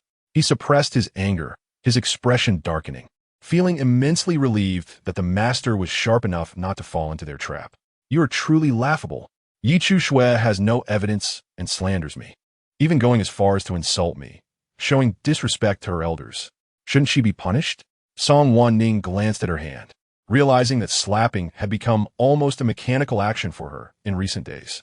It was evident that these individuals were truly contemptible. As for Zhe, she no longer felt inclined to deal with him. A mere buffoon, harmless yet bothersome, it seemed time to devise a plan to handle him. And the sect master, with a smile curling at the corners of her lips, Song Wanning thought of the many people she detested, realizing they would have to wait in line. My slapping her is a mercy. Had it been in the past, I would have killed her to alleviate my hatred. Wouldn't you agree, sect master? She raised her brows nonchalantly, disdainfully wiping her hands. Yi Chu Shui was so furious that her veins nearly burst. She wanted to retort, but the sect master interrupted her sharply. Although he found Song Wanning disagreeable, her arguments held merit. There was currently no evidence, and Yi Chu Shui should not speak recklessly. He exchanged a glance with Yi Chu Shui, then addressed Song Wanning. Junior sister Yi is simply overly concerned about junior brother Gu's safety, which has caused her to become somewhat agitated. There's no need for you to hold it against her. However, regarding the matter of the hidden demonic cultivators, junior sister Song must provide an explanation. With so many witnesses, you cannot simply brush this aside. Moreover, junior sister Ye's storage ring has been stolen, and the elixirs are gone. Your auction house must give an account. Yes, sect master, my storage ring is also missing. Now calmer. Yi Chu Shui was no longer as agitated as before, but instead gazed at Song Wanning with red-rimmed eyes, silently blaming her. She had almost forgotten that only by appearing vulnerable could she elicit sympathy from everyone. This tactic proved effective, as many onlookers began to perceive Song Wanning as unreasonable and oppressive. And Zhe, filled with concern, immediately resumed his role as the frontrunner, shouting at Song Wanning. Master Song, quickly hand over the demonic cultivators hidden in your auction house. Delaying will do you no good. Just as he finished speaking, another voice chimed in from the entrance. TSK, a prestigious Song family establishment actually hiding demonic cultivators? Is the Song family involved in some clandestine dealings with the demonic faction? The voice dripped with malice, unsettling all who heard it. Song Wanning looked up to see that it was an elder from the Ling family, Ling Wushuang. In the early stages of the Yuanying realm, Ling Wushuang was over 300 years old, yet possessed a youthful appearance and an ethereal demeanor, resembling a young man in his 20s. His expression was mocking, and his gaze toward Song Wanning was filled with malice. The animosity between the Ling and Song families had been no secret for many years, characterized by ongoing competition in business, though not without minor skirmishes. In her past life, the Ling family had not hesitated to assist in the slaughter of the Song family. A flicker of killing intent flashed across Song Wanning's eyes. Seeing the familiar face brought back memories of a gruesome scene, and she could almost recall the grotesque smile of the individual before her. She forced a smile, saying, "Yi Chu Shui speaks nonsensically, but so does Ling Jinjun? You even dare to label the Song family with such a heavy accusation. Although I know your Ling family recently lost business to us, there is no need for petty revenge, is there? Truth and falsehood can be spoken by anyone." Ling Wu Shuang's expression darkened, and he stepped further into the room. The rights and wrongs must be clarified, and only Master Song can resolve this. As he drew nearer, his face grew increasingly grim. Damn that Song Wanning. She has actually advanced to the late stages of the Yuanying realm? How long has it been? I have been stuck in the early stages for decades, without progress. Yet this wretched girl sails smoothly through her cultivation. Ling Wushuang's heart seethed with jealousy, and his words favored Yi Chu Shui. With so many supporters around her, Yi Chu Shui's confidence soared, a glint of malice flashing in her eyes. This fool Song Wanning has now acknowledged that the auction house is a Song family establishment, not only harming herself, but also dragging the Song family down with her. As ever, she is foolish. Let us see how she wriggles her way out of this. Yes. Quickly hand them over. Hand them over. Hand over the demonic cultivators. The onlookers echoed, many harboring a sense of envy toward the affluent, eager to see the Song family in turmoil. Seeing her master cornered, Bai Yang, who had remained silent, finally could not hold back, torn between his beloved and his master. He found himself in a difficult position. Yet recalling his master's earlier concern, he chose to speak up in defense of justice. Chapter 63. A bunch of fools. This matter is certainly unrelated to the master. Not long ago, when we were intercepted in Yunxiang City, it was the master who came to my rescue. He declared, "Sister Yi, after your escape, the master has been with me. She could not possibly commit such acts. Even if they are demonic cultivators, they are surely unrelated to her." After uttering these words, it seemed to take all his strength, and he could hardly bring himself to meet Yi Chu Shui's eyes. His master had already grown distant from him. If he remained indifferent, she would surely be even more enraged. At that point, it would be impossible to resolve the situation. As for Yi Shimi, he would later take the time to explain everything.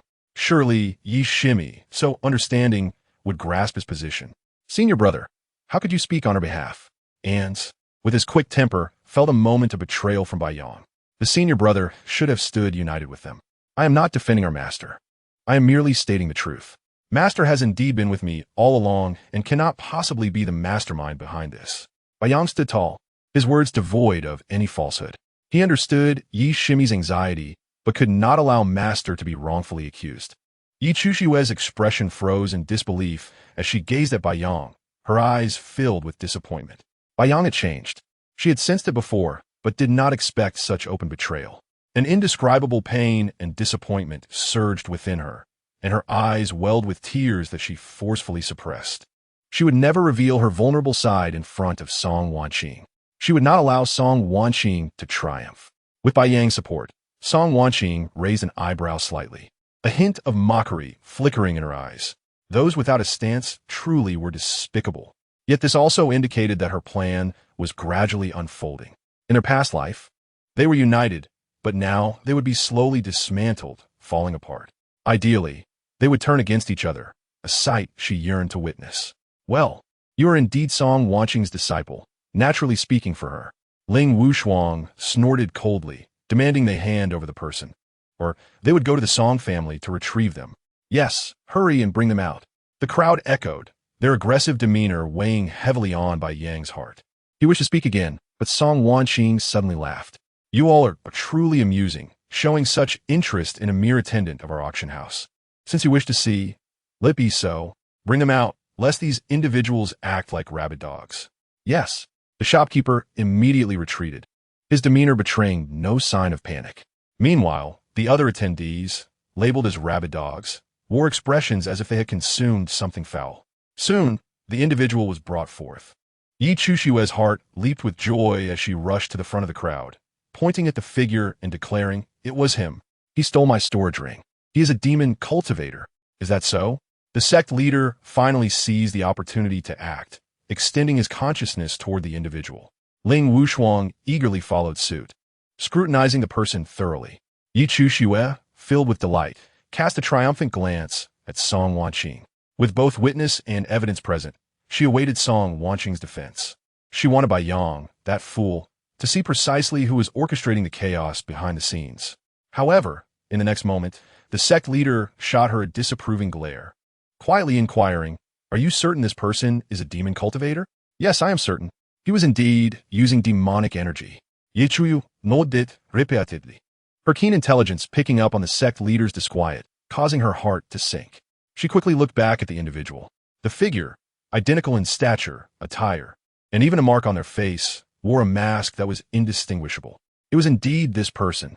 But why was the sect leader's expression so off? "Well, have you discerned anything?" Song Wanning casually examined her nails, a smirk of derision playing at her lips. "I have long stated that no demon cultivators are present in the auction house, yet you chose to believe only her side of the story." Shaking her head, she sighed. "Truly, ignorance breeds trouble. Ling Wushuang, you have failed to grasp any evidence against the Song family, and now your face is flushed with rage as you feel humiliated. All of this was due to this fool before her, who recklessly spoke without proof." "What? Have I spoken falsely?" Song Wanning scoffed. "Yi Chushua's master has a grudge against me, and she is deliberately framing me. Yet you, foolishly, choose to join in the ruckus. Are you satisfied now?" Her words openly insulted Ling Wushuang while implicating everyone, including those at the entrance. The crowd's expressions turned awkward, unable to refute her words. They could only lie down and accept the ridicule, simultaneously blaming Yi Chuxue for the uproar. "What nonsense are you spouting, causing us to be scolded?" Song Wanning, do not push your luck. Ling Wushuang had never been so openly insulted, his anger boiling over as he considered striking out.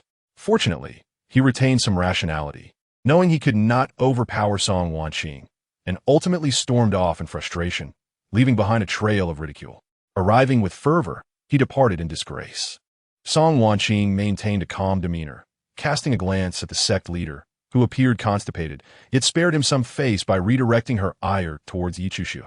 "Ye Shizi, it seems it is time for you to apologize to us, does it not?" She crossed her arms, her eyes brimming with provocation. Yi Chuxue, stung by her words, closed her eyes momentarily. Upon reopening them, she regained her resolve. "I merely spoke the truth. What wrong have I committed? This person is not the same as the host from before." Song Wanning, you orchestrated all of this, did you not? You meticulously arranged everything. Clearly, you possess the Tianyuan Yangxin Dan, but refused to use it to save anyone, deliberately luring us here to have my storage ring stolen. Your actions are driven by revenge against my master and me, are they not? As she spoke, conviction surged within her, and she gazed at Song Wanning with increasing fear. How could anyone be so malicious? Bai Shixiang, look closely. He must be a fake. Song Wanning deliberately sent him to confuse us. Yi Chuxue turned to Bai Yang, eager to grant him another chance.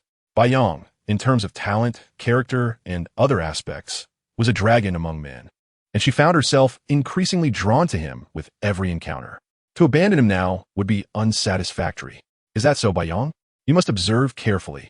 Is this not the individual you encountered before? Song Wanning called out to Bai Yang in an overly familiar manner, inciting a wave of emotions within Yi Chuxue. She glared fiercely at Bai Yang, awaiting his final decision. Both of them locked eyes with intensity as Bai Yang furrowed his brow, scrutinizing the figure before him. Chapter 64. Confrontation. Bai Yang had always stood on the side of righteousness, making it difficult for him to lie about the facts. After several examinations, he found no abnormalities, thus shaking his head and stating, "This person is indeed the host from that day. There can be no mistake." If Yi Shimi remains unconvinced, she may consult others who attended the auction. He understood Yi Shimi's inherent caution. His words might not suffice to convince her. Indeed, Yi Chushue's expression hardened, filled with disappointment and, more so, suspicion. Bai Yang, have you also begun to lose sight of right and wrong? Surely she arranged this deliberately, having found someone to masquerade as the host in advance, making them appear so similar. Her scheming is so profound. Why can none of you discern it? My storage ring is undoubtedly in her possession. I implore you, Song Shu, return it to me. Yi Chuxue extended her hand towards Song Wanning, her eyes brimming with hatred. From their first meeting, she had taken an immediate disliking to Song Wanning, particularly due to her haughty demeanor, which made her feel physically ill. Could it be that Song Wanning, too, was a time traveler? Doubts began to take root in her heart, as she felt increasingly exposed and insecure. Song Wanning glanced at Yi Chuxue, feeling a wave of admiration. Truly, the protagonist's intuition was formidable. However, who could provide evidence? Sect leader, behold, this is the true disciple of our Tian sect, who, without any solid proof, casually accuses her elders, even pointing a finger at my sure shoe in front of outsiders, claiming he harbors demon cultivators. Sect leader, please discern her true intentions. She feigned confusion, letting out a soft sigh. In light of her being a fellow disciple, I have repeatedly shown her leniency, yet it appears that such kindness has only led to her detriment. She helplessly pressed her forehead, her feigned innocence inciting ire from both the sect leader and Yi Chuxue. Song Wanning's sarcasm was nearly unmasked, as she declared, "Do not pretend to be innocent. It is you who have seized my storage ring." Yi Chuxue yearned to argue with calmness, but the sight of Song Wanning's demeanor ignited her fury. As Song Wanning's smile vanished, her expression turned frigid, her sinister gaze locking onto Yi Chuxue as she demanded, "If you possess evidence, present it to me. If not, silence your foul mouth, lest I be compelled to strike you." Her unwavering stance exuded a lethal aura directed at Yi Chuxue, who, intimidated, took a step back, her resentment and anger swelling within her.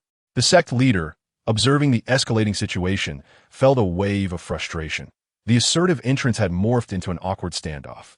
Yet, recalling that Gu Qingyan remained unconscious, he could not help but counsel, "Song Shimmy, I understand your lingering anger toward Shitty Gu, but time has passed, and you ought to let it go. Since your auction house possesses the Tianyuan Yangxin Dan, you should hasten to provide it to Shitty Gu. Delay could jeopardize his foundation." Gu Qingyuan, a paragon among the Yuanying Jinjuan of the Wenyangong, held a prominent reputation. Any misfortune befalling him would undoubtedly tarnish the sect's standing. Despite possessing the elixir, Song Wanning's reluctance to part with it was perplexing, revealing a rather petty disposition. She had anticipated a reasonable response from the sect leader, yet his true nature fell short of her expectations. With a blink, she innocently retorted, "But what can be done? The last Tianyuan Yangxin Dan was sold to Yi Chuxue. Moreover, it is not that I am unwilling to give it, but none of you expressed the desire to purchase it from me. After all, a single pill can fetch hundreds of thousands of mid-grade spirit stones. I cannot simply offer it for free, can I?" It seems she had been too generous in the past, allowing these ungrateful individuals to overlook the true value of the elixir. Despite the Song family's vast wealth, Song Wanning seemed preoccupied with trifles. Since the sect leader insists, "How about you gift me your blood moon blade? We have shared years as fellow disciples. Surely, you would not insist on monetary compensation, would you?" With a playful tilt of her head, she smiled, unfazed by her provocation. The sect leader, taken aback, firmly refused without a second thought, for the blood moon blade was an invaluable treasure, irreplaceable and certainly not to be given away. Do not conflate the two matters. They are entirely distinct. His impatience grew as he furrowed his brow, increasingly perceiving Song Wanning as unreasonable. For her, alchemy was a simple task. Must she truly be so confrontational? It would be wise for the sect leader to avoid such double standards, as you excel at being generous with others' possessions. Losing patience, Song Wanning deemed further conversation with the sect leader a mere waste of time. If that is the case, then you may purchase the elixir for Gu Qingyuan. After all, you are the benevolent sect leader caring for your disciples. I, on the other hand, am narrow-minded and selfish, and thus cannot part with it. Her expression soured as she spoke, her words sharp. The sect leader, infuriated, countered, 300,000 mid-grade spirit stones will suffice. I'm offering a discount merely out of regard for our shared status as disciples. Now, will you accept?" With her arms crossed, Song Wanning interrupted him with a cold, challenging demeanor. The sect leader struggled to concede, unable to part with such a substantial sum, fearing the repercussions should Gu Qingyuan awaken and not repay him. As sect leader, it would be unbecoming to confront Gu Qingyuan for repayment. Yi Chuxue, taken aback by the sect leader's silence, felt a wave of disappointment wash over her.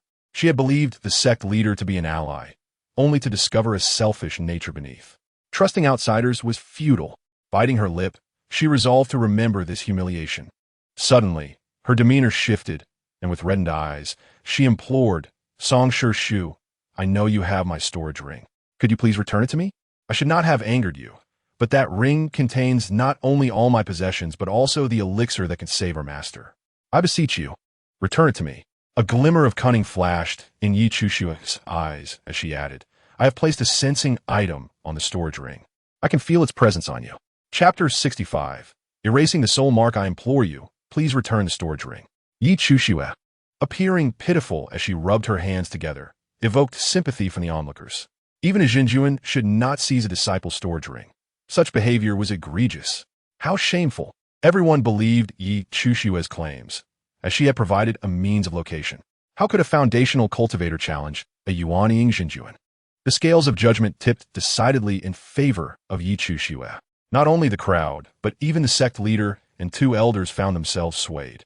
With Baiyang harboring doubts in his heart, Yi Shimi was certainly not one to make baseless accusations. Could it be that the master truly seized her storage ring? Song Shimi, you should promptly retrieve the storage ring. After all, we are all disciples. If you are willing to return it and apologize to Yi Shitsi, this matter can be laid to rest. The sect leader finally seized the opportunity to pressure Song Wanning. He earnestly urged, let's not escalate this matter further. It could tarnish your reputation. Indeed, Song Shimi, let us avoid making the situation too embarrassing. After all, we are family, the 2 elders chimed in. It seemed everyone had come to accept the notion that the storage ring was indeed in her possession. Song Wanning surveyed the room, met with skeptical gazes, and found it utterly ludicrous. It seemed that each time Yi Chushua spoke, everyone chose to believe her, rising to condemn and berate her, provoking her into madness. Time and again, she sought to vindicate herself, only to fall into the trap. Her own unraveling caused no harm to others. Song Wanning, well aware of this pattern, had opted to dispose of the storage ring, for even in denial, others would attribute blame to her. In her previous life, she had borne the brunt of such accusations. Now, it seemed wiser to cement that perception. With a heavy sigh, she proclaimed, Yi Shitsi, how could you wrongfully accuse me? While I am not a paragon of virtue, I have always been clear in my dealings. If I were responsible, I would own up to it. Yet, do not unjustly besmirch my name and force me into a corner. With her chin slightly raised, her eyes reddened, yet her expression remained defiant, displaying the visage of one deeply aggrieved, who is incapable of showing weakness. Turning her face aside, she concealed herself in shadow, lamenting, as fellow disciples. How could you all doubt me? It is truly disheartening. Master, Baiyang, witnessing such vulnerability in his master for the first time, felt a pang in his heart. His master was not one to deceive. There must be more to this tale. Yi Shimi, could it be that you misperceived? Our master never lies. If she were guilty, she would have acknowledged it long ago. Though domineering and capricious, their master adhered to her own principles. There was no need for deceit. Brother Bai, Yi Chushua, once again wounded by Baiyang's words, gazed at him in shock. How could he choose to believe Song Wanning over her? What was he thinking? My storage ring is indeed with her. Do not fall for her trickery.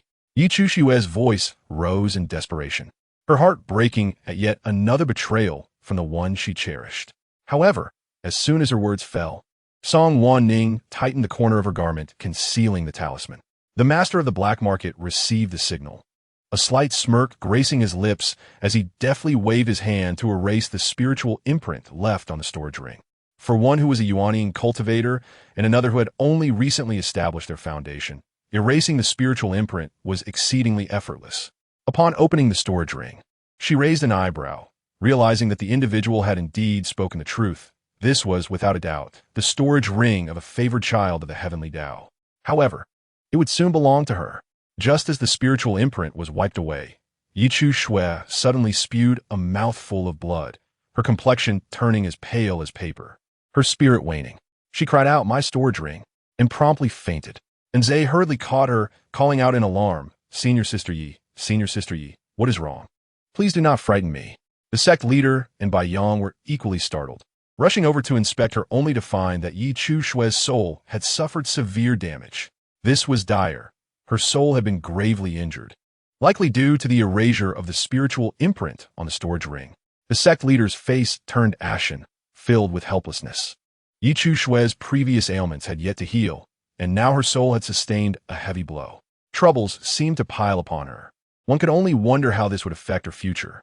Bai Yang felt a heavy weight in her heart as she silently grasped Yi Chu Shui's hand, quickly retrieving several pills from the storage ring and forcing them into her mouth. Alas, do you see? I am right here. Every move I make is under your watchful gaze. Surely, one cannot expect me to handle her storage ring?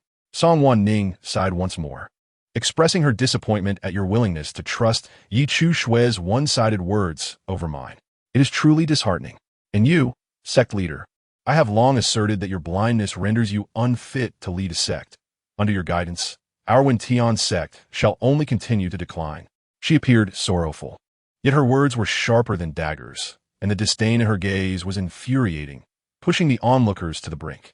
Song Wanning, the sect leader's chest heaved with anger, but this time he acknowledged that he had indeed acted foolishly. Everyone had witnessed it, leaving no room for argument. What? Are the sect leader and the two elders here to apologize to me? Song Wanning tilted her head, feigning surprise as she covered her mouth. After all, it was you who first accused me of harboring demonic cultivators and subsequently of stealing treasures, thereby tarnishing my reputation. An apology is indeed warranted. A smirk played on her lips. It was you who said at the outset that if apologies were offered, we would let it go, for we are family after all. Song Wanning smiled innocently, while the sect leader and the two elders turned various shades of blue and white, utterly furious yet without a means to retort. The onlookers outside finally realized they had been deceived by Yi Chu Shui and began to curse vehemently. All were mere ordinary disciples, hoping to support one another, yet they had been played for fools. If Song Wanning held a grudge against them, the cost would be unbearable. How dare that wretched woman deceive us? She claimed she could sense the storage ring on Song Jinjun. Was it all a lie? Were we merely pawns in her game? Is this the true inheritor of Wentian sect? Chapter 66. Estrangement. Division. The more they pondered, the angrier they became. The esteemed sect leader of Wentian sect had failed to discern the truth and had boldly sought trouble, dragging them into disgrace. Under the scrutiny of the crowd, the sect leader found himself in a predicament. He had never anticipated that Yi Chu Shui would be so unreliable, her words nothing but fabrications. Now, with Song Wanning lurking, they found themselves in a precarious position, his aging face reddening in embarrassment. The two elders wore similarly grim expressions, mortified to the point of wishing to vanish into the ground. Sister Song, we are all family. Let us not provide outsiders with a spectacle. The two elders attempted to ingratiate themselves with Song Wanning, hoping to downplay the situation.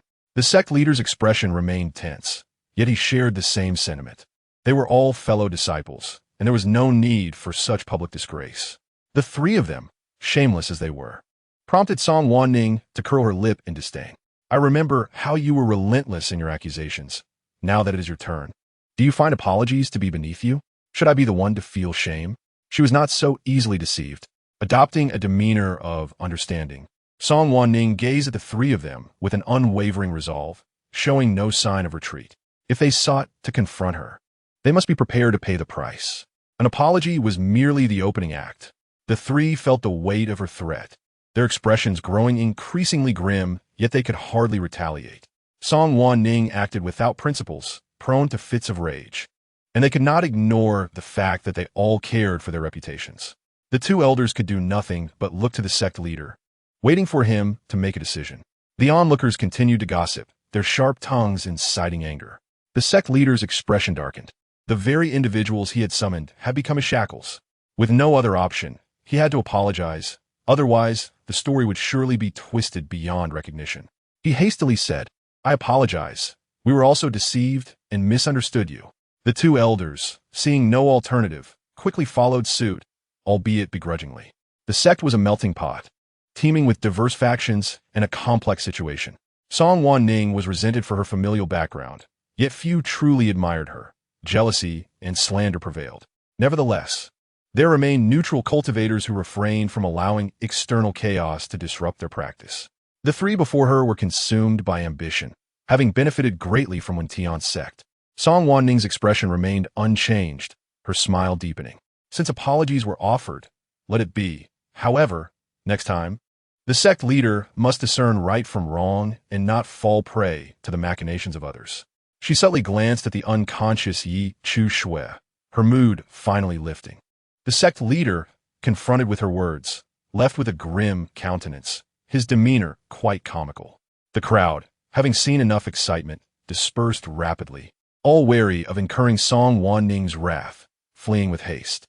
The shopkeeper could only laugh in exasperation at the foolishness of the crowd. They had been so eager to hurl insults earlier, yet now they scattered like frightened rabbits. Enough of them.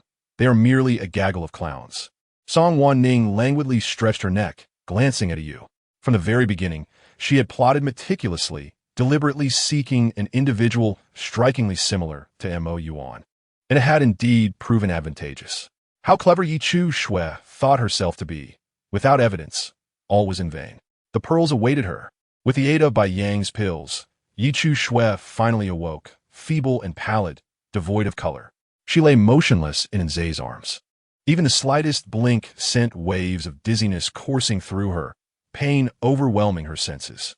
The sect leader wished to swallow his indignation, yet he felt unsettled. Addressing Yi Chu Shui, "Dear niece Yi, we understand your desire to save junior brother Gu, but you cannot speak recklessly and falsely accuse others. It has left us all in an uncomfortable position. Had he not believed her, would he have suffered such public humiliation?" The other two elders nodded in agreement, lamenting, indeed. "We had to apologize to Song Wanning because of you. Our faces are utterly tarnished. Dear niece Yi, your actions were truly unjust." The three of them chided her, their words lacking any concern for her injuries. Yi Chu Shui's heart gradually turned cold, her expression growing increasingly frigid. She resented their callousness. Was it not because they perceived her master to be gravely ill that they treated her with such disdain? They would surely regret this. The atmosphere aboard the flying vessel fell silent. Yi Chu Shui closed her eyes, feeling the weight of exhaustion on her heart. Bai Yang's betrayal, the master's unconsciousness, her own injuries, and the loss of the storage ring. All these events seemed to be steeped in misfortune. Throughout her time since crossing over, she had never felt as utterly helpless as she did now. Even during her early days with 5 spiritual roots, she had never experienced such a sense of oppression. She opened her eyes and gazed at Bai Yang, who stood by, clinging to a glimmer of hope. Perhaps Bai Yang might still believe in her? "Ye Chuyu, Botlink, dizziness," tentatively inquired Bai Yang. "Do you believe me? Everything I say is the truth. Song Wanning is undoubtedly the mastermind behind this." What began as mere suspicion had now solidified into absolute certainty. Song Wanning had acted with intent, pursuing revenge against her. Yet, she had fallen into a trap, sacrificing all her savings in the process. Bai Yang frowned at her words, looking down at Yi Chu Shui in confusion. "The host is not a demonic cultivator, and the master did not take your storage ring. Everyone witnessed these events. Why do you continuously slander her? I know many things have occurred recently, and you must harbor resentment toward my master, but this is not the way to express it. Junior sister Yi, I remember you were not like this before." It was unclear when Yi Chu Shui had become increasingly irrational, her countenance twisted, devoid of the kindness and magnanimity she once possessed. Now, she had repeatedly defamed the master, leaving him feeling estranged. Nevertheless, deep within, Bai Yang still cherished their past bond and did not wish to sever ties with Yi Chu Shui. Everyone has moments of feeling trapped. He would seek a way to reconcile slowly, hoping that one day they could shake hands in peace. Yet, Yi Chu Shui did not perceive Bai Yang's good intentions. Her heart sank further into despair, her gaze growing increasingly despondent. The affection she once felt for Bai Yang spiraled into madness at that moment, only to regret her past misjudgment. Bai Yang had already been brainwashed by Song Wanning. This fool was unworthy of her affection. I understand now. She coldly shut her eyes, a sense of profound desolation enveloping her. No one believed her, no one. She remained the solitary figure. Yi Chu Shui pressed her lips together, feeling immensely wronged. At that moment, she longed for her master's presence. "Senior sister Yi, I believe everything you say is true. Please do not be sad." Anse, sensing Yi Chu Shui's restraint and suffering, tightened his grip around her. "I truly believe you. What kind of treachery could someone as cunning as Song Wanning not commit?" Senior sister Yi is certainly not lying. Even under Bai Yang's disapproving gaze, he remained steadfast. Yi Chushua trembled at his words, a tear slipping down her cheek. Who could have imagined that only Nze would trust her? She silently clenched her fists, her hatred for Song Wanning intensifying. One day, she would surpass Song Wanning. One day, Song Wanning would kneel before her and beg for mercy. One day, she would make all of them regret their actions. The Danhua had not inflicted any harm. Rather, it had made it shine even more brightly. Song Wanning paused, her expression shifting subtly. Initially intending to destroy what she could not possess, she now recognized that this orb was a valuable treasure. To destroy it would be a pity. She needed to devise a means to conquer it thoroughly, to tame it, and make it serve her. If all else failed, destruction could always come later. Stepping into the room, the orb sensed her approach and immediately hid in the rafters. Though it bore no expression and lacked consciousness, Song Wanning felt a distinct provocation emanating from it. It seemed to arrogantly declare, "See, your feeble attempts cannot harm me, you worthless creature." The arc of Song Wanning's lips deepened, a gentle smile causing the orb to shudder involuntarily. Danger loomed. The orb instinctively sought to flee, sensing that this human was terrifying. Want to escape? Too late. Song Wanning swiftly lunged forward, capturing the orb in her palm. No matter how it struggled, escape was impossible. In the end, it could only lie defeated in her grasp, appearing as if it were on the verge of death. Gazing at the orb in her palm, a myriad of taming techniques flooded her mind. In her view, the method most suitable for subduing this beast was direct and violent suppression. If it resisted, then she would force it into submission. Without hesitation, Song Wanning took the orb to the confinement room of the Song family. This place was originally intended for disciplining errant disciples, entirely isolated from the outside world, and no one could enter without the Jade token. Now that the confinement room was empty, Song Wanning could unleash her plans without attracting attention. As she opened the door to the confinement room, the pitch-black interior was devoid of light, with only a faint circulation of air flowing through different corners. With a rumble, the door began to close, and Song Wanning produced the orb, which instantly illuminated the dark room with a dazzling radiance, filling the entire confinement chamber with brilliance. As she loosened her grip, the orb immediately broke free from its bindings and soared into the air. Sensing the impending danger, the orb frantically darted around the room, akin to a headless fly, unable to find an exit. Observing this, Song Wanning's gaze shifted, and her aura underwent a profound transformation, exuding the presence of a superior being that pressed down upon the orb. With a tranquil expression, she summoned a long sword into her hand, gleaming with a cold light. The overwhelming intent to kill locked onto the orb in an instant. She raised her hand and swung the sword. Her swordsmanship unfolded like an endless mountain, cascading down upon the orb. No matter how the orb twisted and turned, it was effortlessly ensnared within her grasp. The intent of slaughter was boundless, with hundreds of sword lights continuously intersecting and slicing at the orb. Standing there with the sword drawn, Song Wanning appeared motionless, yet all her spirit was immersed in the realm of intent. She deliberately awakened the demonic energy within her, and a frenzied, murderous intent surged forth from her heart, nearly consuming her whole. Before her, it seemed as if only a sky filled with blood remained. Countless strands of demonic energy surrounded and engulfed Song Wanning. Resembling a figure of terror, she struck again, imbued with endless hatred and murderous intent, unleashing her rage without reservation. One sword, yet another sword. Like a mindless automaton, she vented her boundless killing intent. Within her sea of consciousness, the golden little sword surged with battle spirit, echoing Song Wanning's every strike. The ferocity of her killing intent began to alarm the orb, which frantically leaped within the realm of intent, desperately attempting to evade the sword light, only to find itself with no path of escape. Countless strands of sword intent struck its form, causing the orb to shudder violently, unable to resist the downward pull.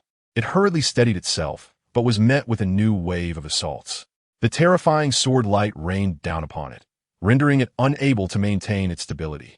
Yet, it remained unyielding, refusing to submit. This sword intent was indeed more formidable than the Danhua. But so what? As long as it resisted, no mere human could hope to control it. The orb stubbornly continued to hide, seemingly emboldened by the fight, even intentionally provoking Song Wanning in an effort to drive her mad. hoping to be consumed by her inner demons. However, it ultimately underestimated Song Wanning. In her eyes, the orb had long ceased to exist, and she had even forgotten her original intent. Within her sea of consciousness, the figure of the immortal Mo Yang reappeared. The astonishing sword strike, capable of splitting heaven and earth, sent shivers through the soul. Another strike, one that could annihilate existence. Instill despair. The imposing figure stood tall, the cold demeanor of one wielding a sword, evoking a willingness to submit merely by being observed. This was the power of the supreme sword path. Song Wanning stood there, her heart and mind profoundly shaken.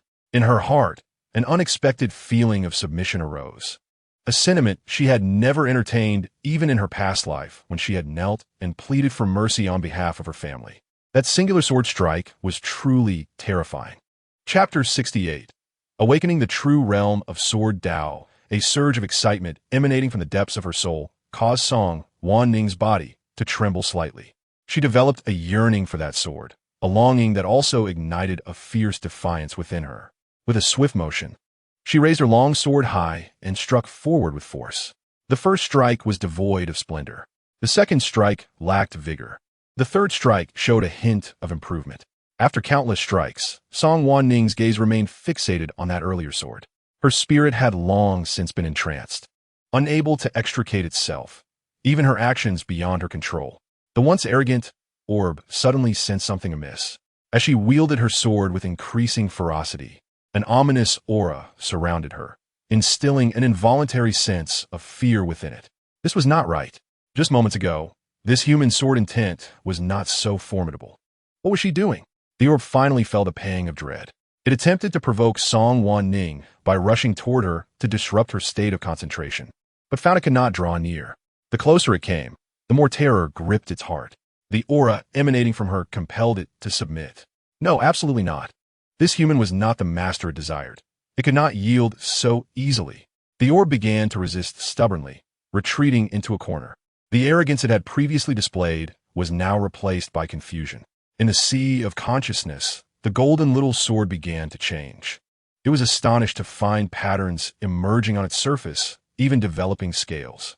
What was happening? The golden little sword felt bewildered, entirely unaware of the transformation taking place. It only knew that with each sword strike from its master, the patterns deepened and more scales appeared. It stared blankly at itself, sensing that something extraordinary was about to occur. Boom! The Xianjun of Mo Yang unleashed a sword strike. Song Wanning followed suit, wielding her sword. However, it merely resembled the form, lacking the divine essence. What was the difference? She furrowed her brow in contemplation, instinctively halting her actions. Staring at that figure, she seemed to witness a celestial being descending, casting its gaze upon the world with an air of disdain, yet imbued with profound meaning. It was complex and indistinct, rendering it difficult to perceive clearly. Song Wanning's heart raced.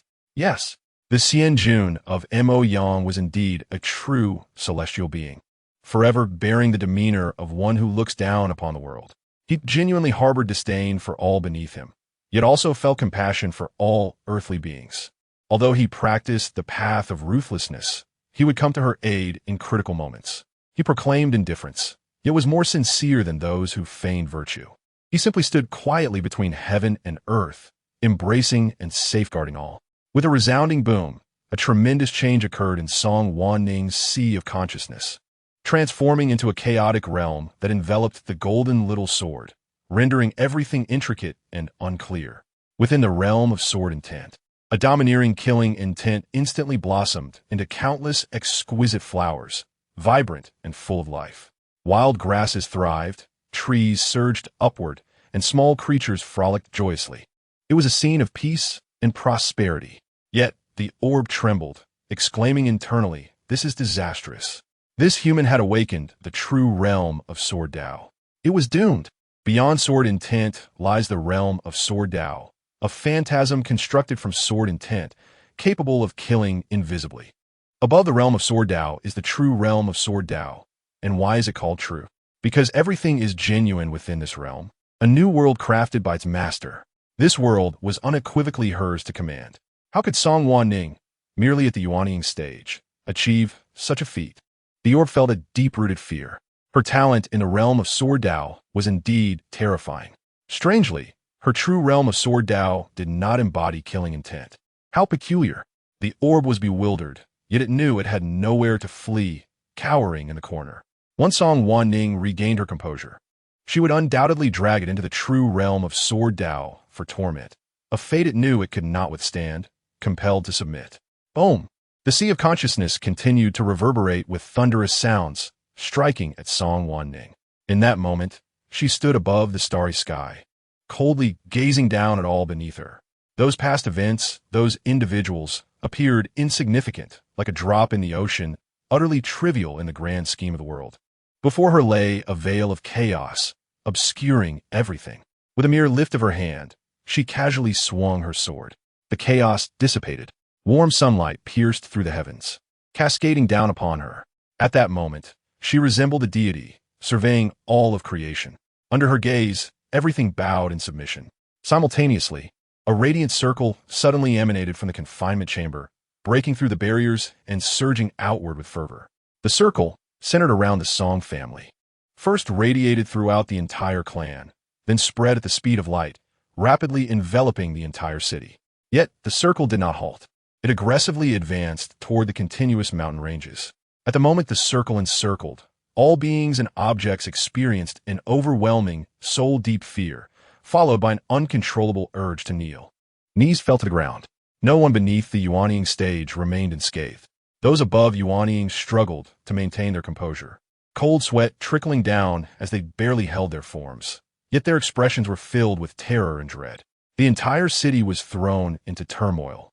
Even the beasts in the mountains knelt in submission, trembling in fear. All gazed in horror toward the direction of the Song family, utterly unaware of the events unfolding. Yet, the instigator of this chaos remained blissfully ignorant. In the sea of consciousness, golden light enveloped the golden little sword, which vanished, replaced by an ascending golden dragon, roaring and soaring. It resembled a majestic emperor, gazing down upon all. Crack! A light sound emanated from her dantian as her cultivation reached fruition, successfully advancing to the pinnacle of Yuanying. The orb, witnessing this, felt darkness envelop its vision. Now it was truly finished. It longed to find a crack in the ground to bury itself. After a few moments, everything finally returned to tranquility. Song Wanning retracted her imposing aura, and the circle dissipated at that moment. All regained their freedom, trembling as they stood, their bodies drenched in cold sweat. They hurriedly wiped the perspiration from their brows, their faces pale, struggling to regain their composure. In that fleeting moment, each of them had felt a surge of submission, even entertaining thoughts of willingly being enslaved. A truly terrifying experience. What sorcery was this? People exchanged glances, their eyes still filled with fear. Due to anxiety and trepidation, no one dared to voice inquiries or discuss the recent anomalies. All they knew was that something extraordinary had transpired within the Song family. Inside the confinement chamber, Song Wanning wore a gentle, radiant smile as she beckoned the orb with her finger. Chapter 69. The entire city in submission, the orb quivered, shuddering as though it had seen the king of hell demanding its soul. It cowered in a corner, gazing at Song Wanning's smile, hesitantly flying toward her with reluctance. With no other options, it had no choice but to submit. Ultimately, the orb obediently settled in Song Wanning's palm, behaving properly, not daring to show any sign of defiance. Song Wanning was somewhat surprised by its compliance. Although she had advanced, she was still not favored by the heavens, and spiritual entities, being sentient, naturally did not wish to follow the villain. She toyed with the orb for a while, remaining vigilant, before suddenly tossing it directly into her true realm of Sword Dao. The orb panicked, already trapped within, unable to escape. At that moment, it became a mere grain of sand in the realm of reality. In the instant of its entry, all thoughts were erased. Even its identity and mission were forgotten. It drifted aimlessly throughout its existence, seemingly without a place to return, until a figure appeared before it, reaching down to pick it up. The orb immediately felt a sense of kinship, nuzzling against the person's hand, no longer harboring any resistance. Song Wanning, with a slight smile, thought it to be a tough nut to crack, only to realize that it succumbed so swiftly. At that moment, she was unaware of the terrifying prowess of her sword path in the realm of truth, assuming instead that the orb was simply timid. She squeezed out a drop of blood, and the contract with the orb was established with remarkable ease. The orb swiftly burrowed into her dantian, obediently settling down. Upon descending into the dantian, she discovered that the orb was emanating pure spiritual energy, continuously washing over the dantian. The external spiritual energy was also incessantly flowing into her body, an endless supply. The orb quickly seized the incoming spiritual energy, and the energy, subsequently released, not only underwent purification but also multiplied significantly. The rate of absorption was equivalent to 3 times that of normal cultivation. Could this orb truly possess such capabilities? No wonder Yi Chu Shui's cultivation speed in her previous life was extraordinarily rapid. She had assumed it was solely due to her chaotic spiritual root, but it was evidently closely related to this orb. However, this orb now belonged to her. Miss, the family head has asked us to invite you to the front hall. Various factions within the city are gathered there. Inquiring about the recent anomaly, the steward said, his head bowed in a respectful demeanor tinged with admiration. Everyone had guessed that the recent phenomenon was related to the young lady, and upon seeing her, they were indeed correct. The young lady's talent had always been astonishing, and now she was even more formidable, inspiring deep respect. With Miss Song and the Song family, the future surely promised greater heights. Anomaly? Tell me, what has transpired? Song Wanning inquired, her brow furrowing as she listened to the steward's impassioned recounting of the recent spectacle. Upon learning that nearly the entire city had knelt in reverence, she paused, seemingly unprepared for such overwhelming power. It appeared that the legacy of the immortal Lord Mo Yang was indeed formidable. She truly felt as though she had traded a sesame seed for a watermelon. In truth, the immortal Lord Mo Yang was akin to another of her masters, merely unacknowledged at this time. Clenching her fist, Song Wanning resolved to personally express her gratitude to the immortal Lord Mo Yang in the celestial realm in the future. In the front hall of the Song family, 5 or 6 individuals gathered, discussing the recent events. Song family head, you need not conceal anything. The Song family has acquired a treasure, and we all share in the joy. We merely wish to see it and broaden our horizons. Why must you hide it? One of them remarked. Indeed, we have shared a long-standing friendship. Do you not trust our integrity, Song family head? Another chimed in, laughter echoing. It seems the Song family head fears we might seize the treasure, hence the reluctance to reveal it. What nonsense are you all spouting? The Song family head is not so petty. Why the urgency? Several voices chimed in, urging Song Qingyun to unveil the treasure. Although they had long-standing collaborations, each faction was engaged in both overt and covert competition, with no one willing to yield to the other. Now that the Song family had manifested such an anomaly, everyone naturally sought to understand what had transpired. Song Qingyun maintained a calm demeanor, his polite smile unwavering, yet internally he was cursing. Which family would openly display their treasures? Who would willingly showcase them for the sake of others' curiosity? All he knew was that this matter was likely related to his precious daughter. He intended to brush them off with humor. However, these individuals remained persistent, refusing to depart without extracting some answers, which was quite bothersome. Song Qingyun was increasingly vexed, his smile nearly frozen, until he finally summoned Song Wanning. As she approached the entrance, he transmitted a message to her, advising her to concoct an excuse to deflect their inquiries, thus quelling their curiosity about the secrets. Song Wanning entered the front hall with measured steps, her figure bold and striking, adorned in a flowing crimson gown that illuminated the room like a flicker of flame. As her cultivation rose and her aura deepened, her beauty flourished, leaving a lasting impression on all present. The gathering paused, their breaths catching, expressions varying, yet a glimmer of astonishment flickered in their eyes. I have heard that you are curious about the anomaly that recently appeared in the city. What kind of treasure could have caused such an event? Song Wanning confidently took her seat at the head of the table, her presence overshadowing even that of Song Qingyun, instilling a sense of awe. The head of the One Lie Pavilion chuckled, stroking his beard. Indeed, this matter is of great significance, and we are all concerned for the Song family. Once we ascertain the nature of the treasure, we can help clarify matters to prevent any misunderstandings from the outside world. Wouldn't you agree? The director of Qianshan Academy nodded in agreement. Yes, we are indeed concerned for the Song family. We are all friends and would never wish harm upon you, would we? Each individual present belonged to their respective factions, and although they were merely branches within the city, their underlying forces were not to be underestimated. Song Wanning observed their hypocritical faces with a light-hearted demeanor, finding their pretense laughable. At times, these individuals were more irksome than robbers. For at least robbers did not pretend to be virtuous while stealing. With a slight nod of acknowledgement, as if to agree with their sentiments, she turned to Song Qingyun and said, "Father, since they are so eager to know what treasure the Song family has acquired, we should enlighten them to ease their minds."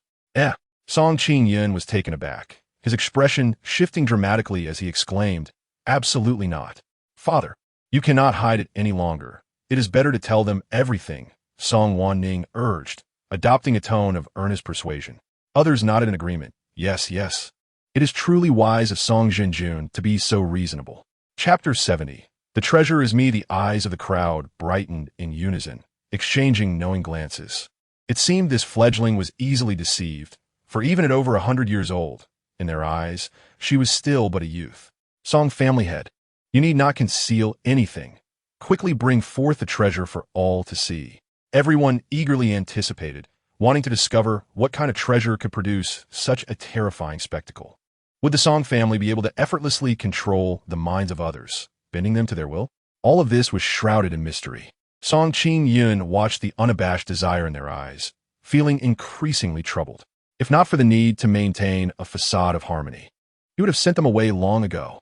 He cast a helpless glare at Song Wanning, saying, "Wanning, since everyone wishes to see, you may present it for everyone's viewing."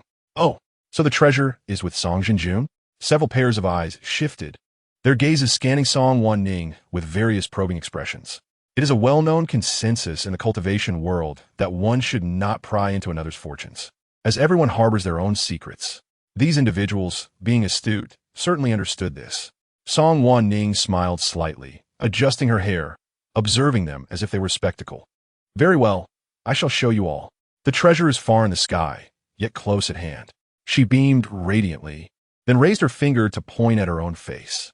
The group was momentarily stunned, believing they had misunderstood. "Song Zhenjun, what do you mean? Where's the treasure?" Someone burst into laughter, jesting. "Song Zhenjun, you truly have a penchant for jokes. Are you playing us for fools? Song Zhenjun, if you do not wish to reveal it, you need only say so. Why must you toy with us?" Was Song Wanning merely playing with them? You gentlemen misunderstand, for I do not deceive. Song Wanning smiled gently, languidly crossing her legs, and said, "Since you do not believe me, how about I show you?" The individuals present felt a mix of frustration and disbelief as she remained obstinate, leaving them at a loss for words. This Song family's junior truly lacked decorum. Even with profound cultivation, she should not treat them as mere amusement. The words of the woman were dismissed by all, in the blink of an eye. A sudden radiance emanated from the foremost position, its velocity too swift for them to comprehend. As the aura burst forth, a terrifying force was unleashed, enveloping several individuals instantaneously. Startled, they found themselves kneeling involuntarily, collapsing to the ground in unison, their minds momentarily stunned, unable to resist as their bodies reacted before their will could intervene. Song Qingyun, witnessing this spectacle, nearly erupted in laughter, swiftly drawing out a recording stone to capture this comical scene to share with his wife later. Song Wanning, seated in the upper position, clicked her tongue in acknowledgement. "See, I told you all, yet you refuse to believe. This display is rather embarrassing." The group struggled against a restraint, sweat beading on their foreheads, yet they remained unsuccessful in rising. Their expressions shrank with fear, realizing that it was indeed Song Wanning who had conjured this disturbance. Moreover, the pressure she exerted now was significantly more potent than the previous incident in the city. How could this be achieved? Questions swirled in their minds, and they began to regard Song Wanning with trepidation. For long, Song Wanning had been renowned as a master alchemist across the land, yet her combat prowess had been overlooked. Who would have thought her strength was so formidable? The depths of the Song family's concealment were truly profound. Those present clenched their fists in frustration. In a flurry of panic and embarrassment, they stood up, intending to voice their grievances, yet found themselves in no position to do so. After all, it was they who had insisted on her demonstration. Their expressions twisted with anger and awkwardness. The atmosphere became palpably strange. Ultimately, it was Song Qingyun who diffused the tension, ushering the guests away. As he watched the disheveled figures fleeing, Song Qingyun laughed heartily. Ah, it is thanks to our Wanning's cleverness that these old fools are left fuming. To rectify their vile demeanor, it is indeed Wanning who must take action. Hearing this, Song Wanning smiled. Who invited them to spoil my mood? If they provoke me, they should not expect others to feel comfortable. Meanwhile, at the Winting Sect, Gu Qingyuan had awakened. Even without elixirs, he gradually expelled the Dan poison from his body using his own energy. After all, it was merely Dan poison. Had it not been for his previous injuries, he would not have succumbed to such a trivial ailment. Upon seeing her master awaken, Yi Chuxiue was immediately overcome with emotion, tears welling in her eyes as she rushed into Gu Qingyuan's embrace. Master, you are finally awake. You have no idea how much I have suffered recently.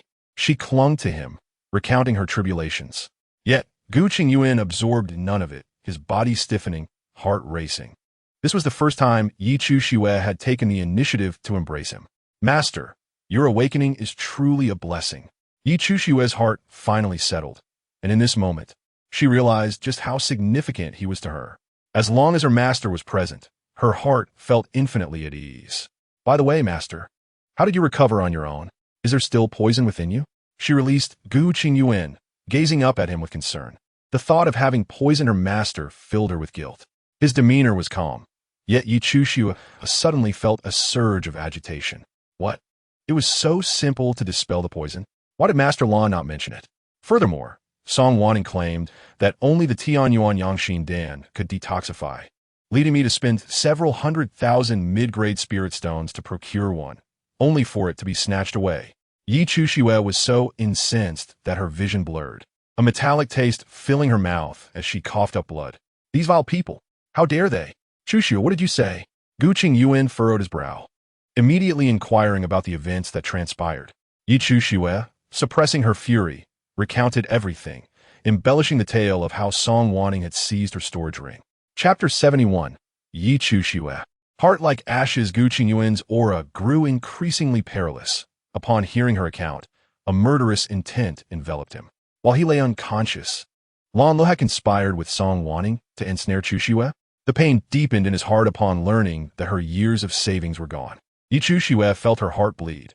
Had she known, she would have consumed the Tianyuan Yangxin Dan herself to resolve her poison without being outpaced. Now, it was all too late. She could not fathom how she had offended Song Wanning to warrant such bullying. Seeing his disciples' tears, Gu Qingyuan's anger intensified. Particularly upon realizing that she still owed the sect's spirit stones, he could no longer contain himself. Let's confront her. I must ask what exactly Song Wanning intends to do. He grasped Yi Chuxiue's arm, leading her towards Yinshao Peak. However, upon arrival, they found no trace of Song Wanning, only Bai Yang and Li Ruo present, with Lu Nanfeng absent for quite some time. Gu Qingyuan's aura was suffused with rage, and Bai Yang quickly discerned the reason, offering a composed explanation of recent events. Upon hearing a narrative starkly different from Yi Chuxiue's, Gu Qingyuan's brow knitted in contemplation, wavering in his resolve. He had known Song Wanning for over a century. He understood her character well. Yi Chuxiue felt a heavy weight in her heart, biting her lip, and resentment toward Bai Yang began to fester. The bonds of their past seemed to have vanished, leaving only enmity. Very well, since the storage ring is missing, I will find another way for you, Gu Qingyuan reassured her. Without evidence, it is best not to spread rumors to avoid incurring Song Wanning's ire. Gu Qingyuan, wary for Yi Chuxiue's sake, feared that her continued accusations would invite retribution. Yet, to Yi Chuxiue's ears, this bore a different implication. You believe in Song Wanning and not in me, do you? She looked at her master in disappointment, suddenly feeling the sting of isolation. What merit did Song Wanning possess? Why did they all choose to trust her? Gu Qingyuan's frown deepened as he clarified, that is not my intention. It is just that everyone witnessed the events. You must have misunderstood her. Though he favored his disciple, the facts were evident, and he could not compromise his integrity. Given the complexity of the situation, it was unwise to confront Song Wanning directly. Yes, it is I who am scheming, I who am deliberately framing you. Is this what you wish to hear? Yi Chuxiue seethed with rage and sorrow, nearly choking on her words, before turning and fleeing. Gu Qingyuan, filled with concern, followed her hastily, warning Bai Yang not to disclose their visit to Song Wanning. Bai Yang nodded in agreement, having no desire for the relationship between the two to deteriorate further. After they departed, he cautioned Li Ruo to refrain from speaking indiscriminately. Li Ruo remained silent, her gaze toward Bai Yang devoid of the respect and affection it once held. Since that day, when the two senior brothers aided an outsider against her, she could no longer regard them with the same reverence, seeing them merely as strangers atop the same peak. Her master was right. The world held many connections, and there was no need to force them. Having her master was sufficient. The news of Gu Qingyuan's awakening spread swiftly throughout the sect. Having been so easily outwitted, Yi Chuxue must be infuriated. However, it was thanks to Lan Li's cooperation that it had gone so smoothly. Song Wanning lowered her gaze. In light of this, Lan Lu was somewhat more agreeable, albeit only slightly. She then turned her steps towards the sect leader's hall, intending to remind them of Yi Chuxue's impending punishment. The sect leader recalled the previous decree made by the ancestor. Once Gu Qingyuan awoke, Yi Chuxue was to be punished in Shifeng Cave. It seemed that Song Wanning was resolutely at odds with Yi Chuxue.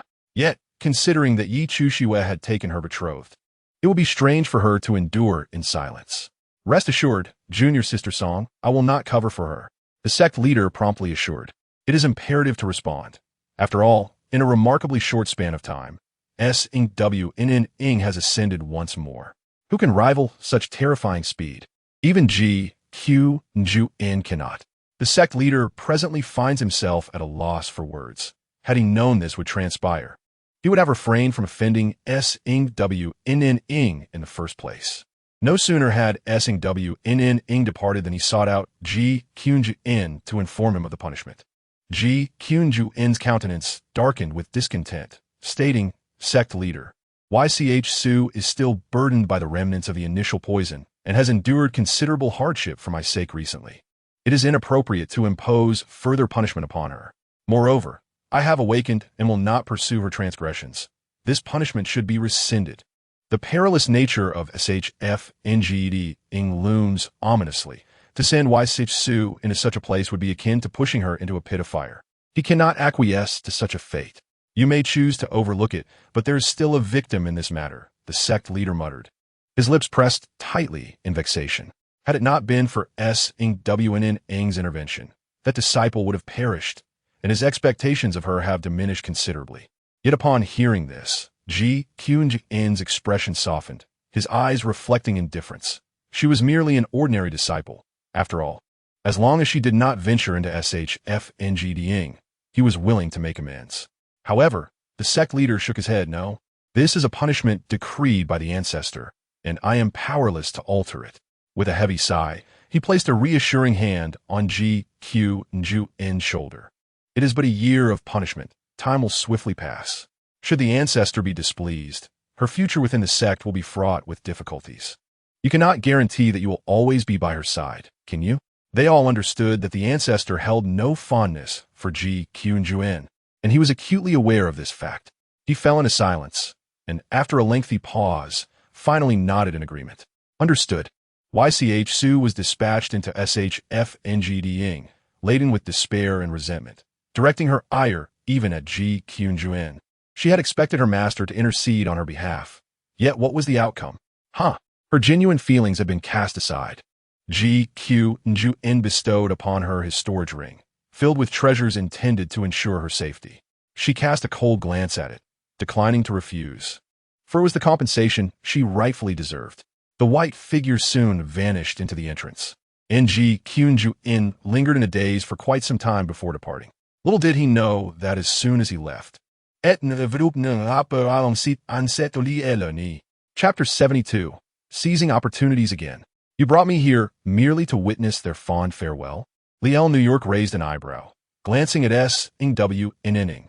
Observing her unperturbed demeanor, she finally confirmed that S.W.N.N. had indeed moved on. A sense of satisfaction blossomed within her. Women should never fall behind due to men. I brought my master here for a treasure. S.W.N.N. replied with a mysterious smile, then grasped Liel New York's hand and entered SHFNGD. In her past life, YCH Su had also entered this place due to opposing her, emerging 3 years later, not only unscathed, but having ascended to the realm of JNDN.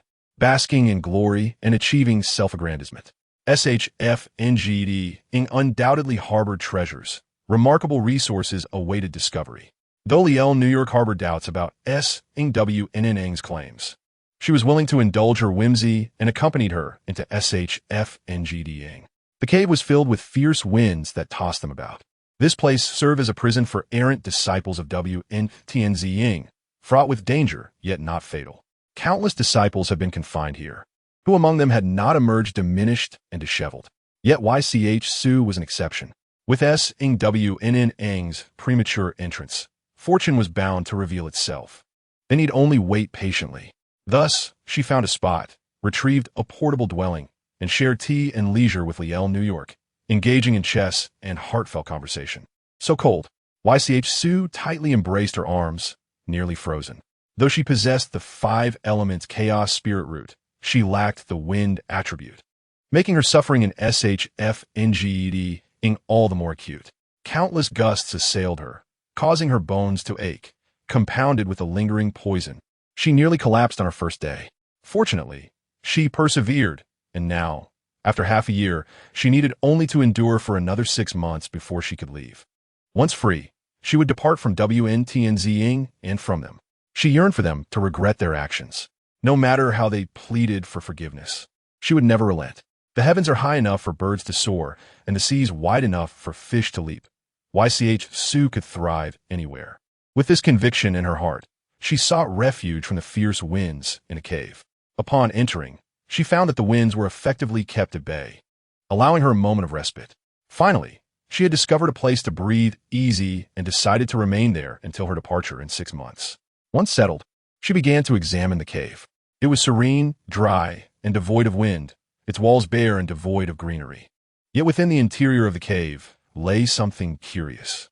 A small, inconspicuous bulge caught her attention. Upon closer inspection, it appeared rather out of place. YCH Su's heart raced. This sensation felt all too familiar. Each time she encountered a treasure, she experienced this reaction. Could it be? YCH Su quickened her pace toward the anomaly. She crouched down, probing carefully, and soon unearthed an unremarkable stone. A stone? Doubt flickered in her eyes. She hadn't expected this treasure to be merely a stone. Raising it before her, she was about to scrutinize its secrets when she suddenly felt a chill at her back. Boom! She collided with the wall, feeling as though her very insides might shatter. Just before losing consciousness, YCH Su tightly gripped the stone in her hand, praying for her safety. WNNing. How did you know she would find a treasure? Liel New York inquired, her tone laced with curiosity as she followed SWNNing into the cave. She sensed that SWNNing had changed significantly, rendering her inscrutable. This person was a child of fortune, capable of discovering treasures everywhere. Accompanying her could only lead to prosperity. SWNNing chose to gloss over the truth, opting to conceal the distressing matters. My master need not concern herself with such troubling affairs. Is that so? Liel New York felt something amiss. Yet, as SWNNing was unwilling to elaborate, she refrained from probing further. Entering the cave, she beheld the unconscious YCH Su, a flicker of displeasure crossing her gaze. How shall I deal with her? Should I? No need, let us keep her for now. Stepping forward to be loose. YCH Su held on tenaciously, with unwavering resolve. SWNNing forcefully bent YCH Su's hand back until it snapped. Liel New York. Liel New York followed her out of SHFNGD, and all returned to tranquility as if the two had never existed. Upon returning to the rear mountain and to Liel New York's residence, SWNNing settled in with familiarity. Liel New York prepared her favorite spiritual fruits and laid out a sumptuous spread, doting on her as she had in their youth. SWNNing gazed at her quietly, a hint of reluctance flickering in her eyes. Why do you look at me like that? Liel New York asked playfully, touching her face. Ever since their return, SWNNing's spirits seemed low. Master, you are truly beautiful. I can never gaze upon you enough. After feasting, SWNNing produced the stone and presented it to Liel New York. Master, this object must be a treasure, yet YCH Su is cunning. It may contain a trick. Therefore, I implore you to examine it. She placed the stone in Liel New York's hands without a moment's hesitation. Liel New York furrowed her brow, inspecting the stone, but discerned no mysterious qualities. It appeared to be an ordinary stone, lacking any distinguishing features. Then, Master, why not try to attune to it? S-Ing-W-N-N Ing encouraged. Immediately, S-Ing-W-N-Ing looked on with wide, hopeful eyes, her gaze softening Liel New York's heart. But I fear this stone may harbor ill intentions. What if I am harmed? However, Cherished, you are different. Your prowess is remarkable, and even if there are traps, you can effortlessly evade them. Cherished, why not give it a try? She clung to Lu Lanyi, employing her charm to disarm her completely. If anyone else had uttered such words, Lu Lanyi would have surely suspected their intentions to harm her. Yet, Song Wanning was an exception. With a resigned smile, she gently ruffled Song Wanning's hair and agreed. Very well, I shall give it a try. If it truly is a treasure, I shall return it to you. She had never intended to claim the treasure for herself. If it proved to be harmless, she would return it to Song Wanning. With that, she picked up the stone and began the process of establishing a bond with it. Song Wanning observed with a tender gaze, her eyes brimming with warmth. Even in a world where the heavens seemed to scorn her, there remained those who loved her unreservedly. Chapter 73. Are you planning to destroy the Wanyangong? Given her previous experience, Song Wanning was well aware that this stone would not easily yield itself to a master. However, she refrained from intervening, acknowledging that Lu Lanyi's cultivation far surpassed her own. Perhaps she had her own methods. If all else failed, they could transport the stone to the realm of the Sword Dao for a thorough persuasion. She had learned from the pearls that her understanding belonged to the Sword Dao, a realm entirely her own. In that space, she would be the sovereign. Thus, if she could manage to bring the stone within, she possessed ample means to compel its submission. Yet this did not imply she would be invincible.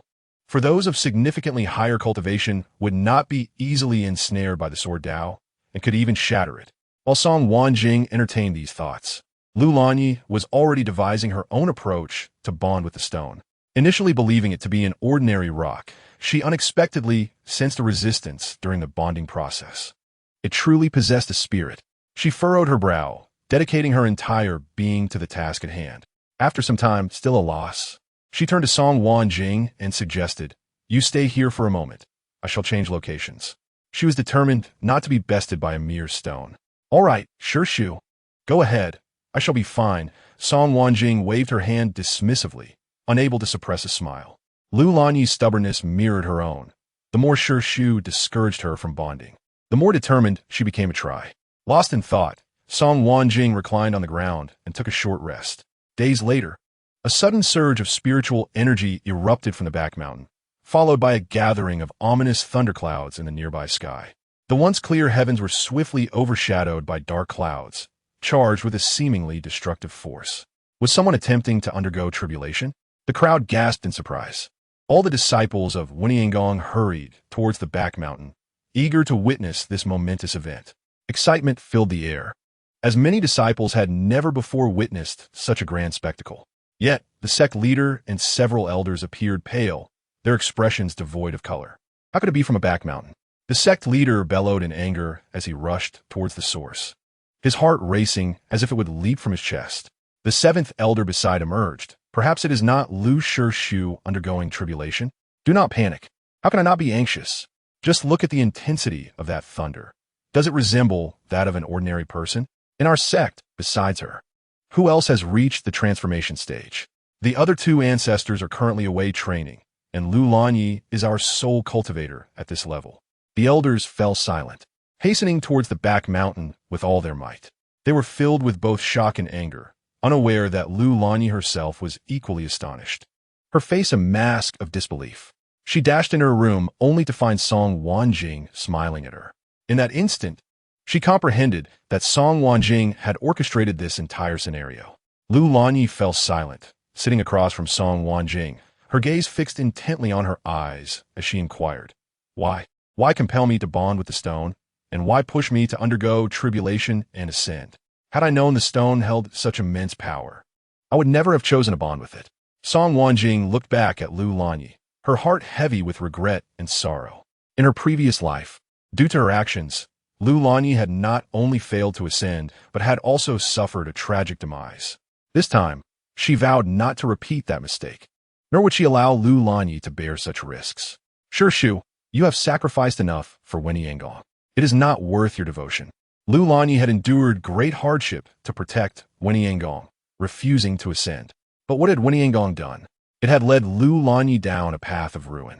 Such a broken sect deserved to be dissolved. Lu Lanyi was taken aback by Song Wanjing's words, momentarily stunned, as a startling thought flashed through her mind. You wish to destroy Wen Yanggong? How could you think this way? Song Wanjing had grown up within the sect and held deep feelings for it. How could she entertain such treasonous thoughts? After all, this act would equate to betraying her masters.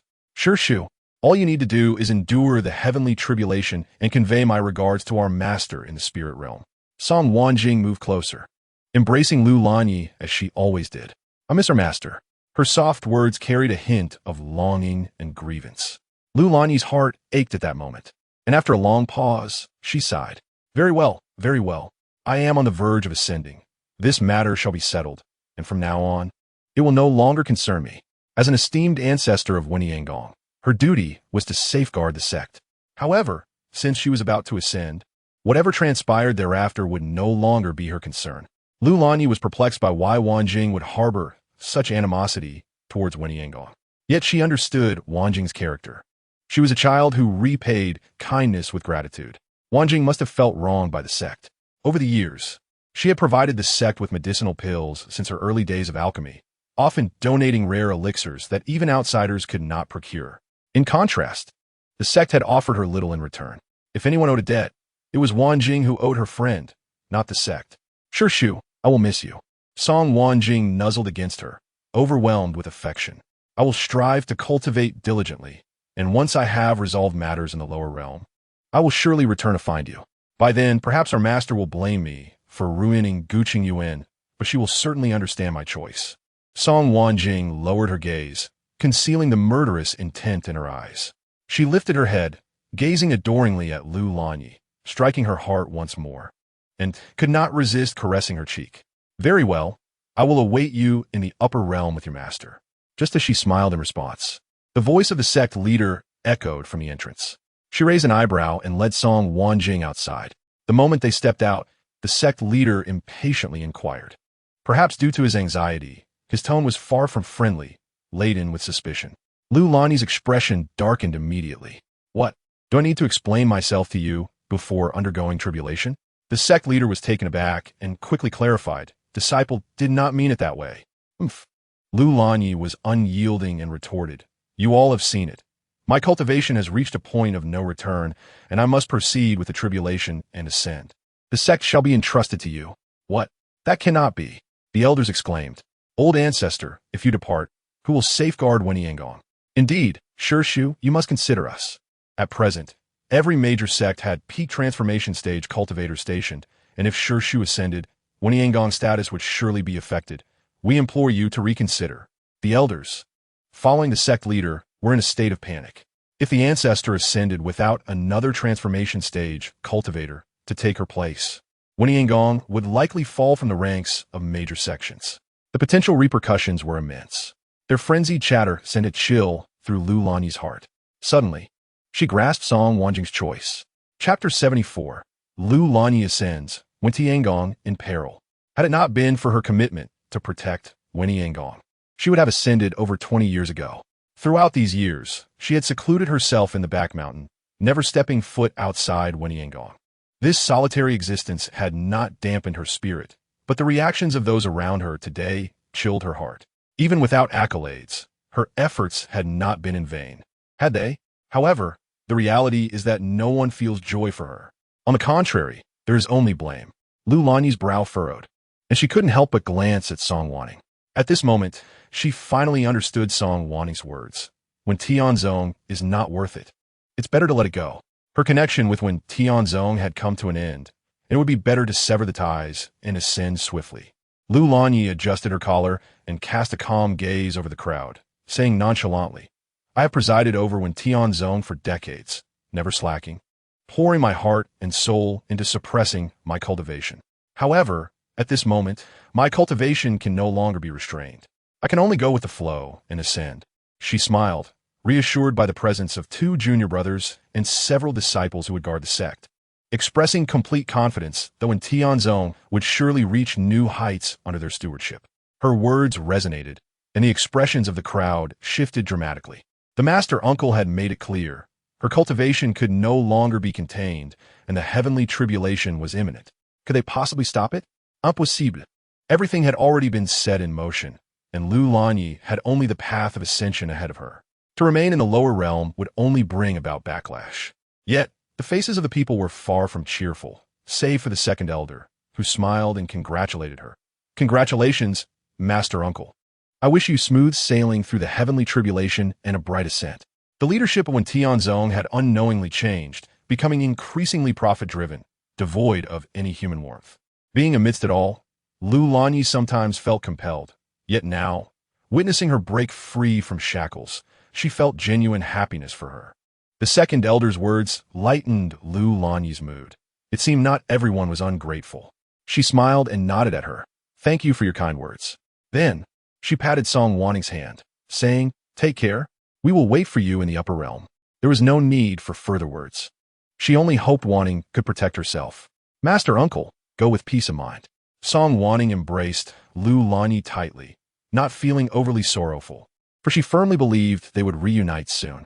Indeed, Lu Lanyi's figure flickered and ascended into the sky, hastening towards the depths of the back mountain. To prevent any impact on the disciples of the sect, the thunder quickly locked onto her figure, crashing down with a resounding roar. Song Wanning and the others looked on from a distance. Regardless of past grievances, everyone hoped Lu Lanyi would successfully endure the tribulation. The disciples of the sect gazed with shining eyes, filled with admiration and longing, yearning for the day they too could ascend like their ancestor. The thunder rumbled, crashing down in waves, yet Lu Lanyi remained composed, exhibiting not a trace of panic. It turned out that the stone was a void realm stone, capable of creating new worlds. By the time she realized it, it was too late. She was firmly bound to the void realm stone. Unless her soul dissipated and her Tao perished, she could not separate from it. This stone was immensely powerful, and at this moment, it created a domain, firmly protecting her within it, impervious even to the heavenly thunder. Thus, she effortlessly passed through the so-called most perilous ascension tribulation. As the tribulation subsided, radiant light poured down. The ascension portal opened, and a brilliant warm light enveloped Lu Lanyi. She gazed down at the entirety of Wen Tianzong. Her mission had concluded. It was time to depart. Finally, she cast a long glance at Song Wanning before resolutely stepping into the portal. In a mere breath's time, she vanished from sight. As the light faded, only the back mountain lay in ruins. The sect master observed the ceremony with a complex expression, feeling both envy and concern. Envy for Lu Lanyi's ascension, a concern for Wen Tianzong's future. Without a late-stage transformation master to oversee the sect, how could they ensure that other forces would not secretly create disturbances and divide Wen Tianzong's resources? In the realm of cultivation, the law of the jungle reigned supreme, and strength was the ultimate truth. Coupled with limited resources, various sects and families were in constant competition, secretly vying for dominance. At this moment, the sect master's greatest wish was for one of the two transformation elders to advance to the late stage. Burdened by complex thoughts, the sect master furrowed his brow and departed. Several elders sighed, their emotions equally complicated as they followed suit. The second elder lingered behind, her gaze fixed on Song Wanning, instinctively sensing that this matter was undoubtedly linked to her. Aware of the scrutiny, Song Wanning turned her head. The second elder was not speaking for the first time on their behalf, which surprised her. Ever since entering the sect, the two had been at odds, each striving to establish superiority. They had clashed from the inter-sect competition to the genius battle platform, and from the golden core competition to the battle of the gods, each claiming victories and defeats. Even now, it was difficult for them to exchange a single amicable word. The second elder seemed to perceive Song Wanning's confusion, hands clasped behind her back with a snort. Don't get the wrong idea. I dislike you the most. Oomph. She truly disliked Song Wanning. Song Wanning, upon hearing this, pouted in disdain, casting a critical glance over her, as if you were particularly likable. Their social standings within the sect were hardly distinguishable. Get lost. The second elder, momentarily flustered, stormed off in a huff. Song Wanning watched her leave, a hint of amusement dancing in her eyes. She then turned and entered the courtyard. Uprooting the dwelling of her master uncle, and placing it into her storage ring, even if her master uncle no longer resided there. She did not wish for anyone else to taint this sacred space. Within half a day, the news of the ancestors' ascension from Wen Tianzong spread like wildfire, leaving the sect master unable to conceal it. The incident occurred so suddenly that neither Wen Tianzong nor other forces had anticipated it. Ha! So now, Wen Tianzong is leaderless? They wondered how the two transformation masters would respond, advising to hold their position for the time being and wait to see. Various factions lurked in the shadows, watching and waiting. Now that Wen Tianzong had lost one transformation cultivator, if the other two had not reached the late stage, Wen Tianzong would have to surrender part of its resources, relegating it to a mid-tier sect.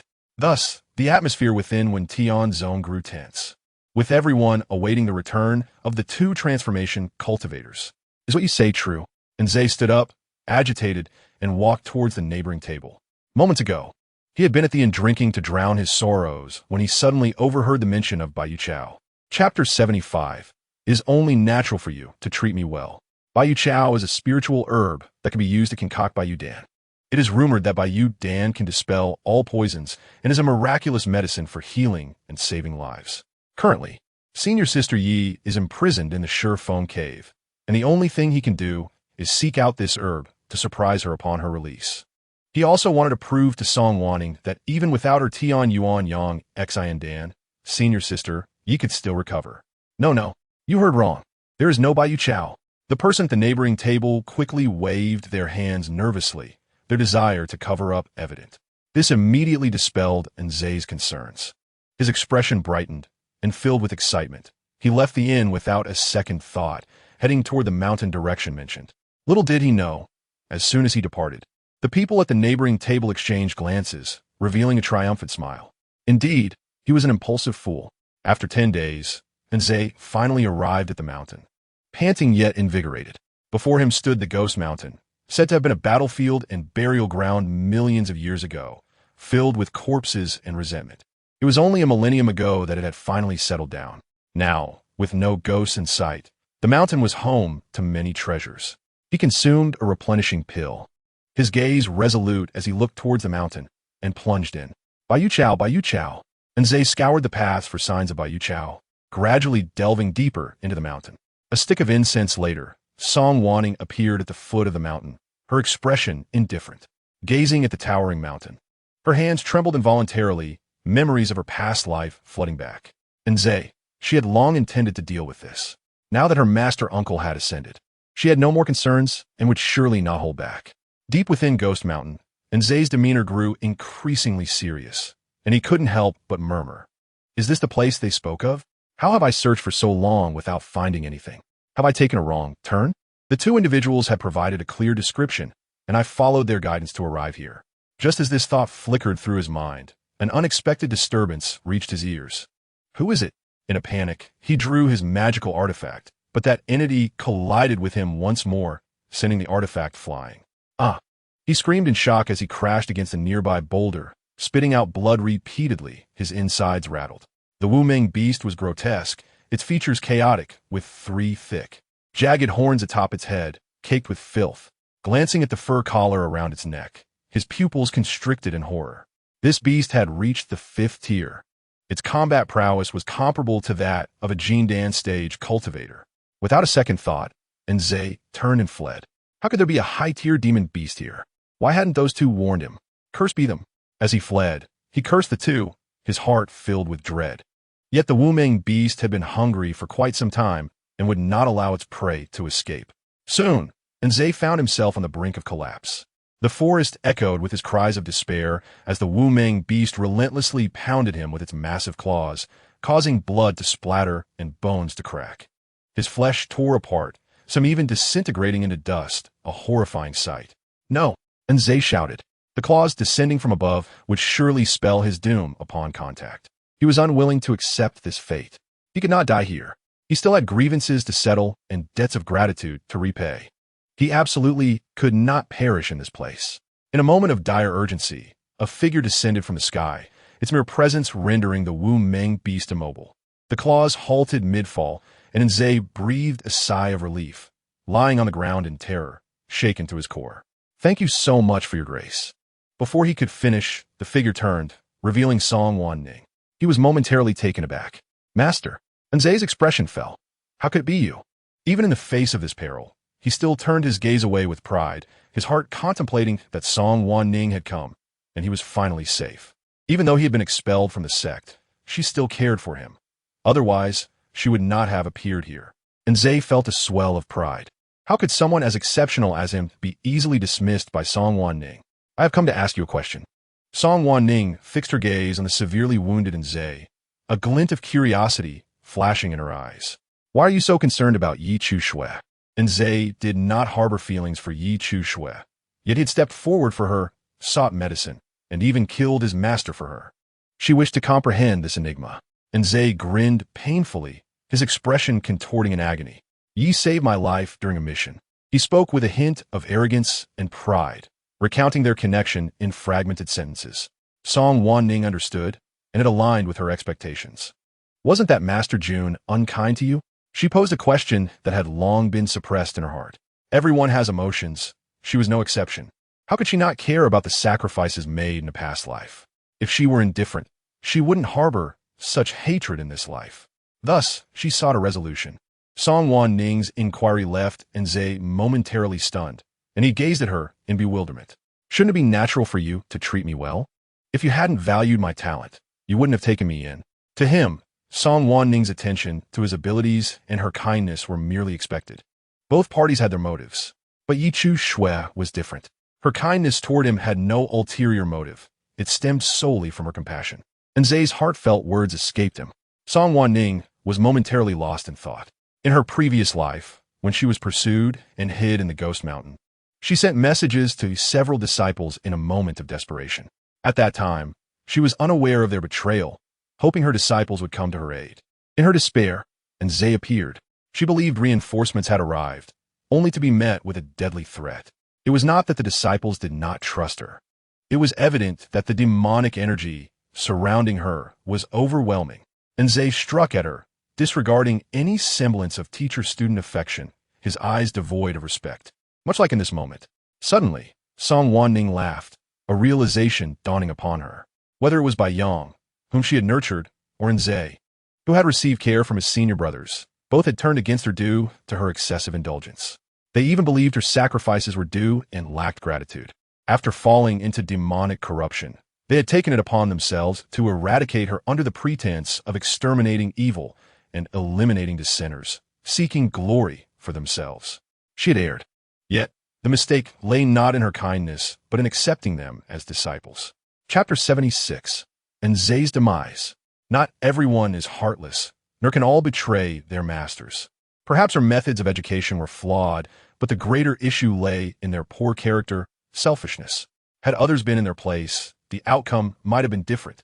Song Wanning lowered her gaze, and when she lifted her head, a chilling intent radiated from her eyes.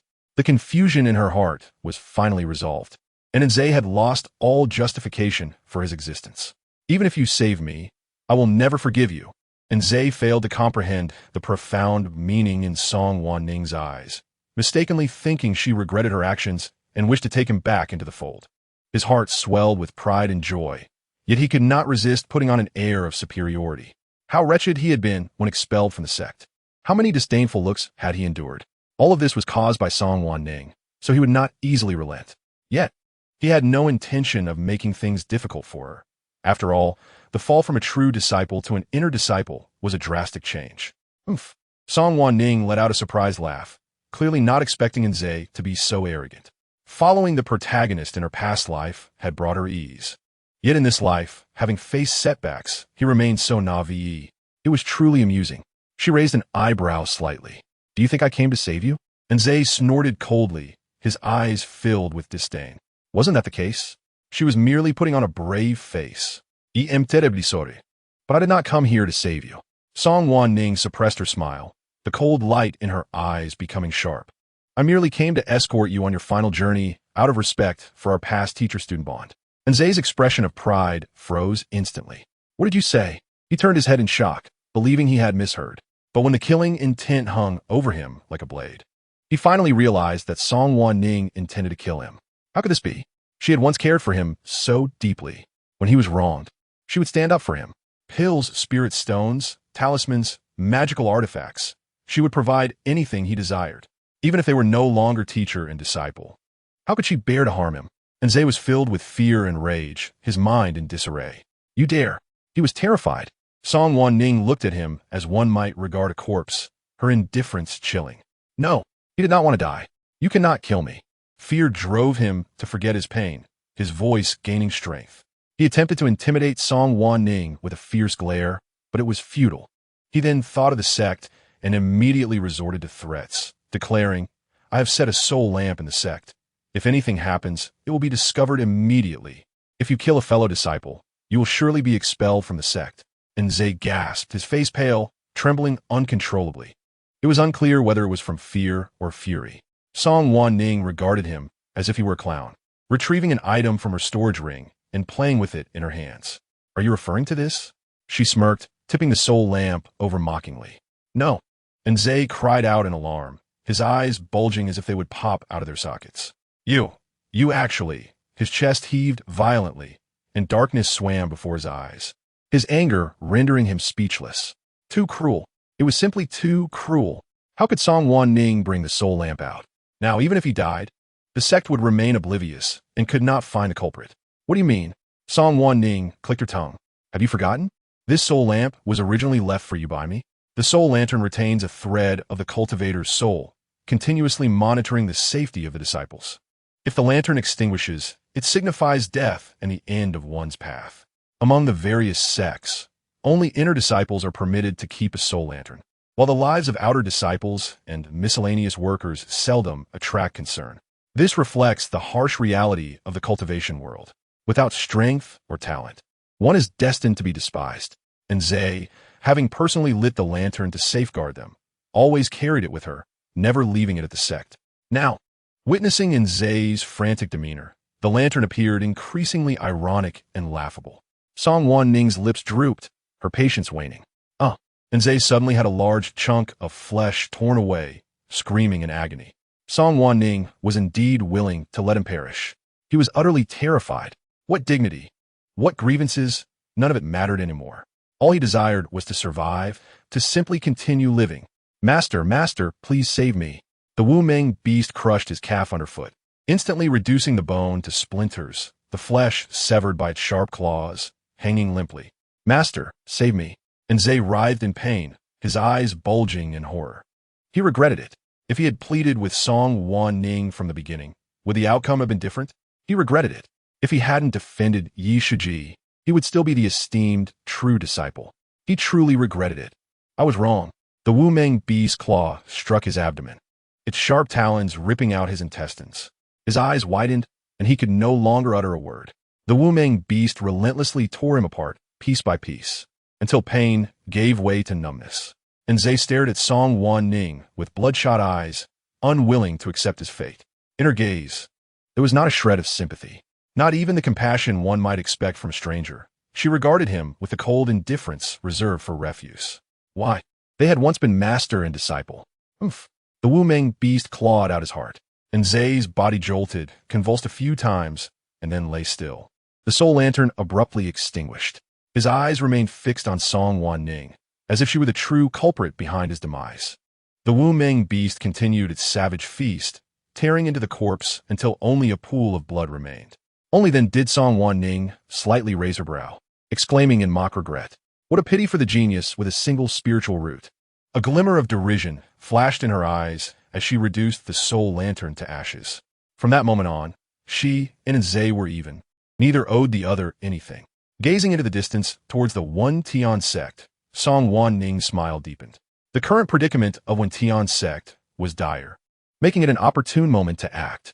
Most of the disciples there were innocent, and she did not wish to be drenched in blood. Thus allowing One Tian sect to decline and fall from grace was the best course of action. However, those who exerted considerable effort would naturally have to pay the price. Chapter 77. Lu Xingyao's challenge. Setting aside One Tian sect's turmoil, Yi Chu Shui had already awakened in the Shifeng cave. She opened her eyes in confusion, and after a moment, recalled the events preceding her fainting, instinctively clenching her fists. Were Where's my stone? Yi Chu Shui attempted to raise both hands, only to find one hanging limply, unable to lift it. Her complexion changed. She had clearly been holding the stone before losing consciousness, yet it had vanished. Had her hand been broken? She promptly consumed a healing elixir, disregarding the pain as she frantically searched her surroundings. But even after scouring the entire cave, she found no sign of the stone. How could this be? Where did my stone go? She sank to the ground, her face pale, a wave of panic washing over her, even feeling a sharp pain in her chest. It seemed as though something of great importance had slipped away from her. This sensation left her feeling restless, and she could not hold back the tears any longer, sobbing on the ground. Before her transmigration, she was a victim to bullying. After her arrival, she initially became a despised wielder of 5 spiritual roots. After a hard-fought transformation into a chaotic spiritual root and becoming a disciple of Guqin Yuan, just as her fortunes seemed to improve, she was again beset by misfortune. Why? Oh heaven, do you treat me this way?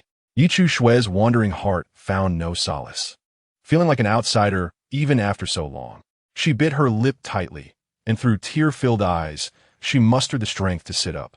Not everyone is like Song Wanning, born a prodigy with a bright future.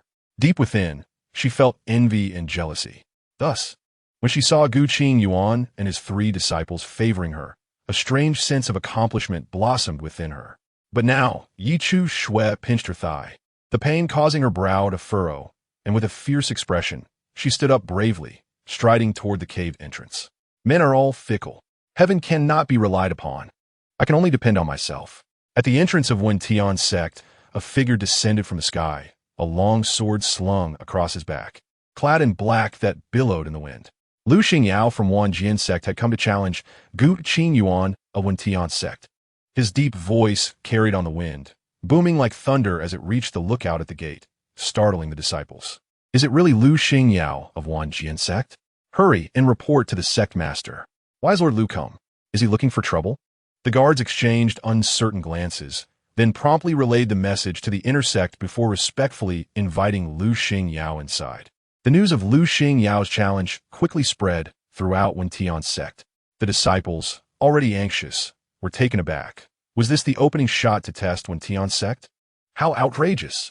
Jian Sect had the audacity to send someone to probe first. That old curmudgeon has such a bold tongue. The sect master, enraged, overturned the desk before him, sending its contents crashing to the floor. The accumulated pressure of recent days erupted at that moment. He wished he could smash everything in sight, even the heavens themselves. Why was it that every single matter was so vexing? Not only had he no time to cultivate, but now he was also in a state of utter chaos. Ever since the ancestor ascended, the sect's position had been threatened, prompting him to reach out to old friends and allies in hopes of rallying them to support Tian Sect. Yet those scoundrels had turned their backs on him, laughing and dismissing him with vague pleasantries. He did not want to humiliate himself further, so he angrily severed contact. He had hoped for a delay. Yet Jian Sect was so brazen as to arrive at this very moment. How outrageous! Hurry!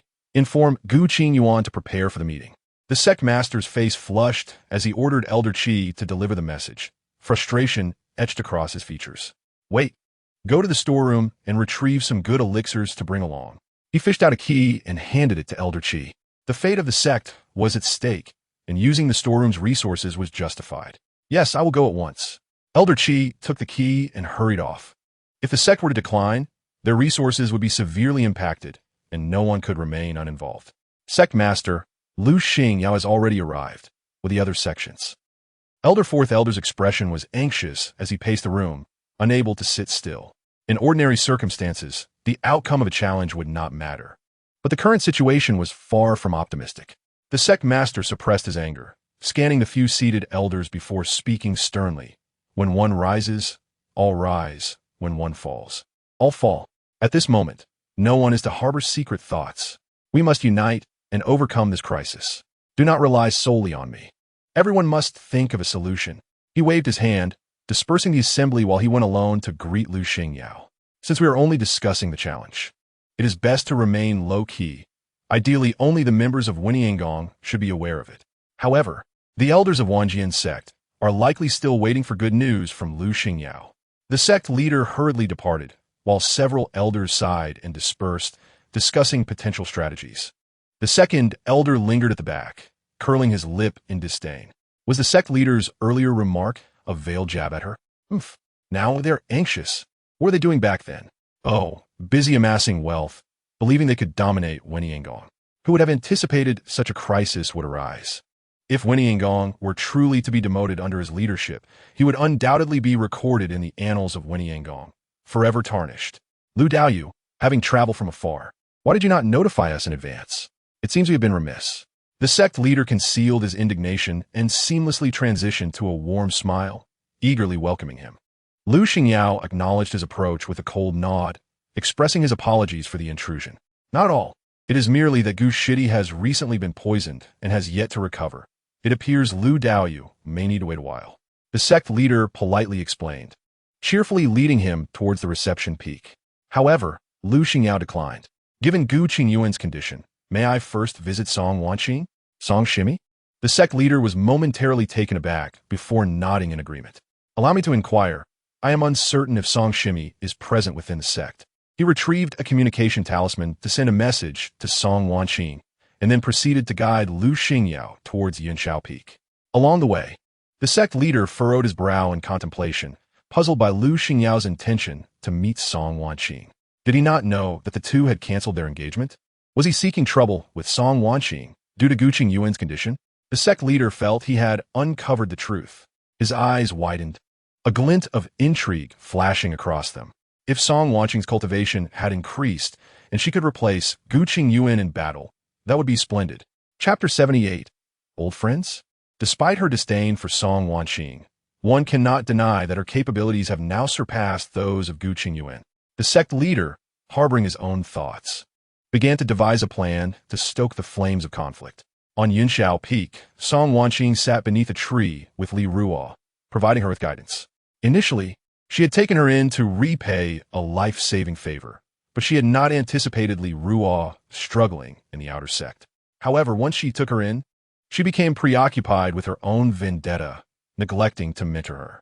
The young girl bore no grievances, diligently practicing her cultivation and tending to the spiritual herbs atop the peak. Whenever she saw her, her eyes would shine with admiration as she sweetly referred to her as master.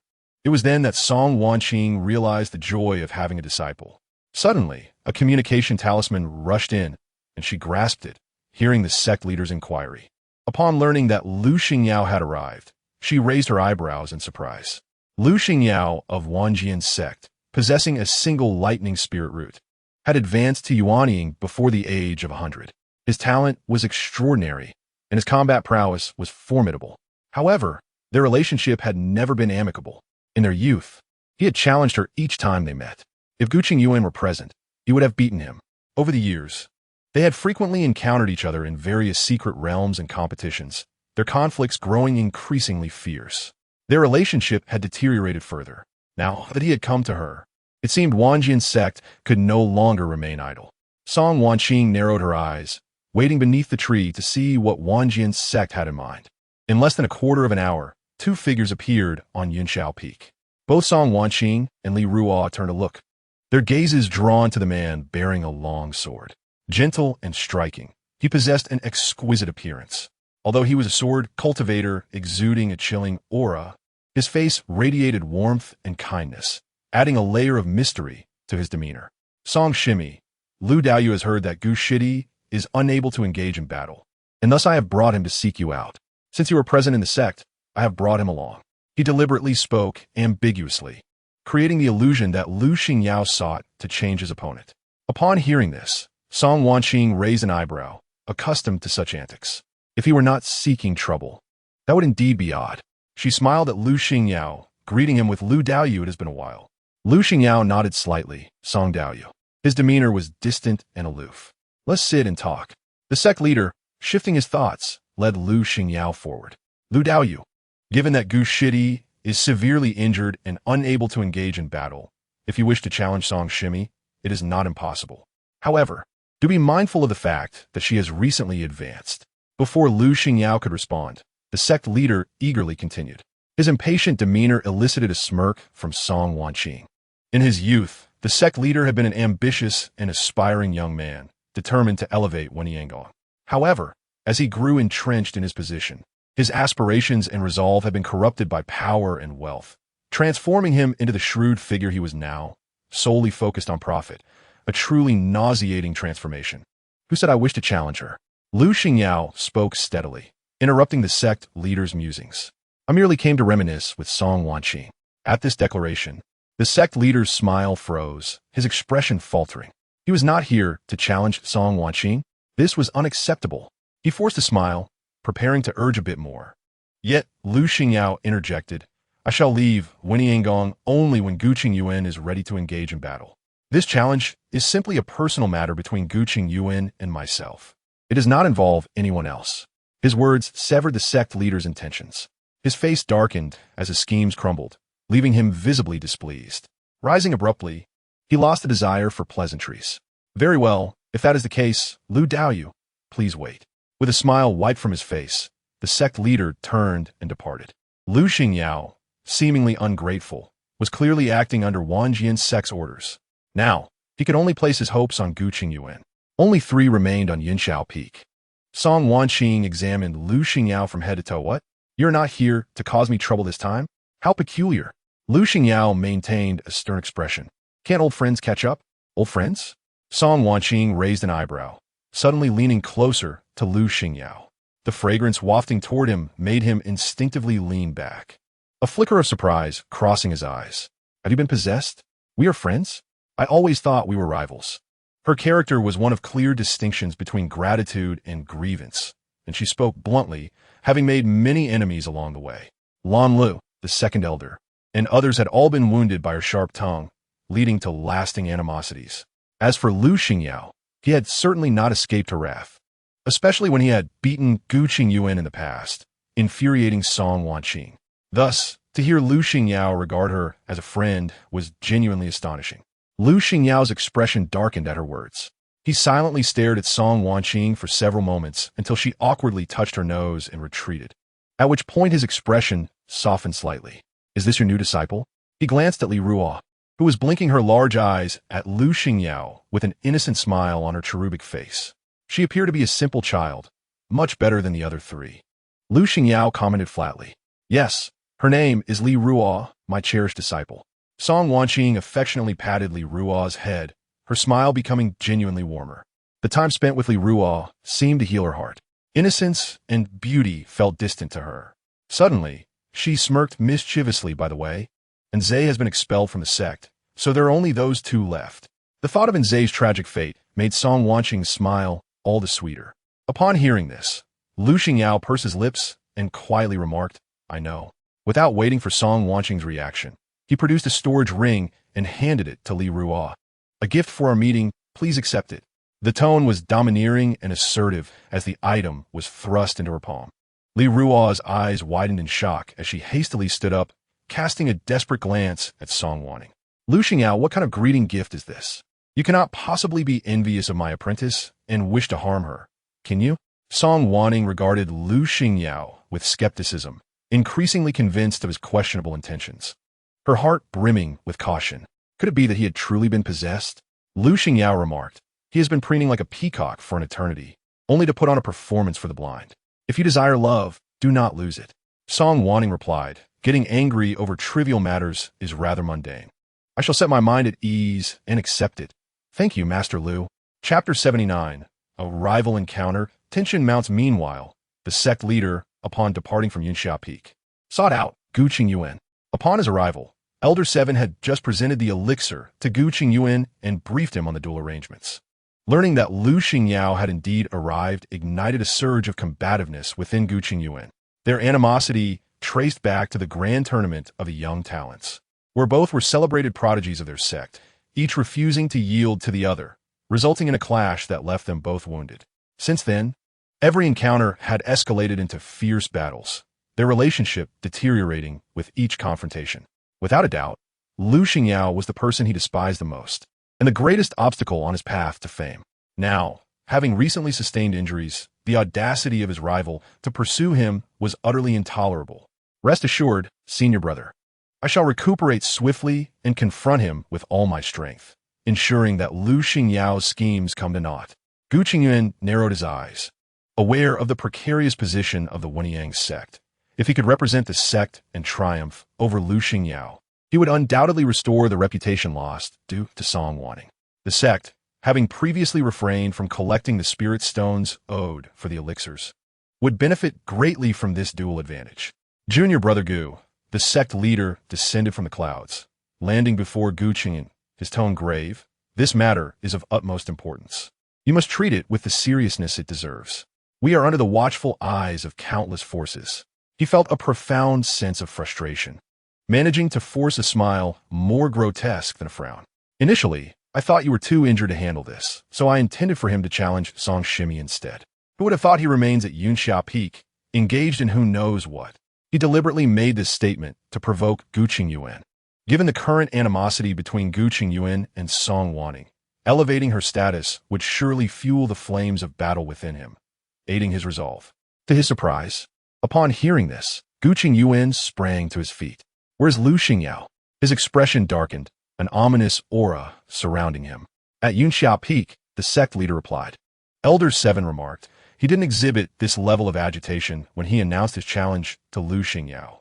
Elder 7 rubbed his nose in confusion, increasingly concerned about Gu Qingyuan's reliability. Why had he become so unpredictable? The sect leader, equally exasperated, retorted, let it be, as long as he does not disrupt the duel. That is all that matters. At Yunxia Peak, Song Wanning and Lu Xingyao were engaged in a silent standoff, while Li Ruo appeared as a curious spectator, glancing about and occasionally stifling giggles. When Gu Qingyuan arrived, he beheld the two gazing at each other with deep emotion.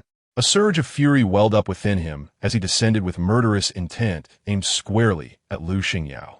The moment he made his presence known, all three in attendance became acutely aware of him.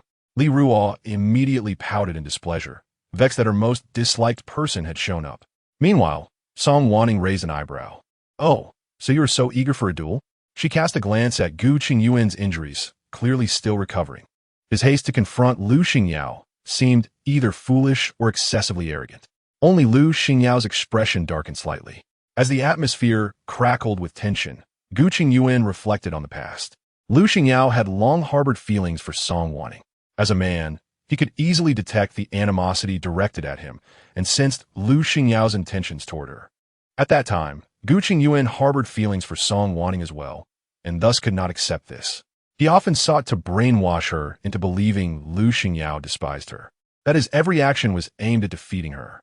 Song Wanning, in her naivety, believed him, and each encounter with Lu Xingyao grew more hostile. Furthermore, Lu Xingyao occasionally inflicted injuries upon her, deepening her resentment. Later, when they became engaged, Lu Xingyao ceased his appearances, but now, just after their engagement was annulled, he had rushed back. It was a well-known ambition that was all too obvious. In truth, Song Wanning had numerous admirers, most of whom were also prodigies. Yet, what did that matter? He had occupied her heart early on, and even now that they were apart, her affections would remain solely with him. Other men could only dream.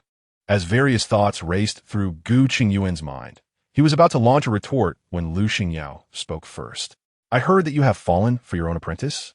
Why didn't you bring her along? It would be delightful for us old friends to meet her. What do you say, Song Daoyu? He cast a sarcastic glance over Gu Qingyuan's shoulder, seemingly eager to see the rumored disciple for himself. Gu Qingyuan was taken aback and furious at this insinuation. Lu Xingyao, known for his reticence, had dared to mock him? Was he so eager to showcase himself in front of Song Wanning? His expression soured further. My dear apprentice is still at Shifeng Cave. If you wish to see her, you may need to stay at Wanyang Sect for a few days. Song Wanning interjected from behind. Upon hearing this, Lu Xingyao's lips curled into a slight smile, realizing that Song Wanning's affections had shifted away from Gu Qingyuan. Had this been in the past, such revelations would have ignited a firestorm. But now, the atmosphere was tranquil. A glimmer of joy flickered in his eyes for her. Gu Qingyuan, this hypocrite, was unworthy of Song Wanning's affections. Very well, I shall impose upon Song Daoyu for a few days, Lu Xingyao declared, intending to make himself at home on Yunxia Peak. Gu Qingyuan's temper flared instantly. The Wanyang sect has countless guest rooms. I shall escort you there. I am an old friend of Song Daoyu. What is inappropriate about staying at Yinxia Peak? Gu Daoyu, you and Song Daoyu have been divorced for some time. Is it possible you still harbor feelings for her? Lu Xingyao's heart seethed with murderous intent, a dangerous glint in his eyes. Gu Qingyuan sought to have his cake, and eat it too. Do not speak nonsense. Gu Qingyuan retorted immediately, casting an ostensibly casual glance at Song Wanning. Chapter 80. The Sword Sect's ambitious designs. How could he possibly still have feelings for Song Wanning? His heart belonged solely to Chu Shui. Yet, why did he feel so disheartened at the sight of her indifference? He furrowed his brow, silently clenching his fists. Enough. Are you two finished? Song Wanning, listening to their verbal sparring, felt utterly exasperated and rolled her eyes in disbelief. One might think they were relying on their words to arrange a duel. If you wish to fight, then fight. What's the point of all this chatter? Lu Xingyao replied, having been scolded, I feel wronged. Gu Qingyuan quipped. Song Shimi indeed still cares for him. He cast a smug glance at Lu Xingyao. Lu Xingyao's expression darkened. Very well, let us proceed to the competition. I wish to see if Gu Daoyu's strength is as formidable as his words. With that, he made his way toward the arena. Gu Qingyuan snorted derisively. He was not foolish. At present, my injuries remain unhealed, rendering me unable to engage in combat. Please wait for a few days. When the time comes, I shall undoubtedly showcase my prowess to you. His demeanor was imposing, infused with the same confidence of yore, eliciting a subtle smile from Song Wanqing. Over the years, Gu Qingyuan had devoted himself entirely to his disciple, enduring numerous hardships and neglecting his own cultivation, yet he fancied himself as formidable as in the past. She was prepared to enjoy the spectacle. It seems I must prepare some delightful treats. Ultimately, Lu Xingyao departed for Inca Peak. As an outsider, should he stay overnight at Song Wanqing's peak, it would not reflect well on her reputation. With their departure, the atmosphere became considerably more pleasant. Li Ru, in anticipation of the upcoming spectacle, eagerly agreed to prepare some delicious food. Oh, certainly, Li Ru nodded vigorously like a chick pecking for grain. She was also eager to witness Gu Qingyuan receiving a well-deserved thrashing for his misdeeds toward her master. When she grows up, she too shall give him a beating. Lu Xingyao temporarily resided at Weniangong, stirring much discussion among the disciples. The Wanjian sect was exceedingly audacious, directly challenging them, a blatant affront to Weniangong. Indeed, the Wanjian sect's arrogance had been apparent during the previous Tianjiao Grand Competition. Speaking of that competition brings bad luck. Neither Yi Chuxue nor Bai Yang was dependable. Surely, Gu Shizu will not lose this time. If he were to be defeated, it would be truly embarrassing. It's hard to say. Lu Xingyao is renowned as a master of the sword and a formidable figure within the Wanjian sect. Alas, if only Song Shizu could take the field. She is undoubtedly far superior to Gu Shizu. Concerns about Gu Qingyuan's combat prowess began to surface among the disciples, particularly after he was easily subdued by Song Wanqing, which had severely tarnished his image. While the disciples were anxious, the sect leader was even more distressed, losing sleep and appetite. He felt a sense of injustice and angrily messaged the leader of the Wanjian sect, demanding to know why he would disrupt the long-standing amicable relations between their sections. After all, he had maintained a decent rapport with that old rogue, and the speed at which he turned hostile was rather swift. Unbeknownst to him, the leader of the Wanjian sect was equally bewildered upon receiving the message. What does it mean that the Wanjian sect is being unreasonable? What has the Wanjian sect done to you? Currently, countless factions were eyeing Weniangong, eager to seize a piece of the pie. With threats looming, it was only natural for the sect leader to feel apprehensive, but he could not hurl accusations recklessly. Was it not you who invited Lu Xingyao to challenge Gu Qingyuan? You Wanjian sect are simply trying to take advantage of the chaos. The leader of the Wanjian sect was left dumbfounded, his mind swirling with question marks. And then his face fell into a frown. Lu Xingyao had actually gone to issue a challenge? Alas, he slapped his thigh in frustration. Why was this fellow seeking trouble at such a crucial time? Did he not realize the implications? Would others not think he was acting on my orders? The leader of the Wanjian sect was thoroughly vexed, although he secretly wished to capitalize on the situation to undermine Weniangong. He could not easily undertake such a contentious role. Any misstep could see him used as a pawn. Good heavens, what a time to choose. Yet, it was too late to voice his grievances. He could only explain and attempt to clarify that this was solely Lu Xingyao's idea. However, even he found it hard to believe that let alone the leader of Weniangong. You old coot, just wait. We at Weniangong shall ensure you pay dearly. He promptly visited Gu Qingyuan at his peak to offer words of comfort, wishing to shove all the medicinal pills down his throat to eliminate any lingering risks. In the blink of an eye, half a month passed, and under the watchful eye of the sect leader, Gu Qingyuan finally healed his bruises and fully recovered. During this time, the sect leader had visited him daily, like a doting parent, to the point where Gu Qingyuan felt a sense of discomfort upon seeing him. And so, before the duel, the sect leader began to nag him again. Gu Qingyuan stifled his impatience, pressing his lips into a thin line. Considering the medicinal pills he had received, he refrained from quarreling with the sect leader, deciding to endure for the time being. As soon as the words left his mouth, Gu Qingyuan dashed away, too swiftly for the sect leader to catch him. The sect leader nearly fell over in frustration. For heaven's sake, is Gu Qingyuan out of his mind? Even at such a critical moment, he is still accepting disciples?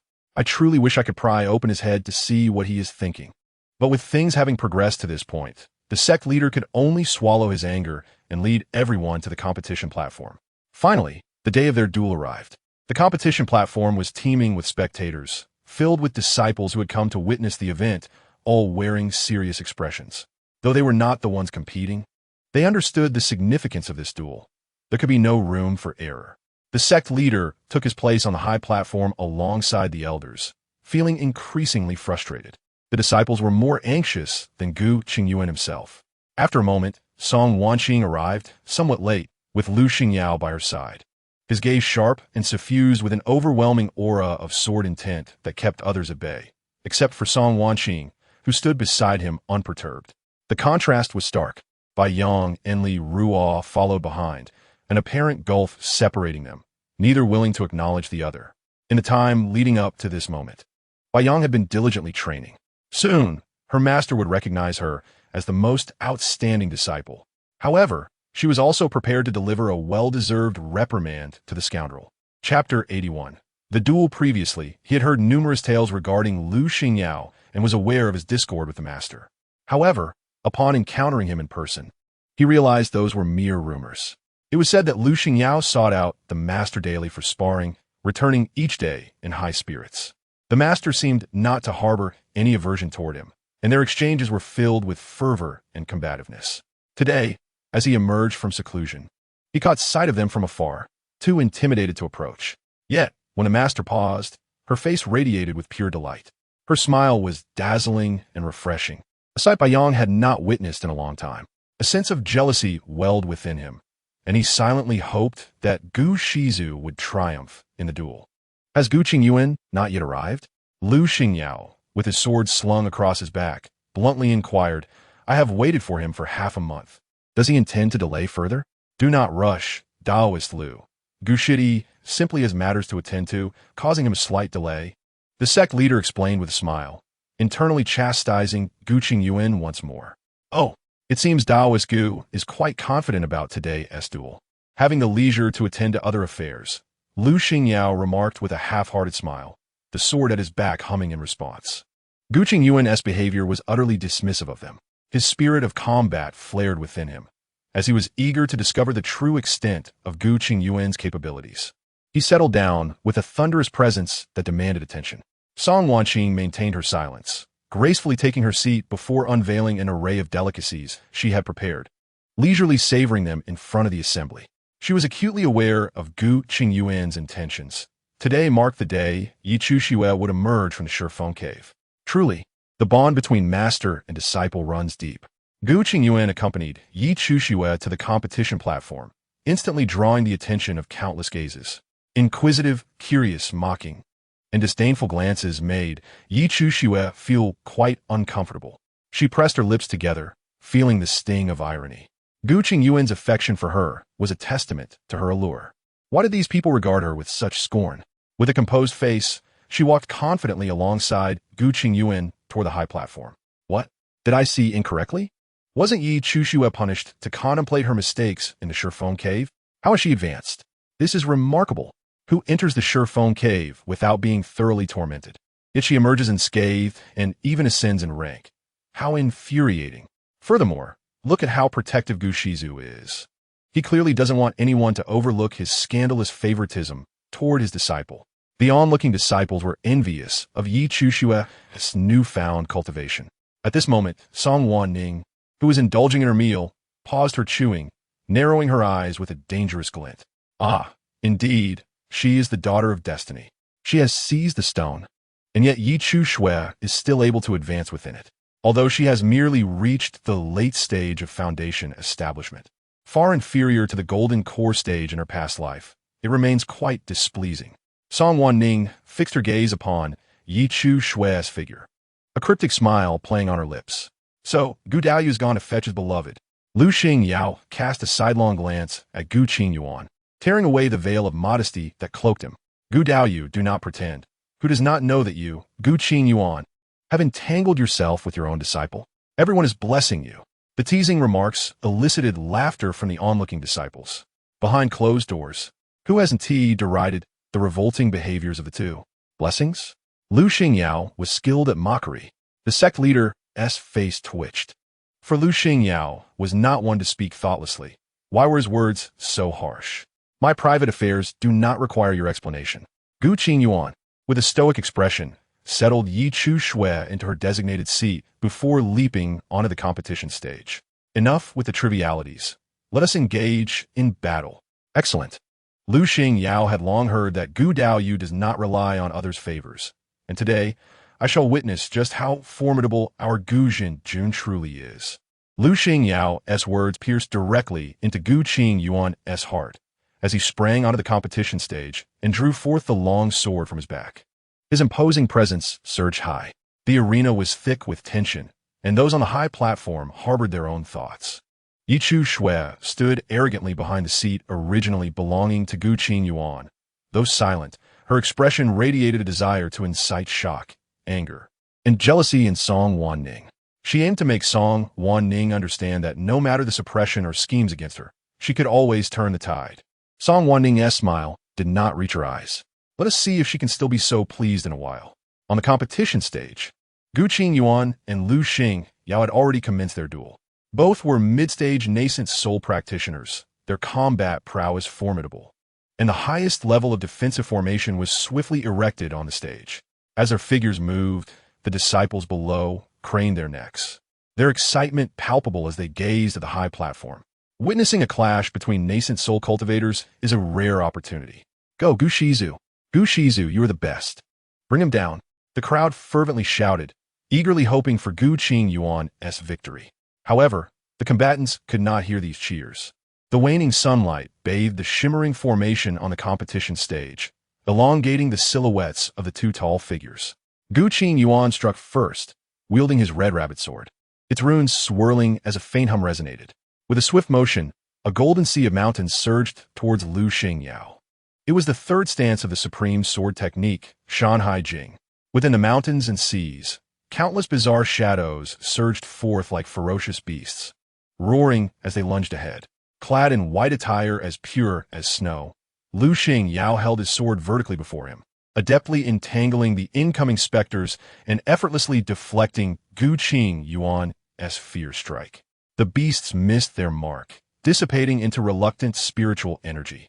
Gu Qingyuan deftly twirled his wrist, the red rabbit soaring high, emitting a piercing cry. In an instant, a beam of sword light transformed into numerous sword shadows, shimmering with brilliance, which swiftly intertwined to form a complex array. The formation descended, enveloping Lu Xingyao on the stage. Remarkably, he transformed the sword into a formation. Gu Shizu is incredible. Indeed, formations are inherently intricate and challenging to master. Gu Shizu has seamlessly fused the two, making it nearly impossible for others to compete. I told you Gu Shizu was capable, yet you did not believe it. Let us see how he deals with Lu Xingyao now. Ha ha! Gu Shizu is magnificent. The disciples below erupted in jubilation, their confidence bolstered. On the high platform, the sect leader and several elders wore expressions of excitement, quietly clenching their fists in support. In this moment, Yi Chushue could not help but smile brightly, cheering for her master. This was her master's most cherished technique, a sword style of his own creation. Combining formations with sword intent is not something just anyone can achieve. Only he. Having deeply comprehended both formations and sword intent and devoted decades to research, has finally perfected these moves. Today marks the first time he displays them before others. On the competition stage, Gu Qingyuan's lips curled slightly. He was aware that many did not hold him in high esteem, but he would silence them with his strength. Even Song Wanning would not necessarily triumph over him in his prime. He had already planned that these sword techniques could be compiled into a sword manual, perhaps even placed in the sect's library for future generations to study and revere. However, he failed to notice Lu Xingyao's raised brow upon witnessing this technique. With a sudden leap, Lu Xingyao ascended into the air like a bolt of lightning, raising his long sword and aiming it at a specific point. The formidable formation had yet to activate. Collapsing like a puncture balloon, Lu Xingyao then swung his sword downward, the sword intent dissipating instantaneously without a trace of water splashing. Silence. The entire square fell into an eerie stillness. What was anticipated to be a grand attack had turned out to be this. The disciples below wore expressions of astonishment and confusion. The earlier sword move appeared grand and full of lethal intent, seemingly capable of effectively curbing Lu Xingyao's momentum. Yet now embarrassment was etched on their faces, particularly those who had just lavished praise. They felt as though they wished to find a crack in the ground to hide in. Yi Chu Shue's heart raced as she leaned forward, striving to see more clearly. What had Lu Xingyao just done? How could he so effortlessly unravel her master's lethal move? Not only was Yi Chu Shui bewildered, but Gu Qingyuan himself was equally shaken. The combined technique was the fifth-tier formation, Lu Guangzhen, which inherently possessed offensive capabilities, its speed akin to flowing light, making it difficult to respond. Yet the formation had not even taken effect before being shattered by Lu Xingyao's sword. It was indeed perplexing. Clutching his confusion, Gu Qingyuan once again swung his sword downward. A soul without corporeal protection becomes exceedingly fragile, easily toppled. He was determined to make Lu Xingyao regret having come to ask about Tianzong. Boom! The sword light cleaved through the air, creating a cacophony of vibrations. Explosive in nature. To the spectators, the long formation appeared as deep trenches, which then morphed into a frantically swirling vortex, piercing the heavens from above. Once again, the crowd erupted in joy, filled with anticipation as they gazed at the descending vortex. Perhaps the earlier incident was merely an accident? Under the collective gaze, Lu Xingyao's lips twitched imperceptibly as he cast a sidelong glance at the high platform and charged toward the vortex with his sword. The terrifying and sinister vortex spun wildly, and just a glance left one dizzy and disoriented, as if one's very soul were being pulled. Yet, Lu Xingyao merely soared forward, swiftly delivering a powerful strike with his sword. The sword intent surged toward the vortex. In that moment, the once chaotic vortex suddenly fell silent, as if a firecracker ready to explode had been doused by water. Silence. The crowd gawked in disbelief, unable to comprehend what had transpired. Although Gu Qingyuan's reputation had suffered, one could not deny his formidable combat prowess. Particularly the sword techniques he displayed today were shrouded in mystery and peculiarity unseen before. Yet was it that Gu Qingyuan was truly lacking? Or was Lu Xingyao exceptionally skilled? The crowd was at a loss. The sect leader and others were infuriated, their foreheads darkening as they struggled to contain their anger. What on earth was Gu Qingyuan doing? Little did they know, Gu Qingyuan himself was equally dumbfounded. Once could be a coincidence, but twice was undeniably a pattern. Lu Xingyao was proficient in formations. His expression darkened, and he inwardly cursed Lxingyo for his cunning, managing to conceal this matter so thoroughly. It was unacceptable. He could no longer hold back. If this continued, he would become the subject of ridicule. Ji Qunjin resolved to unleash his ultimate move. BM at Ingqi Nk Nju. He raised his sword, uttering a soft command, and the CHT sword in his hand shot upwards like a streak of cold light. In the next moment, an eye with a vertical pupil suddenly appeared in the sky, emanating a terrifying aura. This was the ultimate technique of the supreme sword art. Although he had not yet mastered it to perfection, it was not something Lxingyo could handle lightly. Hiss, what is this? Such a dreadful presence. Master Ji is indeed formidable. I underestimated him. Of course, the title of Sword Monarch Qunjin is not to be taken lightly. Look, that vertical eye is about to open. Countless discussions erupted in an instant as the vertical eye slowly opened, casting a world-destroying gaze towards LXNEO. LXNEO's expression remained unchanged. At this moment, he seemed to comprehend something, and the curve of his lips gradually rose as he swung his sword once more. From beginning to end, he had always been on the defensive, rather than taking the initiative, and this remained true now. The onlookers could only see that figure darting forth like a bolt of lightning, followed by a brilliant golden light that was so dazzling it forced everyone to shut their eyes. When they opened them again, the vertical eye had already dissipated in shock. How could this be? The disciples were left dumbfounded. They had envisioned countless scenarios for this battle, even imagining a fierce struggle between the two, but never anticipated such a one-sided crushing defeat. Was Master G truly this weak? The sect master, in a fit of agitation, stood up, clenching his fists in frustration. He turned sharply to YCH Su, asking, could it be that your master still bears an unhealed injury? He could think of no other explanation. YCH Su was momentarily taken aback, shaking her head in confusion. Her master had never mentioned such a matter. The sect master sighed, alas, Master G is truly absurd. He should never have underestimated someone of LXNEO's caliber. While he neglects the duel, fixating solely on recruiting disciples, now he has utterly lost face. Elder Q, unable to contain himself, admonished. In the past, it was of little consequence to the sect if G, Q, and Ju In caused a ruckus. But now it was evidently backfiring on the sect, which they could not tolerate. Indeed, over the years, Master G had neglected his cultivation for certain individuals. So it was no wonder he was ruthlessly crushed. Sect Master, the situation appears dire. The elders chimed in one after another, their gazes towards YCH Su growing increasingly unfriendly. Had it not been for this little impeding her masteress training, how could today's duel have turned into such a farce? Chapter 83. Toying with G, Q, and Ju In. My master will not lose. That was merely an accident. YCH Su, feeling the weight of everyone's accusations, felt her eyes redden silently, overwhelmed by a sense of injustice. Regardless of her master's victory or defeat, it should not reflect upon her. This crowd had no right to blame her. She held her head high, her expression defiant. The sect master grew increasingly infuriated. He had once deemed YCH Su to be of great potential, but now he realized he had been mistaken. He closed his eyes, clenched his fists, and sat back down, saying, let's not be hasty. Perhaps it was indeed an accident. The elders, resigned, could only take their seats again, silently praying for G, Q, and Ju In's victory. On the arena, G, Q, and Ju In's eyes burned red, wishing he could flay LXNEO to vent his pent-up rage. How could LXNEO dismantle his techniques with such precision? Why?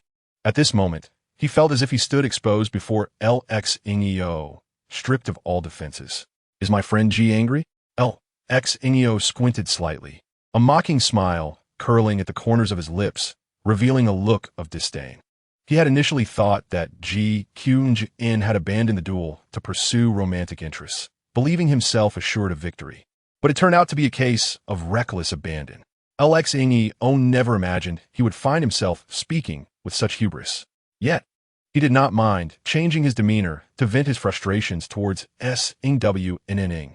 In the past, L had always regarded G, Q, and Ju In as his greatest rival, but after years apart, it was disheartening to see him reduced to such a state. He sighed with a face full of regret. LXNEO.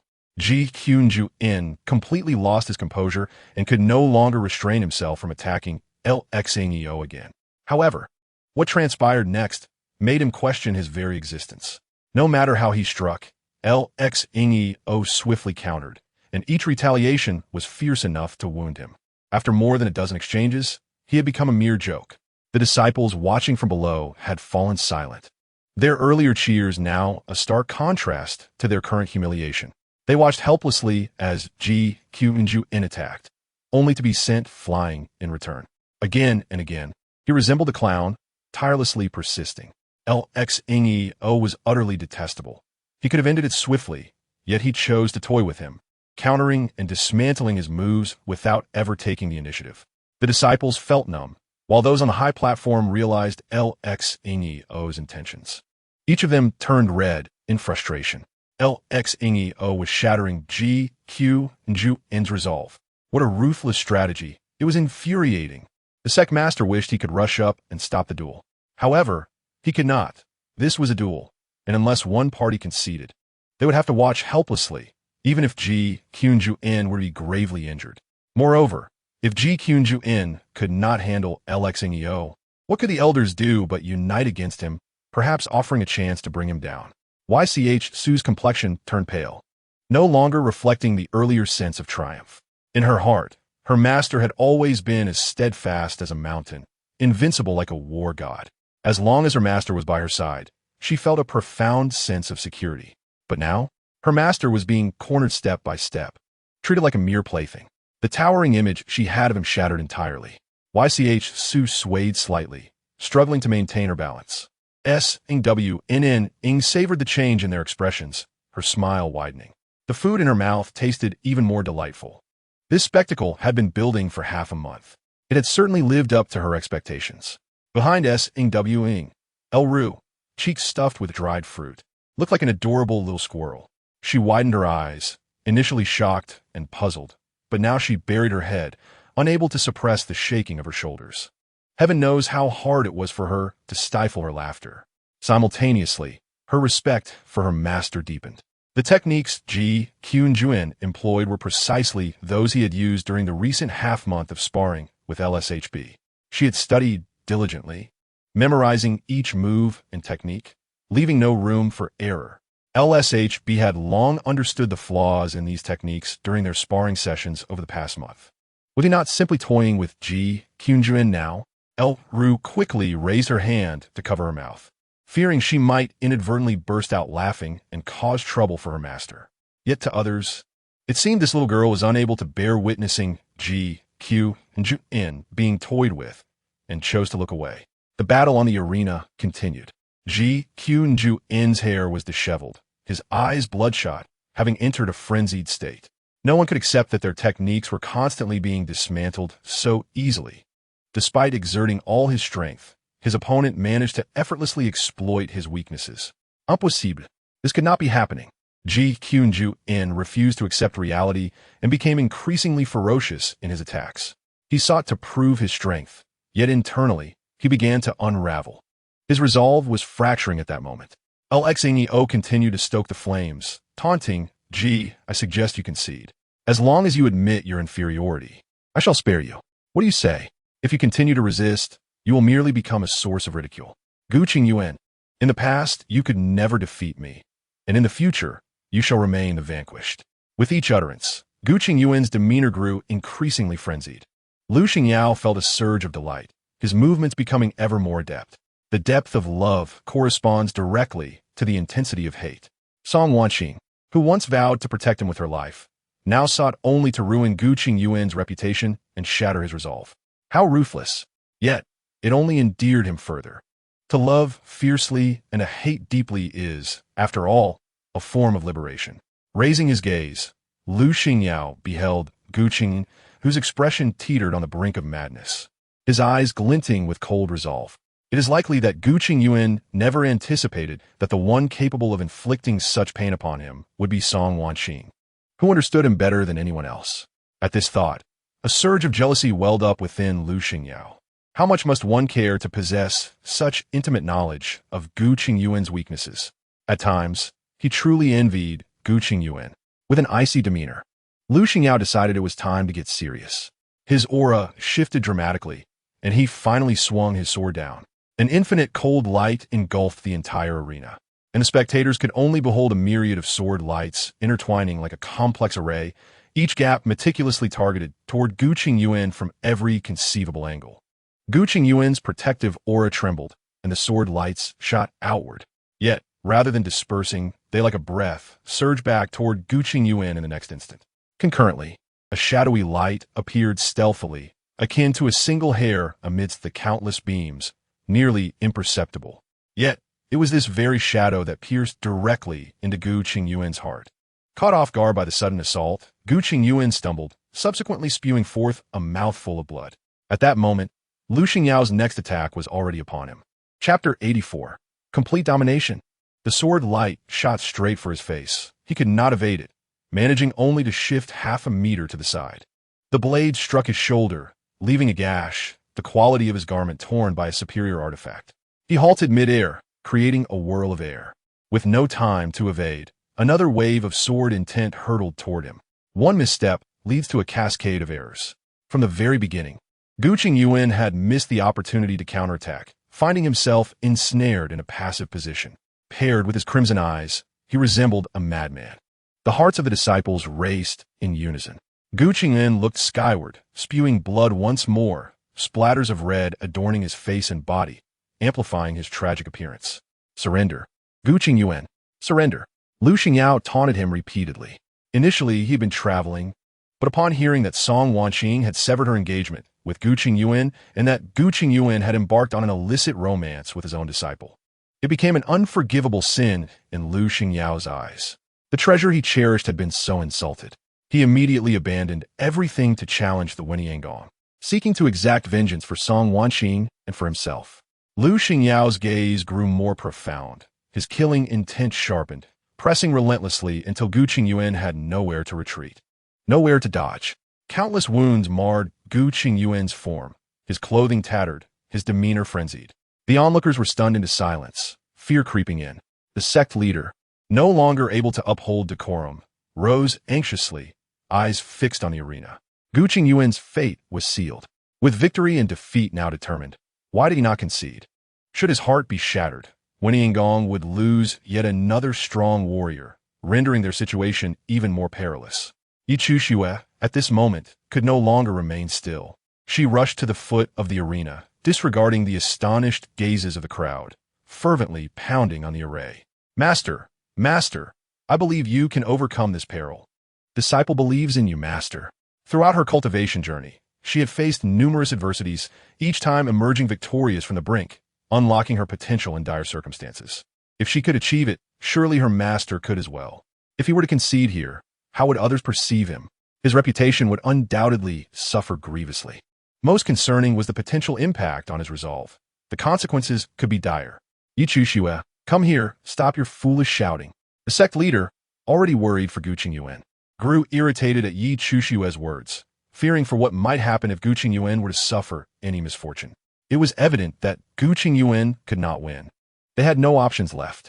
Yet Yi Chuxue remained oblivious to these warnings, continuing to strike the array, attempting to channel strength to her master.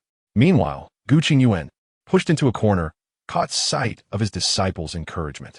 Observing the tears brimming in Chuxue's eyes and her worried expression, a surge of power blossomed within him. Grasping his sword, he swung his arm. Chuxue was right. He could not give up. He would never surrender. The sword cleaved through the air, causing the entire arena to tremble, the sheer force of the sword intent slicing through the atmosphere with a deafening roar. Lu Xingyao remained composed, countering effortlessly, delivering another crushing blow. This shattered Guqing Yuan's composure yet again, driving him to the brink of madness. Seizing the opportunity, Lu Xingyao intensified his assault. Bang! Guqing Yuan was sent flying, quickly rising again. Boom! He fell, only to rise once more. Each time, fresh wounds marred his body, some so deep they exposed bone. Another flash of light surged forth, and in the next instant, Guqing Yuan collapsed, his inner energy spiraling out of control. Guqing Yuan's mind became utterly disordered, exaggerated to the point of losing control of his energy. The entire assembly gasped in astonishment. Yi Chuxue, too, was frozen in disbelief, unable to reconcile the figure lying on the ground with the once vibrant and enigmatic swordmaster Qing Yuan. She recalled the envious gazes of others when she first entered the sect. How had everything changed so swiftly? She instinctively took a few steps back, trying to escape the scene unfolding before her. On the arena, Lu Xingyao stood with his sword, looking down at Guqing Yuan. Guqing Yuan, surrender. Acknowledge that you are inferior to me. It is not so difficult.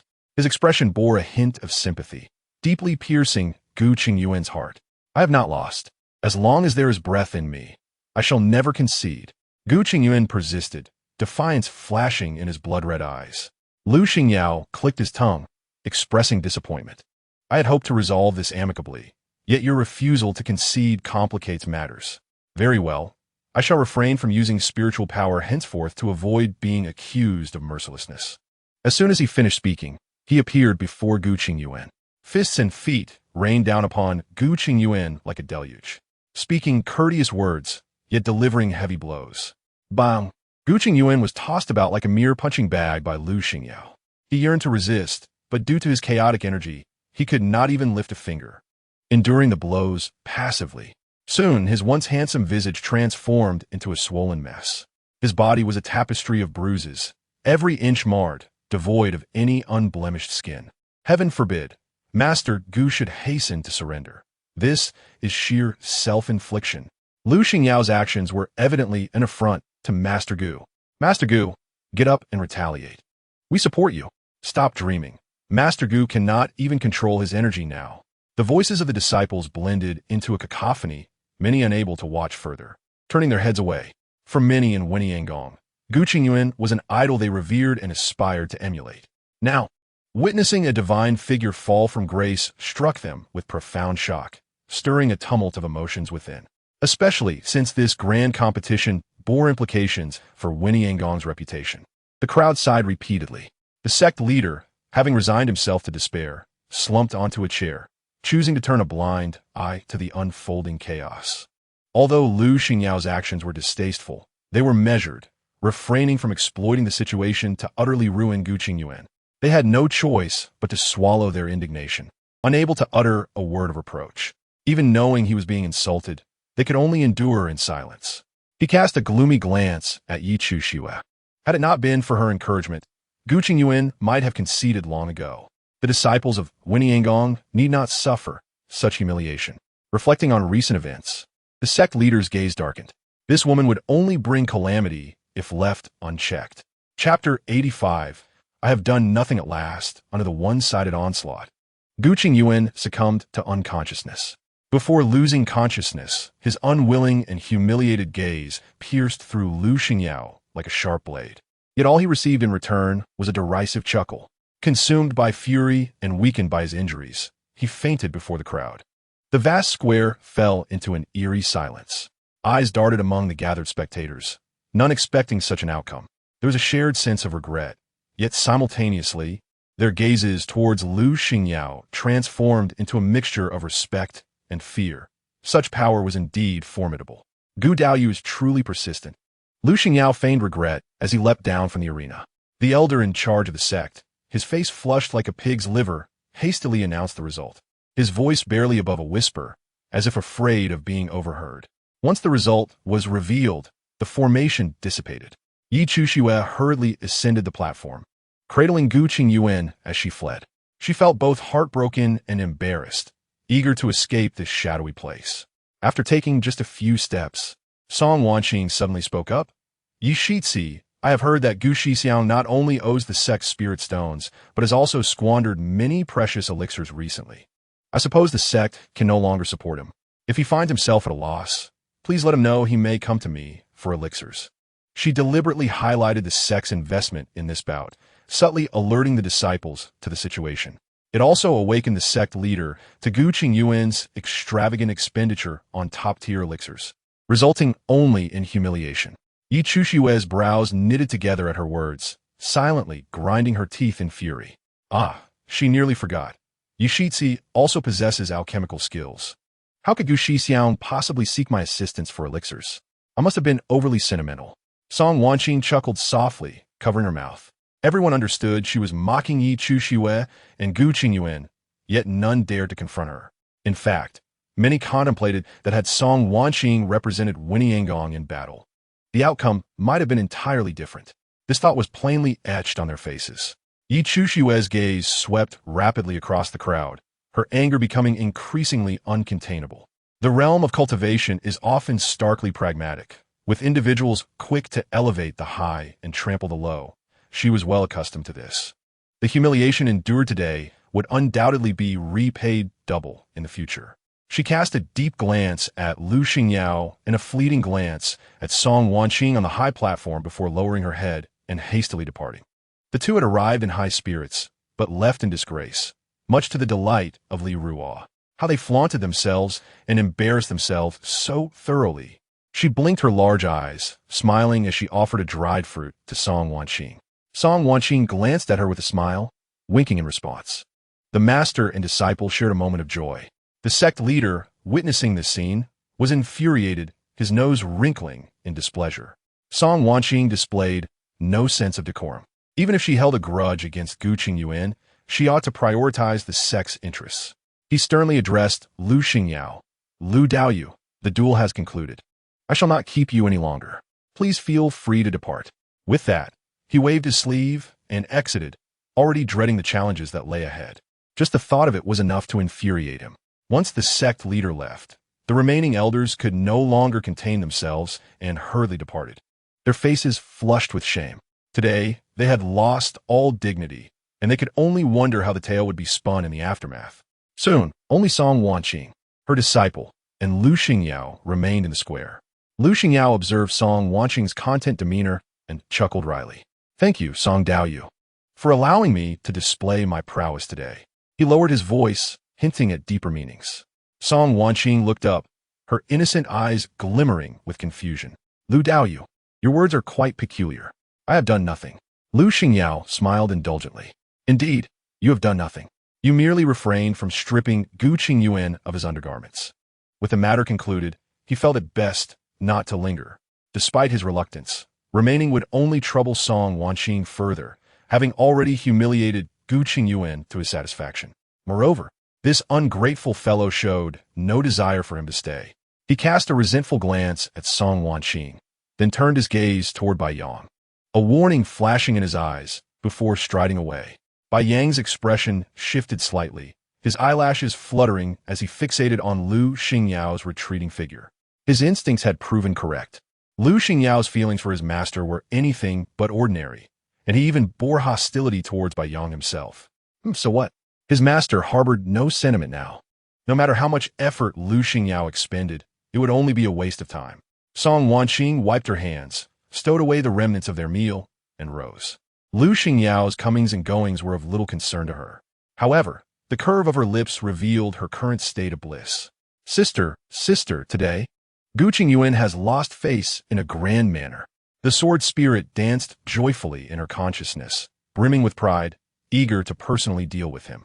Yet today had indeed been cathartic, as Lu Xingyao had left Gu Qingyuan questioning his own existence. Hearing this, Song Waning's lips curled into a smile, and she began to hum a cheerful tune. Bai Yang hesitated in his steps, casting several ambiguous glances her way. His master now held no lingering affection for Gu Xixiao. Once deeply enamored, she seemed able to let go at will. A century of feelings could dissipate so easily if he continued to act recklessly. Would his master also completely relinquish her past attachment? Bai Yang furrowed his brow in contemplation. In the past, he had been blinded by Yi Shimi's kindness. Now that he had awakened, was it still not too late? What must he do for his master to forgive past grievances and embrace him anew? While his thoughts swirled chaotically, Song Wanning was happily conversing with the sword spirit. In her previous life, Gu Qingyuan had struck fear across the seas with his sword formations.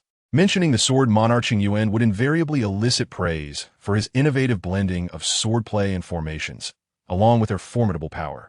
Later, he compiled his techniques into a tome for the sect's archives, creating a legacy for future generations. For cultivators, this was the utmost validation. Beyond strength, his status was almost beyond compare. After succumbing to darkness, she had suffered losses at his hands, ultimately entangled in his techniques before her demise. How could she forget? As a nefarious villain, Song Waning's power surged after falling into darkness. Chapter 86. Yi Chuxue refines alchemy. Thus, she evaded repeated attempts on her life by fellow cultivators. Yet, in the presence of Gu Qingyuan and his companions, she was still inadequate, ultimately being ensnared by Gu Qingyuan himself. Each technique was etched into her soul, never to be forgotten. Coupled with a century of insights into Gu Qingyuan's capabilities, she had long since comprehended his strengths. After countless analyses, she had showcased her findings to Lu Xingyao during their encounters, allowing him time to devise countermeasures.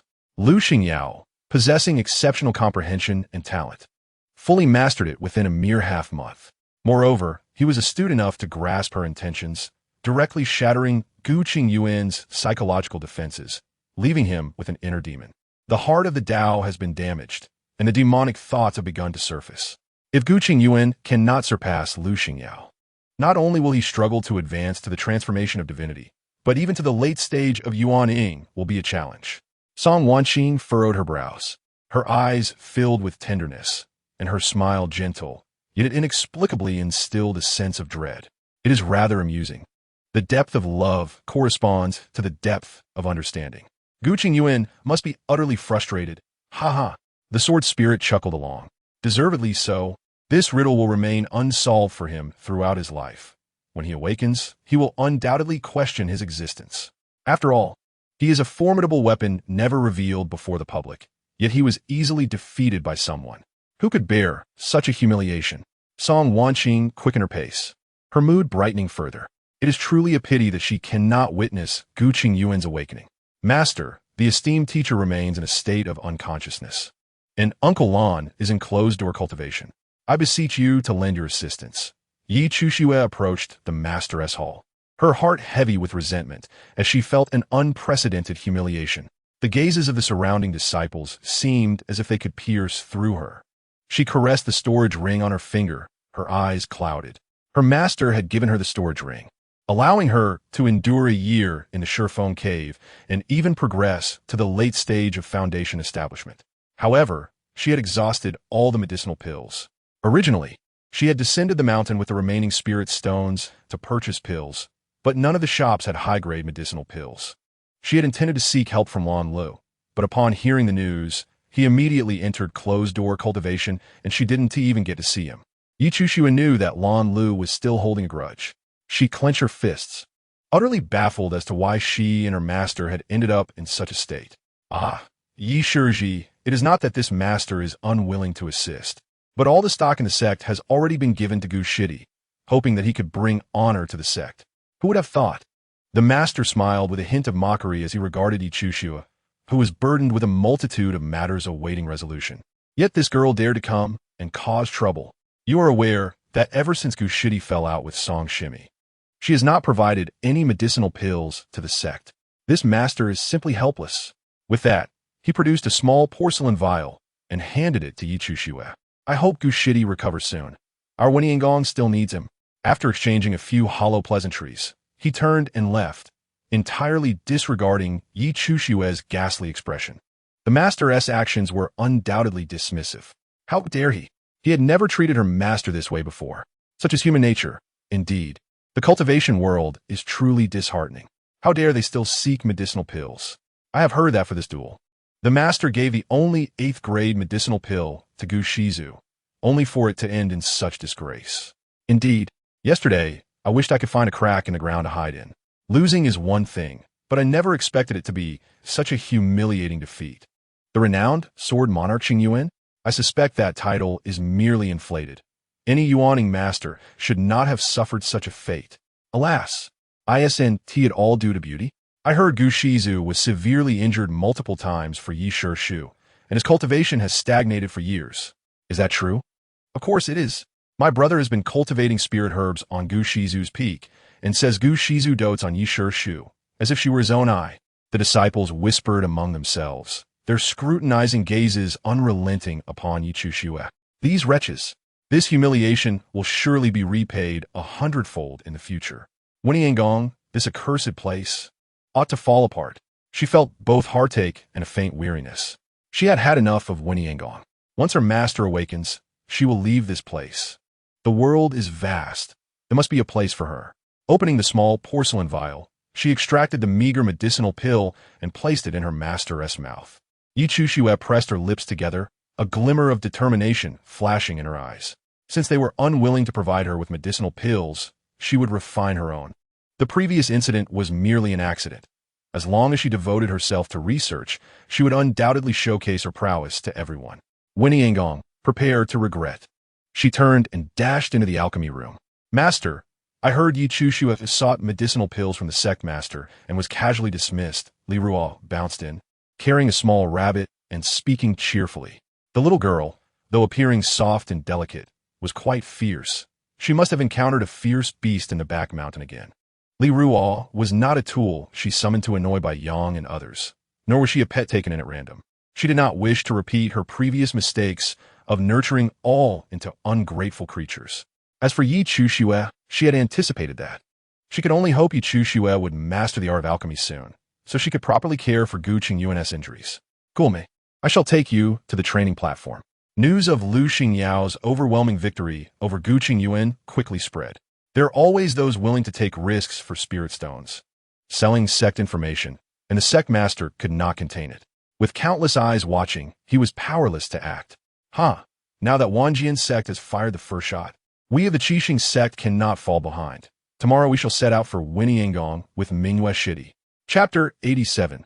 People from Winiangong arrive. Now that the waters are muddied, we of Wangshan's sect must also join the fray, right? Let's go and take a look. The 5 sects and 4 factions all headed toward Winiangong.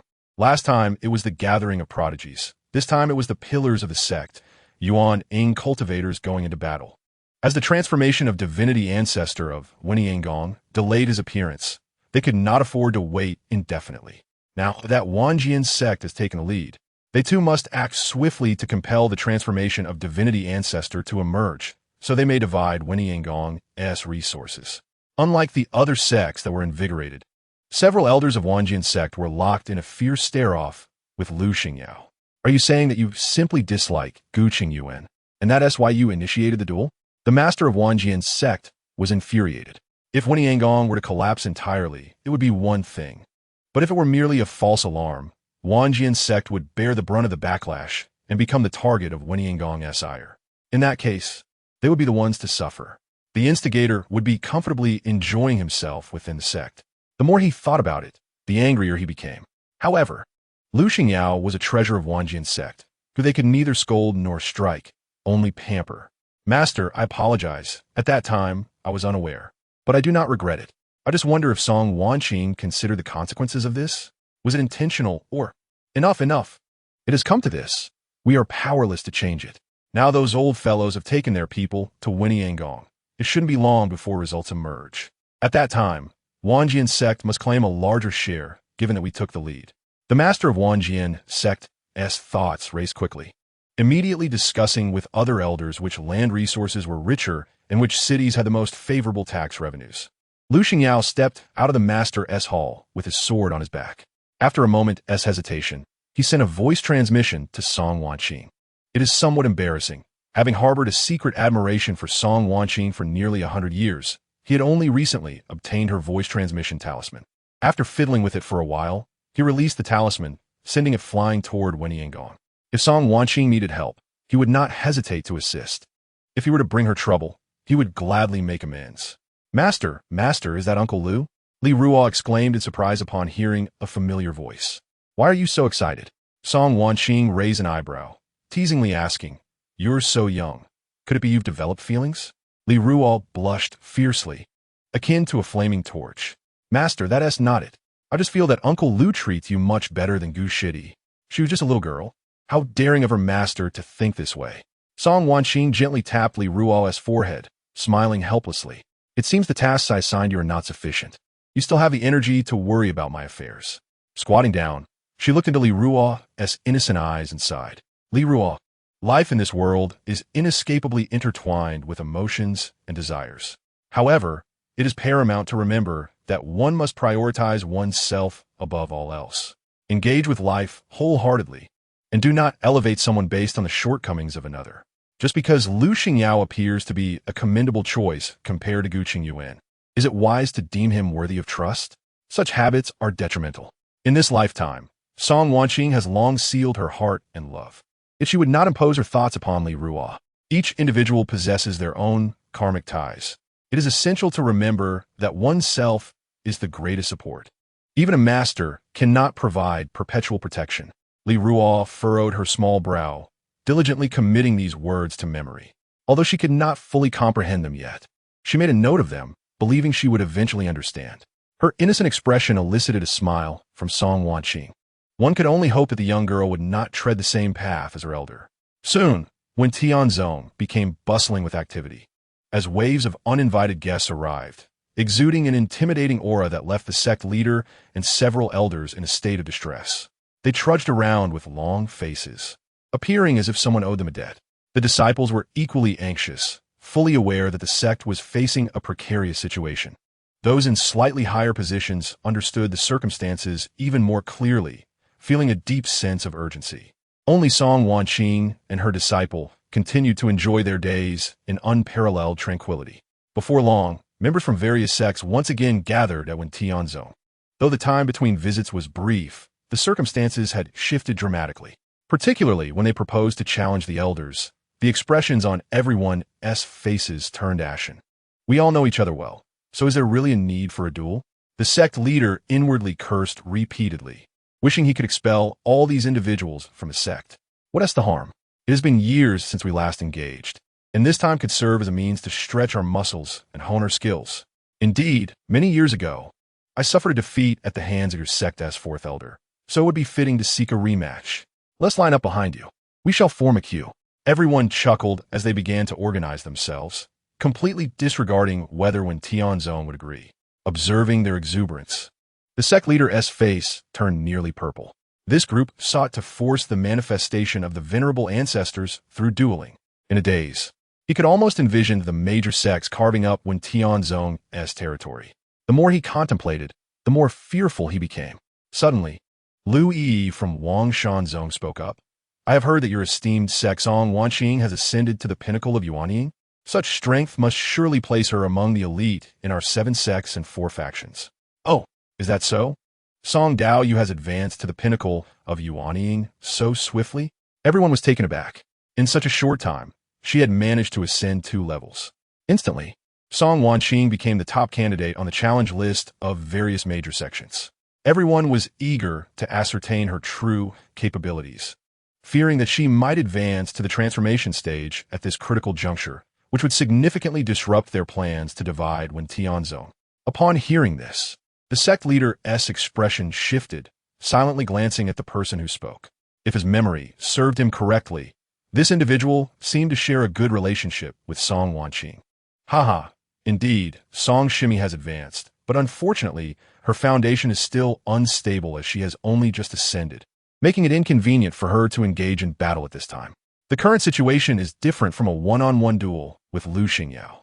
These individuals seek a challenge as a facade, while they truly aim to force Tianzong into a corner. Even if we were to present Song Wanning, it would be of no avail. Conversely, she is the closest disciple to the transformation stage in our sect and must not be put at risk. However, others were not convinced, smiling as they remarked, "Sect leader, your words seem jestful. We merely wish to engage in casual sparring. And perhaps this could assist Song Daoyu in stabilizing her foundation. 2 birds with 1 stone, wouldn't you agree?" Their malice was almost palpable. The sect leader suppressed his frustration, his expression shifting repeatedly. This group was truly outrageous. Very well, let us first establish the order and see who will go first. In the interest of fairness, shall we draw lots? Yet, no one paid attention to Tianzong's opinion. Were it not for the current absence of 2 transformation stage cultivators, they would have directly divided Tianzong among themselves. This is the harsh reality of the cultivation world. Lacking strength, even a major sect would face pressure. Various powers rise and fall, continuously reshaping the landscape of the cultivation world. The sect leader, filled with humiliation, escorted the guests to the reception peak before turning to head towards Yunshao Peak. Unlike his previous arrogance and dissatisfaction, he now appeared utterly fatigued. Song Shimi, we have a grave situation. He landed swiftly on Yunshao Peak, his demeanor urgent as he approached Song Wanning. Song Shimi, they all wish to challenge you, and I fear they may resort to foul play against you. Perhaps you should feign illness? You're currently our sect's most promising candidate for advancing to the transformation stage, and those ruffians surely harbor ill intentions. He vented his righteous indignation, which only elicited laughter from Song Wanning. It was amusing to recall that not long ago, the sect leader had viewed her with disdain, covertly favoring Gu Qingyuan. Now, with Gu Qingyuan proving unreliable, he sought to curry favor with her. It is no wonder that under such leadership, the sect has been in decline. Song Shimi, did you hear what I said? The sect leader waved his hand, questioning her with displeasure. Song Wanning lowered her gaze, acknowledging his words. That is good. Currently, the morale of Tianzong is unstable, and with other sects approaching aggressively, we are in peril. The sect leader sighed. expressing a desire that Song Shimi would soon advance to the transformation stage and bolster Erwin Tianzong. By the way, can you reach the two ancestors? My inquiries have yielded nothing. Song Wanning shook her head, suppressing a smile at the corners of her mouth, and replied, I cannot. They are likely in some secret realm. Perhaps. The sect leader sighed again, reiterating his warning. If they challenge you, you must remain calm and avoid engaging. Understood. Song Wanning had no intention of participating in any battles.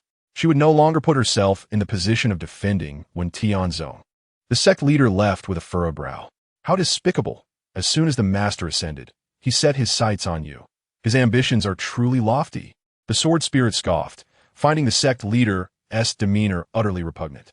He indulges in pleasure, neglecting his cultivation, yet expects you to guard the sect.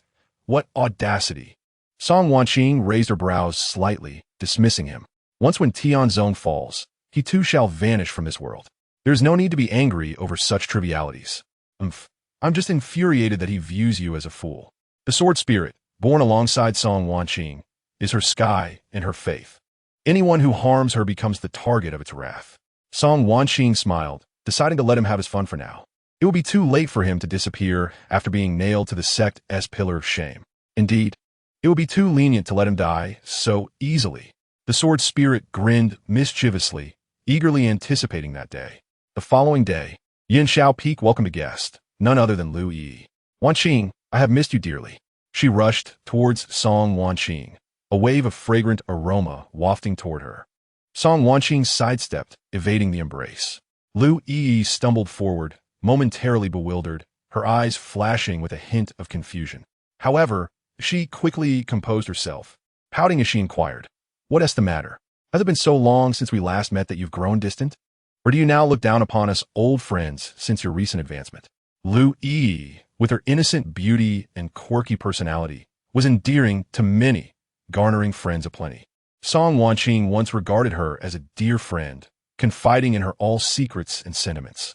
However, after entering a desperate situation, seeking refuge from this former ally, the ugly face she revealed is something she could never forget. Did you truly believe I considered you a good friend? How naive of you. I merely saw your potential in alchemy and sought to exploit it. Sometimes I truly despise your presence. Why must everything about you be the best? Your family background, your talents, even your appearance. Everything is infuriating. My initial approach towards you is solely due to my brother's affection for you, but I find his taste truly lacking. You pale in comparison to YCH Su. Fortunately, my brother has regained his senses and ceased to squander time on you. Behold, I have already informed WNTNZing, and they shall soon arrive to apprehend you, the traitor. The maniacal laughter and the twisted visage, fueled by jealousy, reveal the darker facets of human nature, which, unbeknownst to us, have all transformed. Perhaps it began with genuine intentions, or perhaps it was a mere guise for exploitation. Ng's heart shattered, her inner demons intensifying, all brought forth by the presence before her. Amusingly, before she could settle the score with her, Li YY has presented herself willingly.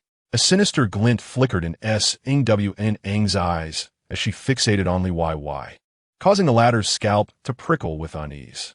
Though Ng's maintained her usual smile, it sent chills down Li YY's spine, as if she were being scrutinized by an unseen force.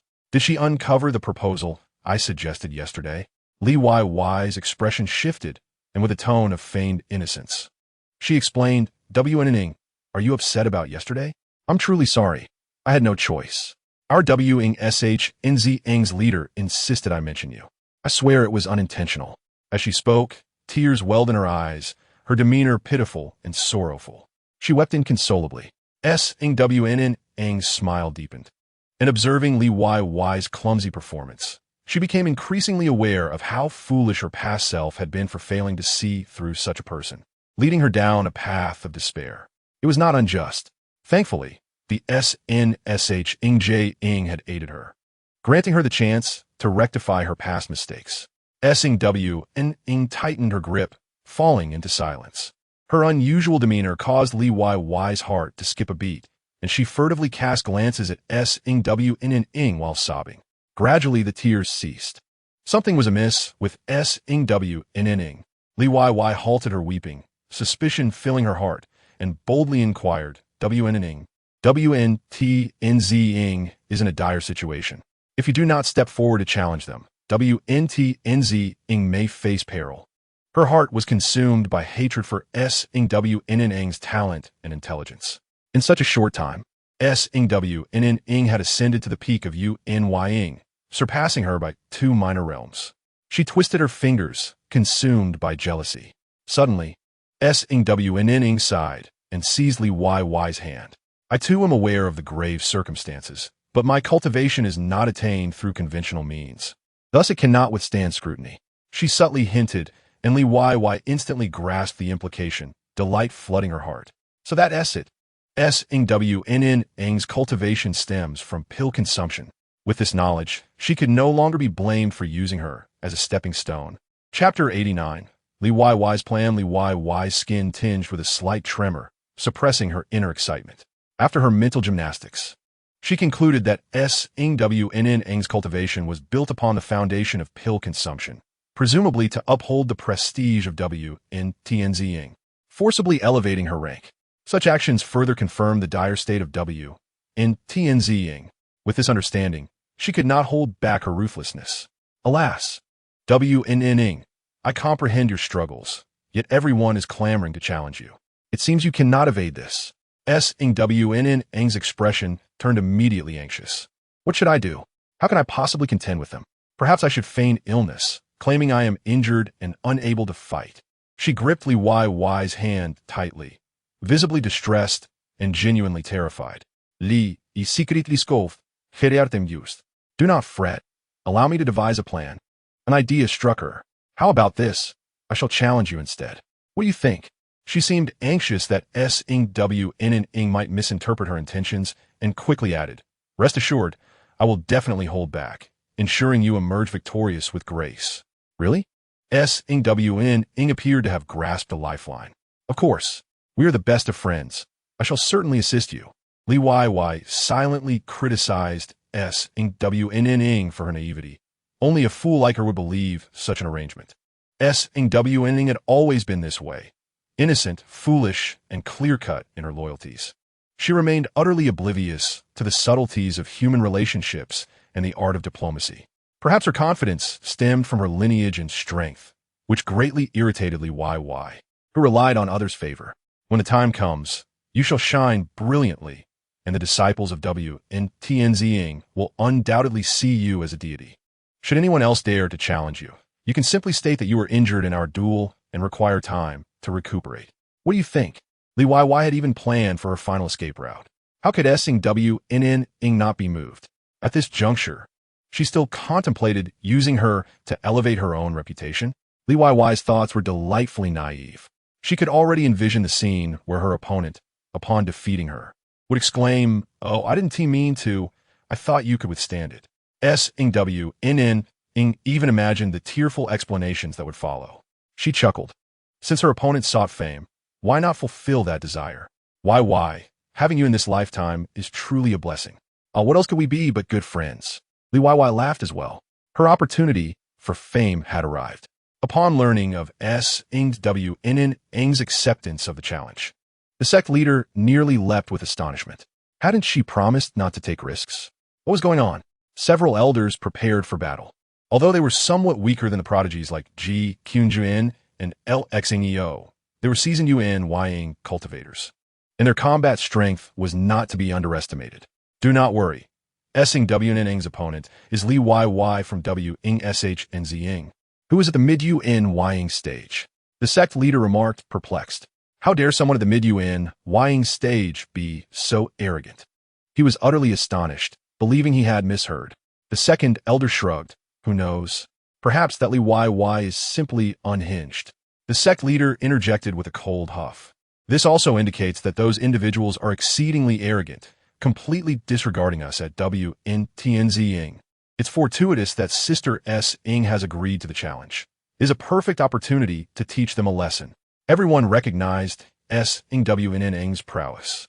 Li Y had come seeking her own demise, and they could not refuse. The sect leader nodded, agreeing with the sentiment, with Li Y stepping up. Sister S-ing would surely not falter. As long as they withstood the pressure, their opponents would not be able to act hastily. The only strategy left was to buy time. The elders, upon hearing this, were filled with concern. Have the ancestors not been contacted yet? It should be soon. The challenge was set to take place as scheduled. Except for Ji, Kyunju In, who was still recuperating, were present, 13 in total, aside from the 7 elders. The rest were individuals of similar status to S.W.N.N. typically uninvolved in affairs, yet now they had all stepped forward. Each was on the list of challengers, except for the sect leader. More than 30 elites from the 4 sects had arrived, each representing the pinnacle of their respective sects, their strengths varying. S.W.N.N. stood out amidst the crowd. Her striking appearance was merely a trivial aspect of her attributes. What truly captivated attention was her remarkable cultivation. At just over 100 years of age, she had reached the peak of Yunying, placing her far ahead among the talented individuals present. Indeed, your sect is truly brimming with talent. The sect leader is quite modest, someone remarked. Yes, WNTNZ Ing is indeed exceptional. We are left in awe. A group of sect leaders continued to exchange pleasantries, their insincerity making the sect leader of WNTNZ Ing feel nauseated. Yet, he had to muster his spirit to engage. He had noticeably aged in just half a year's time. The Yunying cultivator settled in, while the disciples of WNTNZ Ing remained as silent as statues. With over 40 Yunying cultivators gathered, merely observing them sent shivers down one's spine. Who dared to make even the slightest sound? S.W.N.N. sat atop the high platform, today devoid of our O and B Iying by her side, instead blending into the crowd, ready to cheer her on. Observing by Yang's expression of concern and anticipation, a smirk of irony curled at the corners of her lips. The male protagonist seemed to be experiencing discord with the female lead, as their interactions had dwindled of late. However, destiny has a way of binding souls that is not easily undone. This individual was none other than Lu Yao, the elder brother of Lu Yi. Lu Yao had attained the pinnacle of the Yuanying realm, while Lu Yi, at the tender age of 30, possessed a fire element spiritual root. In contrast to her brother's water element affinity, both were taken under the wing of the transformation god Elder from the Wangshan sect. Song Wanning had met the pair in their adolescence. During a mission, she had rescued Lu Yi, which forged a complicated bond between them. Lu Yao had fallen deeply in love with her, showering her with affection that soon became the talk of the town. Later, when she became engaged to Gu Qingyuan, Lu Yao fell into a deep melancholy, even sending her a transmission talisman to inquire whether she regretted her decision. Eventually, this ardent suitor turned his affections towards Yi Chu Shui, and everything changed. He even went so far as to claim that he had been deceived by Song Wanning, which led him to act foolishly. In Chapter 90, Easily Manipulated, Lu Yao not only erased the remnants of their friendship, but also spread rumors that he was in love with Gu Qingyuan while simultaneously toying with her affections. This only tarnished his already dubious reputation further. Contemplating the malicious rumors, Song Wanning's gaze grew colder. The siblings were heartless creatures. It was time to collect some interest today. The rest could be settled later. Sensing Song Wanning's stare, Lu Yao flashed a slight smile and nodded in greeting.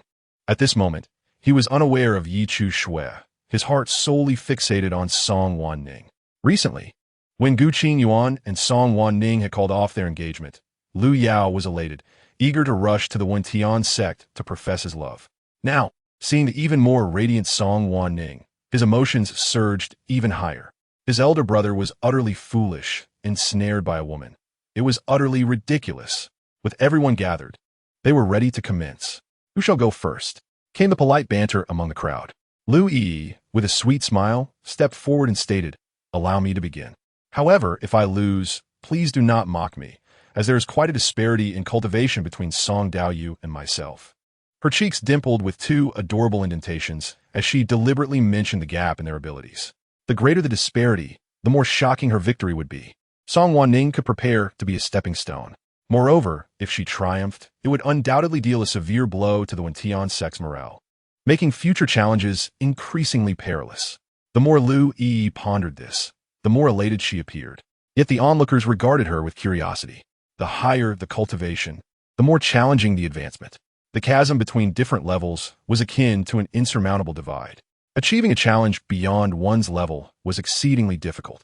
Lu Yi was perhaps overly confident in her abilities, while the sect master of Wangshan wore a look of frustration and helplessness. He had counseled her numerous times.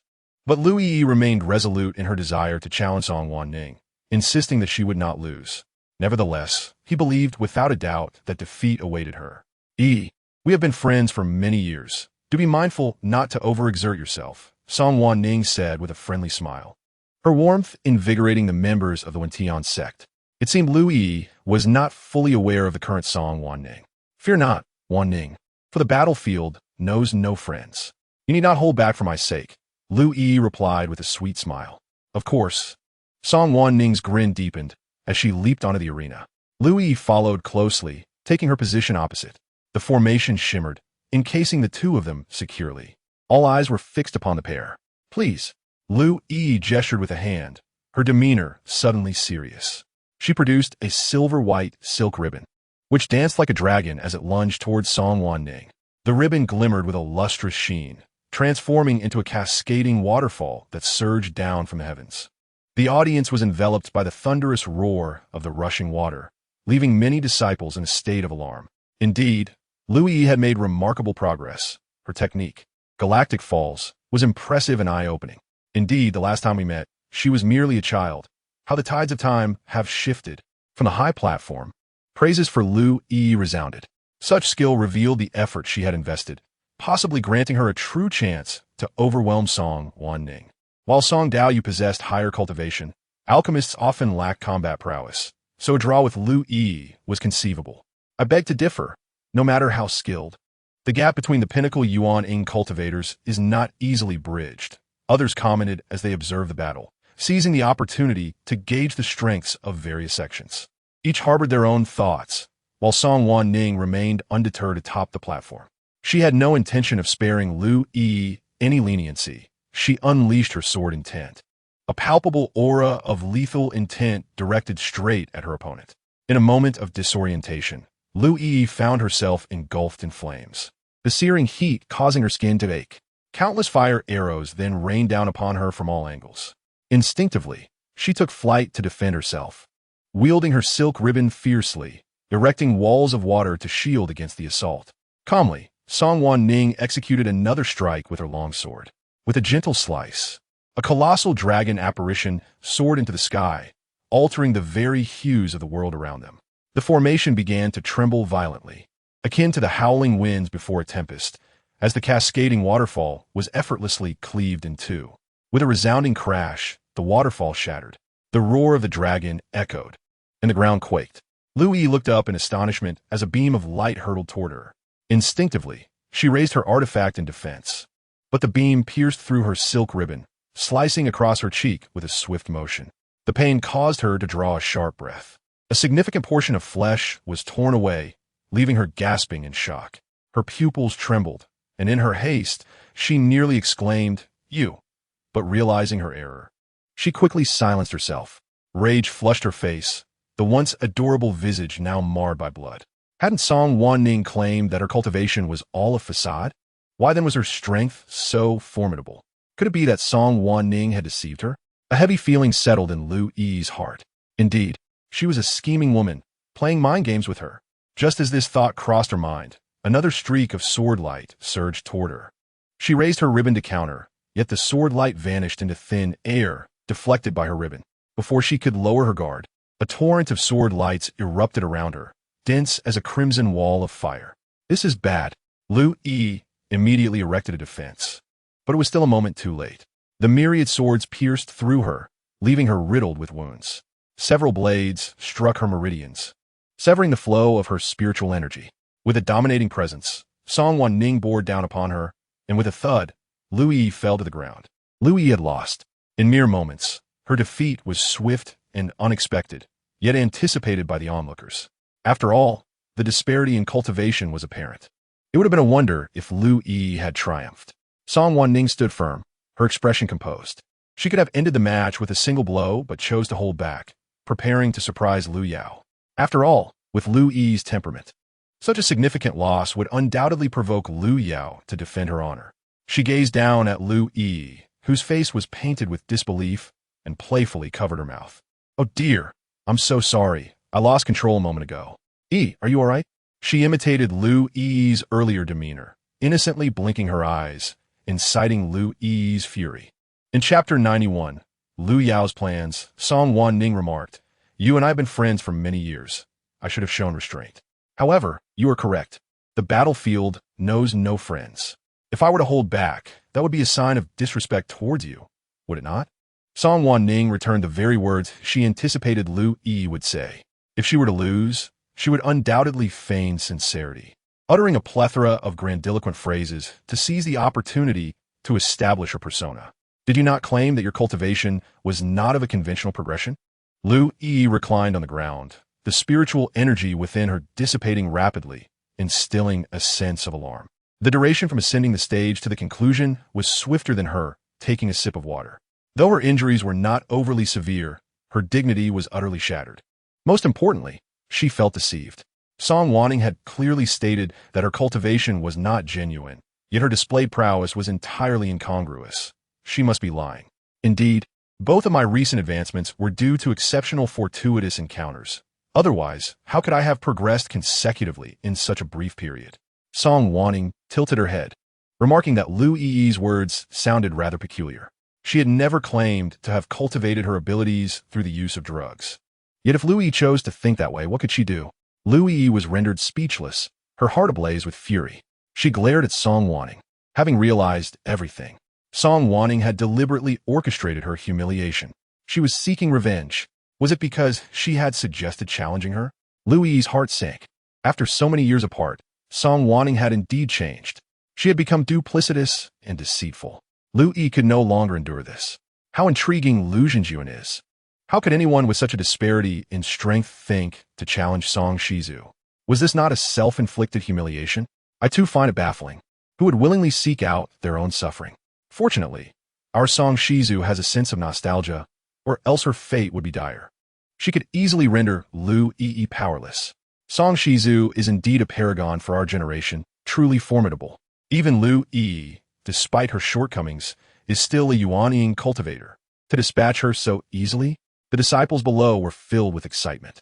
After all, this was the first contest, and everyone hoped for a resounding victory for the Wanning sect. In stark contrast to the joy of the Wanning sect, the expressions of the other 5 sects and 4 factions were quite peculiar. Could Lu Yi from your sect possibly be acting deliberately? I have heard that she and Song Wanning are longtime friends. Could this be a trap laid for us? I think so too. Otherwise, why would Lu Yi, despite the vast disparity, challenge Song Wanning? It must be for her sake.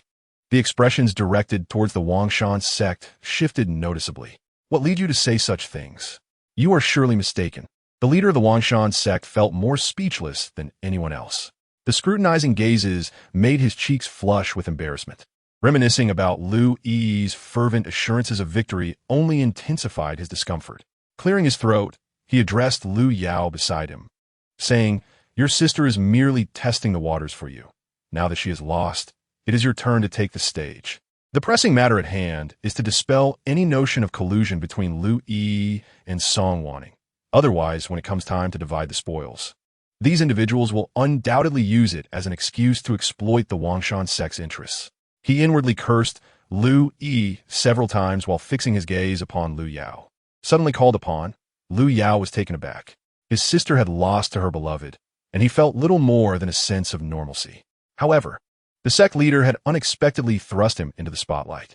Lu Yao furrowed his brow, expressing his reluctance to ascend the martial platform against Song Daoyu.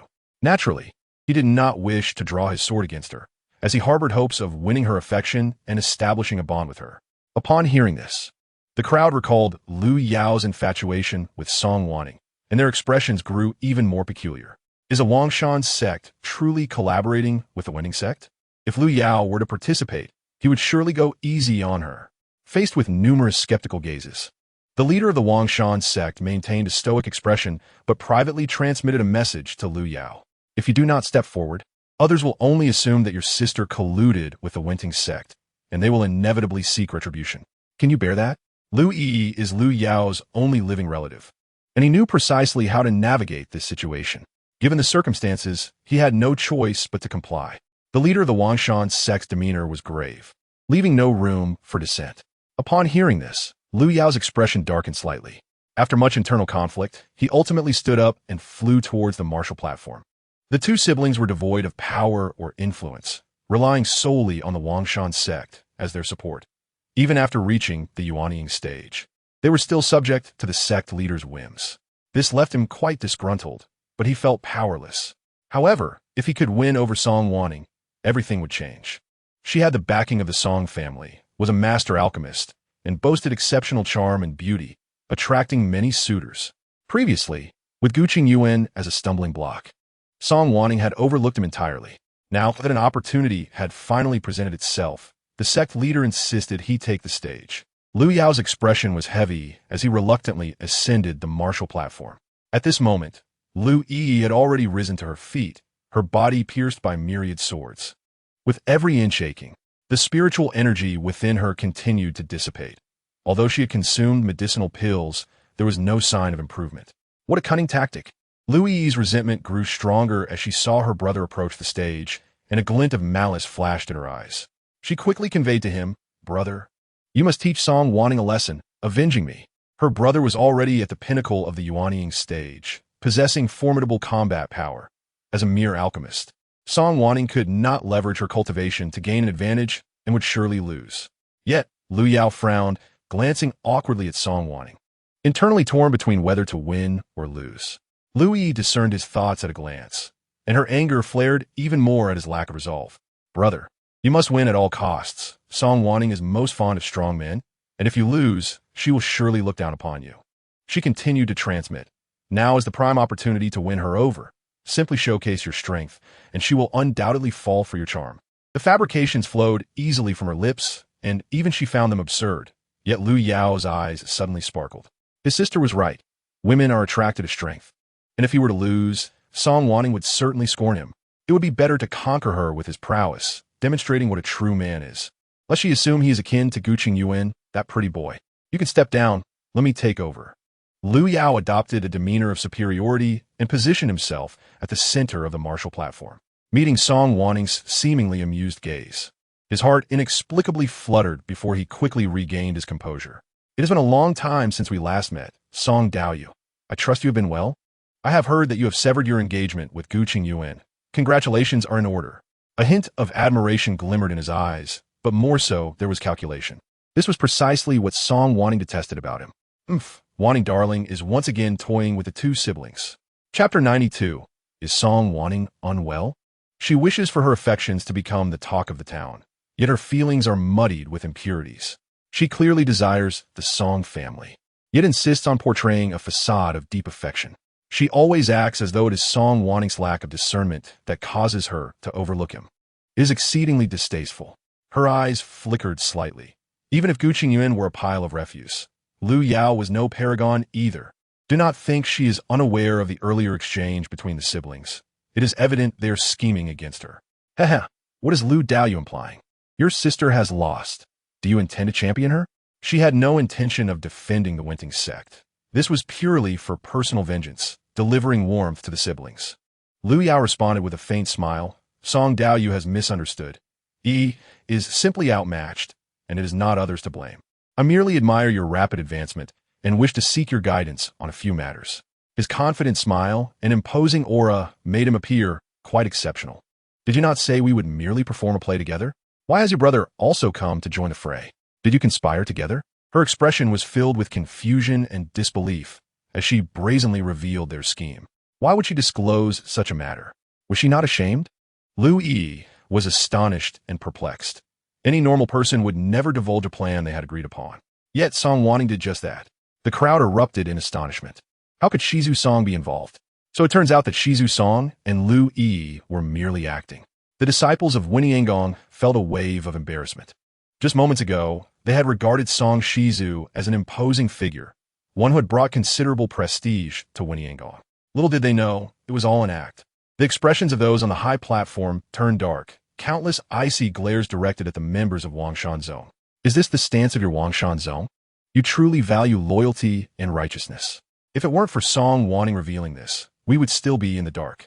Wangshan Zone must provide an explanation. Everyone directed sarcastic remarks at Wangshan Zone, and had the occasion permitted, they would have captured Lu Yi for questioning. The sect leader of Wangshan felt a twitch in his face and forced himself to speak. This matter seems to be a misunderstanding. Please do not be agitated. If he has truly committed any treachery, Wangshan will not spare her. He burned with rage, shooting an intense glare at Lu Yi, who had conspired with Song Wanning to deceive and manipulate him, even disregarding the interests of Wangshan. What place does this leave them in?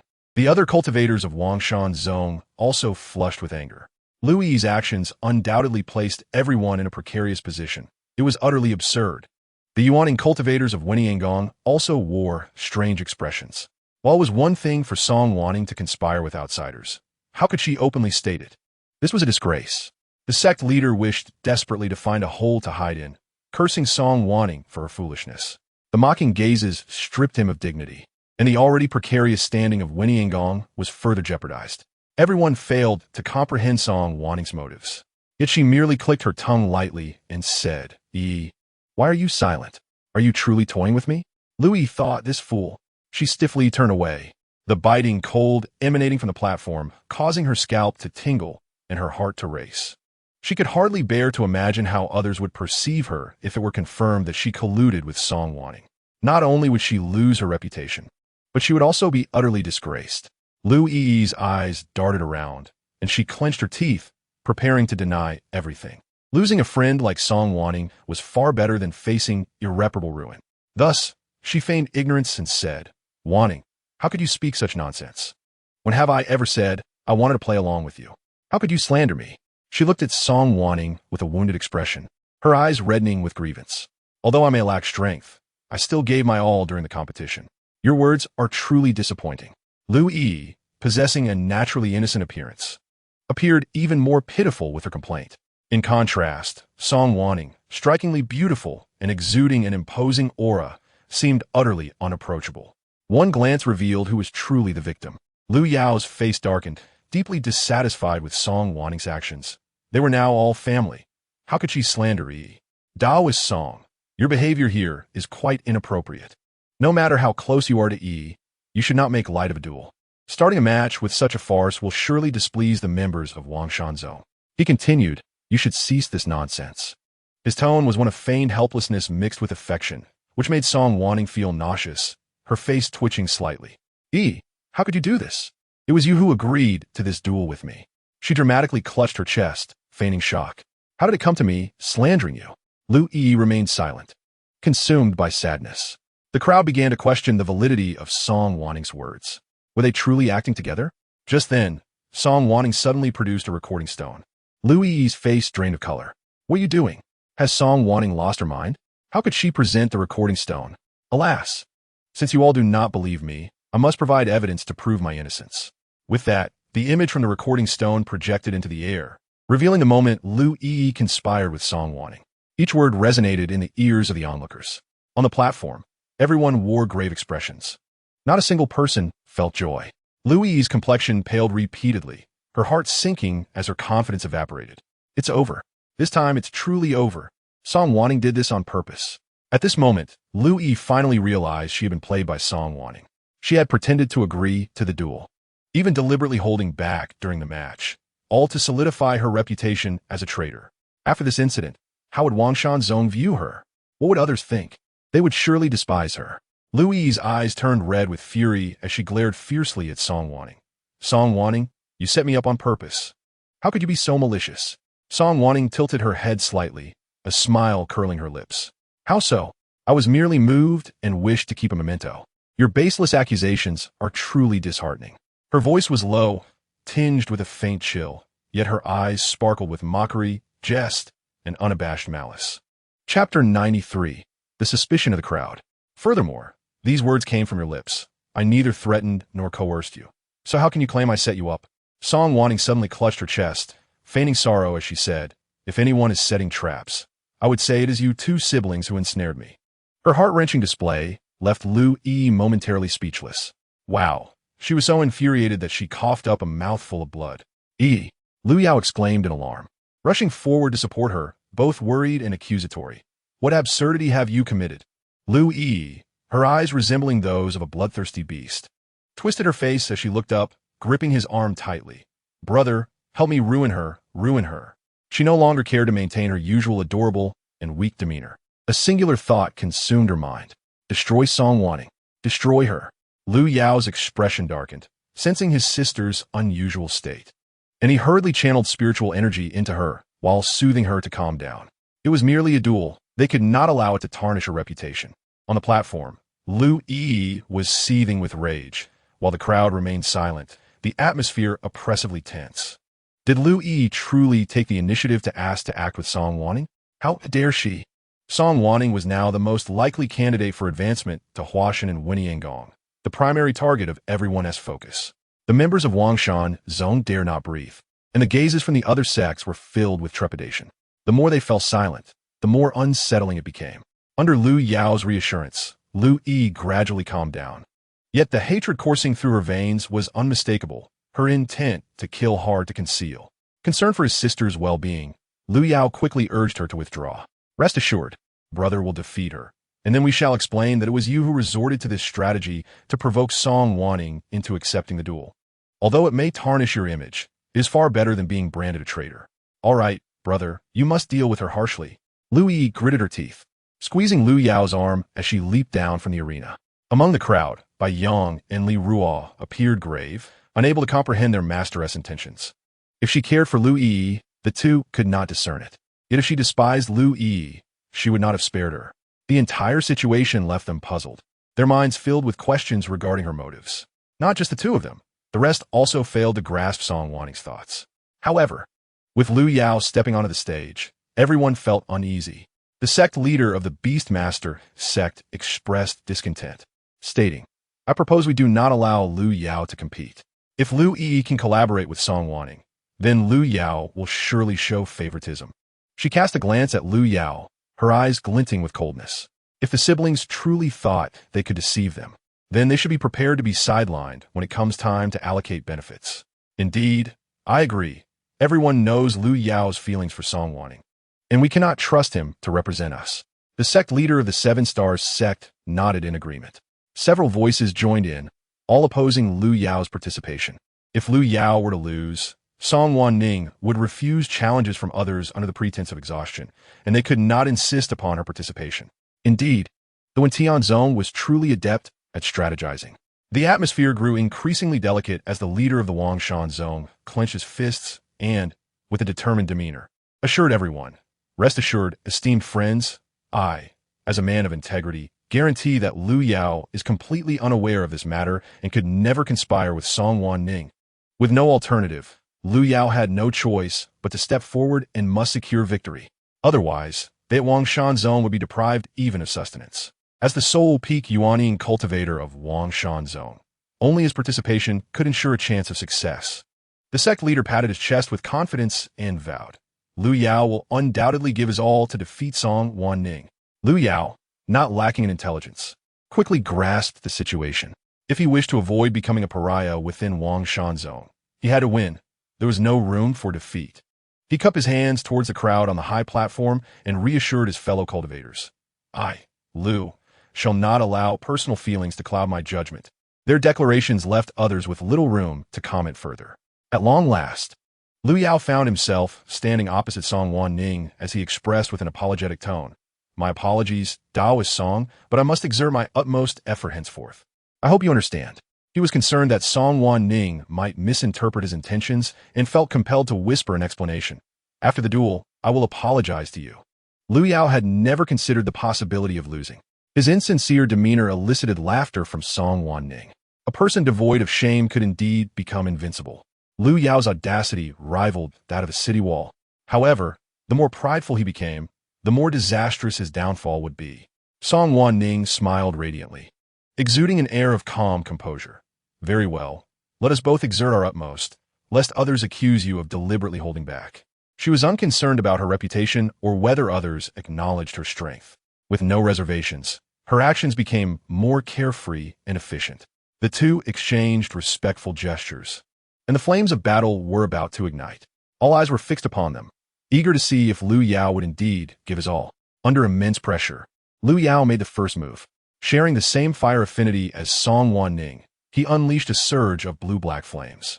Was that the Jiuyu Shanghua?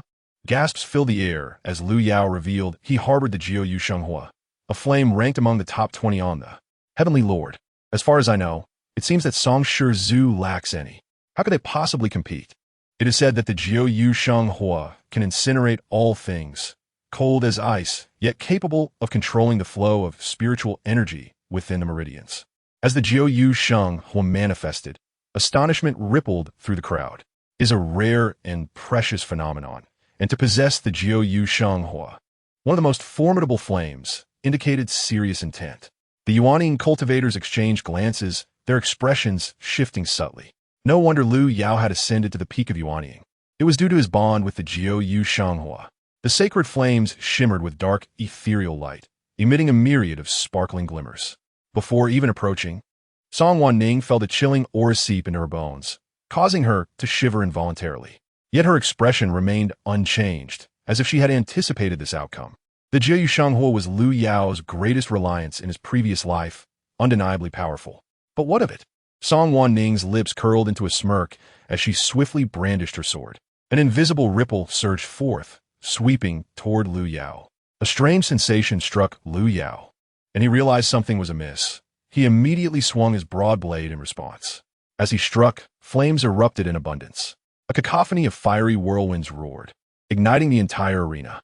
The brilliance of the flames engulfed the stage, leaving the disciples wide-eyed and motionless, transfixed by the spectacle. The intense blaze seemed to overwhelm even the formation. In the midst of the inferno, onlookers could only discern a blurred silhouette flash by. In the next moment, the fiery tempest abruptly vanished. Song Wanning raised her hand and struck again with her sword. With a thud, Lu Yao found himself kneeling in bewilderment. The crowd was left dumbfounded. Lu Yao himself was equally stunned, as he had deliberately concealed his true state, leaving everyone oblivious to the reality of the situation. What does this mean? Has Lu Yao conceded? This seems utterly contrived. Although I am aligned with Song Zhu, this performance feels overly forced. The disciples expressed their bewilderment, casting incredulous glances skyward. The Yuanning cultivators on the high platform were seething with rage. So this is what Lu Yao meant by giving his all? His acting was pitifully amateurish. How absurd. Did he truly think us fools? Wang Shanzong is truly remarkable. Is this what your sect leader meant by a guarantee of integrity? The crowd erupted in a chorus of scornful remarks, berating the leader of Wang Shanzong, whose face flushed with shame and fury, wishing for nothing more than to vanish. He had never anticipated that Lu Yao, this fool, would act in such a manner. Muttering, he attempted to explain himself, but found no words to excuse the debacle. Brother, what are you doing? Get up quickly. At the edge of the battle stage, Lu Yi was on the verge of madness. Did he even comprehend the gravity of his actions? Even if he were infatuated with Song Wanning, Lu Yao should not have acted so foolishly at this moment. She shouted from the sidelines, unaware that Lu Yao was already drenched in sweat, panicking as he realized he could not rise. Not only that, but he felt an overwhelmingly dreadful force pressing down upon him, akin to the weight of celestial authority, rendering him breathless. He anxiously lifted his gaze, only to meet Song Wanning's serene countenance. Confusion and shock coursed through Lu Yao. Although Song Wanning had been renowned for her alchemical prowess, her combat strength had never been apparent. Yet now, despite their equal ranks, he felt an inexplicable sense of submission. Madness. This was pure madness. Lu Yao hastily sought to clear his mind, striving for tranquility. Taoist Lu, what are you doing? Get up. Song Wanning's sword tip rested upon the arena, her demeanor relaxed and seemingly theatrical. Initially intending to suppress him with her swordsmanship, she had not anticipated that Lu Yao would lack the resolve, thus rendering him immobile and providing her with unexpected delight. Under the heavens, only the spirit and heart could break free. Lu Yao's wavering resolve, combined with Song Wanning's prior experiences, led to this absurd spectacle. Her exaggerated expressions appeared as though they had been rehearsed with Lu Yao in advance, revealing a distinct performative quality. In the teachings from the lower realms, the concept of true sword mastery had never been encountered, leaving the crowd to assume Lu Yao was merely feigning. The expressions of the Yuanning cultivators darkened further. Let me up. Lu Yao seethed, his eyes dark with frustration, glaring at Song Wanning as he struggled repeatedly to rise. He felt as though a mountain pressed upon him. Each time he managed to stand, he was swiftly forced back down. After several attempts, all he garnered was a body drenched in sweat, with no success to show for it. To the onlookers, Liu Yao appeared to be engaged in a bizarre ritual, kneeling and rising repeatedly, as if possessed, yet he seemed to exert himself greatly. A chuckle erupted from one disciple, followed by a cascade of laughter that echoed throughout the square. How amusing! How could he be so comical? Even if he were performing, he could at least be more earnest. This is far too lackluster. Haha, our Song Shizu's allure is truly immense. Liu Yao has stooped to this level for her. The more they contemplated, the more absurd it seemed, with many laughing so hard they could barely stand. The members of Wang Shan's zone were left blushing, a mix of embarrassment and fury coursing through them, trembling with indignation. What was Liu Yao doing? He had utterly tarnished the reputation of Wang Shan's zone. At this moment, the expression of the Wentian zone leader was equally peculiar, a blend of anger and absurdity, his lips twitching as he could not suppress a laugh, turning away to hide his amusement. His laughter seemed to act as a switch, prompting many Yuanian cultivators to join in the mirth. The purpose shall remain unspoken. Yet Liu Yao's performance is undeniably ludicrous. For the sake of a woman, he seems to have lost all semblance of dignity. Ha! Liu Daoyou's affection for Song Wanning is indeed as steadfast as gold. Ahem, it is not without reason. I have long heard of his unrequited love for Song Wanning, and now, witnessing it firsthand, it is evidently true. Various sarcastic jibes echoed around him, and to Liu Yao's ears, it felt as though the heavens were collapsing upon him. I am not acting. I truly am not. It is true that he harbors feelings for Song Wanning, but it surely should not come to this. He has his pride. After all, he is a distinguished peak Yuanian cultivator. Liu Yao's face flushed crimson, and he struggled desperately, his veins bulging, provoking even more laughter from the crowd. At that moment, no one cared about the outcome of the competition. They were solely interested in the spectacle unfolding before them. Liu Yi listened to the mocking voices, infuriated to the point of spitting blood. What on earth is Liu Yao doing? How could he be so debased? What worth does Song Wanning hold to deserve such treatment? The air was filled with a chorus of derisive laughter, while Song Wanching's lips curled into a smile as she exhaled a breath of relief, feeling rejuvenated. Had there been any transformation stage cultivators present, they would have discerned the peculiarity of the situation, yet there were none in attendance. Observing Liu Yao's grotesque demeanor akin to that of a clown, her gaze was as deep as an unfathomable abyss. In her past life, she too had been in a similar position, desperately trying to explain herself, yet no one had believed her. The crowd had branded her as frivolous and contemptible. Why, then, was it unbearable for Liu Yao? After all, it was he who wished to broadcast his affections to the world, and now that she had inadvertently assisted him, it could be considered a good deed on her part. With that thought, Song Wanching's smile widened.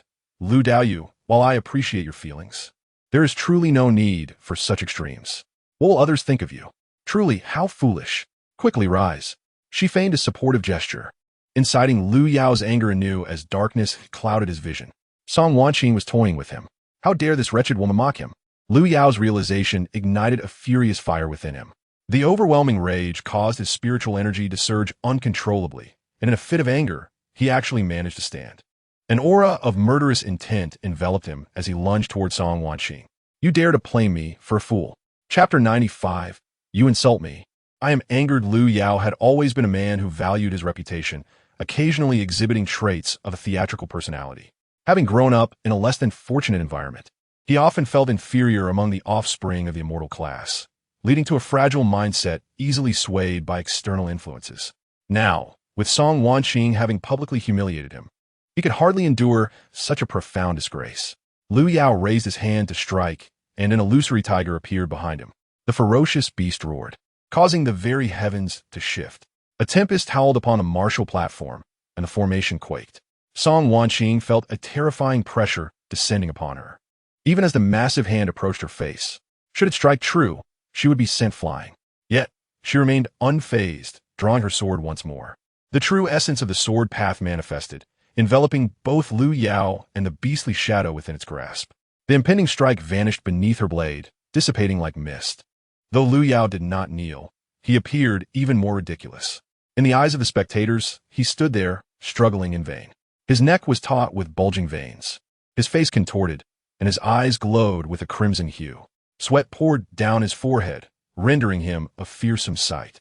Yet, Song Wanching merely ceased her attack, leaving him without further action. What was Liu Yao doing? Confusion reigned in the hearts of all present, unable to comprehend his antics. However, None felt any fluctuations of spiritual energy. Indeed, Song Daoyu had long since withdrawn her strength, and among the many Yuanian cultivators present, if she were truly engaged in anything, would no one have noticed? Even Song Wanning, no matter how formidable, would exhibit some signs of her power when attacking. Yet now, the atmosphere was tranquil, devoid of any anomalies. Silence fell upon the ranks of Yuanian cultivators on the high platform. Observing Lu Yao's self-indulgent performance, they were caught between laughter and bewilderment, their expressions a tapestry of amusement. The members of Wangshan Zone could no longer bear to watch. Sharing a sect with Lu Yao was the most humiliating affair. Did he even realize what he was doing? The sect leader of Wangshan Zone wished he could simply vanish from existence. After 200 years in leadership, this was the first time he felt such disgrace. In the crowd, Lu Yi was so enraged that she felt numb, surrounded by cacophony of laughter. Her brother must have lost his mind, going to such lengths for a woman. She had underestimated Song Wanqing's allure. On the martial platform, Song Wanqing feigned innocence and confusion, her eyes glinting mischievously as she remarked, "Lu Yao, you really don't need to go this far. If you continue like this, I might just get angry."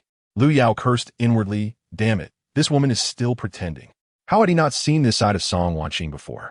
He truly had misjudged her. He had been deceived for so many years. He struggled against the pressure weighing upon him, perplexed by how Song Wanqing possessed such formidable strength. However, just as he managed to straighten his posture, he heard Song Wanqing's voice rise in anger. "Lu Yao, you've gone too far. Your actions are a complete insult to me." Lu Yao was bewildered, raising his head, still trying to grasp how Song Wanqing's demeanor had shifted so rapidly, only to be met by a sword strike. His expression changed drastically, and he hastily dodged to the side. The icy sword light grazed past him, leaving him unscathed. Lu Yao let out a sigh of relief, his gaze shooting toward Song Wanqing like a bolt of lightning, only to witness her winking playfully at him. A sense of dread filled his heart. Sure enough, in the next instant, a chill crept up from behind him. He turned to counterattack, but the peculiar force reappeared, causing his knees to buckle, nearly bringing him to the ground once more. In that fleeting moment of distraction, a golden small sword pierced through his shoulder, emerging from his back and splattering blood everywhere. His internal spiritual energy faltered, and Lu Yao's complexion turned ashen. He then heard Song Wanqing's cold voice. "This is outrageous. I do not need you to yield to me. You have gone too far. Since you remain obstinate, do not blame me for being ruthless." With that, Song Wanqing unleashed her full power, her sword shadows flickering, leaving Lu Yao unable to respond. Though counterattacking should have been effortless, he felt as if he were being crushed under an unseen weight. Even raising his arms became an arduous task. He could only passively endure the onslaught. This was already humiliating enough, yet Song Wanqing continued to slander him, her words infuriating. Lu Yao was pained and enraged, his frustration mounting to the point of nausea. Soon, his body bore numerous wounds. Below, the disciples discussed fervently. "Look, Master Song is truly angry. I have never seen her so furious." Indeed, even when she broke the engagement with Gu Shizhu, she did not display such anger. Lu Yao has gone far too overboard. How could he be so confident that Master Song could not defeat him? It is utterly absurd. Exactly, even if he does not yield, Master Song would still not lose. Now it seems everything is his doing. If I were Master Song, I would be utterly frustrated. Oh, Lu Yao's actions are indeed a blatant disregard for Master Song, and anyone would be incensed. Everyone empathized with Song Wanqing's anger. They were all Yuanian cultivators, and Lu Yao's conduct was simply too outrageous. To lose in such a foolish manner was tantamount to belittling Song Wanqing's strength. Who could possibly be pleased with such a scenario? It was no wonder that Master Song was retaliating with such fervor. Her furious demeanor was truly frightening. Within mere moments, Lu Yao was nearly drenched in blood, his body devoid of any unscathed flesh. The already despondent Lu Yao, upon hearing these discussions, felt an even greater urge to succumb to despair. Was it really his fate to be so utterly defeated? He simply could not contend with Song Wanning, whose cunning was far too formidable. Lu Yao's attempts at retaliation were feeble, and his injuries worsened considerably. He had become a mere punching bag, subjected to Song Wanning's relentless onslaught until her pent-up resentment was finally expended, at which point she advanced with her sword, embodying the essence of swordsmanship. In a moment of daze, it seemed as if the spectators beheld her figure towering magnificently, akin to a giant wielding a sword. The palpable aura of lethal intent caused the audience atop the platform to shudder in unison, rising instinctively to their feet. Junior's sister Song cried the head of Tian's sect, alarmed, as he rushed towards the dual platform. This was merely a challenge. Yet Song Wanning appeared to be in a bloodthirsty frenzy. This individual was not to be trifled with. The leader of Wang Shan's sect, too, wore a grave expression, hastily soaring towards the stage in an attempt to avert the impending catastrophe. However, their speed fell short by a heartbeat.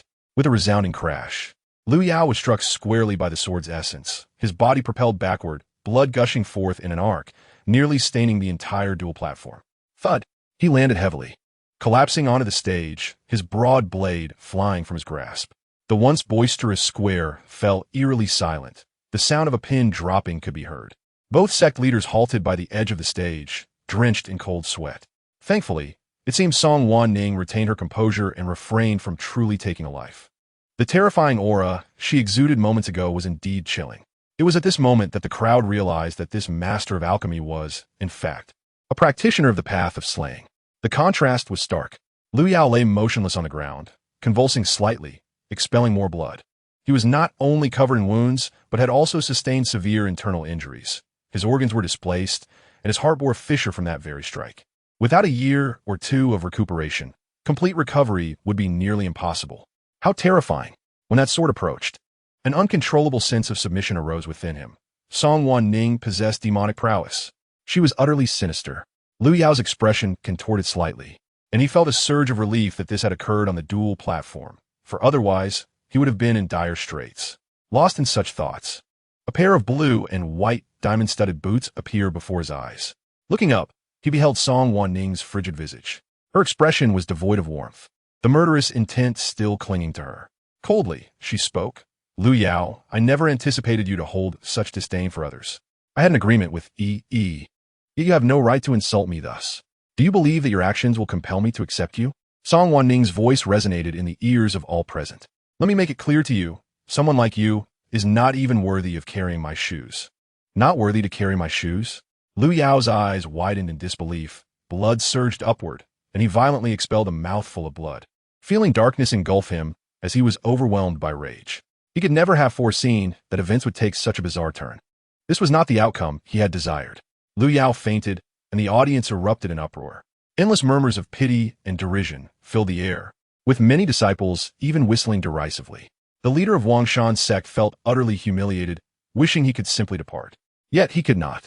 The challenge had just begun, and he had to endure this humiliation. Anger flared as he glared at Liu Yao multiple times, then shouted towards Liu Yi amidst the crowd. Why haven't you taken him down yet? Is this not enough disgrace? The siblings had proven to be utterly unreliable.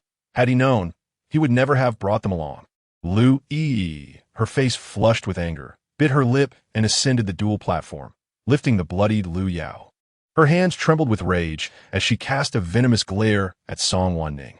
Song Wanning, I never expected you to be this kind of person. Our years of friendship, and you dare to. Still attempting to turn the tables? Song Wanning, no longer concealing her disdain, shot her a cold smile. You two conspired together to humiliate me, yet you play the victim so well. Do you truly believe that allowing your brother to go easy on me would elicit my gratitude and affection, thus granting you entry into the Song family? I am not that foolish. Liu Yao had indeed intended to ascend through the Song family, and she was not lying. As her words fell, others from the sects suddenly grasped the situation. So it was, Liu Yao had harbored considerable malice. Someone could not help but jest. It seems the treatment at Wang Shan's sect is lacking. Otherwise, why would one forsake sect interests to curry favor elsewhere? Why not join our sect? We would treat you well.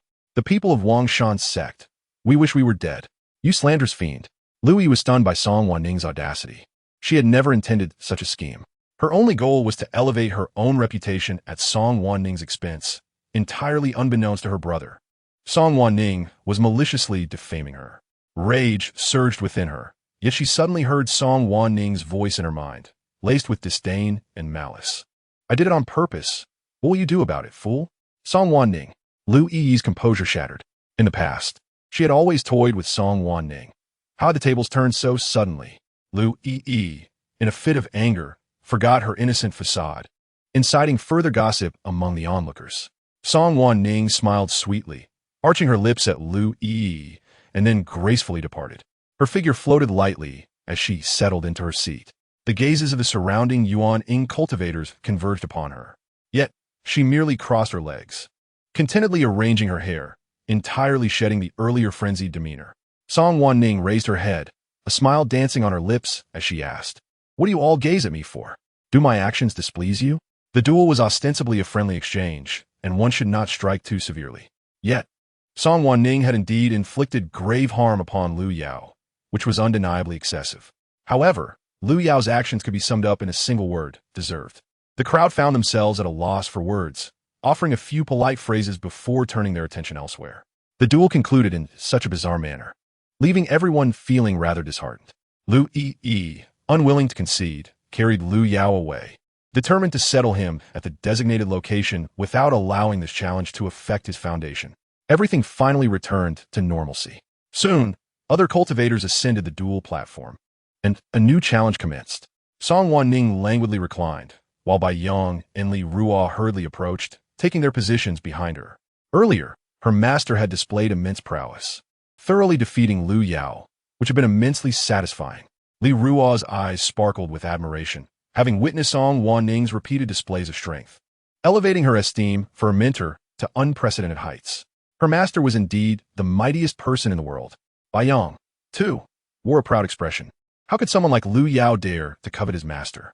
He was unworthy. Nonetheless, the situation remained dire, as long as the ancestors did not appear. The plight of Nothingness sect would be exceedingly precarious. As a member of Nothingness sect, Bai Yong could only lament his own lack of strength. Unable to represent his sect in battle, he clenched his fists in silence, the urgency of cultivation weighing heavily upon him. He despised this feeling of helplessness. The challenges continued, yet Song Wanning began to feel drowsy. Bored, she stifled a yawn, propping her chin and gazing at the duel platform with a lack of interest. Her presence here was merely to await news that would plunge Nothingness sect into mediocrity. The moment was nearly upon them. In her previous life, this news had indeed impacted Nothingness sect, but due to Master Lu's vigilant protection and the subsequent favor from the heavens, Guqing Yuan had swiftly advanced to the divine transformation stage, ultimately averting the decline of Nothingness sect. However, in this life, Nothingness sect lacked such fortune. The battle on the duel platform raged fiercely, captivating the attention of all present. Suddenly, a melodious chime resounded, startling the entire assembly. Chapter 97. The death knell tolls. The WNTNZ-ing is finished. Everyone instinctively turned their gazes toward the same direction. The leader of WNTNZ-ing sprang to his feet, his visage instantly paling, and without uttering a word, he hastened towards that direction. At that moment, a singular thought consumed him. It was over. WNTNZ-ing was finished. The others from WNTNZ-ing quickly followed suit, each face marked with fear, except for S-ing WNN-ing, whose expression remained calm and unperturbed. Nevertheless, she too pursued closely behind. The members of other sects were initially taken aback, but soon their faces lit up with joy, disregarding any notions of a duel, and they immediately gave chase. Inside the ancestral hall, disciples knelt upon the ground, their faces a tableau of shock. Just moments ago, the soul lamp of the venerable Hu Shn ancestor, Fong Zhuz, had extinguished.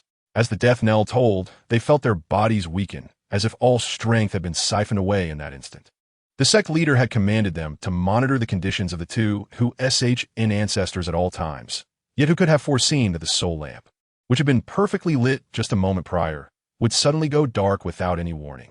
The unexpected turn of events left everyone unprepared. In less than a minute, all Yuan-Ying cultivators had arrived at the ancestral hall. Upon witnessing the disciples prostrated on the ground, the body of the WNTNZ-ing leader softened, and he descended from the air.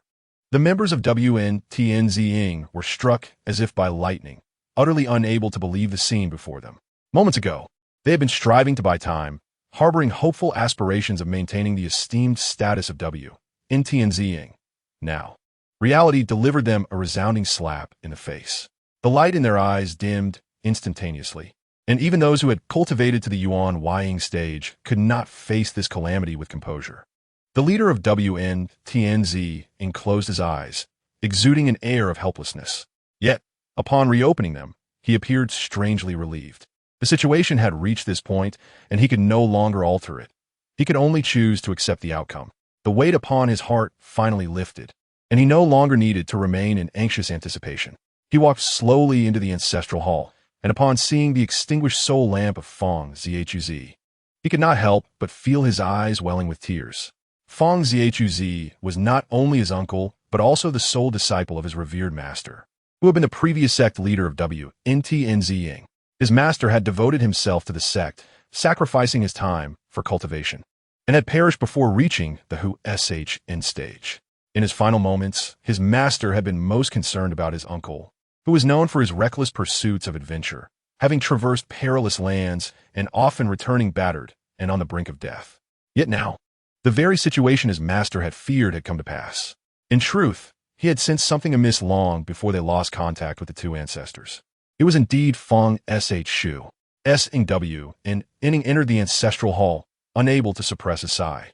However, upon closer inspection, her face bore an almost unmasked indifference. She shared little emotional connection with Fong Zhuz, having scarcely met him, and thus felt no sorrow. Yet, witnessing the leader-esque grief struck her as peculiar.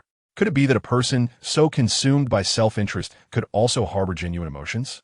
If Nagatiens had departed, the leader of QX-ing-Pi, accompanied by other sect leaders, entered, their hearts brimming with excitement, yet overshadowed by a sense of regret. They offered words of consolation, yet their minds had already begun to devise plans to divide the resources of WNTNZing. The members of WNTNZing clenched their fists in response. However, there was no turning back now. The news of the demise of WSH and Venerable Fong Zhuz spread like wildfire. The leader of WNGNZing received the message and was instantly elated. Ha ha ha, truly a stroke of divine assistance. He promptly summoned his disciples and swiftly made his way toward WNTNZing. Meanwhile, those guarding the various factions of WNTNZing were left feeling as if the sky had collapsed. How could such a well-established sect fall into ruin? They found it impossible to accept. Yet, the day of negotiations soon arrived. The 6 sects and 4 factions gathered in the Leader-S Hall, and aside from the members of WNSHNZing, everyone else wore smiles, basking in their triumph. Nearly all Yuan Ying cultivators from WNTNZing were present. In the cultivation world, there exist regulations that define the strength of sections. A top-tier sect must have at least 3 WSHN cultivators. Should they lose one, the remaining 2 must possess considerable strength. This has led many WSHN cultivators to suppress their own cultivation, waiting for successors before ascending.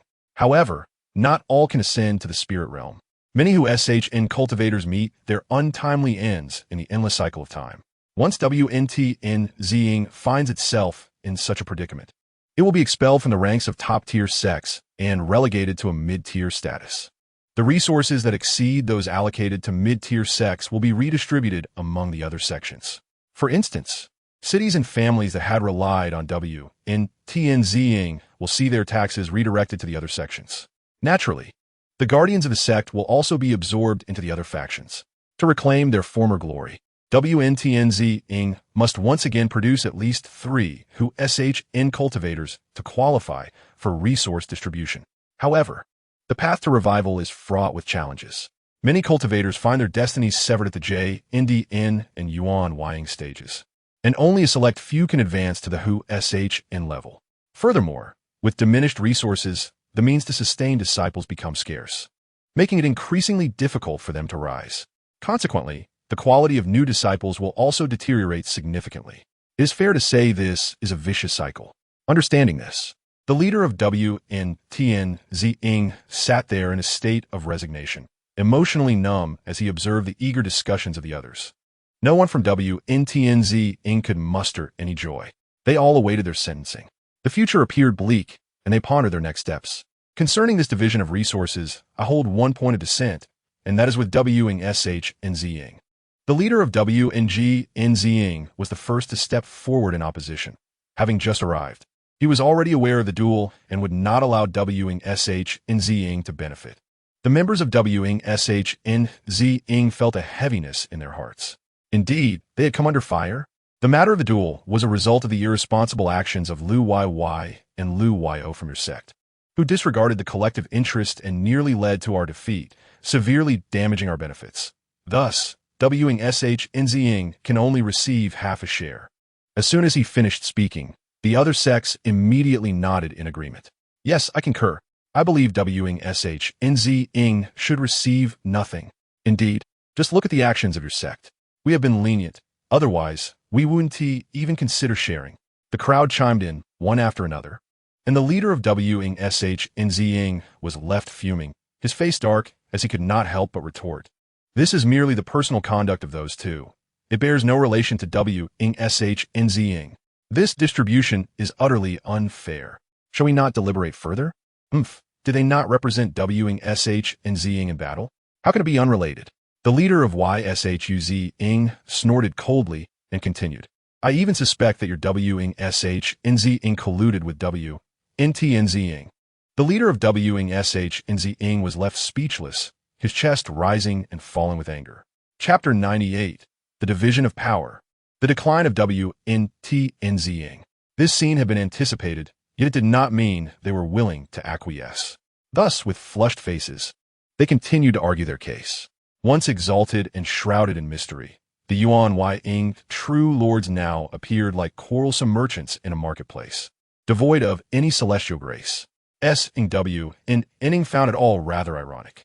Should this scene be disseminated, how many disciples' aspirations would be dashed? In the cultivation world, how many truly seek the Tao? Most become lost amid the splendor of wealth.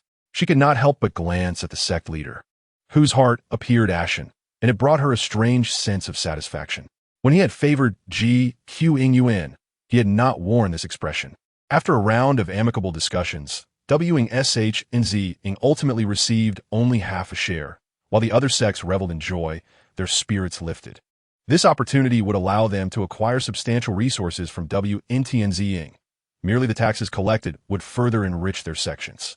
To sustain a large sect, substantial expenditures are required annually. Fortunately, the pressure has eased considerably now.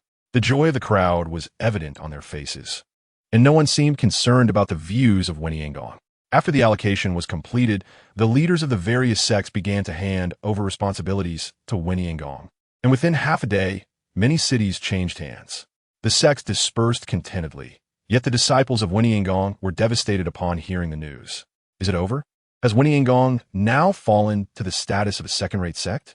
What to do? Everything seemed fine just yesterday. The discontent within the sect was palpable. Although they did not overtly blame the sect leader, the incident occurring during his tenure inevitably drew criticism. Reflecting on the sect leader's actions over the years only intensified the resentment among the disciples. Many voiced their anger in hushed tones. This incident struck a significant blow to the sect leader, who never anticipated such a situation would arise under his watch. Nonetheless, he did not consider it his fault. Instead, he blamed Lu Lanyi for ascending too early. If not for her premature ascension, Wenyangong would not have faced such calamity. It was all her fault. Now, how can I explain this predicament to my deceased master? The influence of Wenyangong was severely diminished, leading to its subsequent silence. The sect leader was engulfed in sorrow and did not make an appearance for a long while. Song Wanning also retreated into seclusion, diligently honing her skills, determined to strive for the revival of Wenyangong. Meanwhile, Yi Chushue finally emerged from her retreat. She brought forth the elixirs she had concocted and administered one to Gu Qingyuan.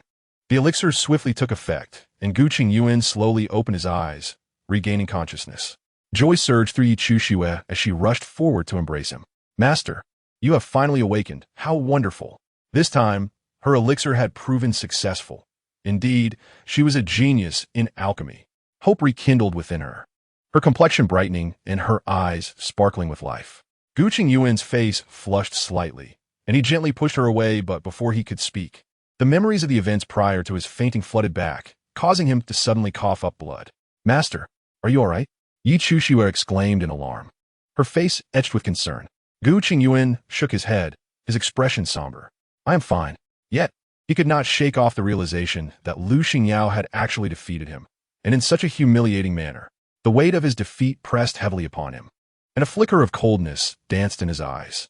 Both master and disciple were consumed by thoughts of the duel, their spirits plummeting, making it difficult to find joy in anything.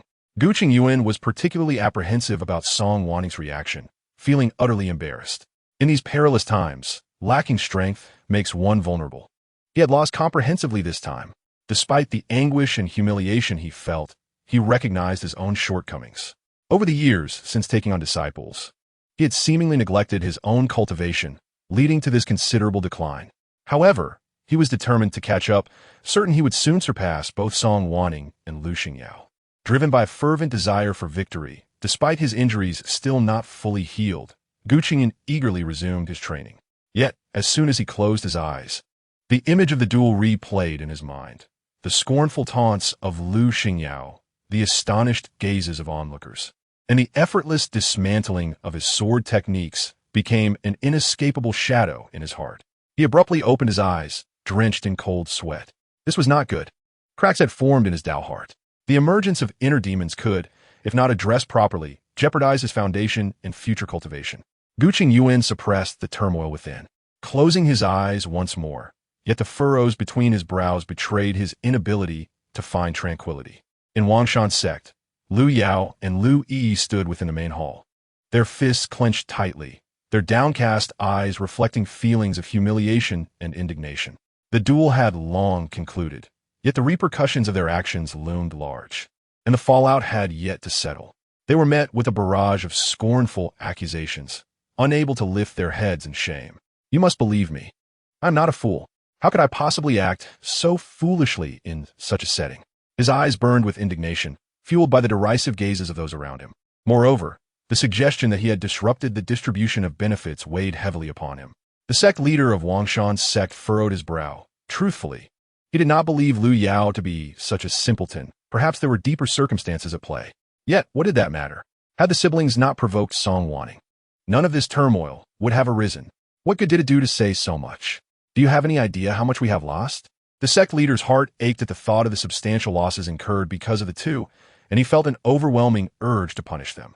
Lu Yi, feeling the intensity of his gaze, shrank back a few steps, harboring a deep-seated hatred for Song Wanning. The siblings had always held little power within the sect, and now they had become scapegoats. Enough, enough. You cannot compensate for this, and saying more is futile. The sect leader sighed, closing his eyes. He waved his hand dismissively. You may leave now. The two, being pillars of the sect, could not be discarded in anger. Thus, they had no choice but to accept the situation begrudgingly. The siblings departed in disgrace, but the repercussions of the incident were far-reaching. Everywhere they went, they were subjected to scrutinizing gazes from other disciples. While no one dared to speak openly, the reproach in their eyes was unmistakable. That wretched woman, she has schemed against us all. Chapter 99. Has something happened?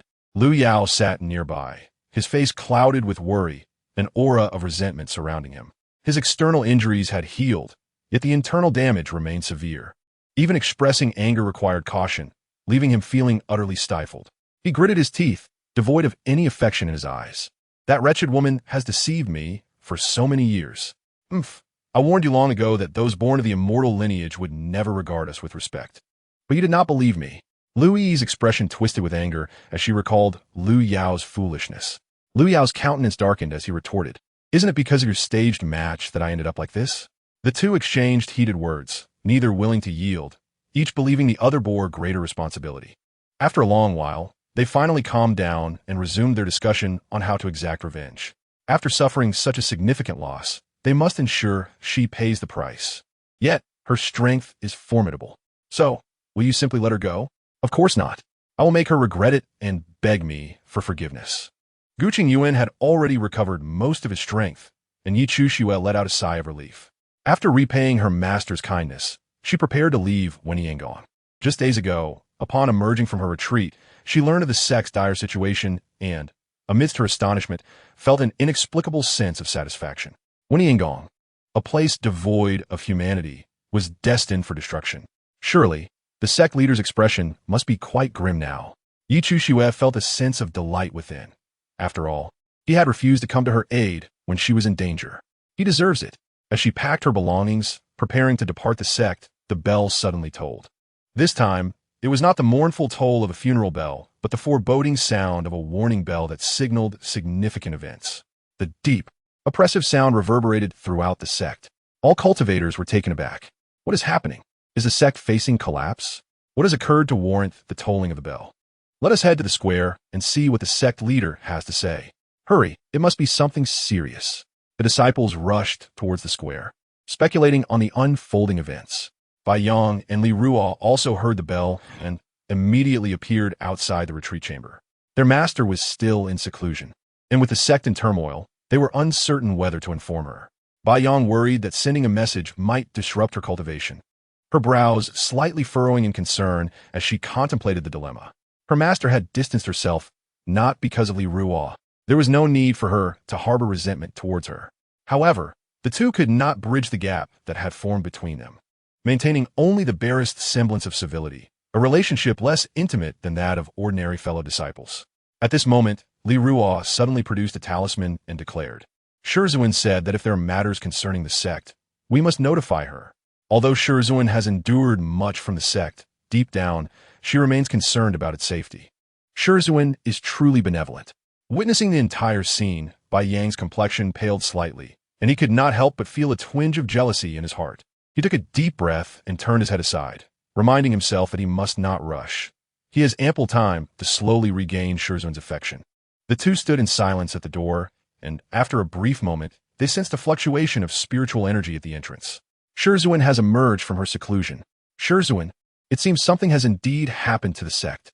Li Ruo exclaimed as he rushed forward, tilting his head up. Hearing this, Song Wanching's expression darkened, and she replied sternly, Understood, let us go. Her demeanor was grave as she led the two towards the square. As Song Wanching's second disciple, Li Ruo had been away from the sect for some time, yet he had heard about the sect's demotion, filling his heart with worry. Just as they arrived at the entrance, the sound of a bell resonated, causing his face to turn even paler. Ignoring his fatigue, he hurried towards the square. Moments later, the square was teeming with people. The sect master and numerous Yuanying elders were present, all with serious expressions. Even Gu Qingyuan, who had just recovered, had made an appearance, indicating the urgency of the situation. A collective unease swept through the crowd, as such a gathering inevitably reminded everyone of the recent events. Lu Nanfeng squeezed through the crowd, breathless, and reached the high platform, positioning himself behind Song Wanqing. He gasped for air and spoke from behind, his gaze inadvertently drifting towards Yi Chuxue. Remembering his own actions, Lu Nanfeng's face flushed slightly, but he quickly regained his composure. Song Wanqing responded nonchalantly, having been away from the mountain for quite some time. She was preoccupied with other matters and did not have the time to attend to him. Suddenly, Lu Nanfeng inquired, Why haven't I seen Xiao An's? He scanned the crowd, but could not find An's figure. This was indeed an unusual occurrence. It seemed he would need to send a message later to inquire about it. Hoping nothing had happened. Silence. The sect master of Wentian's sect spoke with a heavy countenance, raising his hand to quell the murmurs among the crowd. I have gathered you all here today because a grave matter has arisen in the cultivation world. The southern demon beasts are launching a large-scale attack on our human territory, and now a massive beast tide has erupted. All sects and clans must send representatives to suppress it. What? A beast tide? The disciples gasped in shock. Those demon beasts in the south have been relatively quiet for several hundred years, yet they are stirring again? Heavens, please do not select me for this. I will be torn apart with my frail limbs. Anxiety surged among the disciples. Historically, many cultivators have perished during beast tides, yet it also presents opportunities for others to rise. The cultivation world is currently divided into 4 factions: the demon race, the devil race, the spirit race, and the human race, each claiming their territory. For countless millennia, conflicts have been unending, but most of the time, they maintained a non-interference policy. However, with the demon race initiating a beast tide, seeking to invade the human race's resources, they cannot remain passive. The demon beasts have always been at odds with humanity. Although the north also has demon beasts, most are merely spirit pets of cultivators. When other demon beasts appear, it becomes a fight to the death. Everyone is driven by the pursuit of cultivation, and differing stances do not equate to right or wrong. Is it truly a beast tide? Bai Yang's brow furrowed upon hearing this. He had only heard of beast tides in the past, never expecting to encounter one now. The expression of Song Wanqing, seated in front of him, darkened at the news. The beast tide has indeed arrived. In her previous life, the Song family suffered a plot during the suppression of the beast tide, resulting in the loss of over 300 direct descendants. The losses were devastating. Meanwhile, The male protagonist behind her not only gained the recognition of a divine beast, but also stole the spotlight alongside the female protagonist during the battle. Chapter 100. The Beast Tide erupts. Yi Chushua's poison is resolved. Others ultimately serve as mere background to their exploits. Song Wanning furrowed her brow, unconsciously rubbing her fingers together. The Song family would undoubtedly participate in this suppression of the beast tide. The ordinary cultivators and smaller clans pay their taxes for the very purpose of seeking protection during critical moments. This is both a mission and a responsibility. As a cultivator of the human race, Song Wanning naturally cannot stand idly by.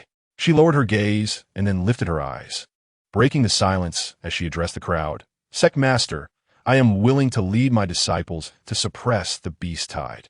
All eyes turned toward her in unison. The second elder also voiced his support. I shall go as well. Following suit, several Yuanian cultivators opted to join the battle. Given the calamity facing the sect, it is crucial to retain enough personnel to guard the sect. Otherwise, many would choose to fight.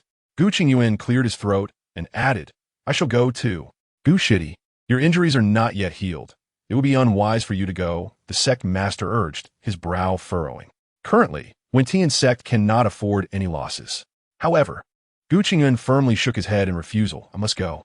His heart was troubled, and he needed a way to resolve his issues.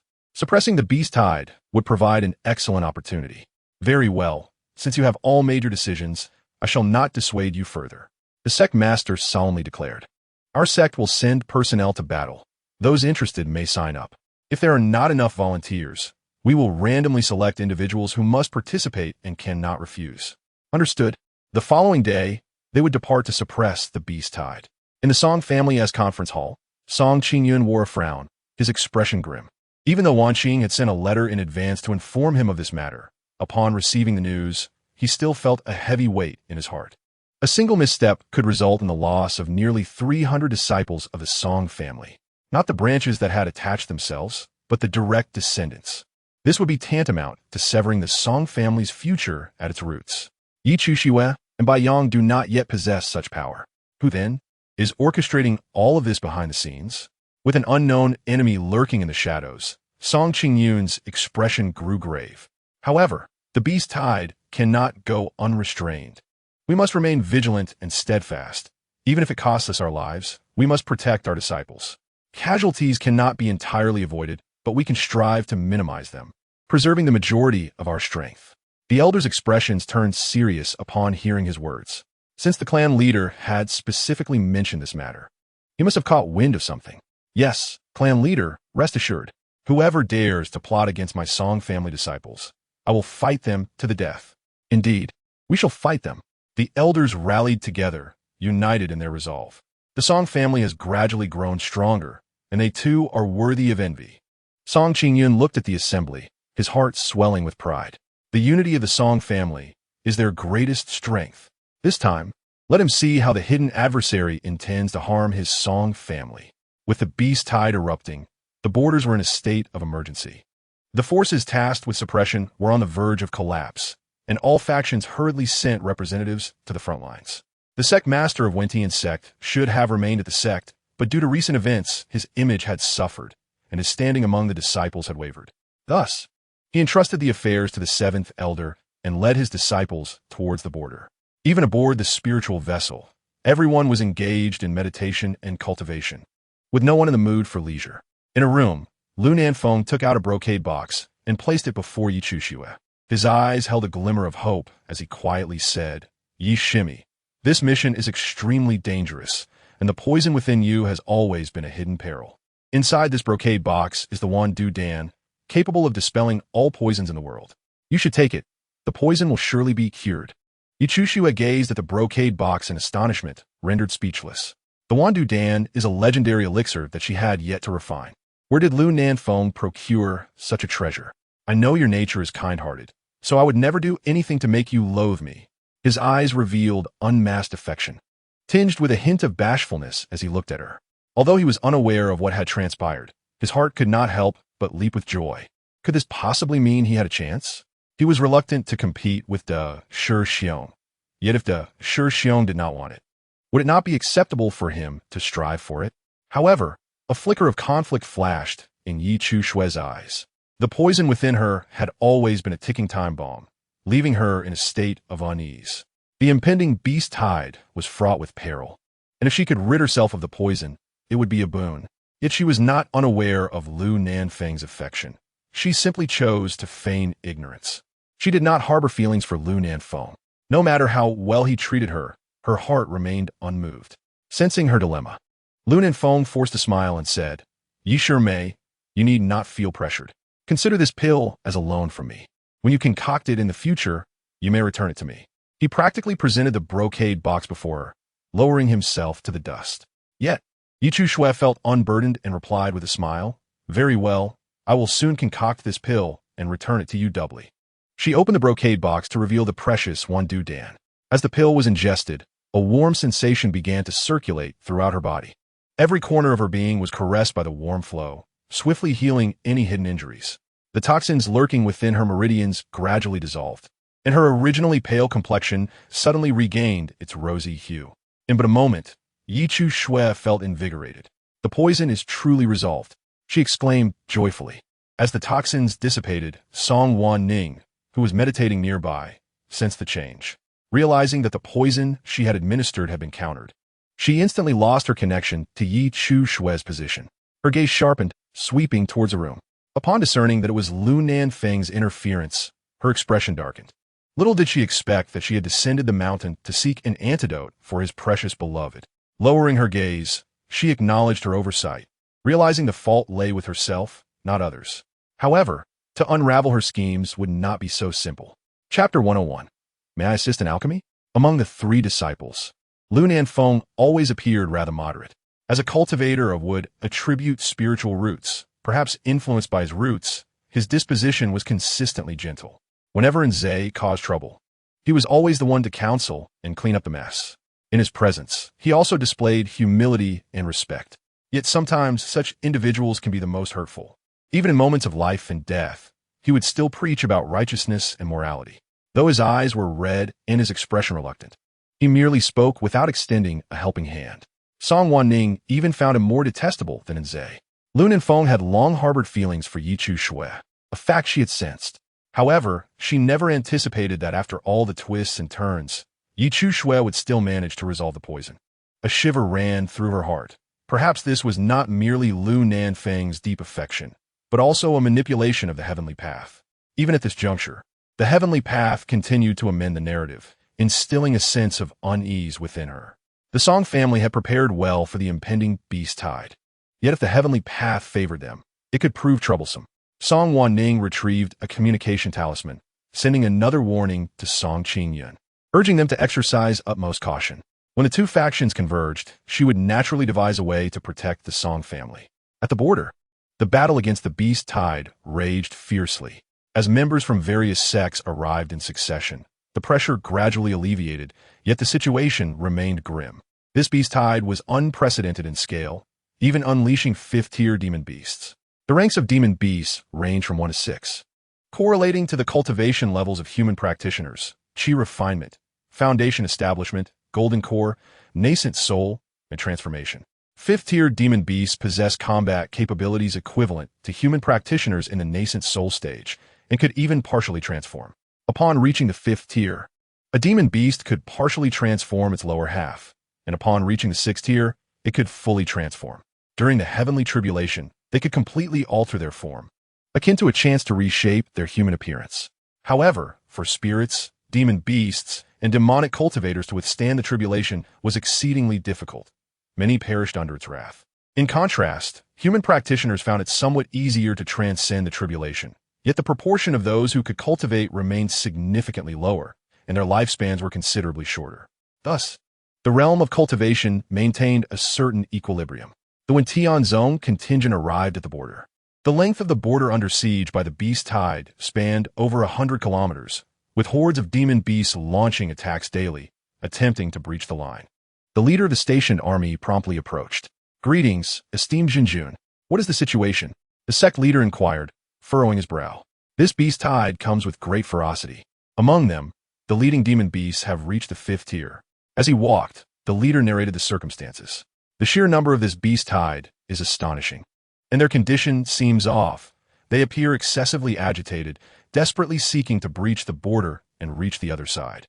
We have investigated multiple times, but have yet to ascertain the cause. Look here. This is the area with the densest concentration of the beast tide. This is the residence of one Jianzong. The encampment was already delineated.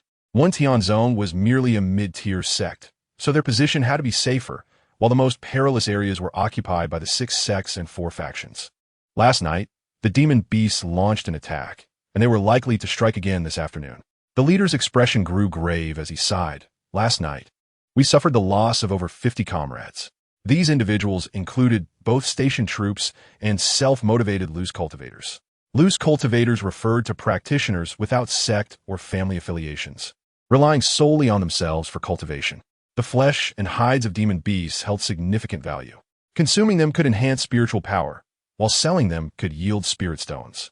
Should one be fortunate enough to obtain a demon beast core, it could lead to considerable fortune. Thus, even knowing the dangers, numerous loose cultivators flocked to the border, hoping to acquire resources. After a brief moment of solace, everyone immediately engaged in the arrangements for suppression. Song Wanning did not partake and exited the tent. Within the military camp, injured cultivators were abundant, with missing limbs being a common sight. The atmosphere was heavy with solemnity.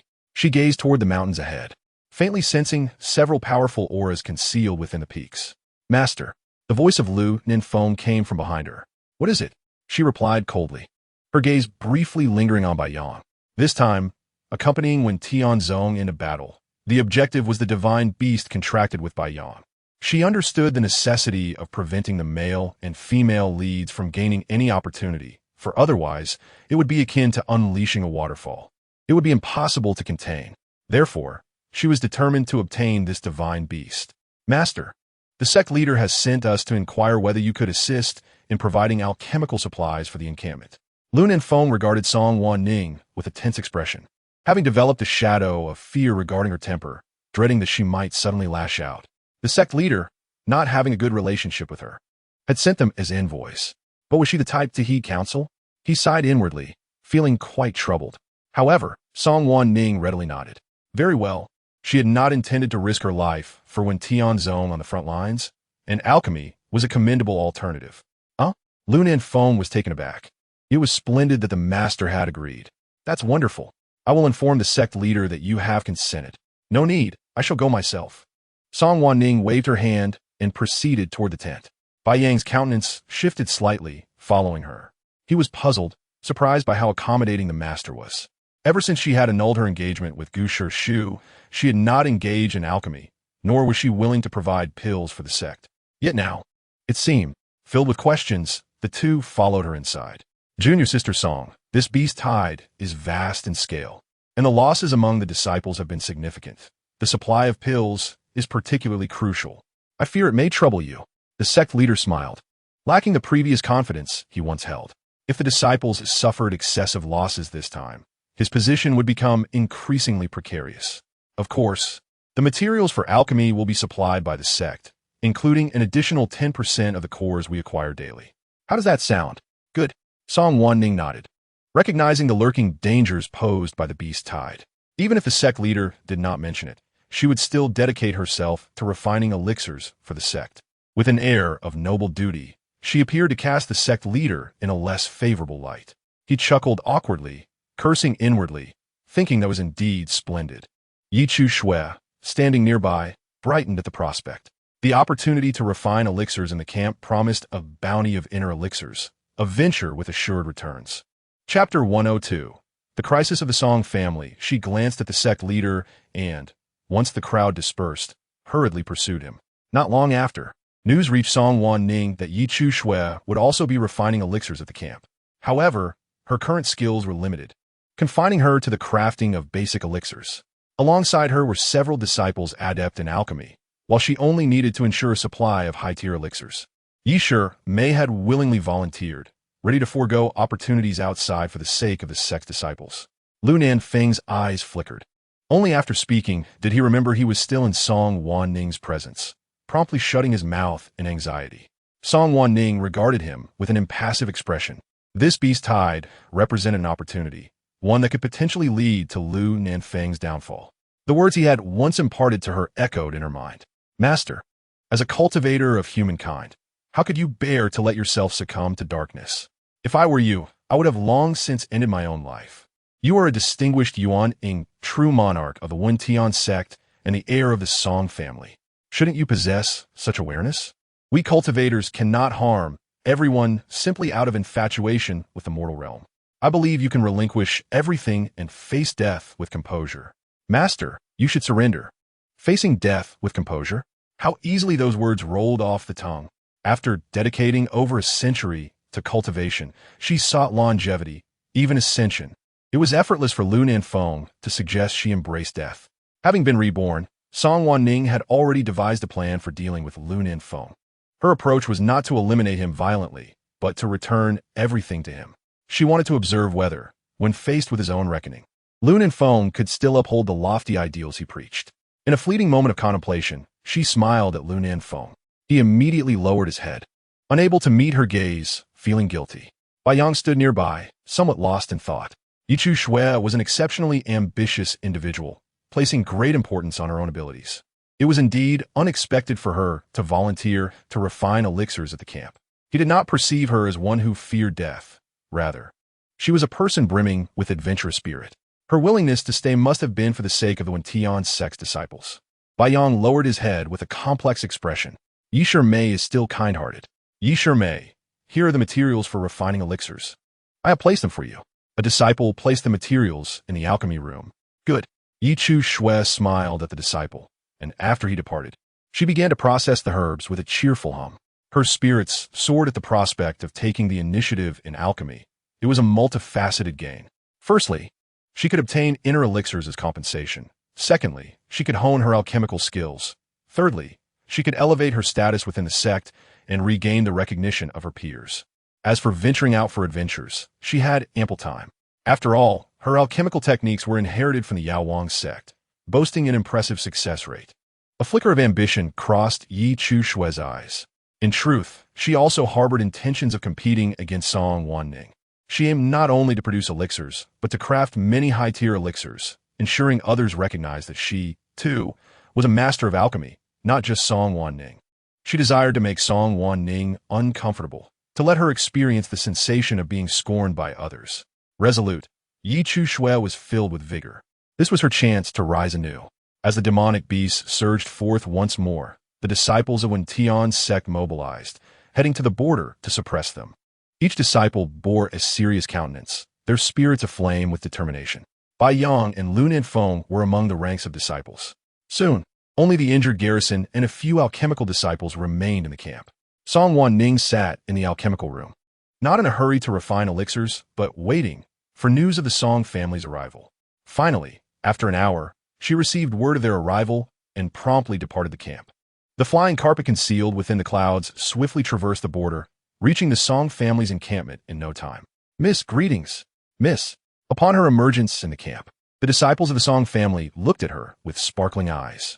Song Wanning had always been the idol of the younger generation, someone they aspired to emulate. However, opportunities to meet her were rare, making this moment all the more exhilarating. She hurried into the camp, lifting the curtain to enter the tent. Song Qin-yun was studying a sand table, and, upon seeing her, beckoned her over. Wanning, I have gathered some information. This area is relatively secure along the border, with minimal casualties among the station troops in recent days. I heard they say the leading demonic beasts are only of the 4th tier. Aside from the top sects positioned in the densest beast-tide areas, the other locations were assigned to various family sects by lottery.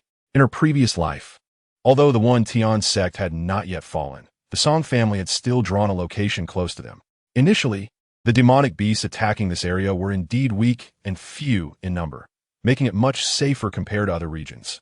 The Song family disciples quickly became emboldened, their spirits soaring with victories, and the losses among their ranks were minimal. Everyone believed the Song family had merely enjoyed good fortune, including her. Until that day, while she was on the front lines slaying demonic beasts, she suddenly received the dreadful news that the Song family team had been ambushed by the beast tide, suffering the loss of 300 disciples in a mere half hour. The Wen sect, being a nearby force, dispatched personnel for support. Song Wanning rushed over in deep concern and arrived to witness more than a dozen half-transformed beasts leading hundreds of demonic beasts in a siege against the camp. What was more terrifying was that these beasts appeared frenzied, their behavior utterly abnormal. All the participants in the beast tide were family disciples, and the younger generation had nearly all perished, marking the beginning of the Song family's decline. For a family to sustain long-term development, it required not only ample financial resources, but also exceptional successors. If a family fails to produce outstanding descendants over time, it will inevitably decline. The Song family had gradually faded through such steps, ultimately being besieged and slaughtered. Contemplating this, Song Wanning felt a surge of blood within her, the demonic energy in her consciousness stirring restlessly. The golden sword swiftly suppressed it, concerned for its master's state. Wanning. Song Qingyan noticed something was amiss with his daughter and hurried over to grasp her arm. "I'm fine." Song Wanning exhaled a breath of foul air, her aura dark as she surveyed the sand table. The grim fate of the fallen disciples lingered vividly in her mind. This time, she must not repeat the past. She grasped Song Qingyan's hand tightly.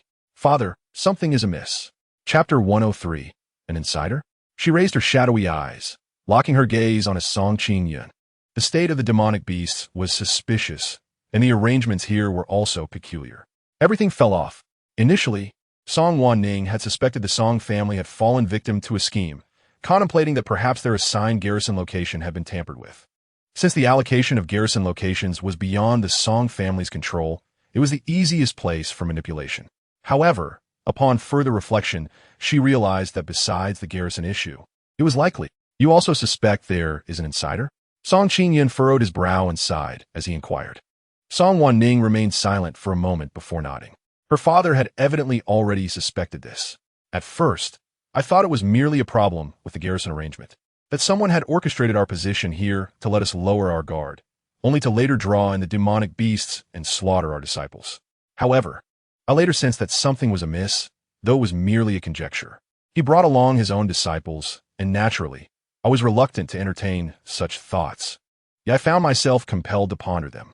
After all, I had a responsibility towards the other disciples. So I promptly sought out a few trusted disciples to closely observe the situation of our brethren. They did not appear to have been slaughtered by the demonic beasts. Rather, it seemed they had been killed before being trampled by the beasts. Are you implying that they perished long before the beast tide?" The revelation left Song Qingyan astounded, his pupils widening in disbelief. "I cannot say for certain, yet the feeling is overwhelmingly strong." Song Wanching's brow furrowed even more deeply as she remarked in confusion. "Such a notion appears somewhat superfluous. The individual behind this seems to have no need for such actions. The mere provocation